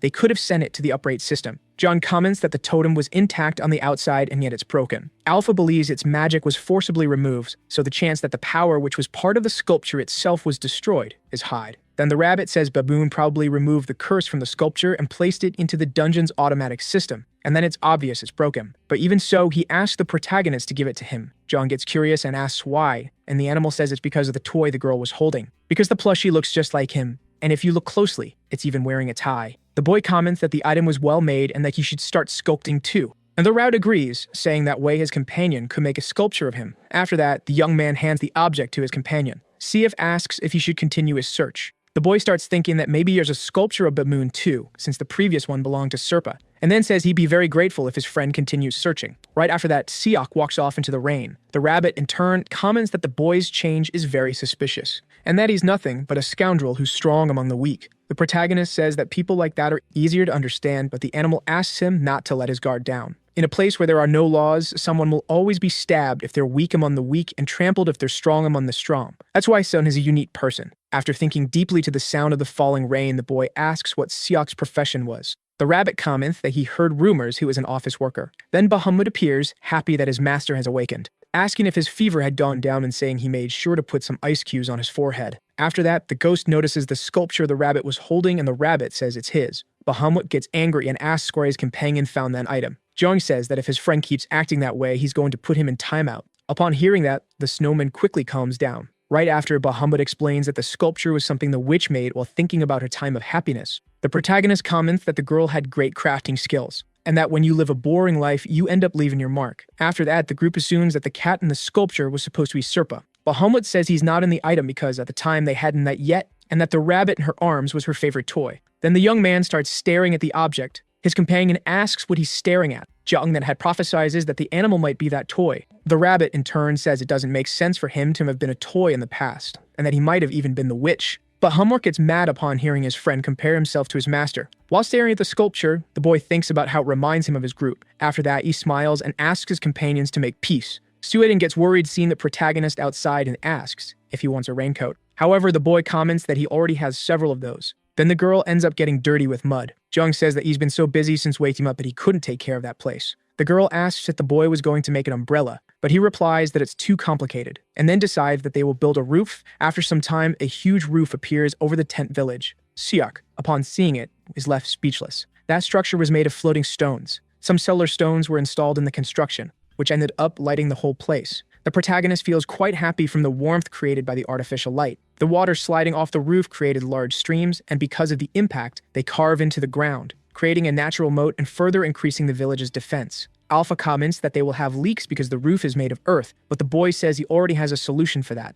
Right after, he installs traps all over the structure, because that way it would be easier to fix leaks and also consume less vital energy. And he explains that he only needs to remove a section when they need to plant irrigating only where he wants. The rabbit asks if his companion was thinking about planting again. Jung says that the situation in the underground sanctuary needed to be revised and that he thought about using that chance to move the rice field to the first floor. However, the animal doesn't understand his companion's plan. After some time, the boy comments that the ground had apparently already dried. Then Suein appears, hamming something to the protagonist. It was a key. The girl says she managed to find it as soon as the ground dried. The young man, in turn, decides to check the information. It was Bedmoon's golden key. Jung then wonders if that was the guide's memory, and becomes curious about the item's use. The girl supposes that maybe it's something like an inventory scale that reveals itself when a keyword is spoken. The protagonist comments that it's not far from his idea. After that, the boy asks the key to reveal the magic storage. However, nothing ends up happening. But even so, the boy doesn't give up and tries speaking louder. Upon seeing that it didn't work again, Jung gets irritated and throws the item to the ground.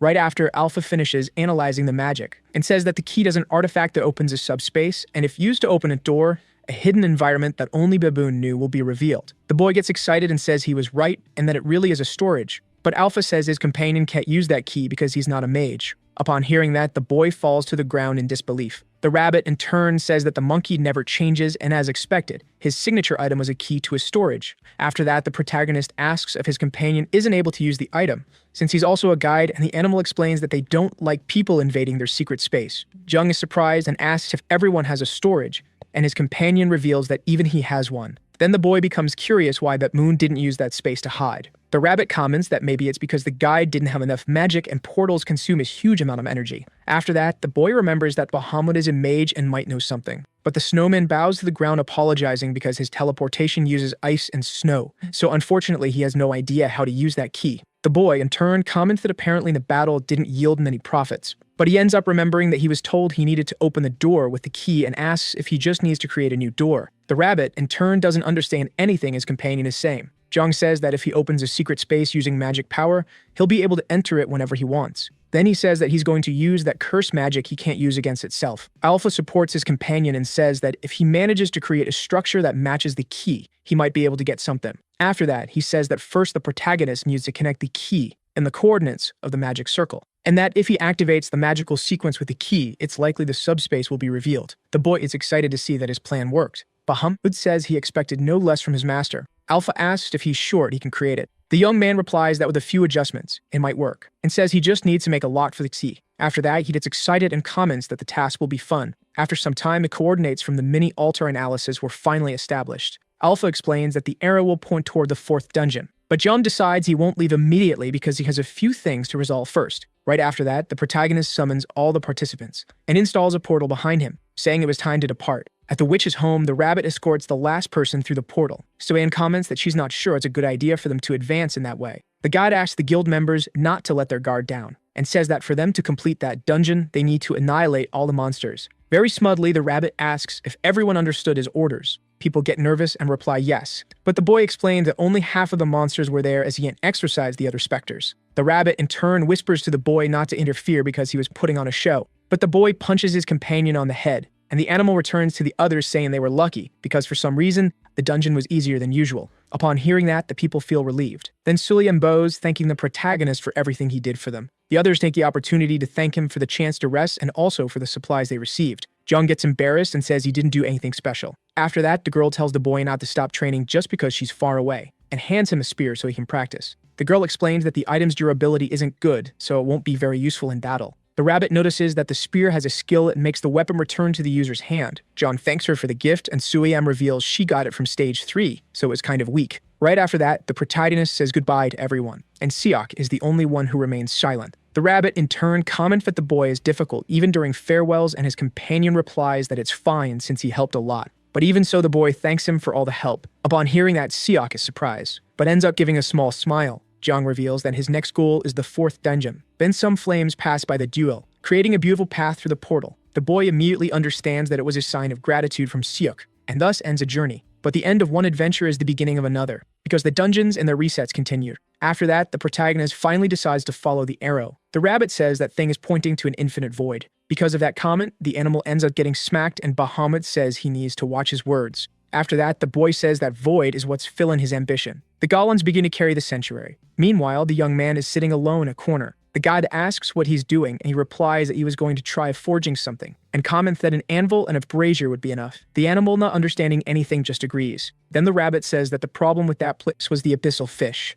The creatures start fighting at the structure. Jung stands up and opens his inventory, summoning his 2 shadow servants holding bows. After that, the 3 of them join forces and shoot at the fish. The protagonist orders them to block any monsters that appear. Upon seeing that, the guide is surprised and thinks about how proficient that really is. After that, the boy says he already has the brazier because he can simulate fire using a solar stone, and now all that's left is to make the anvil. The animal asks why he needs that, and his friend replies that shaping iron is the foundation of forging. Right after, the boy says they'll have to return to the mountains of death because he needs materials. Upon arriving at the location, the Dew comments that the vibe was wonderful. The rabbit asks what exactly they came to do there, and the boy says he had seen some catacombs that might have something. After that, the guy gets startled by some rats on the ground. The gorilla transporting the group simply walks over the rodents. Zhang laughs and says he feels like he's returned to his hometown after his successful mission. Upon arriving at the cave, the protagonist finds a lot of limestone, but what he really needs is gypsum. The boy's companions become curious about how he knows all that. The boy comments that those are useless things he ended up studying for the ENEM. Then the animal says that apparently there's no gypsum there and asks what they're going to do.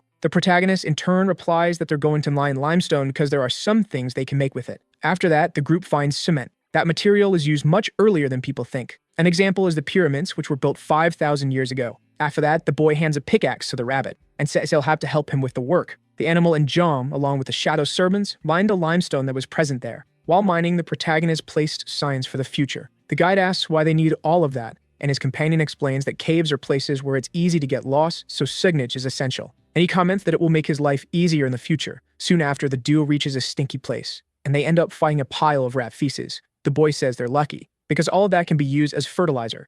After that, the protagonist places another sign to mark the location. Zhang says they found a variety of things there, and that this means they need to keep exploring. The duo then continues advancing into the darkness, and they end up coming across a cemetery. Alpha explains that this was an area shaped to honor those who sacrificed themselves in the name of Earthia, and reveals that the mountains of death are Earthia's grave, and that the dragon banished them to that place after they lost the battle. Then he finishes by saying that this place is a remnant of her defeat. Right after, the protagonist asks if his companion's grave was there. However, Alpha replies that it wasn't, since he was the first and last apostle, saying that he protected Earthia until the last second, offering himself as a sacrifice, and asks why the boy was curious about that. The protagonist says that the fact his companion doesn't have a body and can't eat his food bothers him. After that, he says he at least wanted to leave some flowers or something like that for Alpha. The rabbit laughs and comments that the boy is really good at caring about others, and Alpha thanks him for his kindness. When Johnny asks what they think about returning, the protagonist is still inside that great pyramid. He is very pleased with Bahamut, who had trained the new shadow servant. This is already the third servant he has managed to acquire this way, who is being properly indoctrinated by the ghost. For our boy, this is the perfect time, and he asked what the rabbit thinks about it. A plow was placed in the poor creature's hands. Definitely, the rabbit is not at all happy with this possible role. But the protagonist asked what he is waiting for. It's time to start plowing. The protagonist managed to create a complete field in the Temple of Heaven to start planting his peppers. Security is being handled by the golems and the shadow servants. Not to mention that the protagonist managed to gather enough material to build his own workshop, but he still wants to try a few things in the plantation. The new dragon disciple, Minjun, is being very helpful for this new task. Pepper cultivation demands a lot from the soil, and the presence of fertilizers is crucial, but the message the servant sent was too large, leaving the protagonist bored. Minjun, imagining that the fertilizer comes from monsters, suggested that the protagonist purify the material with his ability. As he had many doubts, the protagonist kept asking for advice from the new dragon disciple. The result could not be different. They had great success in the pepper plantation. Even so, the first results caused strangeness in the rabbit, but the plant has a fast growth rate, which ended up surprising the little creature. Startled, he went to his master to tell what happened, as he has doubts if this should be normal. Even the protagonist was surprised by that development. The peppers are growing faster than the potatoes in the dungeon. It may be that all this was achieved with the help of the fertilizer, as if he were using guano. The rabbit has no idea what that means, and the protagonist explained that it is a fertilizer made from dried bird droppings, and that it has been fought over in trade wars.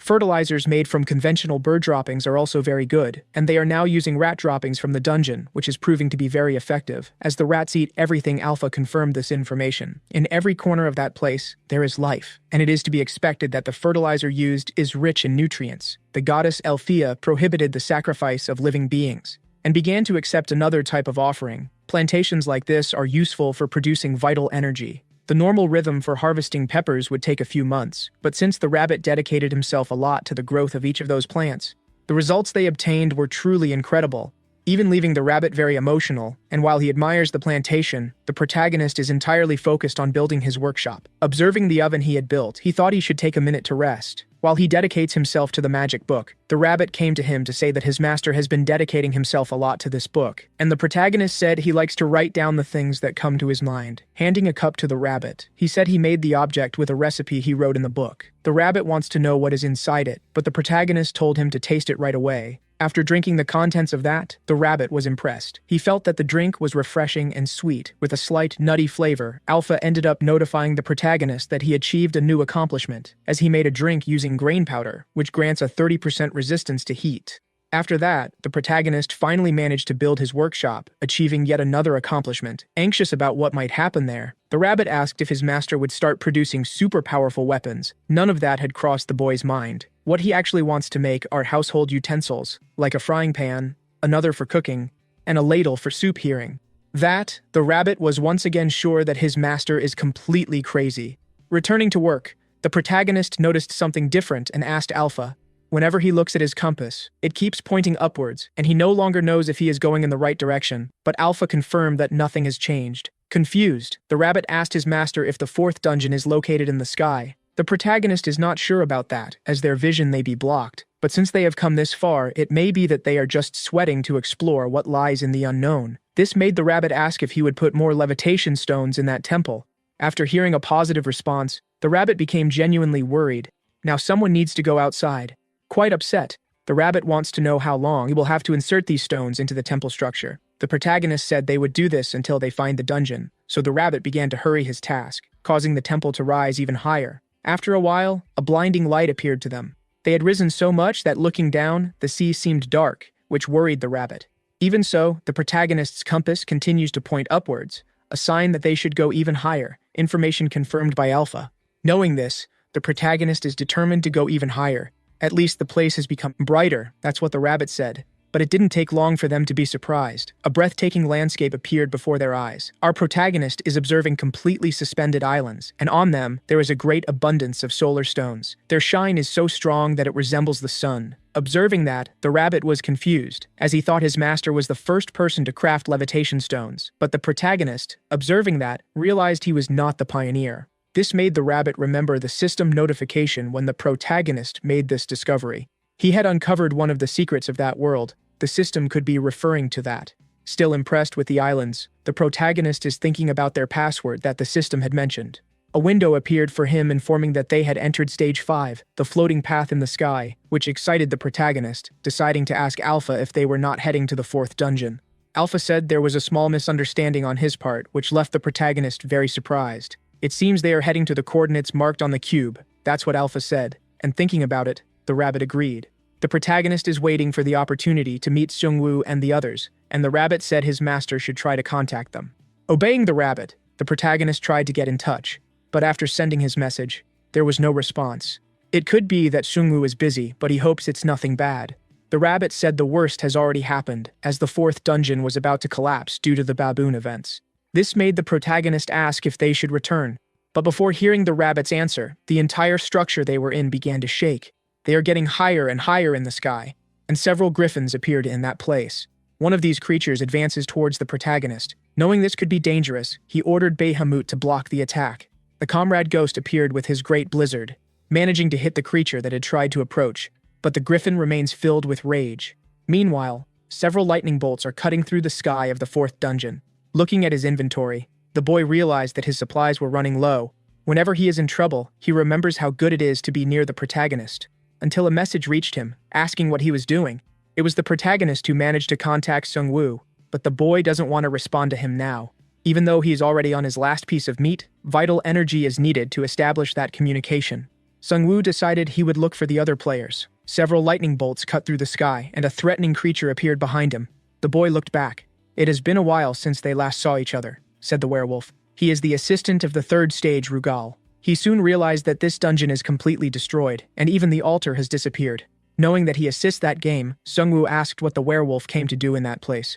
Rugal told the boy to relax, as he didn't come there to tarnish his reputation by fighting with the player. Seungwoo seems not to have understood those words, which made Rugal say that he is very impatient, asserting that the young man should be cautious, or he could lose his life at this pace. These words only made Xiongwu even more aggressive, saying that Rugal should be the one to be cautious. And indeed, the werewolf was talking completely to himself. He knows he would be the losing side in the battle against Xiongwu. Since he doesn't want to have a dishonorable end, his intention is to avoid conflict as much as possible. That was so confusing that Xiongwu began to think about what could have happened to the werewolf. Back to the protagonist. The griffins are still furious, but our boy managed to use his wall of arrows for defense. The large winged creature managed to dodge the attack, and as it approached the protagonist, it destroyed part of the wall of arrows he had built. Hitting that creature won't be easy, as they are flying all over the place. This made the protagonist wonder if they had always been this fast. The rabbit said yes, because the griffin is the king of the sky. Bahamut said he would delay the movement of these enemies, sending a great snowstorm in their direction. Seeing the effectiveness of the attack, the protagonist celebrated, just like the rabbit, since that is his intern. But now the protagonist realized he needs to do something about this speed. Inside his inventory, there is still a bit of fresh cement, so that is exactly what he will use now. After summoning the material, he calls for Bahamut. The little ghost is running towards the protagonist while fleeing from a large griffin.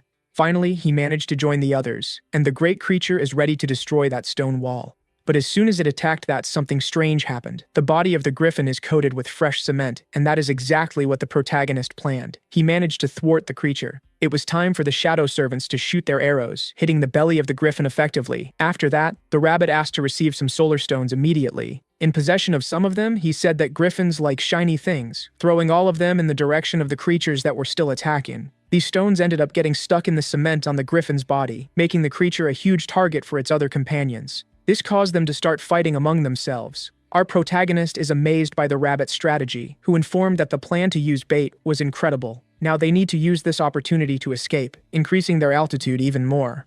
The protagonist told Bahamut to move the temple so that it is below those islands. The rabbit wants to know what his master is planning now, as he swore they would take the opportunity to flee. Our boy knows there is a limit to the ghost's strength. They cannot keep fleeing forever, and what they are going to do now is dock the temple. Our protagonist is now using earth manipulation, all to reach the island they had found. The boy is really pushing himself to the limit. Watching everything closely, the rabbit was impressed by the protagonist's speed. After analyzing some samples from that island, he found nothing floating, which only made the protagonist even more curious. Going up to him, the rabbit said it might be flying through magic. Even so, the temple should fit in the hole the protagonist had created. Finally, they managed to dock on that island. Now the protagonist can sigh in relief, and the rabbit said they should be safe for a while. But Alpha informed that something entered the temple. The protagonist was very worried about this news. All he wanted was a little rest, and he asked what happened this time. Alpha said they might have invaded someone else's territory when something mysterious appeared to the protagonist. Back at the place of the fourth dungeon, the werewolf sniffed something in the air. He is responsible for all the strange things that have happened lately. Xiongwu said he hadn't done anything strange, but he thought he might have the protagonist's scent. Rugal claimed he could smell mana, so the human didn't need to lie. He could sniff the scent of the missing assistants on this person. Quite upset, Xiongwu said the wolf must choose between being scared or starting a fight. He can't do both. He soon realized that the wolf's personality was strange. He didn't usually act this way. And visibly scared, Rugal asked if Xiongwu had been with the assistant rabbit, who had been fired. That was truly unprecedented. He never thought anyone could tame that stubborn rabbit, and Xiongwu knows the protagonist is responsible for something like that. Trying to understand what happened, Rugal believes this human was responsible for teaming up with the rabbit and getting rid of the other assistants. But the poor guy knows that the true culprit is the protagonist. This ability to smell mana that the wolf has is truly useless. Rugal also sensed that the human was blessed by the Dragon of Life. This statement put Xiongwu on alert. The wolf continued his narrative. After the assistants were finished, he took control of the dungeons at stage 2, reaching a new level, and he should thank the Roman for that. Xiongwu realized that the wolf knows too much, and it would be advantageous to get rid of him now. Rugal felt the human's murderous gaze and became even more terrified, saying he wouldn't ask any more delicate questions. Once again, Xiongwu was surprised by the confused demeanor of the former assistant. The wolf no longer wants to irritate him. He is also no longer responsible for this territory. And if the Dragon of Life blessed that citizen, that is not the wolf's problem. For he will only have his own responsibilities, which is to assist the players. They are just dogs protecting a property. If it gets too messy, everyone will be harmed. Xiongwu wants to know what he meant by that comparison. If he wants to fight, it's better to start soon rather than tell lies. The wolf said he should bring all his comrades to that place, as he would safely take them to the next stage. Back to our protagonist. He is very scared. A kind of slime is infiltrating the temple, and this substance is dripping abundantly. It seems that those are creatures. Our protagonist wants to know what they are doing on that island, as it appears to be a type of slime. The rabbit said not to underestimate it, as this creature can consume anything. It is the king of greed, but they are weak against fire and ice, and it is necessary to attack their core, that small green stone. Knowing this, the protagonist thought it best to ignore it. It makes no sense to waste time fighting something he can't eat later. It would be better to keep digging in another direction. The slime that had infiltrated began to look around, and it soon found the pepper plantation. The creature started to approach, full of curiosity, and that left the protagonist very worried, just like the rabbit who said they should stop it immediately. Desperate, the rabbit said he would remove the levitation stones. The protagonist agreed. They need to get away from that island. Bahamut had already started the attack. He will try to freeze that enemy. Protecting the peppers, he used his blizzard once more. The protagonist realized it was necessary to gather the enemies in one place, before they start to spread all over the temple. Our boy managed to act with great agility. He had built a kind of well to collect the creatures that are infiltrating. He asked Alpha if he could register that as a trap, and Alpha said he was worried about that. Those creatures could escape and devour everything. In light of this, our protagonist called for Bahamut. They need to move these creatures while the rabbit removes the levitation stones. In no time, they managed to remove the temple from that place, leaving behind a waterfall of slimes. After a few more minutes, the protagonist managed to make another place to dock, and soon slimes began to appear again.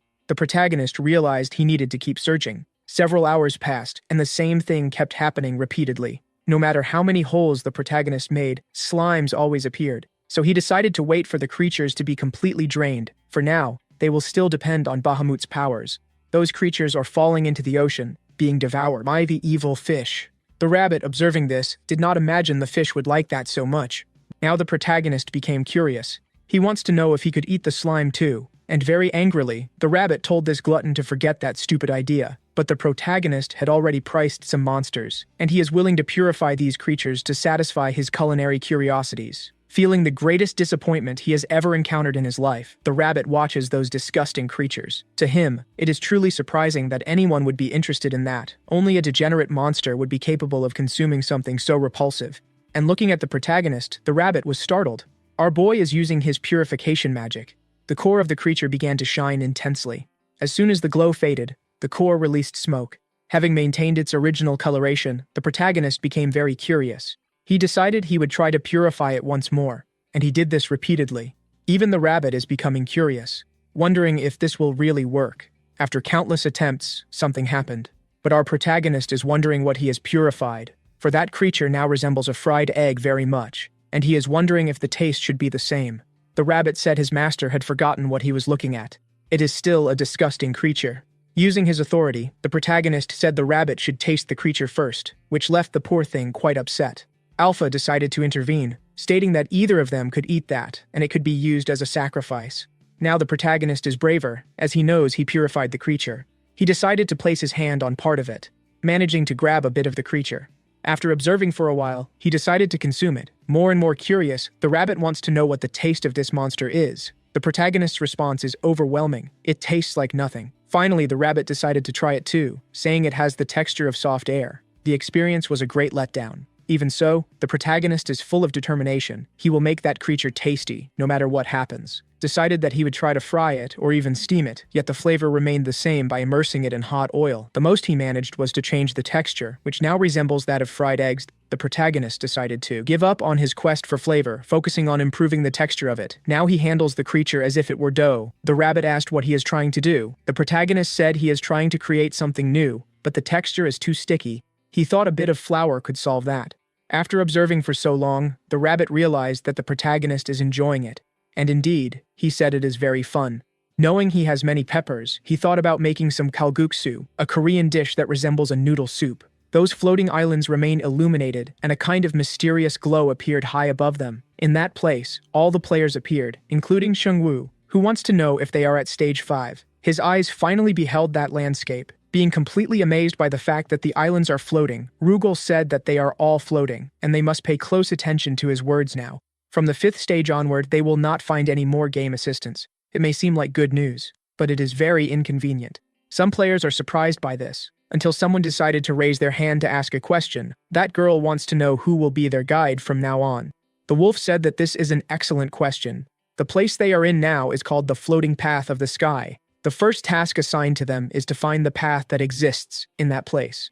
Visibly suspicious, Wu asked for more details. The wolf said that these islands will eventually start to fall, and they have a time limit to find the correct path. Now the players are quite scared. Each of those islands they are seeing are isolated dungeons, some very dangerous, others not so much. It will be up to them to discover which path is the correct one. Quite frightened, one of the players seems to have seen something and is asking what they are. It is those creatures that consume everything that are approaching. Rugal said that they first need to manage to get out of that place alive, for this is the habitat of the king of gluttony. Now all the players are fighting for their own survival. The noise produced by them reached the protagonist's ears, who promptly ignored everything as he is cooking. The appearance of that dish even scared the rabbit. Abyssal fish and armored shellfish were used, not to mention that the broth is red. It does not look appetizing, but the protagonist said that the rabbit is already salivating. He should stop hating things for no reason. Finally, the time has come for them to taste a bit. The appearance is completely traditional. It looks more like an expensive soup from an oriental restaurant. Rugal is distancing himself from the players. His mission is just to guide them, and he is sure that this task will be difficult. In the middle of the path, he stopped immediately. His nostrils sniffed something. He finally managed to find the protagonist, and is wondering who these people are. After tasting that improvised noodle, the protagonist concluded that the flavor of this recipe is wonderful. In fact, the one who was skeptical throughout the process is very impressed. The rabbit really liked what he had tasted. For the protagonist, this was expected, as he was the one responsible for making that recipe. While savoring the noodles, the protagonist became distracted. This was immediately noticed by the rabbit. Now both realized that the wolf was there too and want to know what brought him there. The protagonist still does not know that assistant, and was promptly informed by the rabbit. Alpha said that an intruder entered the temple. Knowing that he is an assistant surprised the protagonist, and at that same moment, Bahamut introduced himself to practice violence if necessary. Knowing this, the protagonist raised his finger, said that everyone must prepare for something extremely brutal. All his companions are already ready to chew the wolf's bones. Feeling all this aggression, the wolf began to become deeply scared, revealed that he does not know our protagonist, but has no desire to fight him, besides not being responsible for that region. But for the protagonist, those words are empty. He has no reason to trust the wolf. However, he noticed that he has a different personality from the other assistants. Completely desperate, the wolf decided to turn to the rabbit, who knows exactly how he is. The protagonist asked if they know each other, and the rabbit revealed that he met him when he was working in the game. In light of this, the wolf already expected to find him alive, as he smelled the rabbit on a player who is at stage 3. Trying to imagine who it could be, the rabbit thought it was the child, but that wasn't it. The wolf remembers the player's name, Dong Min, who has the ability to eat, but he was corrected by the rabbit, as the correct name is Dong Tong. This conversation brought relief to the protagonist, knowing that one of his companions is well. The wolf revealed that this is a talented player, and very soon he will reach stage 4. This information left the protagonist surprised. But that wasn't all the wolf sensed in the boy. He also caught the scent of the life dragon. Knowing the complex relationships that govern the dungeon, the protagonist and the rabbit became worried. Now that he has found these people, the wolf knows that Shunwu was not responsible for obtaining this scent, but rather these people, and the wolf wants to know what their relationship is with the life dragon. Delivering information is not something the protagonist will do. He returned to instruct his companions to prepare for battle. Completely frightened once again, the wolf said he would no longer ask delicate questions. His demeanor is so fearful that the protagonist and the rabbit are surprised, and the wolf tries to say that he was just asking questions out of curiosity, and that he is not an aggressive being. In fact, he doesn't even care about the dungeon, as he is not responsible for managing it. Seeing the poor guy complain about his job, the protagonist asks the rabbit if everything is okay, as this is not common. Trying to compose himself, the wolf said he got a little emotional, assuring that he usually doesn't behave this way. Even so, he managed to discover that the protagonist has 5 altars. He has his own means of obtaining this information. Besides that, this floating temple must also be an altar that serves the life dragon. Leaning close to the protagonist's ear, the rabbit said that wolves have a very good sense of smell, and that this fellow can sense the smell of mana. Not to mention that he must have been promoted. He must have taken the position of the baboon. Irritated, the wolf said he heard their entire conversation. As long as his stage has no problems, he doesn't care at all about what the protagonist continues to do, for it is not his job to make enemies, which led the protagonist to ask what brought the wolf there. The creature decided to land in front of them. The wolf is still very apprehensive, struggling to find the right words. The protagonist continues to wait. Trying to be friendly, the wolf suggested they continue the conversation over a meal, proposing they have the soup that was prepared. Our protagonist looked at the noodles that are cooking. He didn't imagine the wolf would be interested in that. Quite disappointed, he believed that administrators could survive without food. Indeed, that is true, replied the wolf, wagging his tail. But with a pot of soup in hand, he said it is so delicious that it is almost criminal. Meanwhile, the protagonist is impressed with the wolf's tail's excitement. The assistant managed to identify each of the ingredients in the soup, recognizing that its flavor is exceptional, as if it were a grand symphony of the creatures living in that place. The protagonist ended up getting irritated, telling the wolf to stop eating. The same was done by the rabbit, as their boss's pig needs that food. After disciplining the rabbit, our boy asked whose side he is on, but the wolf had consumed all the soup. There was nothing left for them to eat. Having been treated to such a beautiful meal, the wolf said he would give them a reward, words that caught the attention of the rabbit and the protagonist. In fact, the wolf has a proposal to make, and as he said, he only cares about his stage. Doing extra work is something he abhors, and he needs to dedicate himself completely to his primary task. Knowing that he is responsible for stage 3, our protagonist asked what the problem is. The rabbit is sure it must be the other stages. The wolf said it doesn't matter if he is a good administrator. Problems from the other stages can affect his jurisdiction. And the problem he has now is with the stages preceding his own. He will have to take control of stage 2. Waiting for the reward, the protagonist asked why the wolf is being so detailed. Getting straight to the point, he asked the protagonist to be responsible for stage 1. Intrigued by the situation, the protagonist asked if the wolf can complain about his work this way. But he no longer cares about that. The promise is not the only reason he does this job. Alpha cannot say whether the protagonist is being irresponsible or the opposite. He is still hesitant to trust the wolf, so he asked if they could take control of stage 4 as well. The truth is that this would be very beneficial for him. However, everything is going well in stage 4. Changing management could end up harming things. He said that Sherpa's magic is helping a lot, and the protagonist decided to ask what she did. Since there was a possibility of the 4th stage collapsing, the Abyssal Sea became the final dungeon of that place. Hearing this solution, the rabbit was very impressed. The truth is that this type of magic is common in the higher stages, from his wolf. Sherpa's greatest talent is not magic, it's mimicry. Now the protagonist knows why the shadow servants imitate all his actions. After presenting his proposal, the wolf wants to know if the protagonist will accept it. The boy said he is not very interested in that. This surprised the wolf, as for a human he is being extremely arrogant. Even the rabbit agreed with the wolf. A proposal like that is very good. But the protagonist wants to avoid problems and excessive responsibilities. With that, the wolf has to agree. This is an extremely boring task. Now the two are united by the greater purpose of avoiding work. Whatever it may be, the posture of both left the rabbit disgusted. And there is another issue for the protagonist.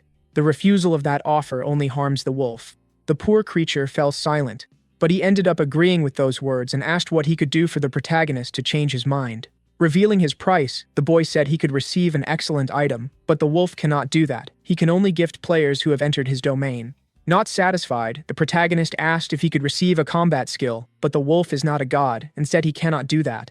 Now that he is disappointed, the protagonist believes the wolf is useless. So the boy had to think a bit more about the situation. He said he could take control of the 1st stage, but he would charge a small favor from the wolf for him to carry out a small task. Since the deal is advantageous for him, the wolf decided to ask what should be done.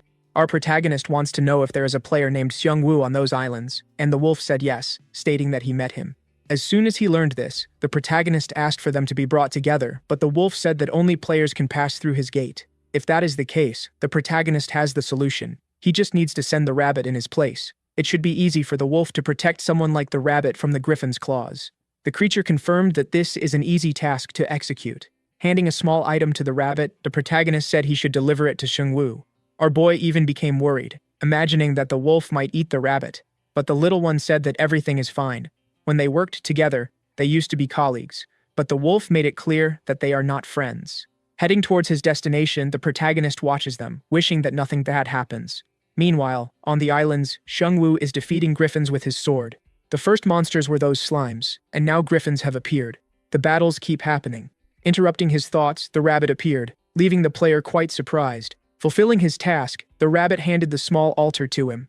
That's all the rabbit said, and he is already saying goodbye to the player. The next day, the protagonist is relaxing peacefully in his bathtub. That habit is very strange for the rabbit, who would like to know why his master doesn't get tired of it, but our boy said it is perfect for solving his stress problem.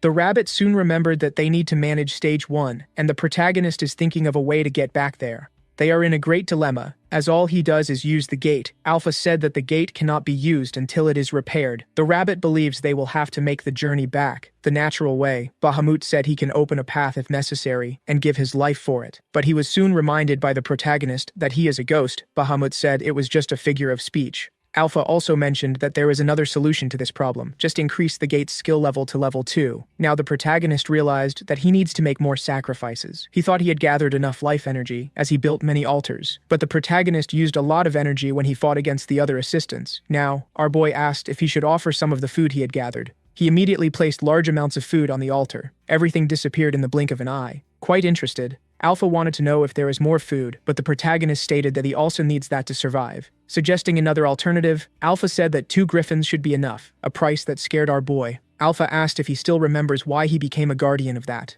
temple. It is to use the gate and return to his world of origin. The protagonist said he still has that goal in mind. Now that he has no other choice, he thought about asking for help from the other dragon disciples. Talking with Xiongwu, the player said it would be challenging for him to execute something like that.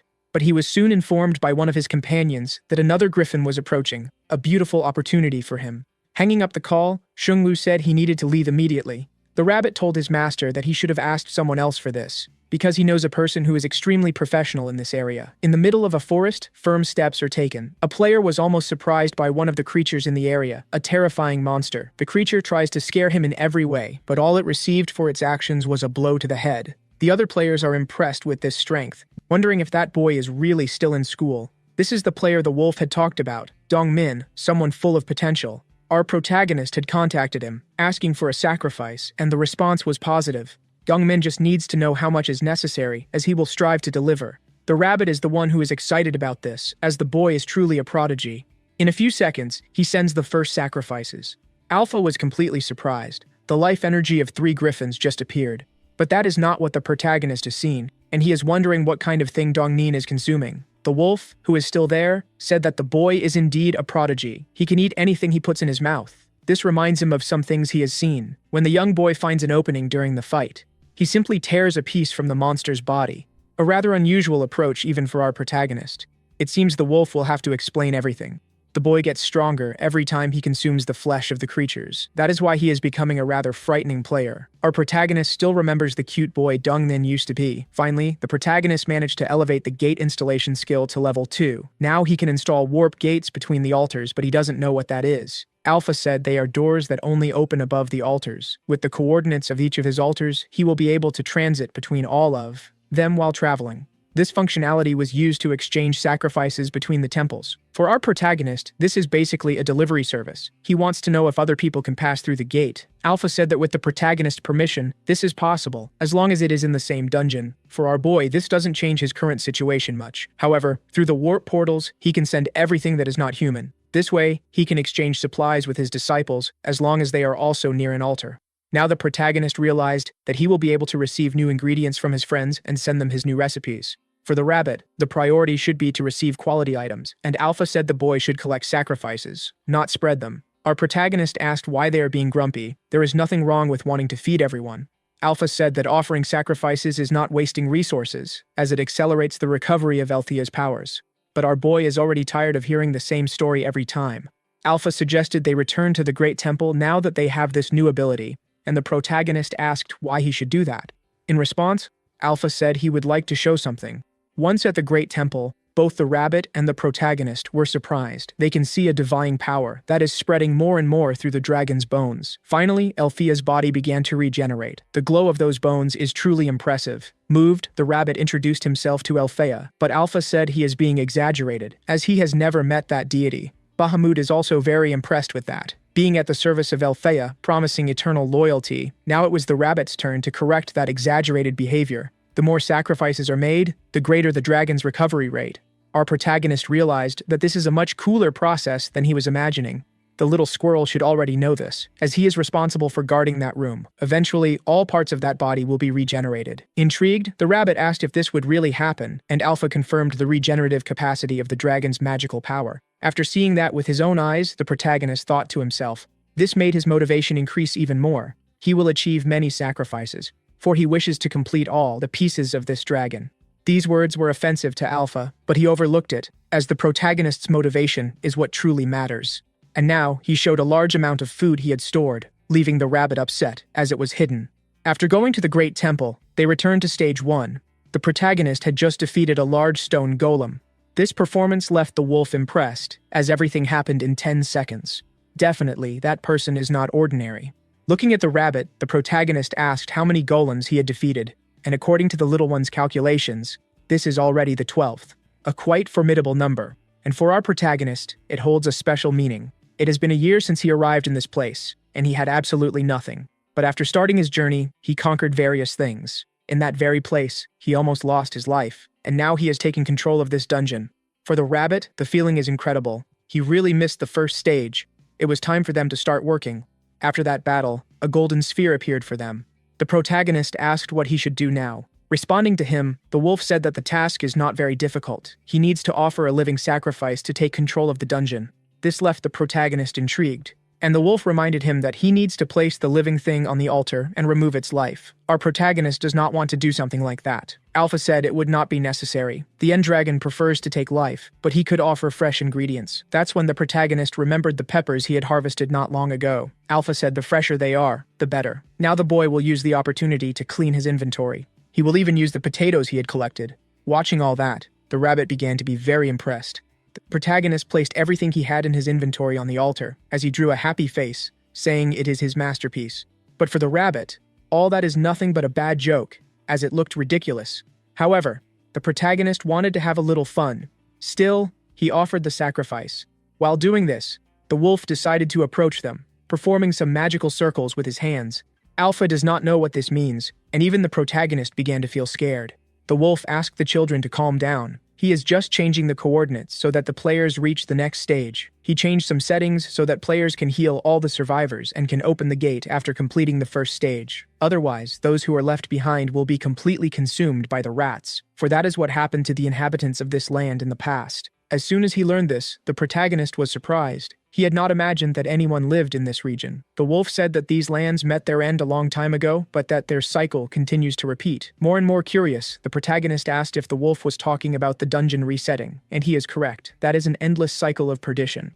Now the protagonist is thinking about the other dungeons. The wolf said that each of them faces a different type of disaster. The continuous production of rats is what destroyed the first stage. In another dungeon, the problem is the weather, while the black mist of the abyss is the perdition of another. After hearing all that, the rabbit is impressed that people can create so many problems to perish in all these ways. His comment displeased the wolf, and he said it must be very nice not to be able to remember anything. But the rabbit could not understand those words. The one who paid attention to this was the protagonist, as the baboon had said the same thing. More and more irritated, the rabbit wants to know why everyone says this to him and wants to know what he had forgotten.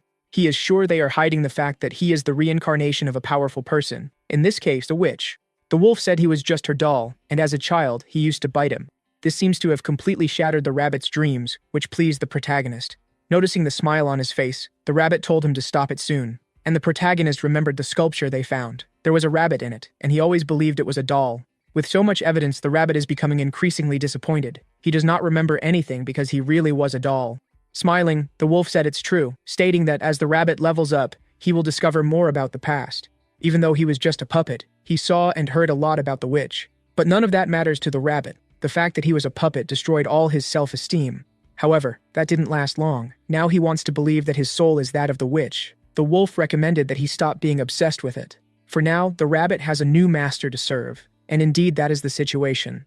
This brought an even greater disappointment to the rabbit, which made the protagonist wonder if he has any problems to solve now. Finally, the wolf finished altering the coordinates.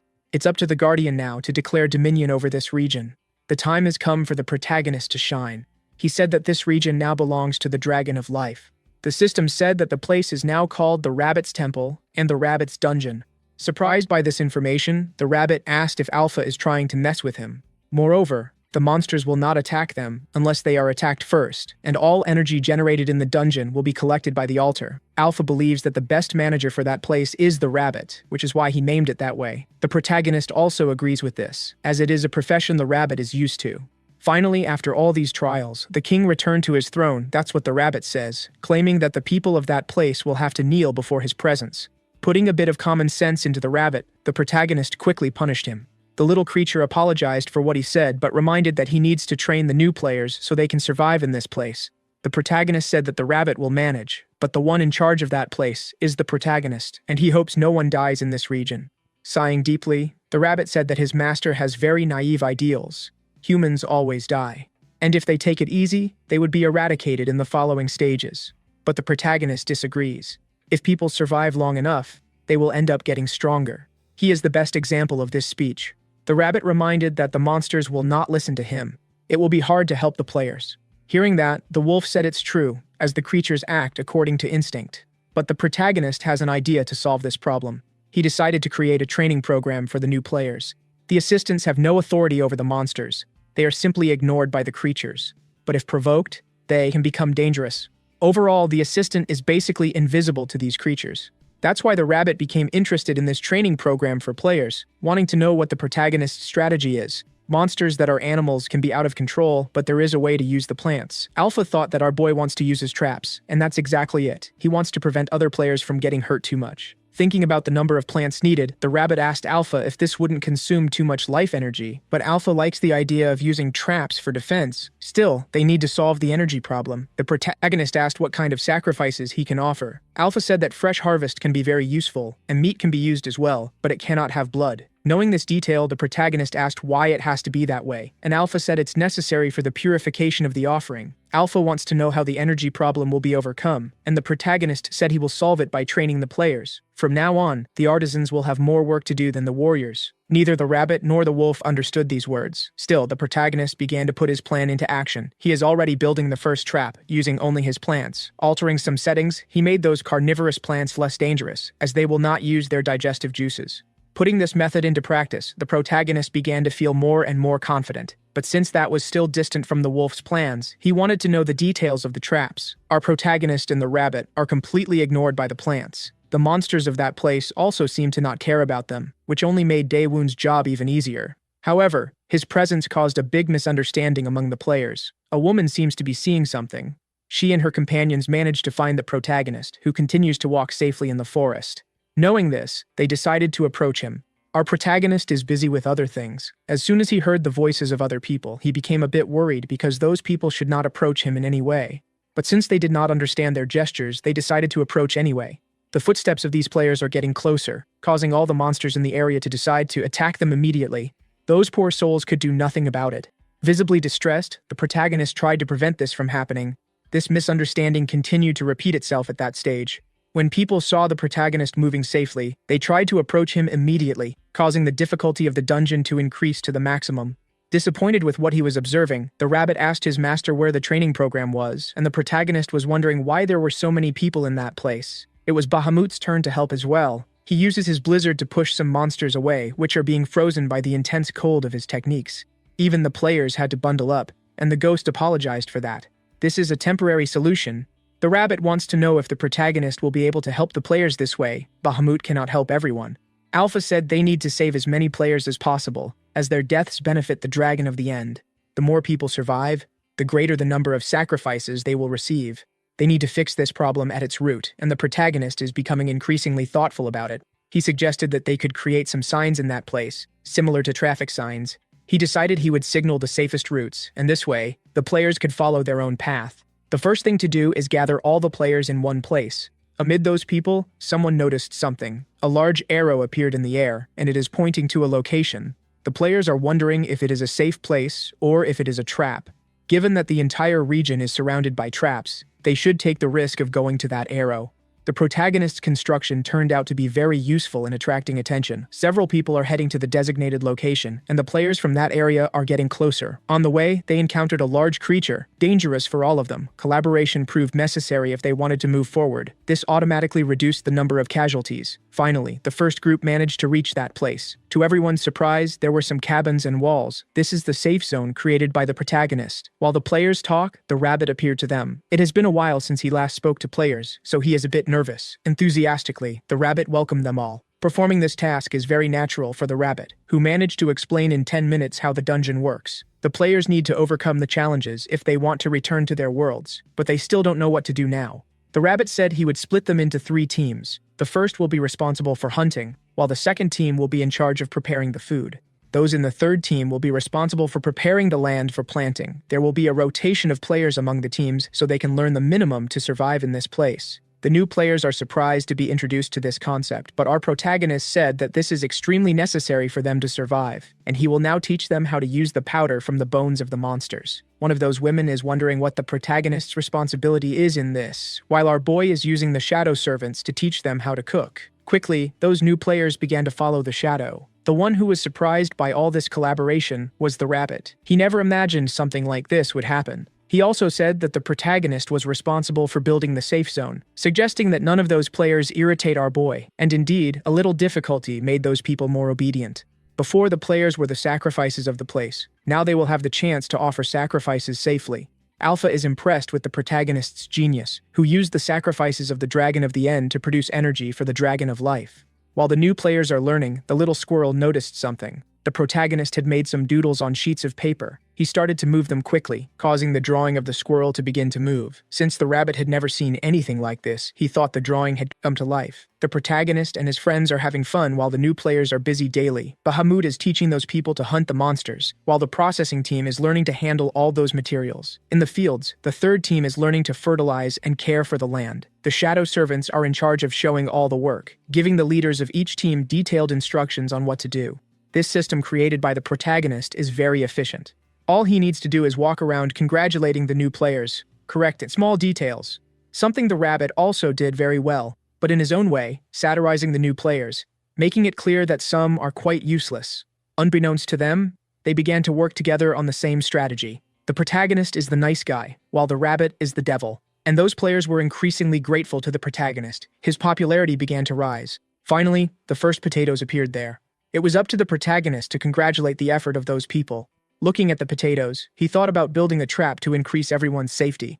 As those people learned the traditional way, the protagonist will teach the fastest route, as soon they will need to present sacrifices too. Opening his inventory, the protagonist went directly to the rat droppings, fertilizing the soil with that product. Observing his skills and his handling of the land, the players were impressed. To them, the protagonist said that the fertilizer greatly accelerates the growth of the potatoes, but it is a rare item and should be used with caution. Now that they received a small portion of it, the players are excited to return to planting. Our boy makes some notes. Mixing bone powder and the blood of creatures doubles the growth speed. If he purifies the mixture, the results could be better. Seeing that, the wolf asked why the boy makes so many notes. It doesn't seem pertinent. His presence surprised the protagonist, and the wolf said he had finished his work for the day. Returning his attention to the magic notebook, the protagonist began to wonder if he had written that. There was something about the potatoes there. Someone said that the potatoes are evil, and if they could move, they would attack humans. That handwriting does not belong to the protagonist, and he is thinking about who could have done this. Observing those letters, the rabbit said they belong to the runic alphabet. Alpha said they are used in magic circles, also known as the witch's alphabet. Our boy doesn't know why he can read those words, and the rabbit said that this happens inside the dungeon. Language has never been a barrier there. Even so, this is the first time he sees something like that. No wizard would use this alphabet to write such silly things. Alpha said that the wizard learns new spells through this alphabet, and the magic circle is the epitome of combining that knowledge. But, contradicting the protagonist, he said that using magic is not so simple. To do something like that, one must know the truth behind each of those letters. However, the protagonist did not understand this explanation, and the rabbit said it would be impossible for his master to learn anything. Hearing that conversation, the wolf said, there is someone capable of using that alphabet even without having mana, and he is talking exactly about the witches, who can use those letters as they please. Surprised by this statement, the protagonist asked why a witch would write something about potatoes in that way. But before giving the answer, the wolf wants to know where the protagonist found the magic book. Our boy said it was in stage 4, where Bahamut was. The wolf said that magic books are made with special paper. Nothing written in them is done by coincidence. However, the protagonist still does not understand this explanation. Then, the wolf said that magic circles are invisible and tend to appear if they have mana injected. This made the protagonist understand that those notes appeared as a result of magic. The wolf suggested that the boy go back to doing with the book what he was doing, but the protagonist did not understand. However, he soon remembered that he was cultivating potatoes. Still holding the magic book, he decided to collect one of them. An intense glow appeared on those pages, surprising the boy. The same mysterious alphabet appeared once again. For the wolf, the potatoes are the true cause of that happening. The will associated with those potatoes is the real reason why the letters appeared in the magic book. The rabbit decided to try this too. He wants to hold the book while holding a potato. But as soon as he does that, nothing special happens. For the protagonist, the book only seems to work with him, which makes the rabbit upset, as our boy is just a mistake from that place. Even so, The information about the potatoes from that note is useless, and holding a bit of fertilizer, the protagonist hopes something will happen too. As expected, another note appeared. The rats are gluttonous and consume everything. What would happen if they got too big? The protagonist is surprised by this. More and more curious, he decided to test it with the bones of abyssal fish. I can't have fish here, as the place is dark. But I've heard that large fish inhabit the ocean, and I would like to try them. For the rabbit, those words are very bizarre. Meanwhile, the protagonist began to find that a bit interesting. The person who wrote that seems to not know what an abyssal fish is. It seems they were wishing for something similar, but the rabbit was unable to understand that. And the protagonist realized that those notes are telling the story of how the dungeon was created. After hearing this, the rabbit was a bit incredulous, thinking that his master was jumping to conclusions. But our protagonist noticed that the description talked about things in their normal form and then described how they are in the dungeon. That place most likely was not made by the end dragon. If they find the witch, they might find a way out of this place. Our boy asked the wolf where she is, but he said that looking for them is useless. They left a long time ago. To be more precise, that whole world had already met its end. It was at that moment that the protagonist realized that Rugal knew more than he was sharing. And the wolf apologized, saying that he indeed remembers many things but lost a good part of his memory when he became an assistant. The rabbit said he is just making excuses, but the wolf assured him that he is telling the truth. Assistants are basically ghosts, wandering in a world that has already met its condemnation. It would be strange if they preserved their memories, especially when they defy the laws of nature. In silence, the wolf wished to be like the rabbit, who forgot everything. If he were also in that position, he wouldn't suffer from his own memories. Interested in this, the protagonist asked how much he remembers, as it is time to reveal everything. The wolf said that handwriting belonged to the last witch. It would be impossible for a mage to do the same thing unless they were very talented. Thoughtfully, the protagonist asked if by last witch, the wolf is referring to the Black Queen. And that's exactly it, replied the wolf. Our protagonist wants to know who that witch was. The wolf said that some people saw her as a cursed witch, while others saw her as just a poor wretch. After many deaths, she was the only survivor, hiding from the empire in her underground refuge and having a lonely death. Even so, she was a splendid queen. With the protagonist's new strategy, the players are alternating between groups. As a result, a group of very talented people emerged from that stage. All of them learned to eradicate monsters with extreme ease, and they are already eager to process those carcasses, collecting the necessary materials for cultivating the earth. There is a very dark determination on each of their faces. This even left the protagonist and the rabbit quite surprised. The bonds between the players had grown even stronger. Before them, the rabbit said that the time for graduation has come. While he does this, our protagonist is walking through the forest, collecting the items that the monsters had stolen.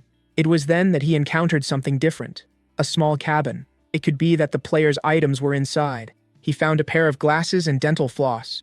That could be very useful. But our protagonist ended up stepping on something quite disgusting. He is sure that it is poop from those disgusting creatures.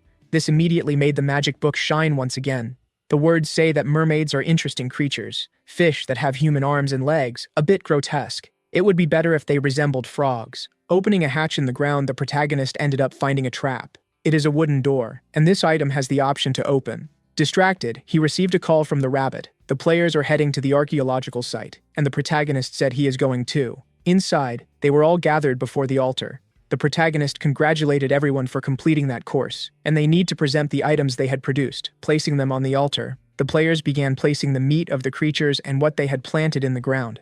Finally, all those players would be able to advance to the next stage. Moreover, they were completely recovered from the fatigue they felt, or from any wounds they may have accumulated.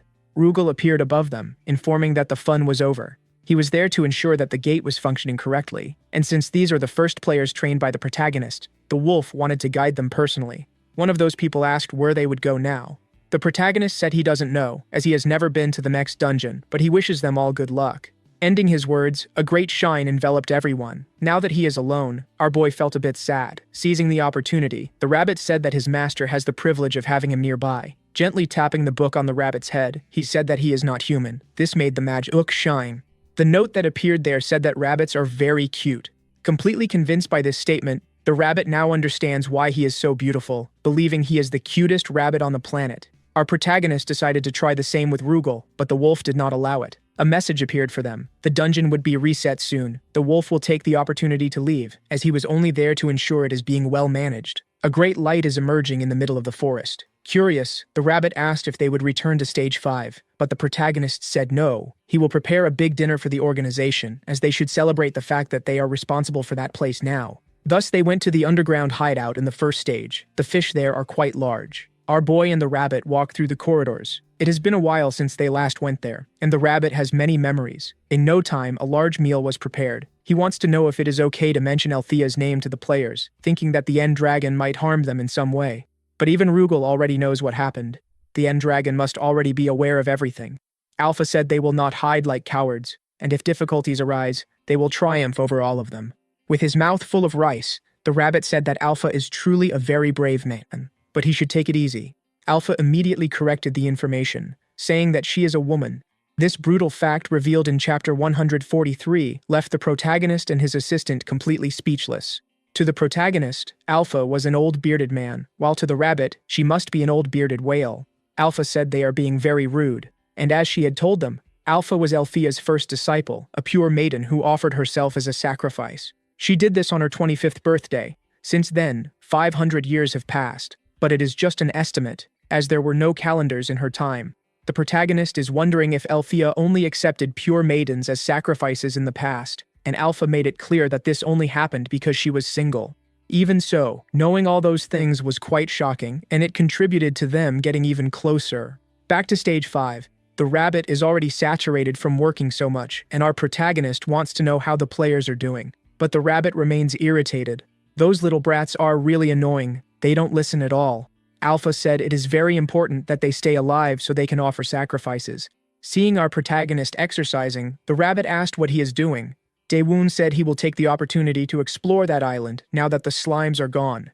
Using earth manipulation, he can climb quickly. And the rabbit realized that his master is very good at digging holes. After much effort, the protagonist reached the top, but soon he was impressed by the color of his. The pure air of that place is also very good. The feeling is wonderful, and he feels his body floating. The rabbit said that it is his master's butt that is floating, as he is being carried by the slimes. Worried, our boy doesn't know where the creatures came from and started using purification on all of them. After managing to get rid of them, he resumed walking around the island, until his eyes found something peculiar, another one of those archaeological sites. Analyzing the material, he realized it is made of the same ore as the keystones. The rabbit said that here on the moonstone, he now understands why these islands float. Even so, the protagonist couldn't activate the keystone. Appearing without warning, Rugal said it is necessary to put energy into the stone to activate it. Mocking the wolf, our boy said he must hate his job as an assistant. In completing the information, the wolf said that the necessary energy is from the life of the creatures, which is why he needs to hunt. Now the protagonist realized that it is necessary to activate that archaeological site. Alpha said that this is a good idea. If they know the coordinates of the next island, they can discover what their destination is. The problem is that the boy doesn't know what creatures he can hunt in that place, because besides the slimes, the only remaining option is the griffins, which are very abundant. However, trying to hunt them can be very difficult. In light of this, the boy remembered that he still has some bones in his inventory. In the magic book, a note says that they are intimidating, but not as much as the crows, which are greedy. They tend to steal shiny objects. It may be that they are afraid of the dark. Now the protagonist understands why griffins like stones, but he didn't know they were afraid of dark things. If he puts these facts together, he can create an interesting plan. And in no time, that is exactly what happens. The protagonist's golems are climbing the island. They were all gathered with a purpose. Since our boy can't fly, he just needs to bring the griffins down to the ground. Giving the return order, the golem's eyes began to shine. Shortly after that, they completely dimmed. The rabbit is impressed with what has happened. The protagonist has perfected his command over the golem's cores.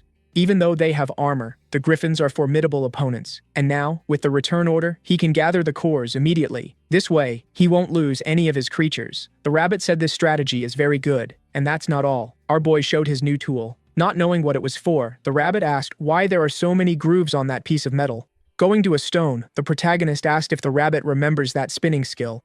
If he combines that with a tool like that, something interesting will happen. Our boy made a strike. Now he can use the spear as if it were a drill. But, to his surprise, the force of the impact completely destroyed that stone.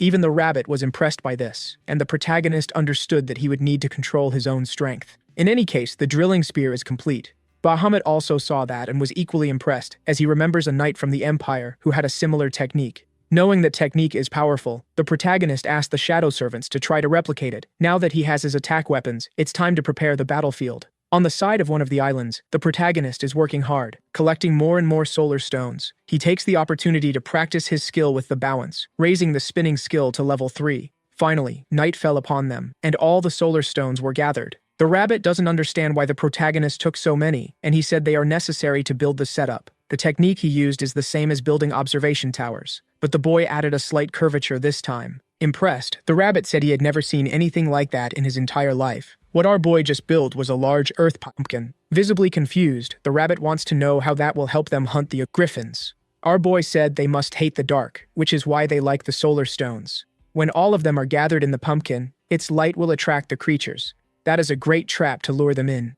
Worried, the rabbit wants to know what he will do when he gathers them all, and remembering the last battle, he realized that the griffins are very individualistic. His plan is to make them fight among themselves until they are very exhausted. Only then will he hunt them.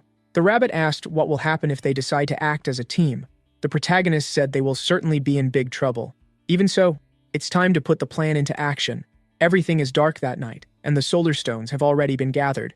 The protagonist built the setup for war. He ordered Bahamut to spread the smell of fish. The order was immediately obeyed by the little ghost. Elsewhere, at that stage, Sungwoo is fighting against some creatures. One of his companions noticed something strange. Using his enhanced vision, he saw that there was something different in the wind, causing several griffins to move. Xingwu was very confused, as he knows these creatures are not active at night. Something happened, and that number of creatures is very abundant. Worried, one of those players thought they could be annihilated, but the elder among them soon realized that the griffins are after something else. They are heading to a specific island, which has been transformed in appearance. Even from where they are, it is possible to see that large pumpkin. The boy with the bow said it looks a lot like Halloween pumpkins. With the setup properly arranged, the protagonist told the rabbit to welcome the guests.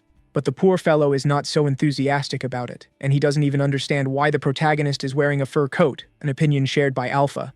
Our boy told them to stop questioning his tastes. It's time to prepare, because the guests have just arrived.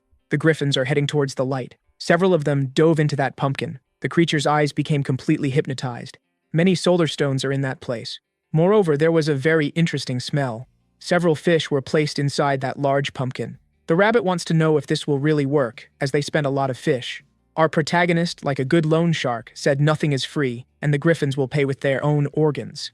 It's time to start this party. The protagonist used the return order. Far away, Rugal observes everything. He has never seen a player deliberately deceive the griffins.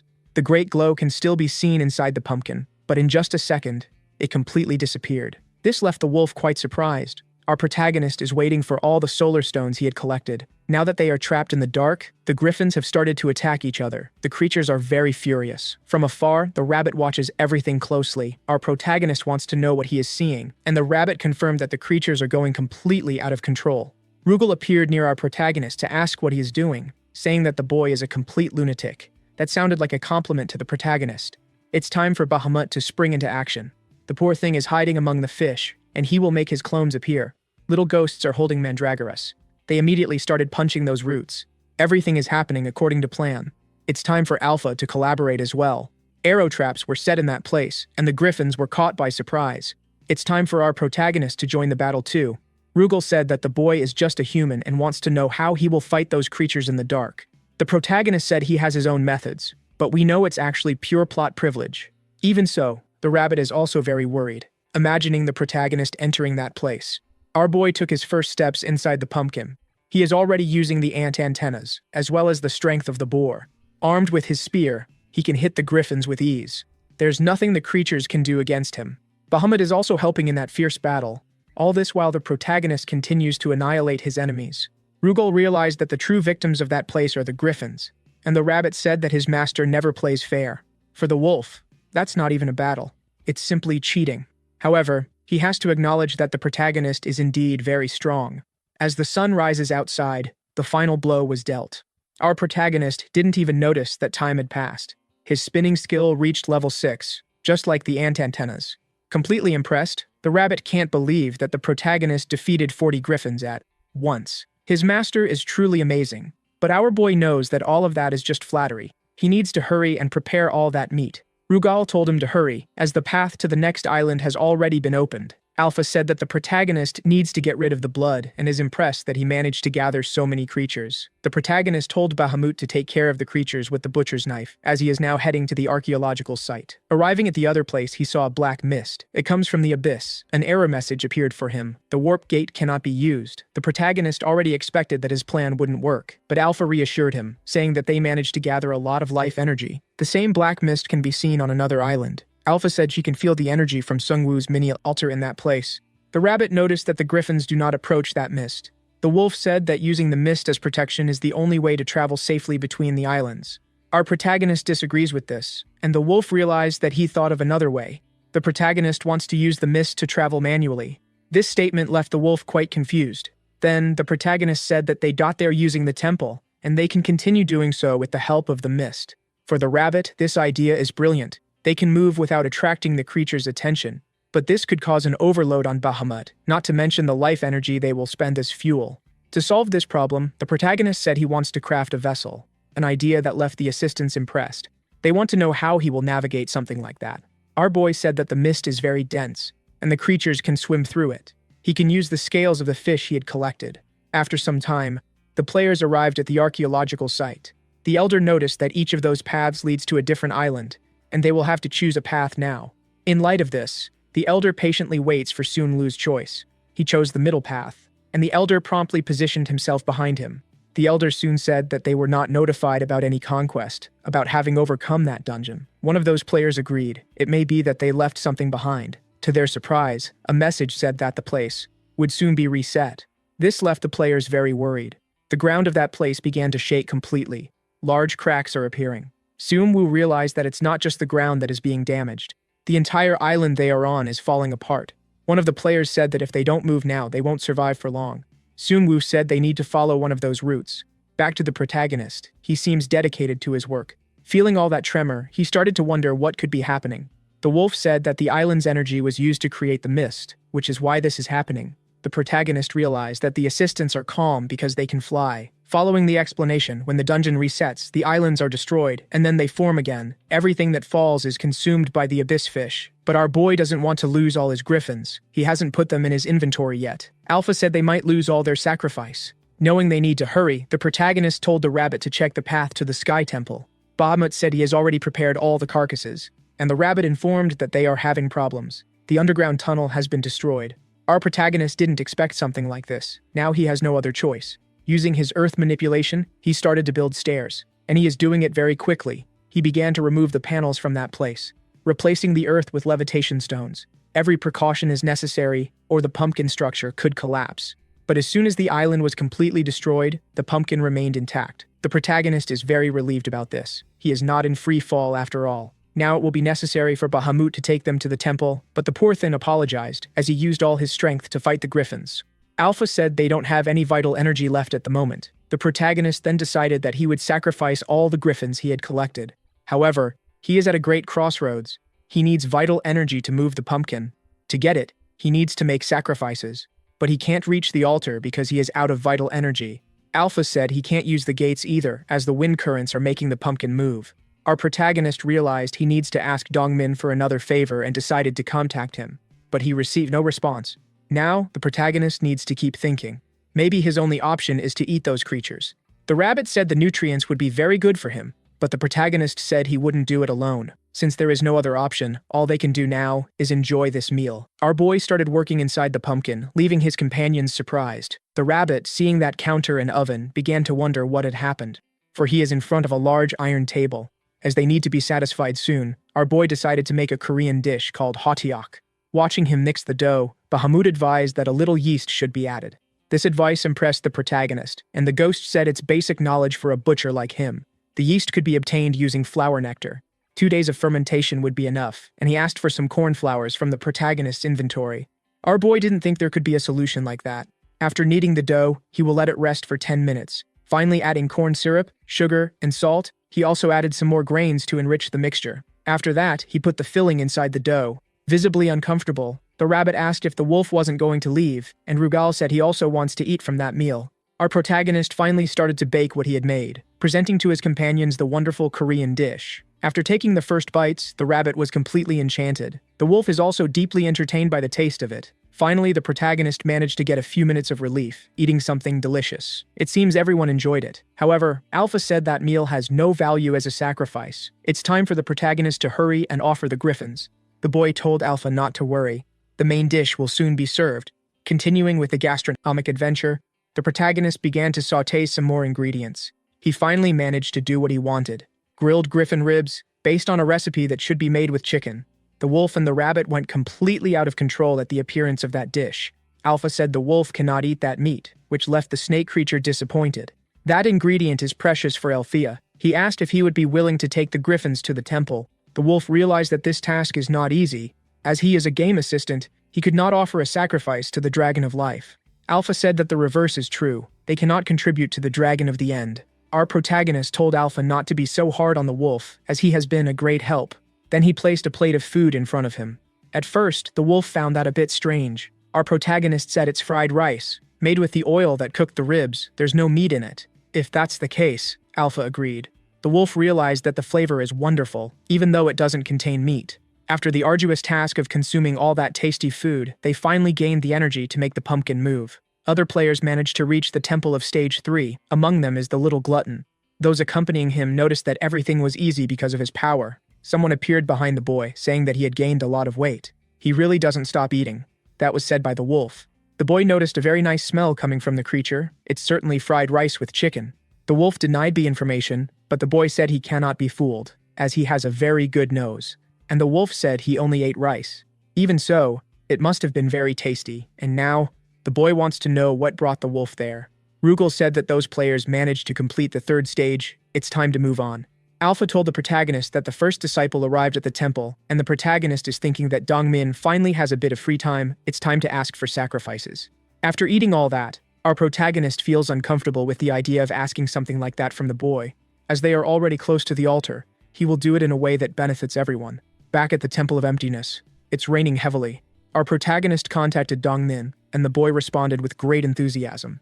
He knows he is in the protagonist's territory, but that place is filled with people he doesn't know.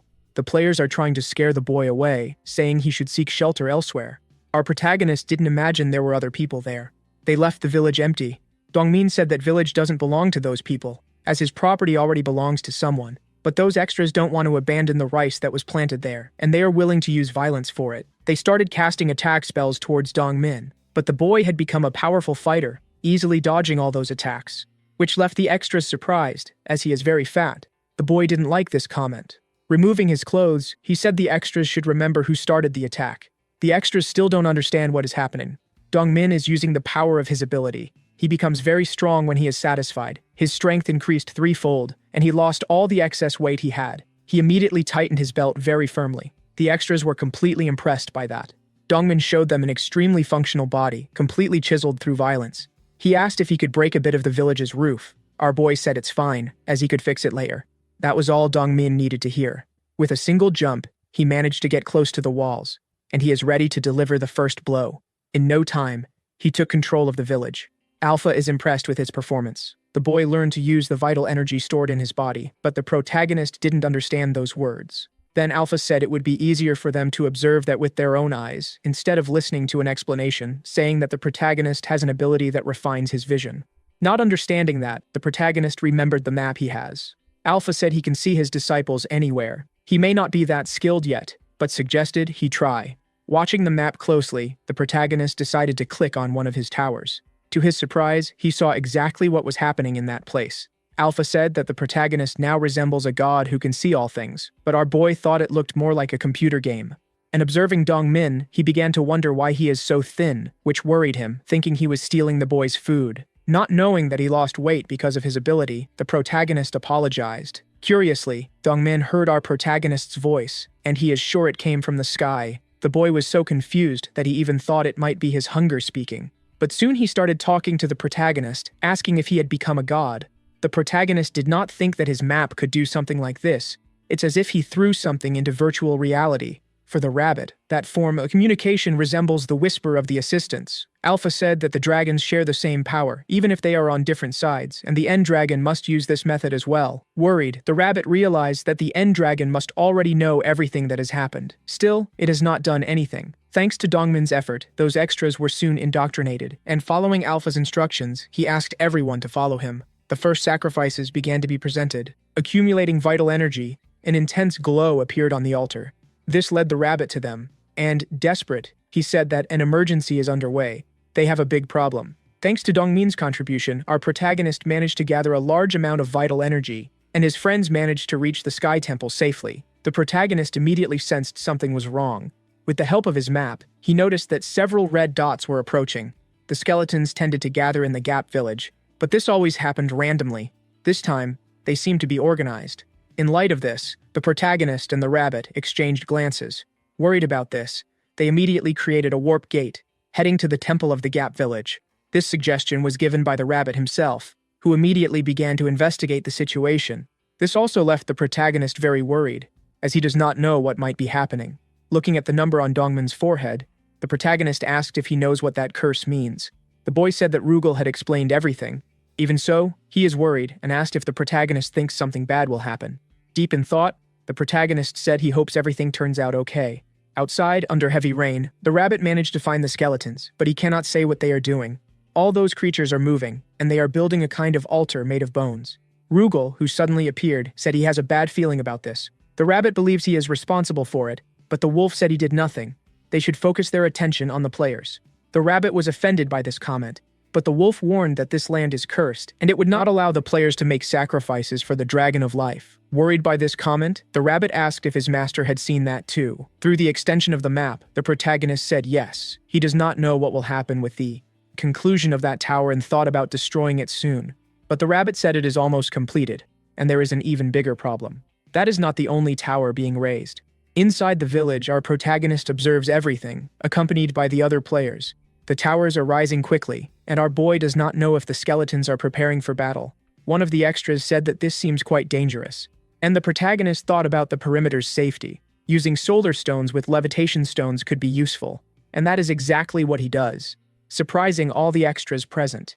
It was then that Dongmin said something is coming out of the water. They immediately look at the nearest tower. Something seems to be emerging from its interior. A large skeletal knight, dressed in armor and mounted on a horse. The creature seems to be worshipped by the other monsters. Not to mention, it is much larger than all of them. Its presence alarmed the protagonist, as this monster is definitely a giant. It walks calmly among those creatures. Rugal was impressed by the presence of the Black Knight. The rabbit did not imagine that the skeletons could perform such an invocation. Faced with that creature, the players were terrified, believing they could not survive. Fear is spreading rapidly. Only one person among them remains intact. A loud scream began to spread. The players had to cover their ears, because the protagonist had grabbed a mandrake, and he ordered everyone to hold their form. They need to prepare for the knight's arrival. The walls cannot be destroyed. The players were confused for a while, but soon realized that action would be necessary. They need to do something if they want to keep living. Those capable of attacking from a distance sent their attacks toward the knight, who made just a single movement with his shield, avoiding being hit by all those attacks. By deflecting that power, a great explosion occurred behind him. Dongmin realized that this would not be enough. They need to start close combat. As soon as they saw those words, the extra players realized that if they did not obey the boy, they would meet a fate worse than that dealt by the giant's hands. The first wave of survivors descended from the wall. They are ready to engage in combat. But it is very obvious that this will not be easy. Completely full of confidence, Dongmin is prepared to crush the enemy's head. However, as he approached the Black Knight, he ended up being hit without realizing it. His body was thrown several meters away, leaving his companions incredulous. Now those extras are truly terrified. To make matters worse, the Black Knight is capable of giving orders to the conventional skeletons. The fact that he can speak the human language left the protagonist surprised, not to mention that the skeletons are advancing in military formation. The protagonist decided he would focus all his traps on the large skeleton. The plants began to shoot, while others are grabbing the approaching creatures. Dongnin, who is still trying to recover from the attack, almost got hit once again. Before him stands the furious knight. Before the situation could get worse, an armored golem appeared to protect the boy. This left Dongmin quite relieved. The protagonist will divide his squad into 3 groups, with the help of Bahamut and his clones. It's time to use the new map function to gain a strategic advantage in this battle. Giving orders to the players, the protagonist told them to ignore the normal skeletons. They need to attack the towers that have not yet summoned other knights. The order quickly spread across the battlefield. Bahamut's clones are doing this with the golems, and the first of the towers began to be destroyed. This action was soon noticed by the Black Knight. He did not like what he observed with his eyes, pushing one of those golems away. The rabbit saw that the creature was going to prevent the destruction of the other towers. With that, the protagonist was sure he was facing an intelligent enemy. He ordered Teen Number 2 to stop the creature's advance. Knowing his enemies, the knight told the skeletons to attack the core of those golems. Our protagonist was surprised to realize that the knight knew the weakness of his golems.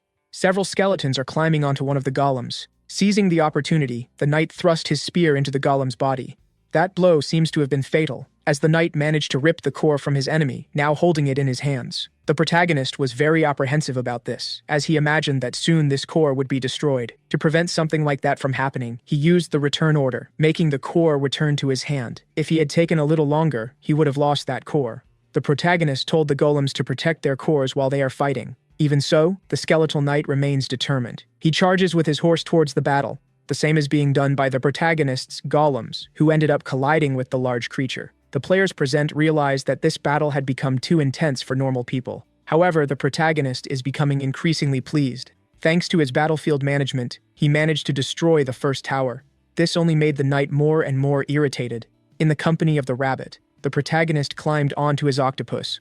Worried, the rabbit noticed that his master was going to enter the battlefield. The protagonist believes that if he destroys that tower, the knight will disappear. As he is focused on the golems, the protagonist will use this opportunity to destroy the tower personally. Therefore, he boarded the flying octopus. With his balance in hand, the protagonist began to use his purification technique and the spinning technique. As soon as he did this, he descended among all the skeletons, easily destroying those enemies. With the Bone Destroyer achievement, defeating those creatures is easy for him. Before the large tower, the protagonist began to build a trap. The rabbit wants to know why he is doing this inside the tower. The protagonist said he would soon find out. Now that they are outside, they return to the flying octopus. Full of enthusiasm, the protagonist fired his traps. Inside the tower, the plants began to attack everything. In a few seconds, the structure was destroyed, to the protagonist's delight. This destruction caught the skeletons' attention, who gathered around the tower's rubble. In a few seconds, they began the process of reconstructing the structure. Watching this closely, the protagonist realized that the skeletons were using their own bodies for this. Elsewhere on the battlefield, the Black Knight managed to rip another core from his hands, destroying it completely, which made Alpha notify the protagonist. Losing that core, our boy realized he could do nothing, as he was distracted destroying the tower. Now he has only 11 golems remaining. The rabbit said that this number is still satisfactory, but the protagonist needs to rethink his strategy. Even though he has many golems, the knight is extremely powerful. It's only a matter of time before he destroys everything. Thinking about ending the battle quickly, the protagonist contacted Dongmin. He said that he and the other players should attack the knight, focusing on one of his legs. The truth is they are already trying to do that, but the knight is very fast. Knowing they need a little help, the protagonist sent the flying octopus to assist them. Dongmin had to warn the players not to attack that octopus, as the creature is on their side. Returning to speak with the protagonist, Dongmin wants to know how they will be assisted, as that creature is very slow. In response, the protagonist said they will be thrown far away. The octopus is already prepared to obey his orders. The protagonist watched the combat closely. He already has an idea of what they are capable of doing, and they will certainly handle this task. Everyone was thrown in the direction of the Great Knight. Some are completely terrified, not knowing what to do. Dongmin told his companions that they need to break the legs of that enemy. Still in midair, they managed to focus their attacks on one of the horse's legs, causing great destruction. Quite pleased, Dongmin believed they had completed the task. The horse can no longer balance properly, and the protagonist finally joined the battlefield, with his traps properly set. The time has come to destroy that great Black Knight. The plants fired several shots. The bone creature is agonizing, unable to protect itself from all of that. For God's sake, the protagonist could have done this earlier. The guy is simply destroying everything. Too broken. What remained of the Black Knight was just his bones. Not that he had much more than that. Dongmin is still worried, wondering if they really managed to defeat the creature, as he doesn't see its head. Mysteriously, everything began to shake. Even the protagonist was worried about this. The bones that had been destroyed are now rising once again. They are gathering around a single point, forming a huge wicked creature, most likely a dragon. Truly frightened by that, the rabbit thought it could be the dragon of the end.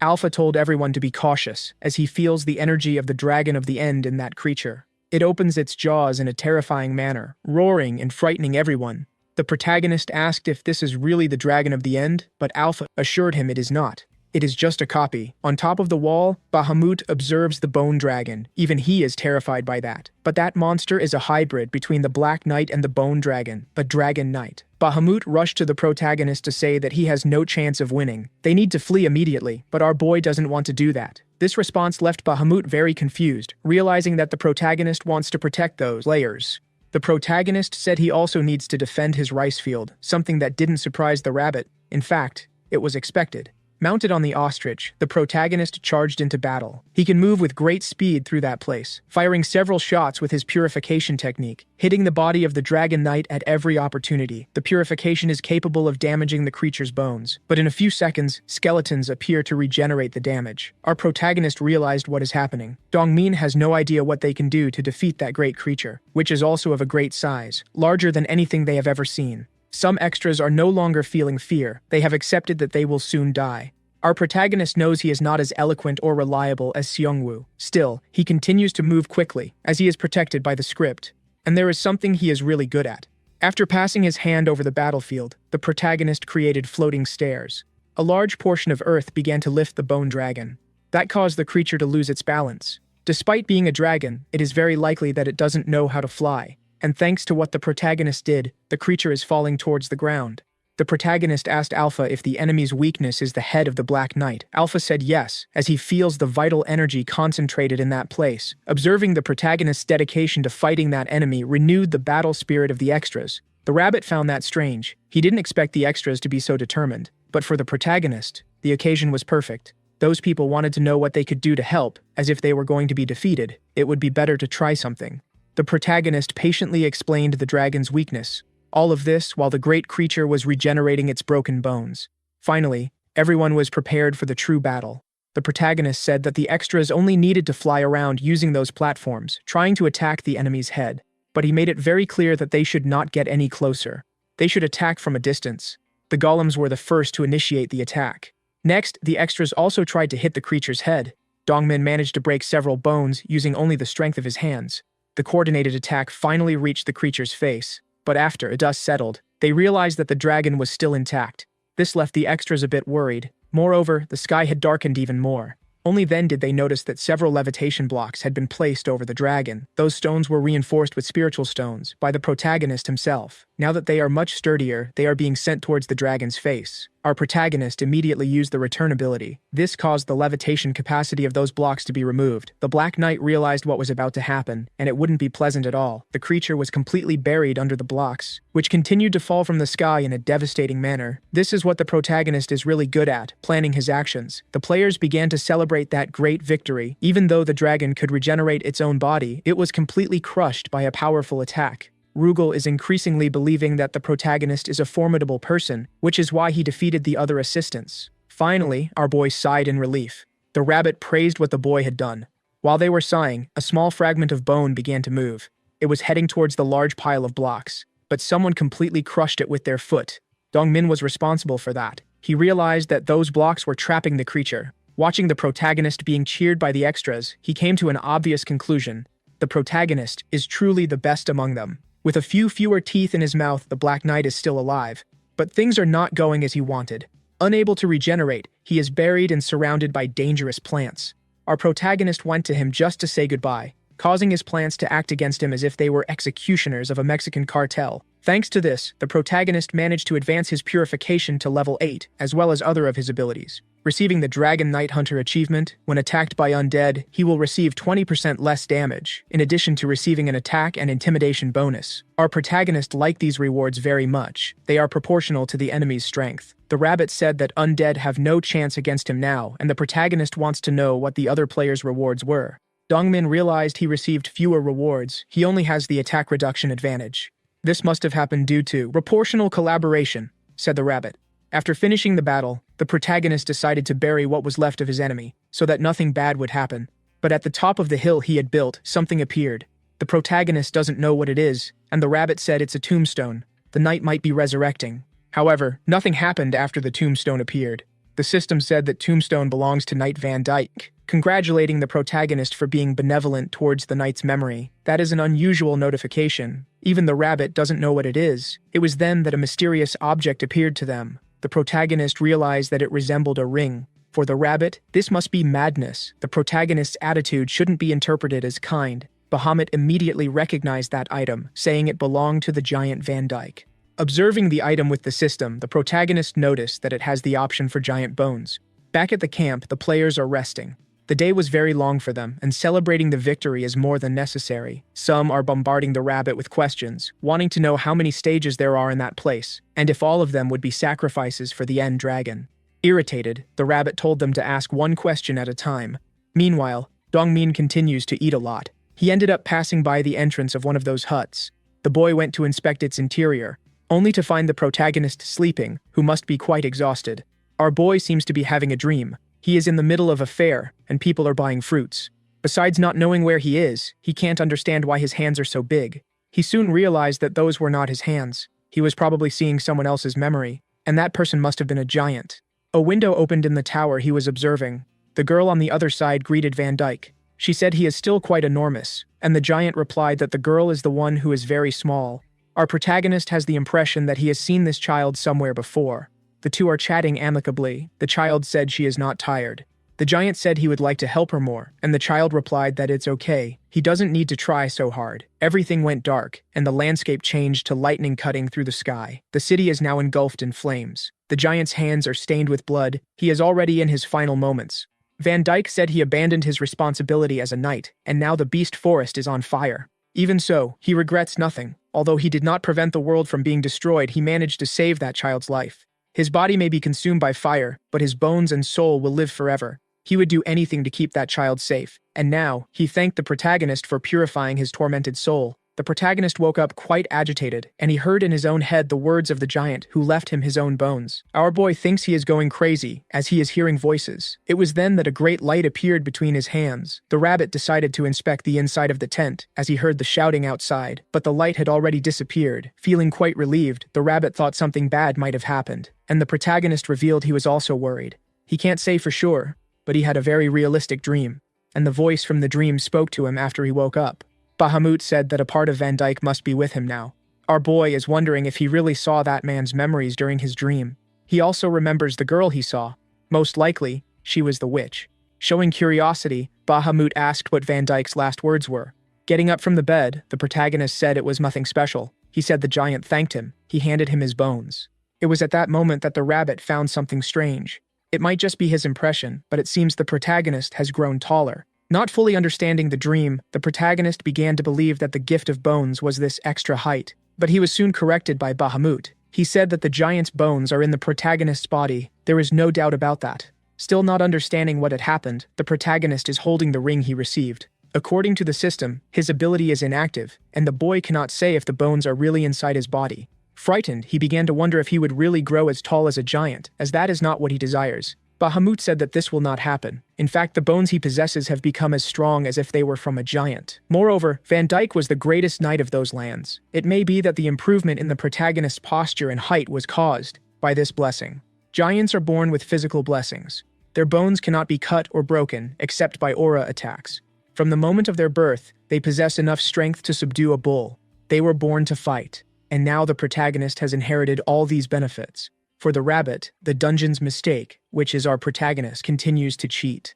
The next day, the protagonist gathered with all the other players, who are still very pleased with their most recent victory. The protagonist acted with great humility, which caused some strangeness, having to hear his master say they only achieved that because they all fought together.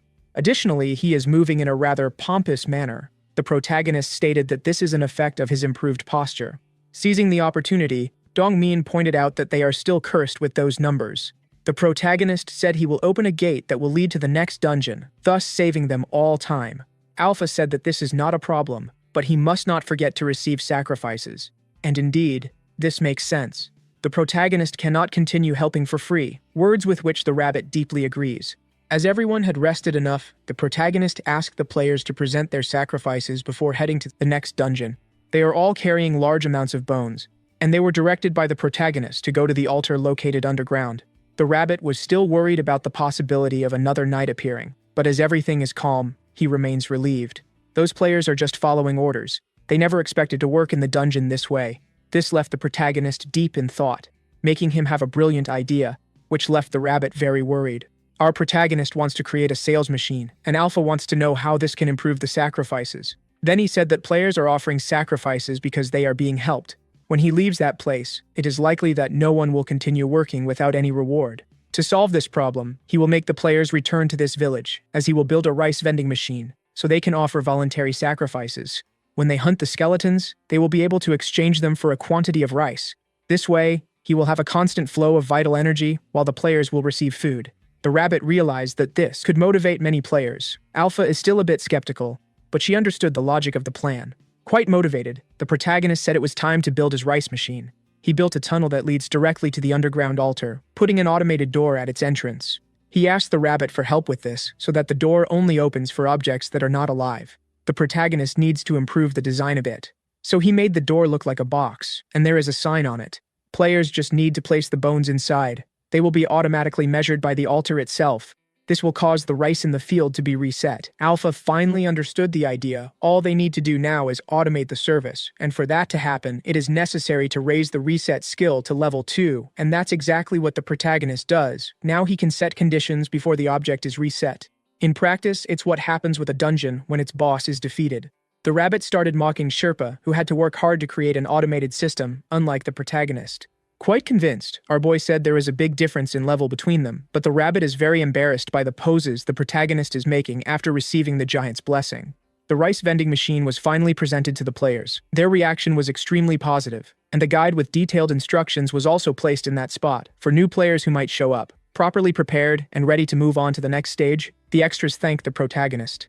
Dongmin is on his way, hoping to meet the protagonist soon. Finally, the boy crosses the portal. The rabbit is pleased with the work being done. They managed to help more players, and the protagonist said they should return to stage 5. Because his shadow servants are working on something, it's time to check their progress. Arriving at the floating islands, the rabbit was quite surprised. The pumpkin that the protagonist had built was completely covered in scales from abyssal fish. Our protagonist was sure that the shadow servants would do an excellent job. Finally, they can navigate through the fog. The pumpkin can do this easily, after being upgraded. The rabbit watches the fog closely, trying to understand how it works. The truth is that he found the look of the pumpkin quite tacky, but the protagonist said that if the design were relevant, it would take a long time to make that vessel, and the priority is to join Sungwoo soon.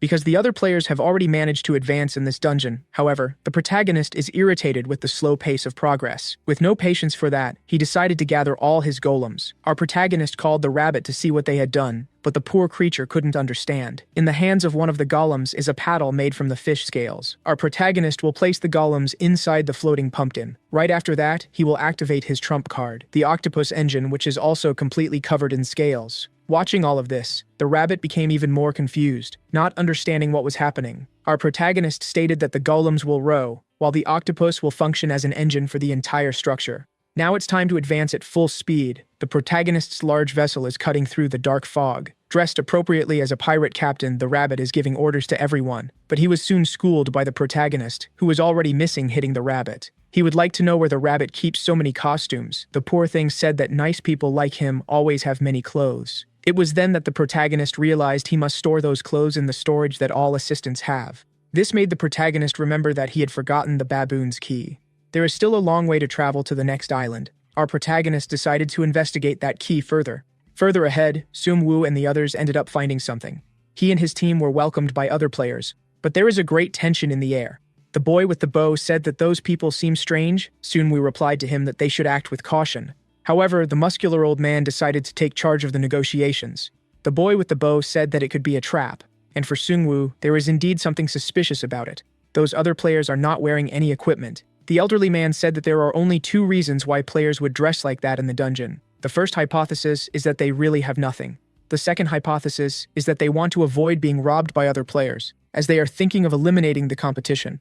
After hearing this, the boy with the bow believed that those players are being cautious. Inside the dungeon, there are players who hunt other players just to steal their items, but he can only take possession of the items that are being carried, so they must maintain constant caution. One of those strange players asked what they are whispering about. In fact, they are just happy to meet new people, but Seongwoo's group remains quite wary. Meanwhile, the protagonist navigates through the black mist. Inside his vessel, he is doing something to be used with that key. He didn't imagine he would have to use screws in the dungeon and is trying to find a lock for the baboon's key. The rabbit said he had never seen a trap disassembled like that.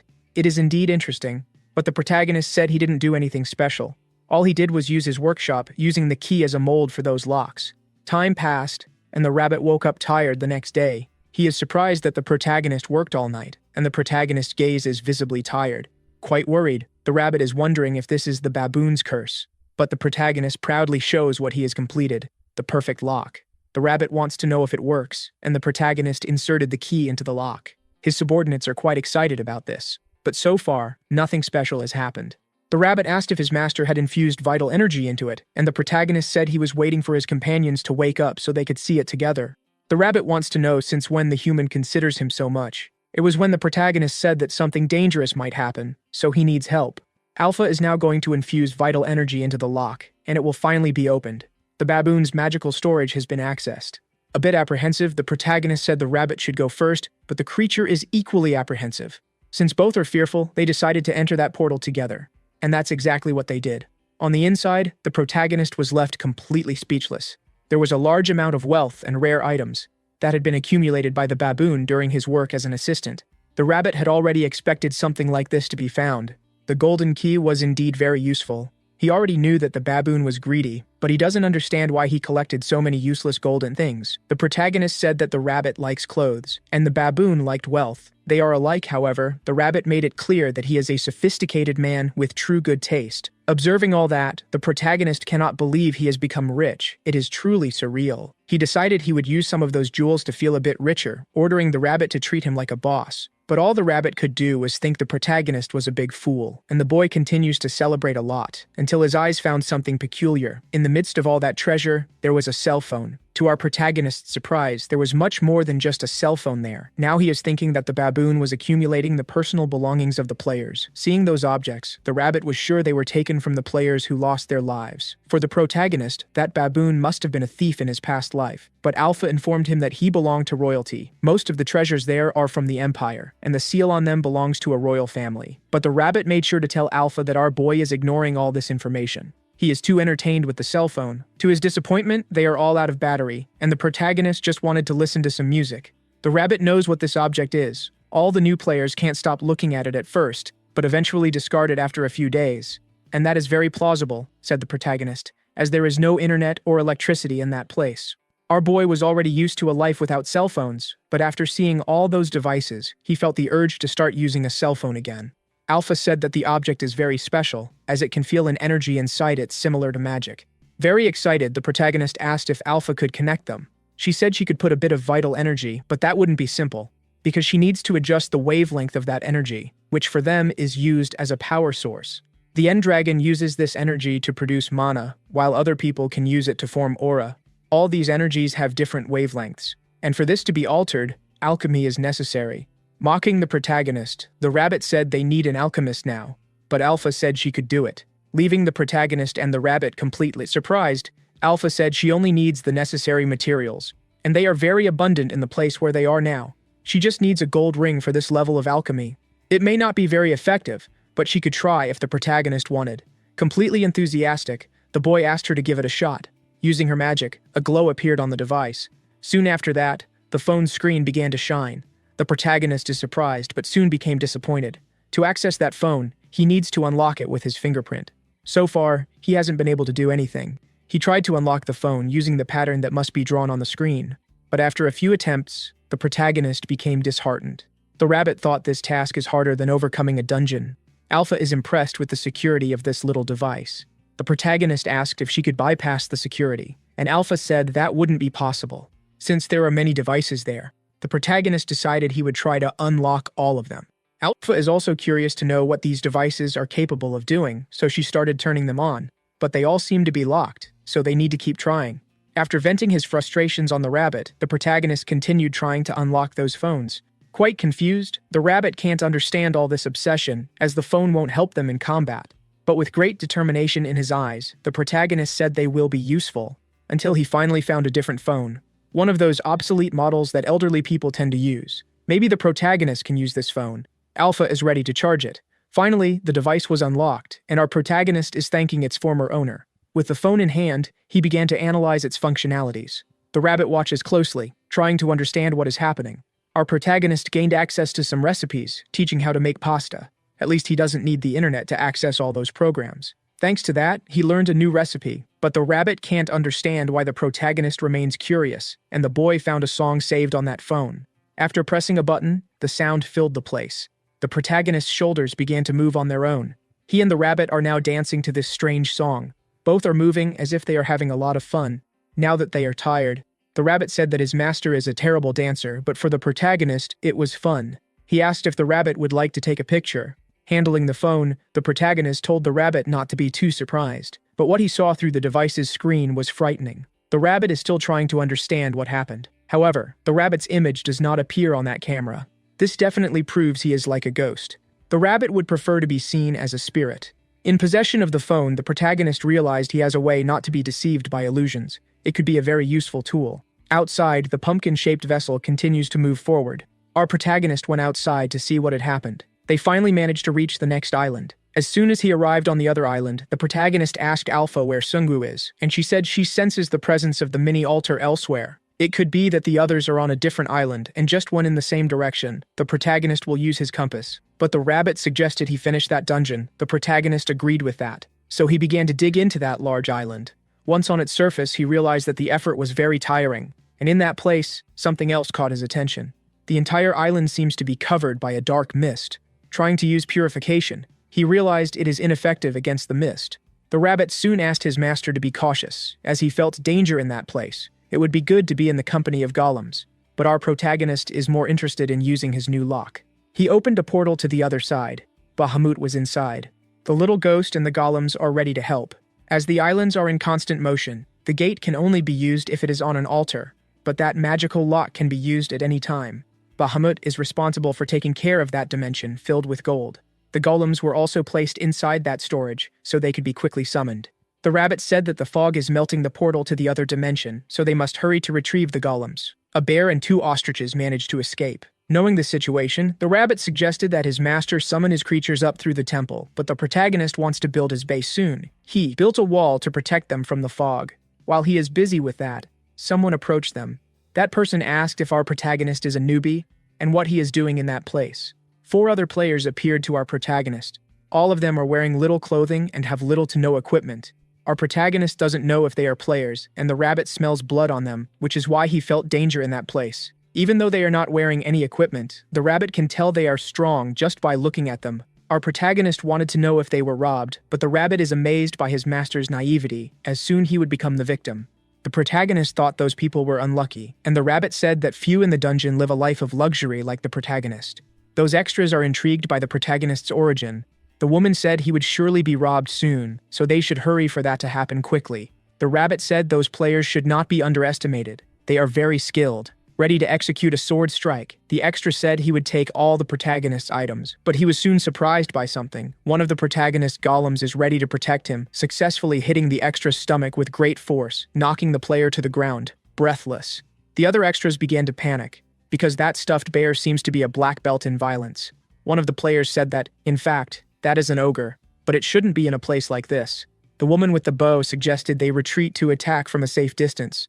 She ended up shooting one of her arrows in the direction of the protagonist, but our boy has incredible attributes. He caught the projectile mid-air, leaving the girl completely speechless. Our protagonist, while destroying the arrow with his hand, said that attacks like that won't work. He soon realized he would need a day to explore that island. Jumping several meters into the air, he surprised all those extras with his physical strength. Knowing he is stronger than expected, the players decided to hide in the fog. The rabbit found that unusual, as they wouldn't see anything in the fog. But the bald guy among them said they know the terrain very well and they would soon surprise them. Fortunately, our protagonist is using that old cell phone, capable of seeing through illusions, surprising the bald guy with a punch to the head. As expected by the protagonist, that old cell phone had become an excellent tool. He has already managed to find the other girls who are hiding in the fog. It's time to stop all those people. Summoning his shadow servants, he told them to teach those extras a lesson, but to take it easy. Shortly after, the extras were properly subdued and are begging for their lives. Our protagonist managed to build his shelter, but it will still be very difficult to construct an observatory. He thinks that using propellers might make it a bit easier. All are covered with fish scales, and he asked his shadow servants to start spinning. Meanwhile, pillars are being raised. Those players cannot understand how the protagonist is getting rid of the fog while building a large tower. Finally, our boy turned his attention to those people. It's time for them to have a very frank conversation. Little by little, the extras began to tell everything they know about that place, claiming that it is indeed true, which the protagonist should believe them. The rabbit said they are all deceivers, as they smell of blood and must attack unsuspecting people to get their equipment. But the boy said they only react in self-defense. They scare other players to get their items. There is no other way to survive in that place. After hearing all that, the protagonist seems to have become quite frightened. What those players told is terrifying. A certain number of deaths is necessary to keep going. This can be done through monsters, but some players want to take the easier path. That's how they started hunting other humans. This put all the teams at war, advancing in the island's score and obtaining items from other players. But those extras claim they are just stealing items. The rabbit said they continue to be criminals, because after they subtract someone's items, it's obvious what will happen to that person. Even hearing this, the extra said he is also a victim of that. But the rabbit hates moral relativism, stating that if everyone is a victim, then no one is the victim. Anyway, that's why people hide their items in that place, and it requires a lot of caution when attacking others. The rabbit found it interesting that players are wandering around without their items, risking being attacked. Now the protagonist wants to know what he needs to do to level up, and that extra realized that this newbie might have great potential and could possibly surpass this stage. He told the protagonist that they fled from the center of the island and don't have much information to share. The players in that place are fighting to get a treasure chest. Our protagonist continues to pay attention to this story. This is the Mist Island, those who continuously flee from the darkness. They ended up finding the maze that is in the center of the island. This information surprised the protagonist, and the mist cannot enter the maze thanks to its high walls. And in the middle of it, there is a large tower. Rumors say that the treasure chest is hidden in that place. The protagonist thought that all he needs to do is reach that chest to complete this stage. He just doesn't understand why players are still hunting each other. Then the extras said that all of this is just a rumor. No one has confirmed the chest's existence. So the rabbit asked how they know about something like that, since the players on this island have not had access to the truth, and if the chest is the solution, whoever reached it must have gone to the next stage. The extra said they heard this from the villagers. This information impressed the protagonist. He didn't imagine there was a village in that place. The extra said he is outside the maze, and they were expelled from that place. The people who live there are not players. They are residents of this island. Wearing a golden helmet, our boy leads the way through the mist. He is very curious to meet the residents of this place, and the rabbit wants to know if his master needs to wear such a flashy adornment. But the boy said he doesn't do it just to look good. There is something inside that helmet. A piece of high technology that allows him to see through the illusion. It is a cell phone. Showing one of the devices to the extras, he said they could find their way through the mist with that. Those people were immediately surprised to see a cell phone again, especially with a full battery. Using the device's camera, they realized it sees through the mist. The rabbit asked his master if it's okay to share this, as the extras might flee, and our protagonist said the cell phone's battery won't last long, so it's fine. Our protagonist asked the rabbit to doubt humans less. People don't betray for just any reason, especially in a mutually beneficial relationship. Our boy called his shadow servants, and one of those extras got scared. The protagonist told everyone to stay calm. The shadows will always come as bodyguards. Thus, they all continued traveling. The extra said they would soon reach the field of vipers. Later, they would cross the field of scorpions. And after walking a lot, they stopped to rest around a campfire. Our protagonist noticed something on the thigh of one of those women, a large scar. He asked what caused it. She said it happened after being bitten by a viper. When that happens, the wound becomes hard as if it were a rock. That's why they call these snakes stone serpents. The rabbit seems to know what that is, stating that the curse of petrification happens in that place. Until one of the extras panicked. The place they were in was completely surrounded by serpents. There must be a den of them nearby.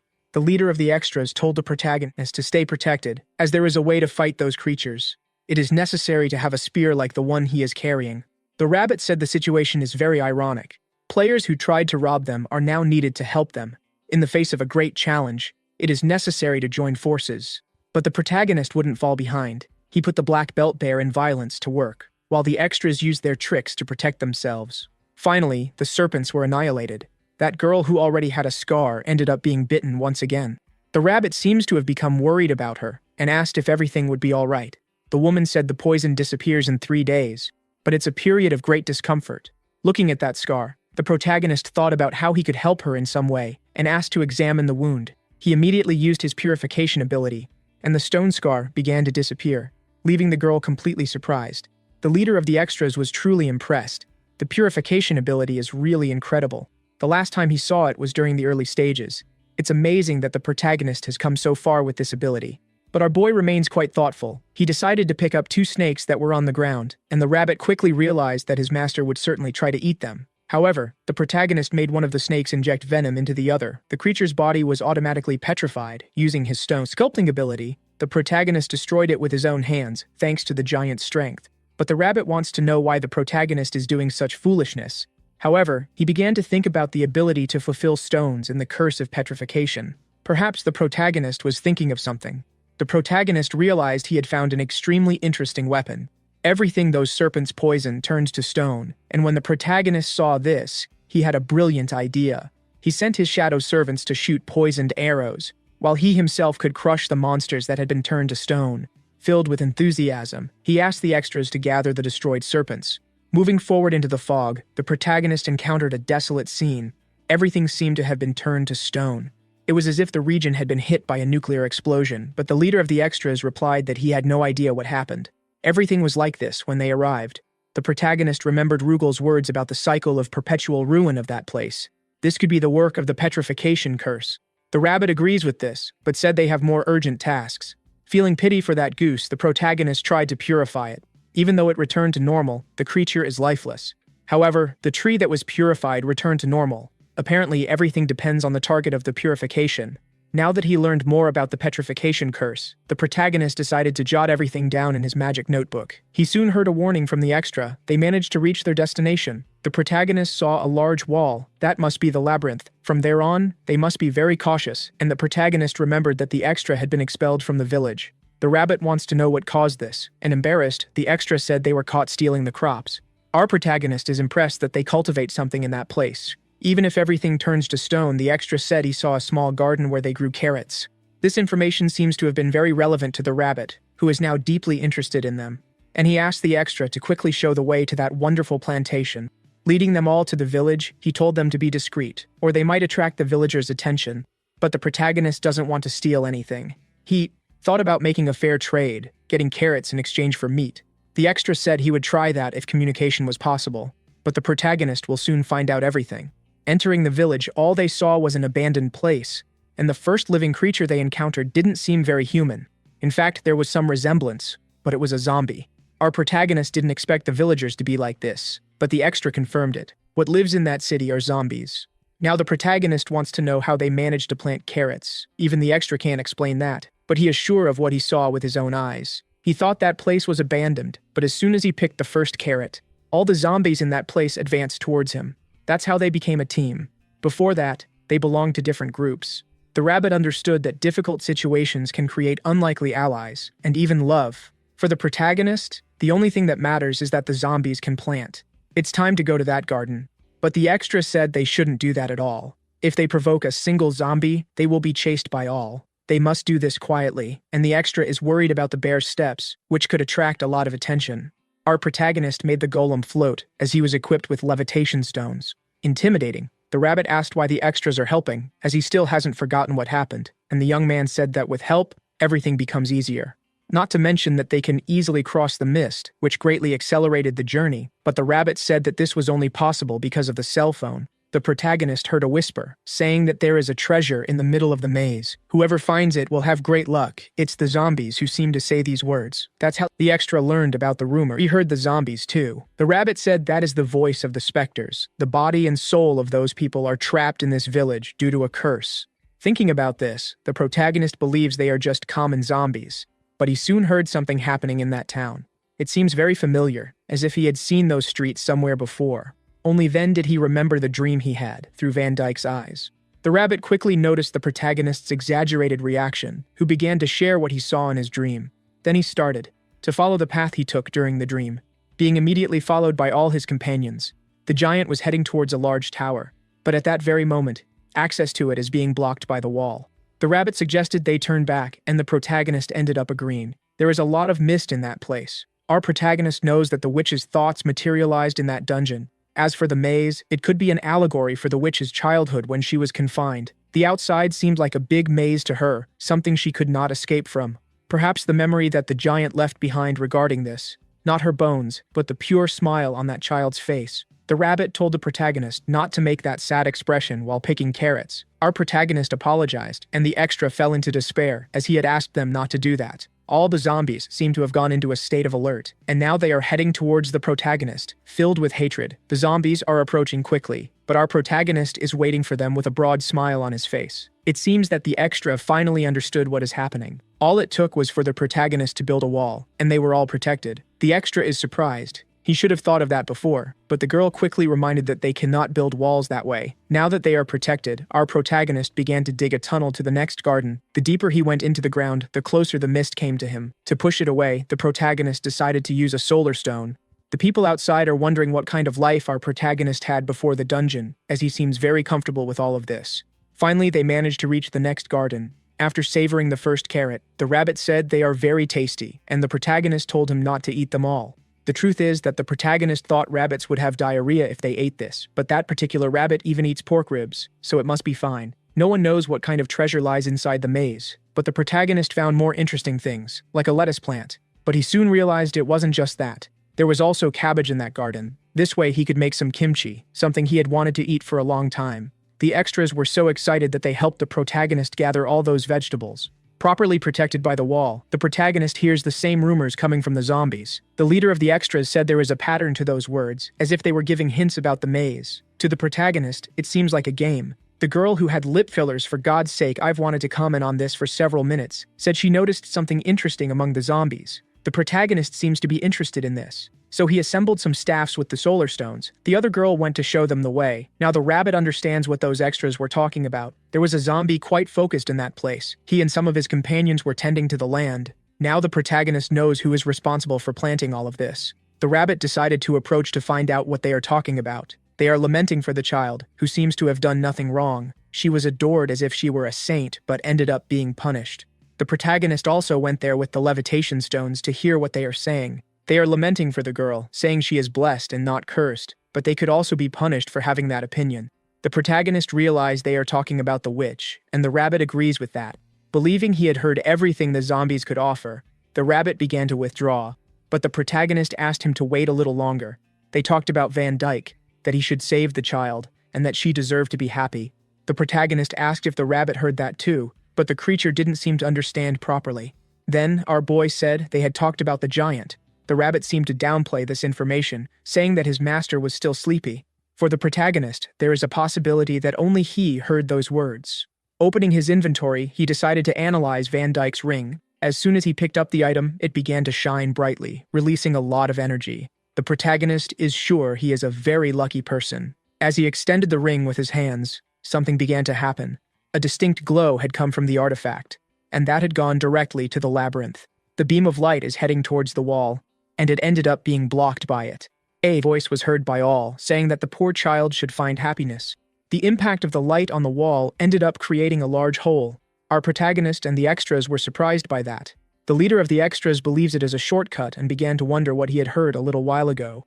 Worried about this, the rabbit said they could be walking into a trap, but our protagonist is sure that this is not the case. In silence, the rabbit believes there must be a reason for his master's excess confidence, suggesting they should enter the labyrinth. Our protagonist asked why the extras are standing still. They found that together and should explore together as well.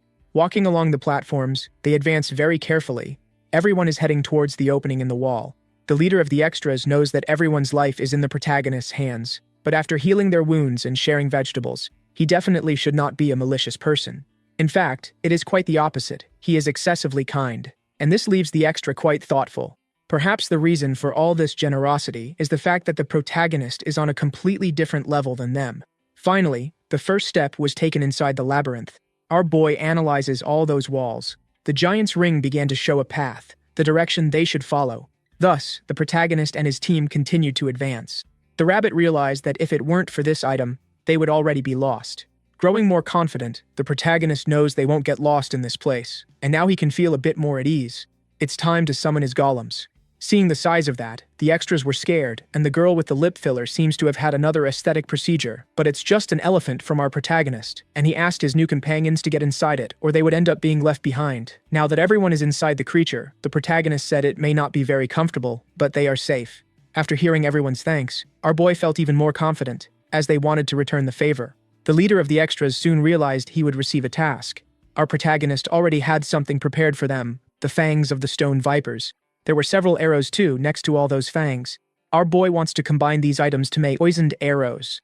The extras began to feel like they were hired to work in an underground factory. While they are working diligently, the rabbit appeared at the golem's window, asking his master to come outside to see what is happening. Responding to the rabbit's request, the protagonist went to the top of the elephant's head, spotting 2 large spiders in the way. It was time to test the poisoned arrows. The shadow servant is ready to fire. The arrow is heading towards the first spider. As soon as it made contact with her, the petrification curse began to spread. Our protagonist was happy about this. His strategy is working very well. Then he asked his new employees to keep working tirelessly, as they need to continue advancing through the labyrinth. In that same place, several people are desperately trying to escape. Behind them, a large iron ball is rolling down the path. If they stop for any reason, they will be turned into pate. The bald man realized he would have to use his ability if he wanted to survive, firing some energy balls in the direction of that iron stone. But things did not happen as he was expecting, and now there is little left before he is completely crushed. To his complete surprise, the iron ball passed by him without anything happening. With his underwear much heavier, the bald man opened his eyes discreetly.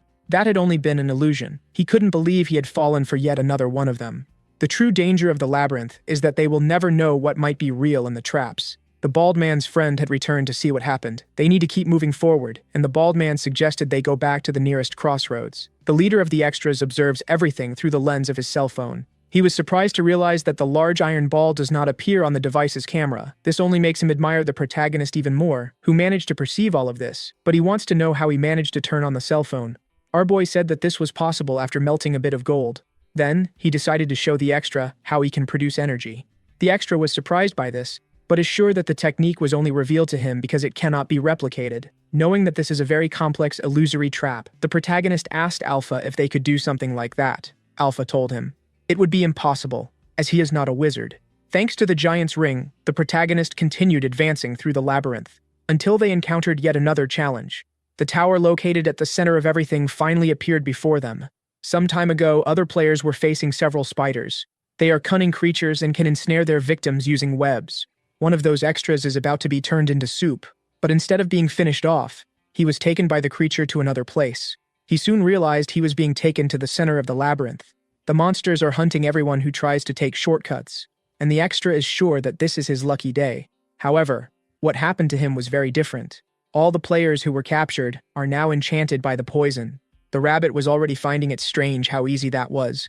It seems that people were enchanted by the spiders. The movements of these players resemble those of zombies, but the protagonist is confused, as these people seem to be alive, and the rabbit is sure that if they die in this state, they will become zombies. Thinking about the situation, the protagonist thought he could save them, but the rabbit, very upset, said he should stop trying to save everyone. Seizing the opportunity, the extras accompanying our protagonist said they could handle this situation. They also need to reach the tower, and that task can be executed by them. It's much better than preparing arrows. The extras charged into battle. Their leader is about to attack his first victim, but even though his strike was quick, it was unable to hit that person, who seems to possess agility worthy of a Marvel superhero. And now, the extra is being pressured by the enchanted mummy. The poor guy is now very agitated. He didn't imagine the enemies would be so powerful. Not even the rabbit expected something like this. He asked if his master wouldn't join the battle as well, but our protagonist noticed something strange in that place. All the zombies are moving in the same way, but the players should have a different combination of skills.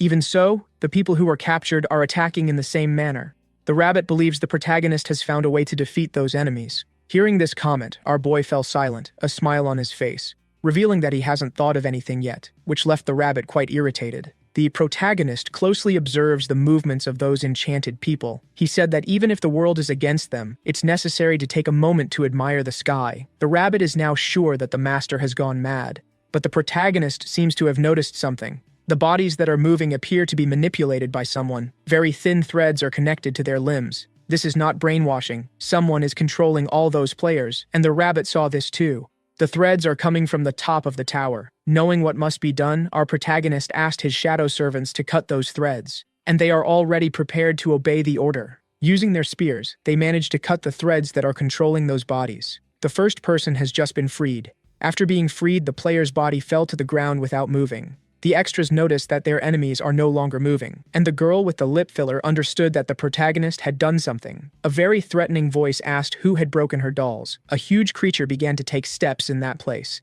That is the queen of the spiders, and half of her body is that of a woman. She welcomed the invaders to her nest. Her name is Arachne, and she wants to know if those people want to become dolls too. She immediately moved one of her hands, causing the remaining puppets to attack again. But the extras accompanying our protagonist are not completely useless either. Even so, our boy seems to be worried. The puppets that had been defeated returned to the fight. The rabbit urged his master to be cautious, as that Spider-Woman is a named boss. She soon realized that the rabbit is very adorable, but he did not like at all that he had drawn the creature's attention.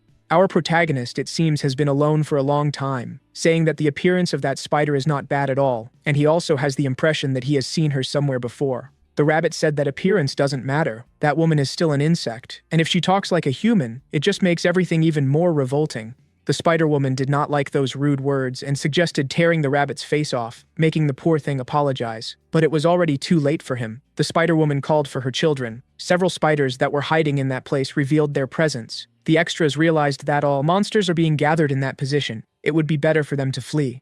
Our protagonist noticed that building a wall would make no difference. They are trapped in that place along with the enemies. So he decided to open his portal that leads to the baboon's storage. Bahamut immediately greeted his master. He is already halfway through cataloging all the items in that place. As soon as he saw those spiders, he asked what was happening, as he would not let those arachnids bother his master. The little one immediately grabbed his scythe, asking the protagonist if he should clean up that mess. Our boy authorized Alpha to deliver life energy to the ghost, causing Bahamut's power to increase significantly. The ghost felt honored to receive so much energy, and now he can do what he loves. Within the battlefield, he began to use his blizzard powers, while slicing through all those fighters. The extras cannot explain what is happening. They only know one thing. They should not get in the way. The Spider-Woman began to feel very cold. She did not imagine that among those people there was someone capable of using magic. Motivated by hatred, Bahamut told the inferior beings to prepare to suffer, for he would be the one to deliver destruction to all, freezing the spiders as if they were popsicles, cutting their bodies with his sharp scythe. Bahamut is now the true demon of ice. The protagonist thought that his servants should not act with such malice, as they serve the dragon of life. But, according to the rabbit, the ghost has always been a lost cause. After annihilating all those spiders, Bahamut asked if the Spider-Woman had nothing more to offer him, and she seems to be interested in the ghost, who attacked all her children. The rabbit said she should say that on the ground, but so far, she remains at the top of the tower. After saying this, the rabbit hid behind the protagonist. The Spider-Woman apologized, revealing that she is unable to descend from that tower. When questioned about this, she fell silent, stating that this had already been decided, and there is a final test for those players. They need to do their best to overcome it. Opening her arms, the woman seems to be invoking something, but assured that if they manage to overcome that, they could lay their hands on the treasure that is guarded. The rabbit found those words very strange. It seems that this woman would like them to reach the treasure. A fireball began to cut through the air, and it hit the spider that was in the tower, something the protagonist was not expecting to happen. This attack seems to have injured the Spider-Woman. Not knowing who had done this, the protagonist decided to look back, noticing that other players had joined that place. The one responsible for the attack was an old man who was quite enthusiastic about his actions. Our boy wants to know who these meddling people are. Quite confidently, the bald man decided to threaten our boy, saying that the treasure belongs to them. In light of that, the rabbit said that the situation is getting more and more interesting. They found the idiots who were fleeing from the illusory metal ball. The protagonist did not like having found them. He soon realized that these people have good equipment, and they are coveting the Spider-Woman's treasure. The old man wants to take the opportunity to continue attacking with his flames, and the rabbit said that at this rate they might really steal the treasure, so he asked what his master would do now. Our boy said that the answer is very obvious. His priority is to rescue the Spider-Woman, but the rabbit did not understand this strategy. Using the levitation stones, our protagonist opened a path. Fiery spears are being thrown in the direction of the woman, who seems to be completely defenseless. But before she could be hit, she ended up being protected by our protagonist. These actions left her completely surprised. Our boy is now using his techniques to create floating stairs, building a great wall in front of that woman, preventing her from being attacked. On the other side, the protagonist said they should take the opportunity to escape. However, the Spider-Woman remains very confused, not knowing what this human is planning. Our protagonist said he has nothing in mind, but staying there would be dangerous. They need to go to the labyrinth, as there is no other alternative. The bald extra wants to keep attacking. They need to get past that wall to hit their victim.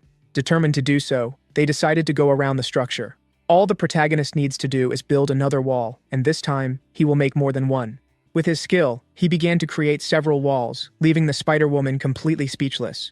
The rabbit is wondering what kind of player would protect the dungeon boss. His master has definitely gone mad. While continuing to work, the protagonist spoke once again to the Spider-Woman. She needs to hide because she is in danger. Apologizing to him, she said she cannot do that, as she has always been trapped in this place, and will eventually lose her life at the hands of a player, as that is her fate. Our protagonist did not imagine she knew this.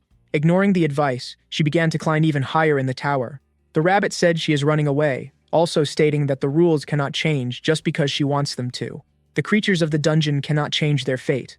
It is possible to try, but some things are impossible. Breaking the wall of that tower, the protagonist decided he would try. He will enter from the inside. Mounted on his ostrich, he began to climb the stairs. The rabbit is worried about this situation and asked Bahamut to accompany them as well. Outside are the extras, who do not know what they should do in this situation. They are afraid to stay outside. The bald idiot is outraged because the Spider-Woman just hid inside. Seeing these fools, the leader of the extras remembered his evil side, as those people are carrying very interesting items. The protagonist continues to ascend the floors of the tower. He wants to know if he has found the Spider-Woman, claiming he does not care about the treasure, as he would like to take her with him. This information left the woman very confused. But our protagonist knows she must carry some kind of story. The one who did not like this was the rabbit, imagining that his master wants to date an insect. The protagonist told the rabbit to shut up, as they are being followed by spiders, and this is making the rabbit very worried because they are surrounded. When he touched the tower, some notes appeared in the magic book. The witch said she is being cursed by the villagers who say she looks like a monster, even though they cannot see her whole body, claiming she will never leave that place because she is waiting for a treasure. The rabbit realized that note is about the Spider-Woman. She has a beautiful face, but her legs are disgusting. For the protagonist, everything that appears in that book exists in the dungeon, as if they were introductions to a game. Intrigued by this information, the rabbit asked if that place was created by the witch and not by the end dragon. The protagonist believes the ideas belong to her, but she certainly did not want the content of that book to be revealed to everyone. Another person must have been involved in this and used those notes to create the monsters of this place. Only one existence could have done this, the end dragon, and the rabbit is sure of it. Alpha asked the protagonist if he believes the end dragon used the witch's notes for inspiration to create the dungeon. Our boy agrees with this, and according to the notes, the Spider-Woman could be the witch, but Bahamut said that is impossible. They have no resemblance at all, only the hair color, everything else is different. The protagonist said the ghost may have forgotten her memories, but Bahamut assured he would be the first to recognize the witch. In any case, they need to reach the top of that tower soon. When they entered the last room, they found the Spider-Woman. Looking at the protagonist, she asked if he wishes to have his life ended soon, as it is time to summarize the final test. But the protagonist asked her to wait a moment. Before anything else, he wanted to hold her hands for a moment. Suspicious, the Spider-Woman said that our protagonist's plans will not work, for he cannot change fate, so she began to manifest her power once again. Intense black mist is pouring out of that tower, and it took over the entire labyrinth. Outside, our protagonist's extras are stealing items from those idiots, and now they are worried about this mist. The woman welcomed our boy. A vision of the past was shown to everyone, and when there was life in that city, people sold their products. A vendor offered apples to one of the extras of the protagonist. He tasted the fruit, realizing it was real, and the old man said he should pay for it. While the extra was eating several apples, the old man ended up calling the city guards. The extra narrowly avoided being hit by a spear. From the top of the tower, the protagonist realized that this is a technique of the Empire, and he is indeed in the same village he had seen in his dreams, but he doesn't know what is happening. To be sure of everything, he decided to use his phone's camera. Seeing that the extras are actually trapped in an illusion, that really left the protagonist confused. A mysterious voice spoke to him. They had met again. The protagonist is now seeing that little child. The rabbit was scared of her, but our protagonist doesn't know when they had met. The girl knows he had met Van Dyke and didn't think she would be visited again, saying she could be called a witch. Visibly confused, the protagonist asked if they are inside her dream, and not in the giant's dream. The girl confirmed the information, saying that the protagonist entered her dream with Van Dyke's help, and she was responsible for making that ring. Since our boy doesn't understand anything, he asked for more explanations, but the witch was already completely enchanted by the rabbit, squeezing the fluffy creature. The rabbit stopped asking for help when he heard the witch say he was very cute. He soon began to feel a great sense of comfort, as if he had returned home. Bahamut soon became very emotional, as he recognized that person, but the witch seems not to remember him. Bahamut said he had always been a very loyal servant. Only this version of the witch cannot remember him, which leaves the poor guy quite desolate. The witch said that her current version hasn't met him yet, and said this to try to ease the ghost's sadness. But those words only left the protagonist even more intrigued, wanting to understand this situation. The witch said that an item made with love carries memories, which can be accessed by using that item. Everything in that city was recreated this way. Faced with such great magical ability, the protagonist was impressed by the richness of the details. Alpha said that this must be abyss magic, and the memories were transported from within that magical artifact. Now that the protagonist has entered that dream, it wouldn't be unusual for him to be recognized as its true owner. Hearing that voice, the little witch became fascinated and said she wanted to be as beautiful and elegant as that woman when she grew up. Alpha was surprised, as she didn't imagine she could be seen, and the little witch said she could see her perfectly, as she is very charming, and I'm sure she must be very kind to the people she loves. But Alpha said she had never loved anyone, not in the sense the little witch suggested. Looking around the room, the protagonist asked where the spider woman is, and the witch pointed to the floor, saying that if they were looking for her spider, she is there. The protagonist immediately looked down. There was a small spider in the corner of that room. The witch said it was her pet, and that she is very adorable. The protagonist now observes the little witch closely. Very emotional, he realized that the child had no friends at all, but now he wants to know what the last test is and why they were brought to this place. Touching the spider, the protagonist asked her to say something. But more notes appeared in the magic book. The witch in the tower is the spider, not the girl. Anyone who fell into her web would become her servants. The little witch wanted the spider to grow up quickly so she could protect her. The protagonist was surprised by these revelations. The desire of that little child was not to be known as the witch everyone talks about, and she certainly wished for the spider to protect her. After closing the magic book, our protagonist spoke directly to the spider woman, believing she was hearing everything. Protecting that little girl is her final test, and the witch asked if our protagonist would protect her. The young man said yes, and he was soon followed by Bahamut, who stated he would do the possible and the impossible to protect her. After that, they began to hear a very frightening scream. Something was happening, and the witch asked once again if they would protect her. The protagonist said he would do that, but wanted to know from whom he should protect her. The city outside began to catch fire. The little witch said the villagers would try something against her life. They all seemed to be taken by an uncontrollable fury. The blame for it all lay with the witch, and they were heading towards the tower to put an end to her. Quite frightened, the little witch asked to be protected from these people. Looking out the window, the protagonist began to feel very worried. There was a large crowd of people down by the tower, and they all seemed to have transformed, as if they were possessed by violent demons. All this heavy feeling was being directed at a simple child. The rabbit tried to console the poor thing. If what he saw in the dream was indeed real, that entire village would be destroyed by fire. Van Dyke risked his own life to save the witch, but the giant was not there now, and the protagonist understood what the true test was. He needed to save that child. The little witch hugged the rabbit tightly, feeling very scared. Even the rabbit, who usually is a complete jerk, realized that the dungeon master's suffering must be very great, as he keeps repeating this experience endlessly. The protagonist threw some floating blocks out the window. He told the rabbit not to waste time, as he needed his help to resolve that situation. Irritated, the rabbit said he was doing something very important, which was to console this child. The protagonist said that all the rabbit was doing was being hugged and thinking himself quite important. The rabbit said that's what dolls do. However, he said that going outside could be dangerous. If they climbed too high, they might attract the griffin's attention. The protagonist said that the secret to everything was balance. Now they needed to walk across that bridge very carefully. The little witch, looking out the window, began to feel very scared. The rabbit immediately left her embrace. Shortly after that, he reached out his hand to her, saying that everything would be all right. That man may not be trustworthy, but his master is someone who always keeps his word, so the child should trust them, as everything would turn out fine. Wiping the tear from her eyes, the little witch took the rabbit's hand. Now they were all trying to cross that floating bridge. The rabbit asked the child not to look down. The extras, who were helping the protagonist, finally managed to climb the tower. They said that outside of that place everything was very chaotic. They couldn't say what had happened. The protagonist said they arrived at the right time as they were leaving that place. Slowly, they all began to cross the floating bridge, and the protagonist realized they had reached the limits of the labyrinth. That wall was very thick, but he could dig through it.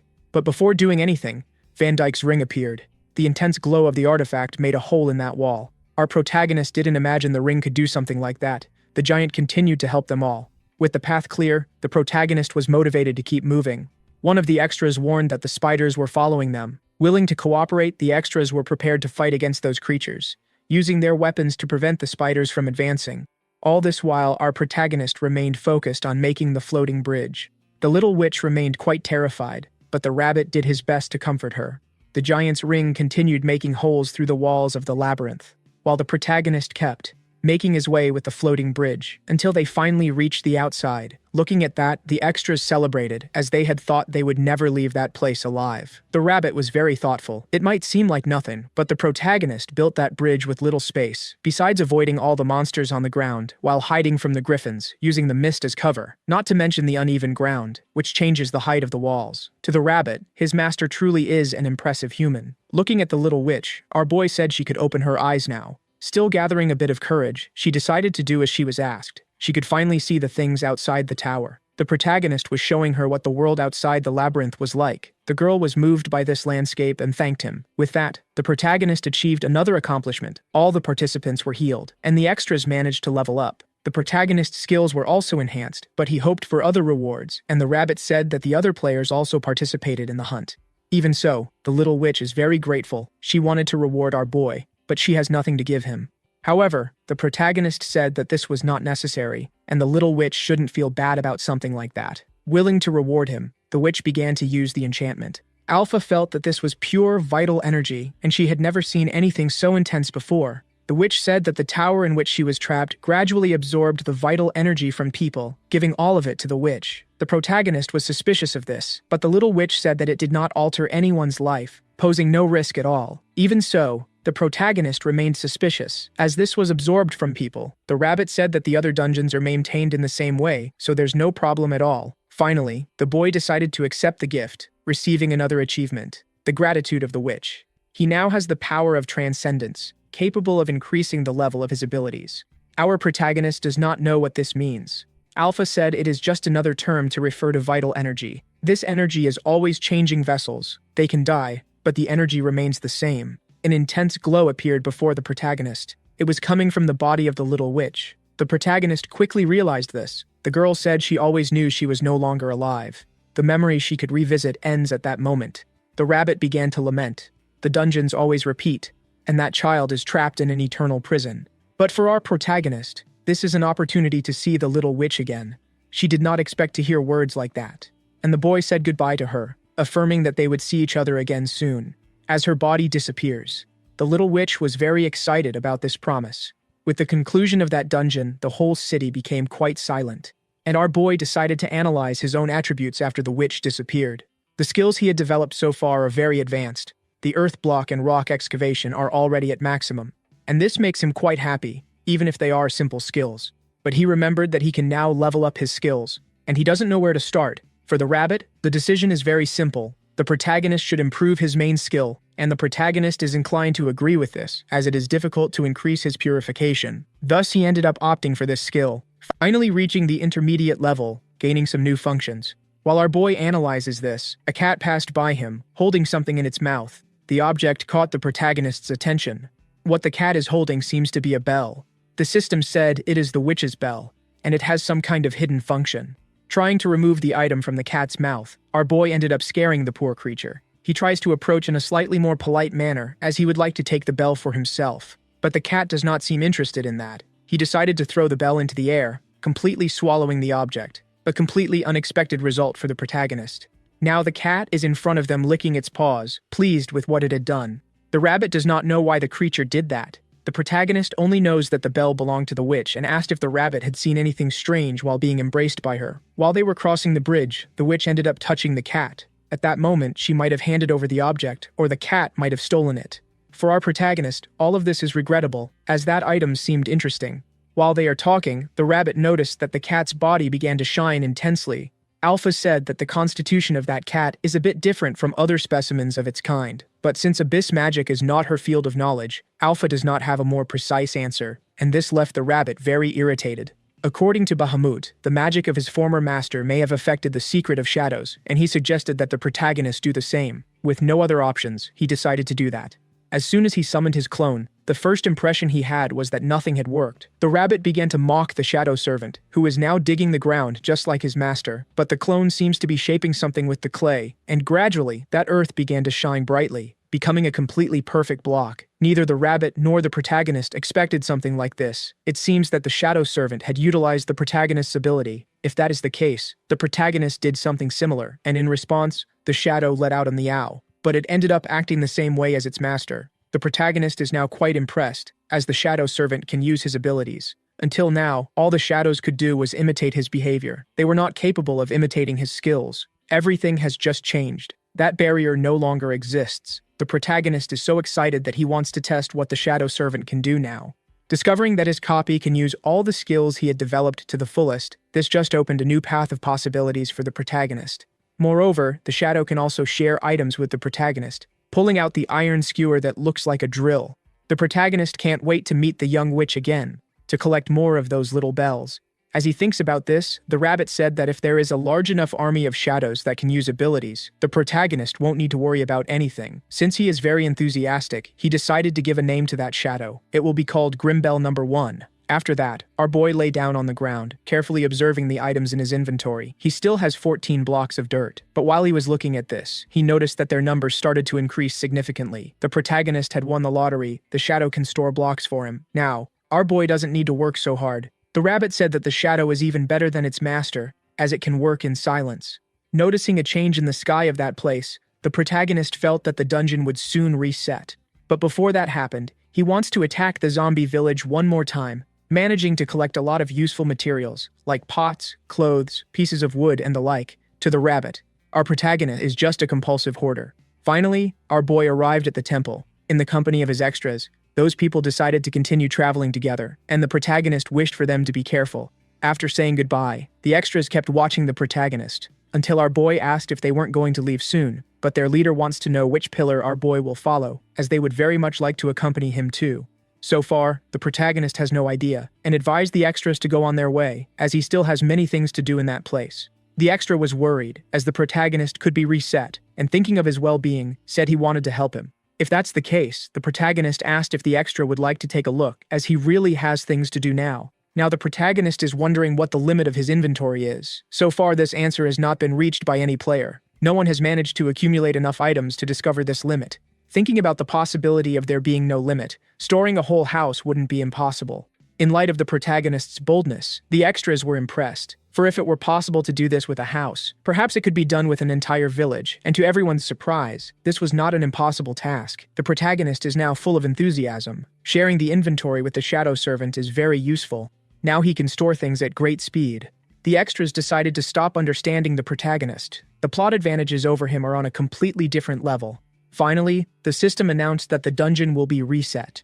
At that moment, the farewell was inevitable. The extras wished the protagonist a good journey. As the reset happens, the protagonist is safe inside his flying vessel, patiently waiting for the witch, who is in the center of the maze. Inside the tower is the Spider Woman. She sighs deeply, knowing that soon everything will repeat itself. It seems she retained some of her memories. That doesn't seem pleasant. She watches the window closely until she finds something with her eyes that catches her attention. Through the maze, someone had created not just a bridge, but a rice field. This simple gesture left the Spider-Woman quite emotional. For the rabbit, the bridge would be enough. So he asked why his master also made that rice field. Our protagonist thought that just a bridge would be too lonely. The rice field makes the atmosphere a bit cozier. Outside the tower, the Spider-Woman is impressed that the protagonist made the journey there alone, and visibly impressed, asked if he came there to end her. The protagonist was confused by these words, thinking that she had forgotten everything, and perhaps the little witch had too.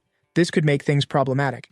The woman said that the protagonist is a human full of tricks, and our boy asked if she wasn't going to summon her mistress. Hearing this request, she stated that she would begin the final test.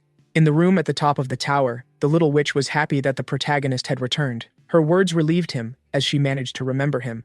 In a few seconds, the child was already hugging the rabbit, while Bahamut is prostrated worshipping his mistress. Once again, she apologized to the little snowman, as she still didn't know him and had no memories of him. Her identity is just that small memory, in which she likes rabbits. The protagonist asked if she really is in the witch's memory. The child said it is her past, and it took her a long time to discover this on her own. Even so, she thanked the protagonist, as he made another bridge, which made her life easier. Our boy fell silent after hearing this. That is the same bridge he made last time. What was added were just the rice fields. The structure of the bridge was not affected by the dungeon reset, which remains unchanged. It may have been Van Dyke who helped them, and thanks to him, this bridge will protect her from now on. The girl gets emotional at the memory of her giant friend. The protagonist said that even if no one comes to save her, she can escape through that bridge in her window. Now the protagonist wants to talk a little more before the villagers start the attack. The little witch asked if he wants to receive another one of those bells, and the protagonist was surprised, as he didn't imagine she knew about that. However, the girl cannot do anything about it, as she gave her bell to the cat.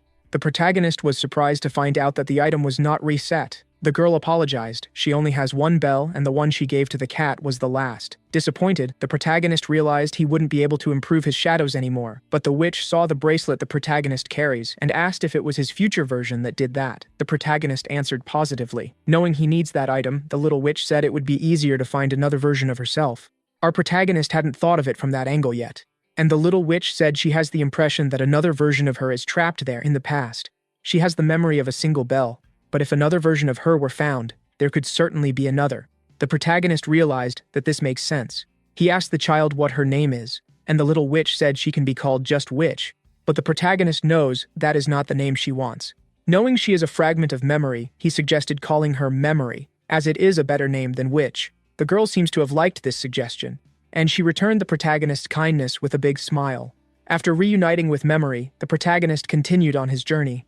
According to the giant's dream, his next stop will be the Beast Forest, and it's time to go to that place. But before that, the protagonist needed to change his route. Going to the Gap Temple, talking to the rabbit, he asked if the Beast Forest wasn't in the first dungeon, but before answering him, the rabbit noticed something in that place. Soon the protagonist also saw it with his own eyes, becoming impressed. An ant in that place seems to have noticed the protagonist, and she is not alone. Several ants are walking on the ground.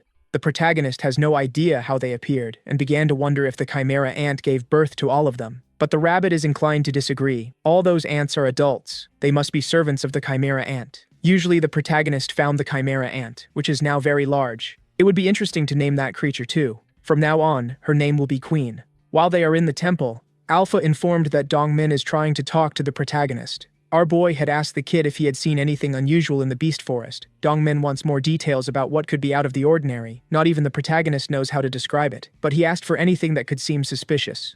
This left the boy quite thoughtful. It seems he has an answer for the protagonist. He said there was a large cave beneath the mountain, but when he entered that place, there was nothing. The protagonist wants to know if he is talking about the cave with solar stones, and that is what Dongmin was referring to, but the protagonist is responsible for having created it. In any case, he asked Dongmin to get in touch if he remembers anything out of the ordinary. Now the protagonist realized there is no other option. He needs to go to the forest and search personally.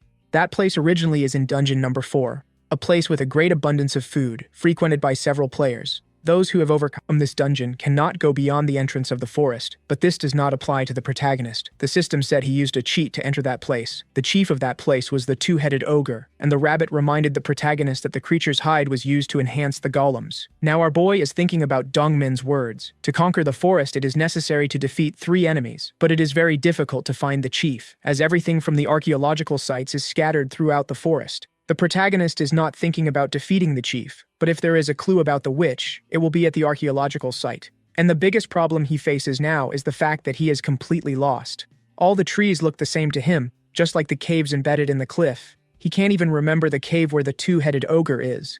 Only then did he remember that he had installed a portal inside that cave, and he asked if Alpha could figure out the coordinates. But she apologized. It's possible that the monster destroyed the gate. She can't locate anything. If there were any markings on the ground, it would be much easier. Dongmin said there is a large lake near one of the historical sites, and now the protagonist decided to search for the lake. In the middle of the forest, the protagonist built an observation tower. Just looking at the map, it's hard to say where the lake is. However, he has already managed to identify a region with a large number of enemies. The rabbit said that monsters are also living beings, and it's natural for them to gather near water sources. The protagonist praised the rabbit's contribution, as it makes a lot of sense. It's time for them to start moving. Blinded by a bright light, the rabbit doesn't know whether to die of embarrassment or stay silent. The protagonist is wearing a full golden armor, and the rabbit wants to know if he is really going to keep wearing that. But the protagonist said there might be illusions in that place, and with the cell phone in the helmet, he can protect himself from all that. Before long, the protagonist ended up finding something.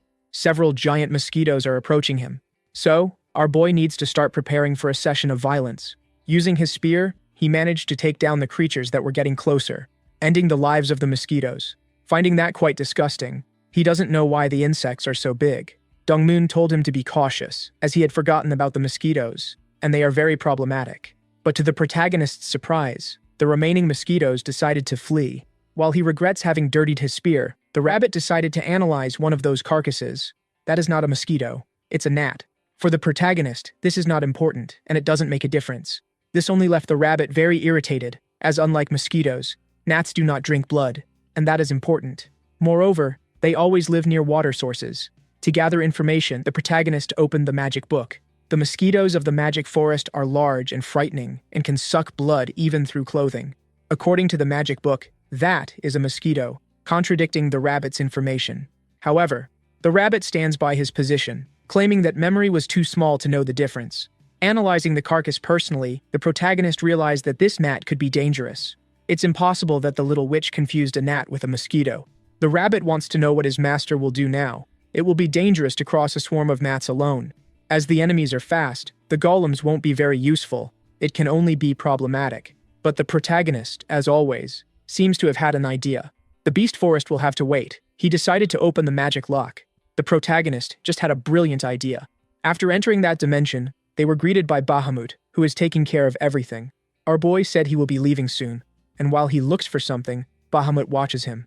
Even the rabbit wants to know what the protagonist is doing, and our boy said he saw an interesting object over there. Finally, he found what he wanted. It seems to be a banner. The rabbit didn't understand what that would be used for. Returning to the outside, our boy said goodbye to the ghost, asking him to keep working hard. But Bahamut would like to know what is keeping his master so busy. They have returned to the witch's tower, and the rabbit doesn't know why they did that. The protagonist said there is a very interesting item in that place, and it can only be obtained there, and now he has all the materials that are necessary. After that, they returned once again to the beast forest.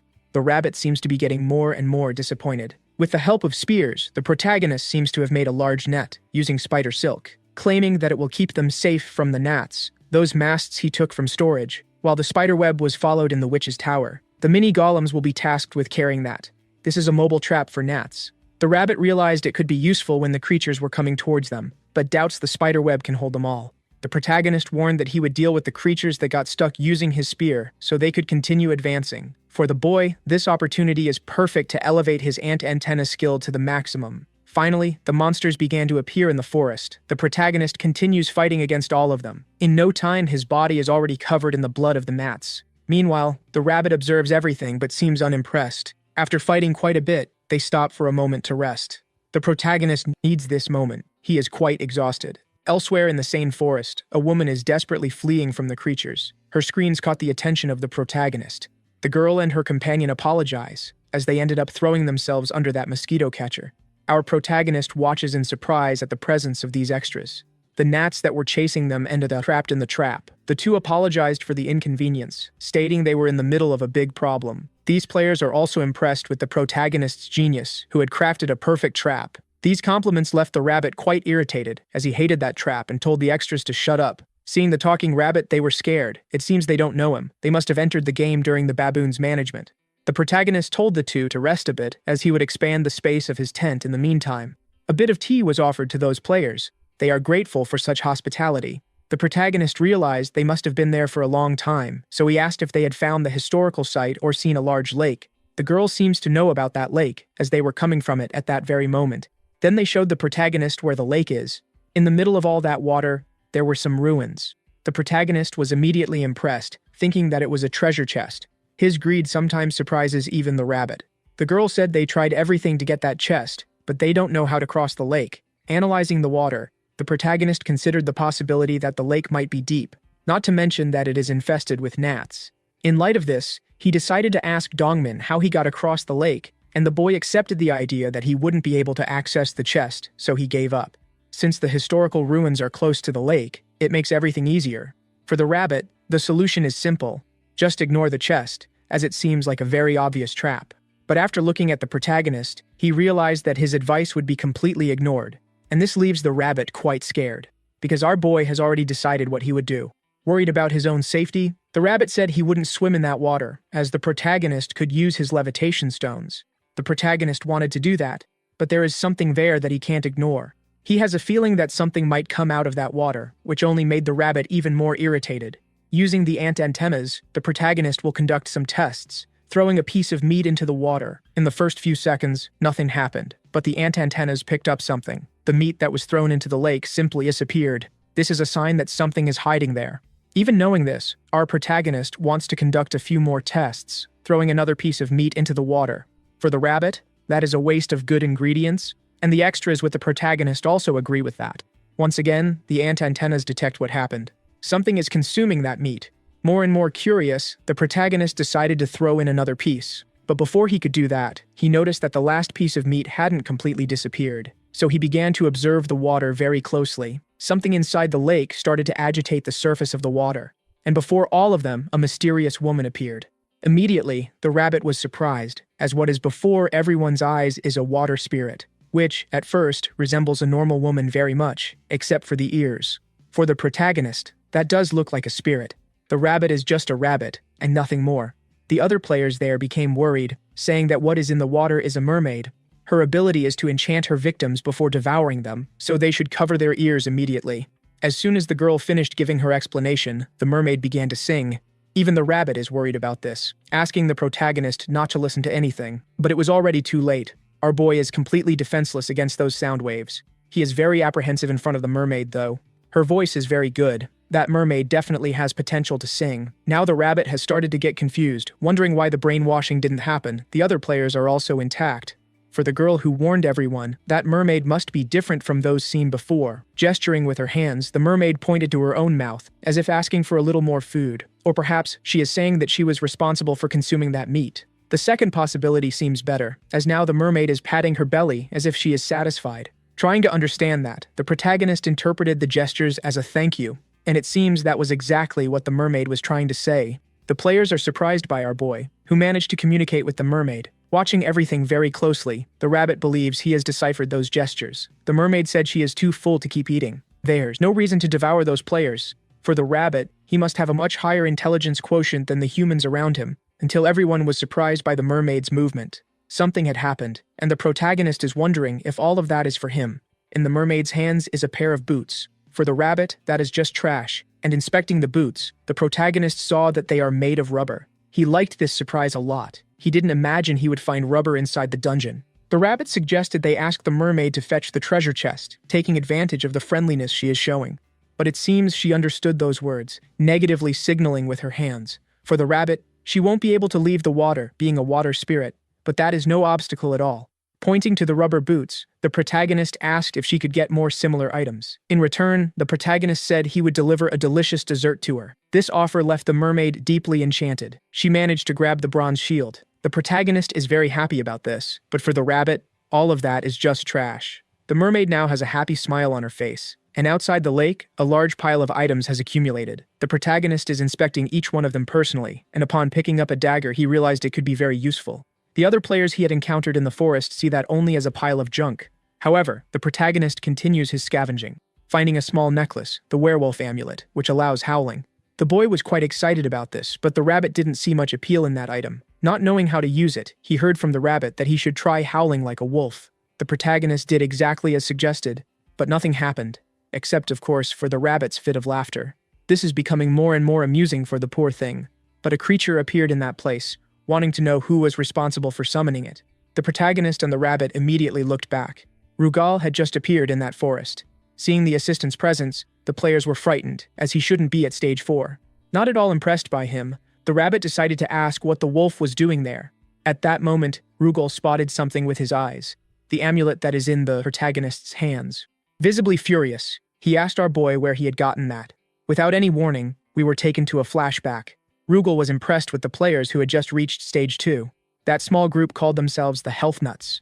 They were numerous and very lively, and indeed, they all seemed to be very healthy. After the protagonist took charge of stage 1, the players were visibly stronger. Among them was one who stood out. At that moment, he is calling his colleagues to process the boar meat. They are all fighters and craftsmen. Rugal realized that at this rate, they would soon complete this dungeon, but he began to feel a different energy. A blue flash shone in the air, catching everyone's attention. Back in the present, the players said they didn't expect a game assistant to be summoned by that amulet. No one in their right mind would do that. Rugal descended from the air, stopping in front of our protagonist, and our boy still doesn't know why the wolf had appeared in that place. Quite irritated, Rugal said he had been summoned by him, which is why he is asking where he got that amulet. Our boy realized that he was talking about the necklace he had found, and also said that it was in the depths of that lake. Rugal said that this is nonsense, as that necklace is a treasure belonging to the Rougarou clan. It is impossible that the protagonist simply found it. Not understanding half of those words, our boy asked what this clan is. The wolf is impressed that the protagonist has been using the item without knowing what it is, so he began to talk about the noble Rougarou clan, for they are the masters of beasts, the true rulers of that forest of wild animals. They possess magnificent silver manes, resembling the light of the moon itself, in addition to being deadly hunters, and the wild nature of the beasts. That is why they are the aristocrats of this forest. To the rabbit, the wolf just described himself with a bit of exaggeration. Rugal said that only those who receive the clan's recognition can receive an amulet like this, being able to summon their closest member. The protagonist did not imagine that Rugal was a member of the clan that was closest to that region, and felt a bit disappointed as he wanted to meet another werewolf. Rugal said that this would be impossible, and the protagonist was surprised. Then, the wolf revealed that he is the only survivor of his clan. A bit pitying, the protagonist said he did not imagine the wolf had such a tragic story. Now he wants to know if he can make a wish. The rabbit is also eager for this, but the wolf just got irritated with these comments. But he thought to himself that this is true. He needs to guarantee a wish from the one who summoned him, but the amulet was never given to the protagonist.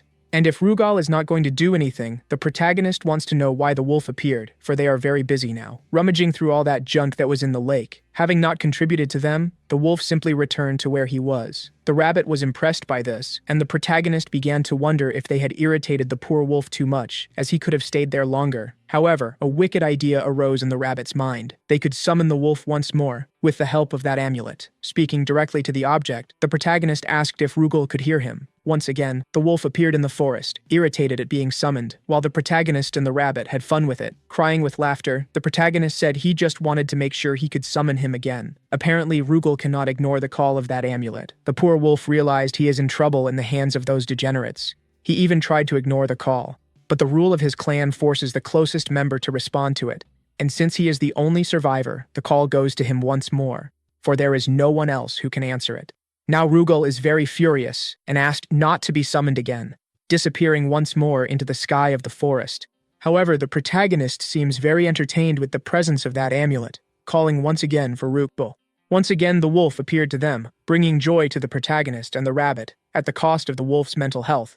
Asking him to calm down, the protagonist said he needs his help this time, telling Rugal to get the treasure chest that is on the other side. Looking in the direction of the chest, Rugal said he has no reason to do something like that. However, the protagonist assured him that he would cook something delicious for him, and this seems to have captured the wolf's attention.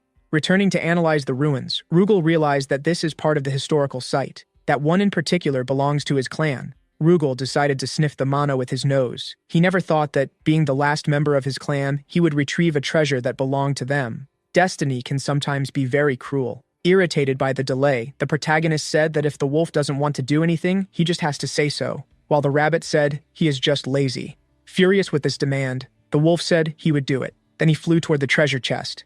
In no time, he was returning to the protagonist with the chest in his hands. Our boy is already anxious, wondering what could be inside that box. The chest was thrown in his direction. Finally, the protagonist will be able to discover what is inside. As soon as he opened the box, his eyes were dazzled by an intense golden glow. There was an item inside, a war axe, which definitely seems to be a very powerful item. Spiritual axe, it can return, can be registered, and leaves a spiritual trace. The other players were impressed by that, as that is a Category 4 weapon.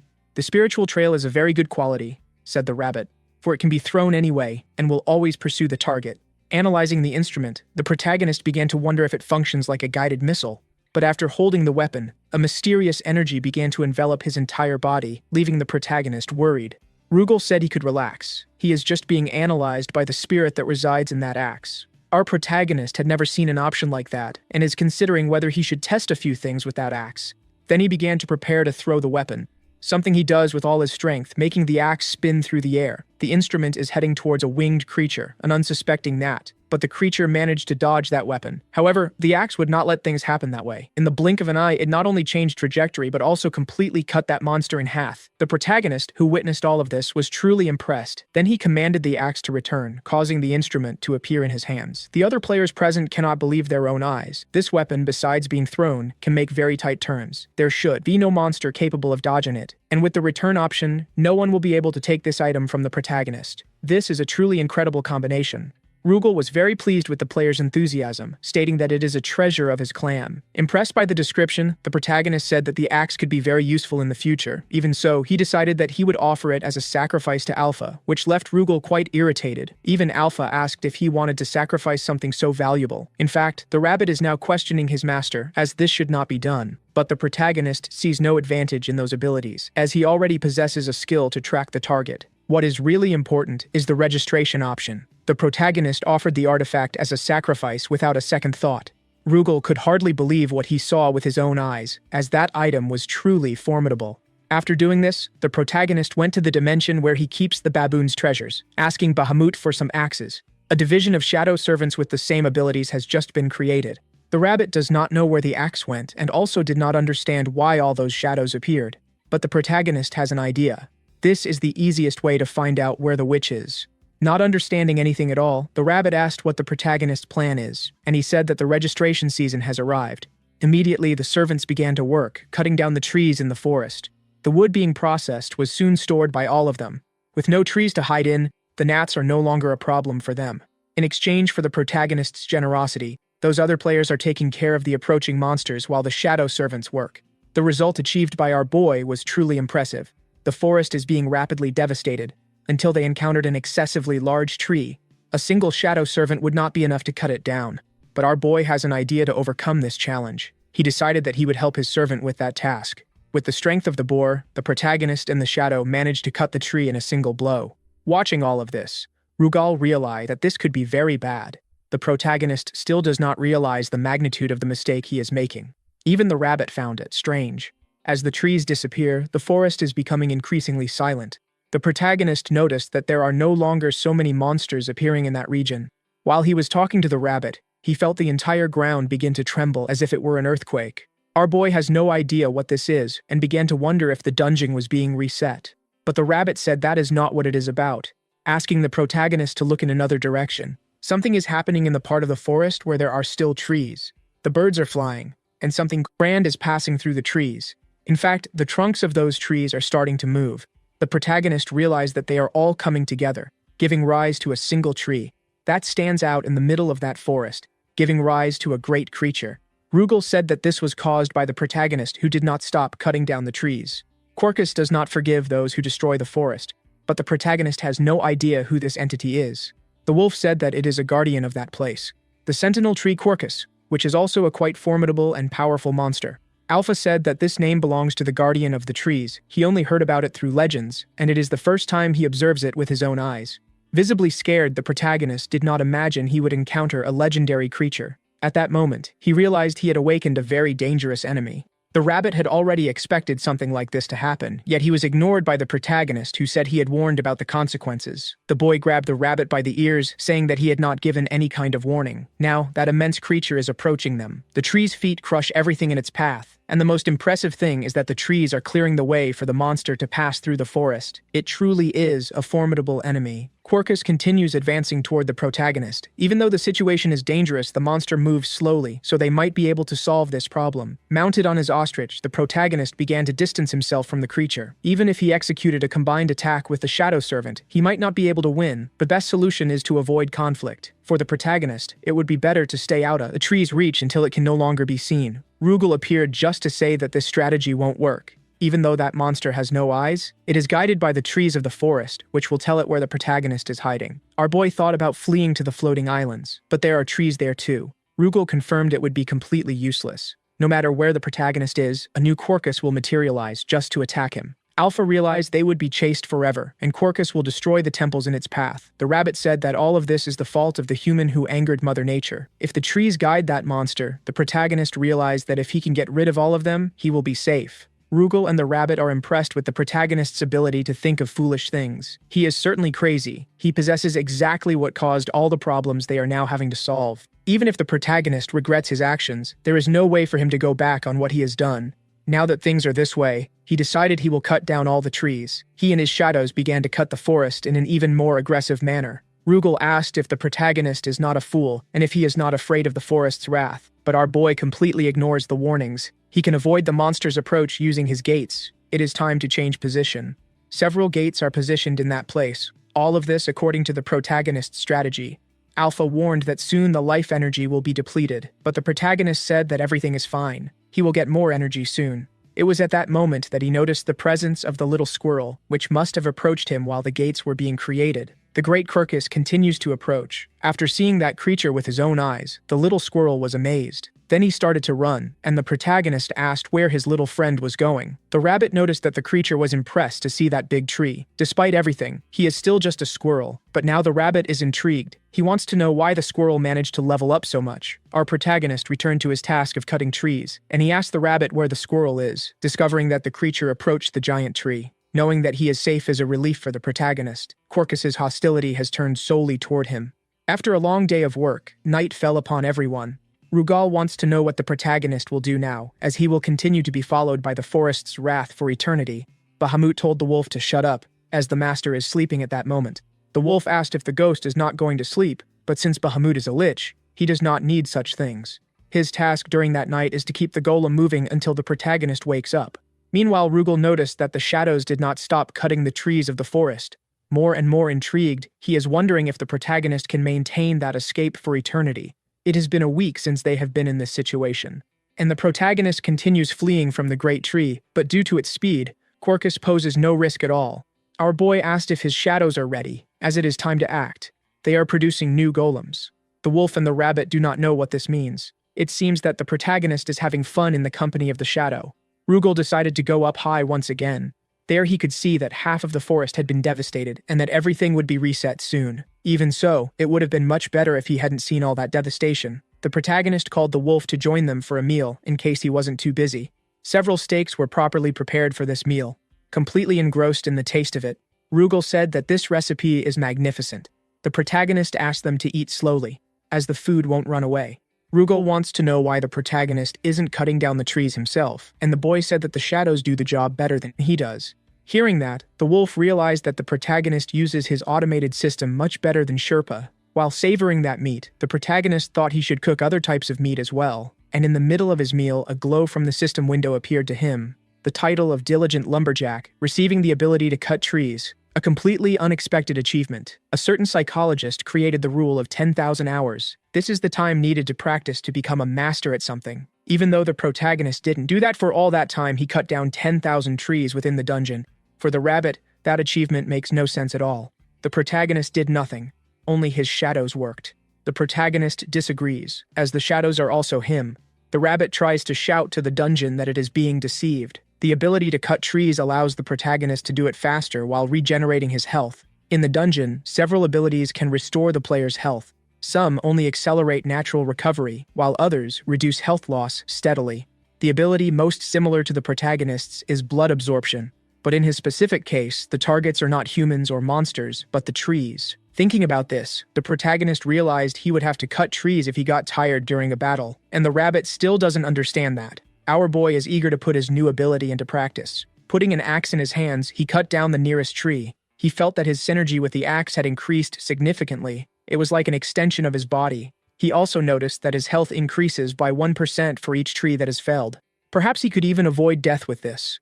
The rabbit said it's easier said than done. He wouldn't be able to cut down trees if he was being chased by several monsters. Meanwhile, the large tree continues to approach very slowly. The protagonist believes that in the current situation, it will be difficult to defeat Quercus, and the rabbit said that he is the only one with the ability to cut trees. Moreover, the protagonist noticed that the enemy had grown even larger. Rugal informed him that this was expected, as the fury of the forest had also increased since the boy hadn't stopped cutting down trees. Our protagonist said that the wolf could have warned him earlier, and embarrassed, Rugal said that this is the first time he has seen Quercus in person. Thinking about the size of the creature, the rabbit wants to know what his master will do now. If they keep cutting trees, it could get even bigger, but our boy is already thinking that it isn't necessary to defeat this enemy, as he seems to have little intelligence.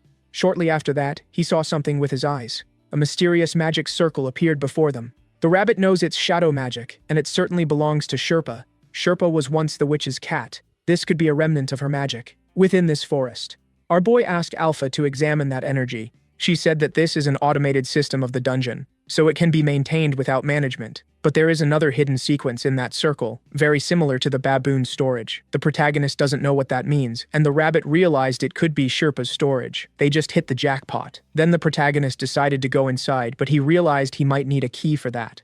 Rugal said he already has that artifact. Sherpa left it with them. That's when the boy remembered the bracelet he was carrying. Using the object, he tried to enter that other dimension. A great flash of light happened at the same time. Our protagonist is momentarily blinded, but as soon as he could see normally again, he was quite impressed with what was happening. There were several destroyed objects scattered across the floor. The rabbit noticed they were broken sculptures, and all of them closely resembled the witch. The protagonist remains excited.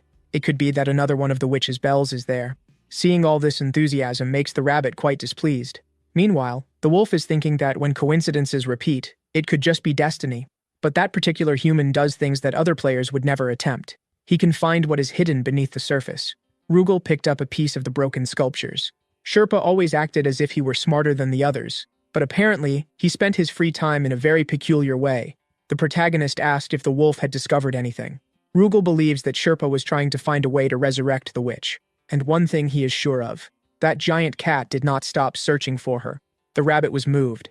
Only a jerk would hit a cat mourning the loss of its owner. Only trash would do something like that. But the protagonist said there was no other choice, and asked if the rabbit called him dungeon trash. Quite cheeky, the rabbit asked what his master would do about it, since he did indeed call him trash. Shortly after, the rabbit had been indoctrinated, receiving a few blows to the head. According to Rugal, Sherpa could hardly remember his owner. Still, he wanted to bring her back to life. That's why he automated the dungeons, to keep collecting mana, to try to revive the Dark Queen. In fact, it was Sherpa who named the witch the Dark Queen. And looking at all those sculptures, that must have been Sherpa's attempt to remember what he had forgotten. But all of this was futile. Shadow magic can only create fragments of a person's memory. It is not possible to bring the dead back to life. All of this left the protagonist deep in thought. He never imagined Sherpa had a story like that. And all of this led him to a conclusion. Curious, the rabbit asked what his master would do now. Our protagonist wants to restore all those sculptures that have been destroyed.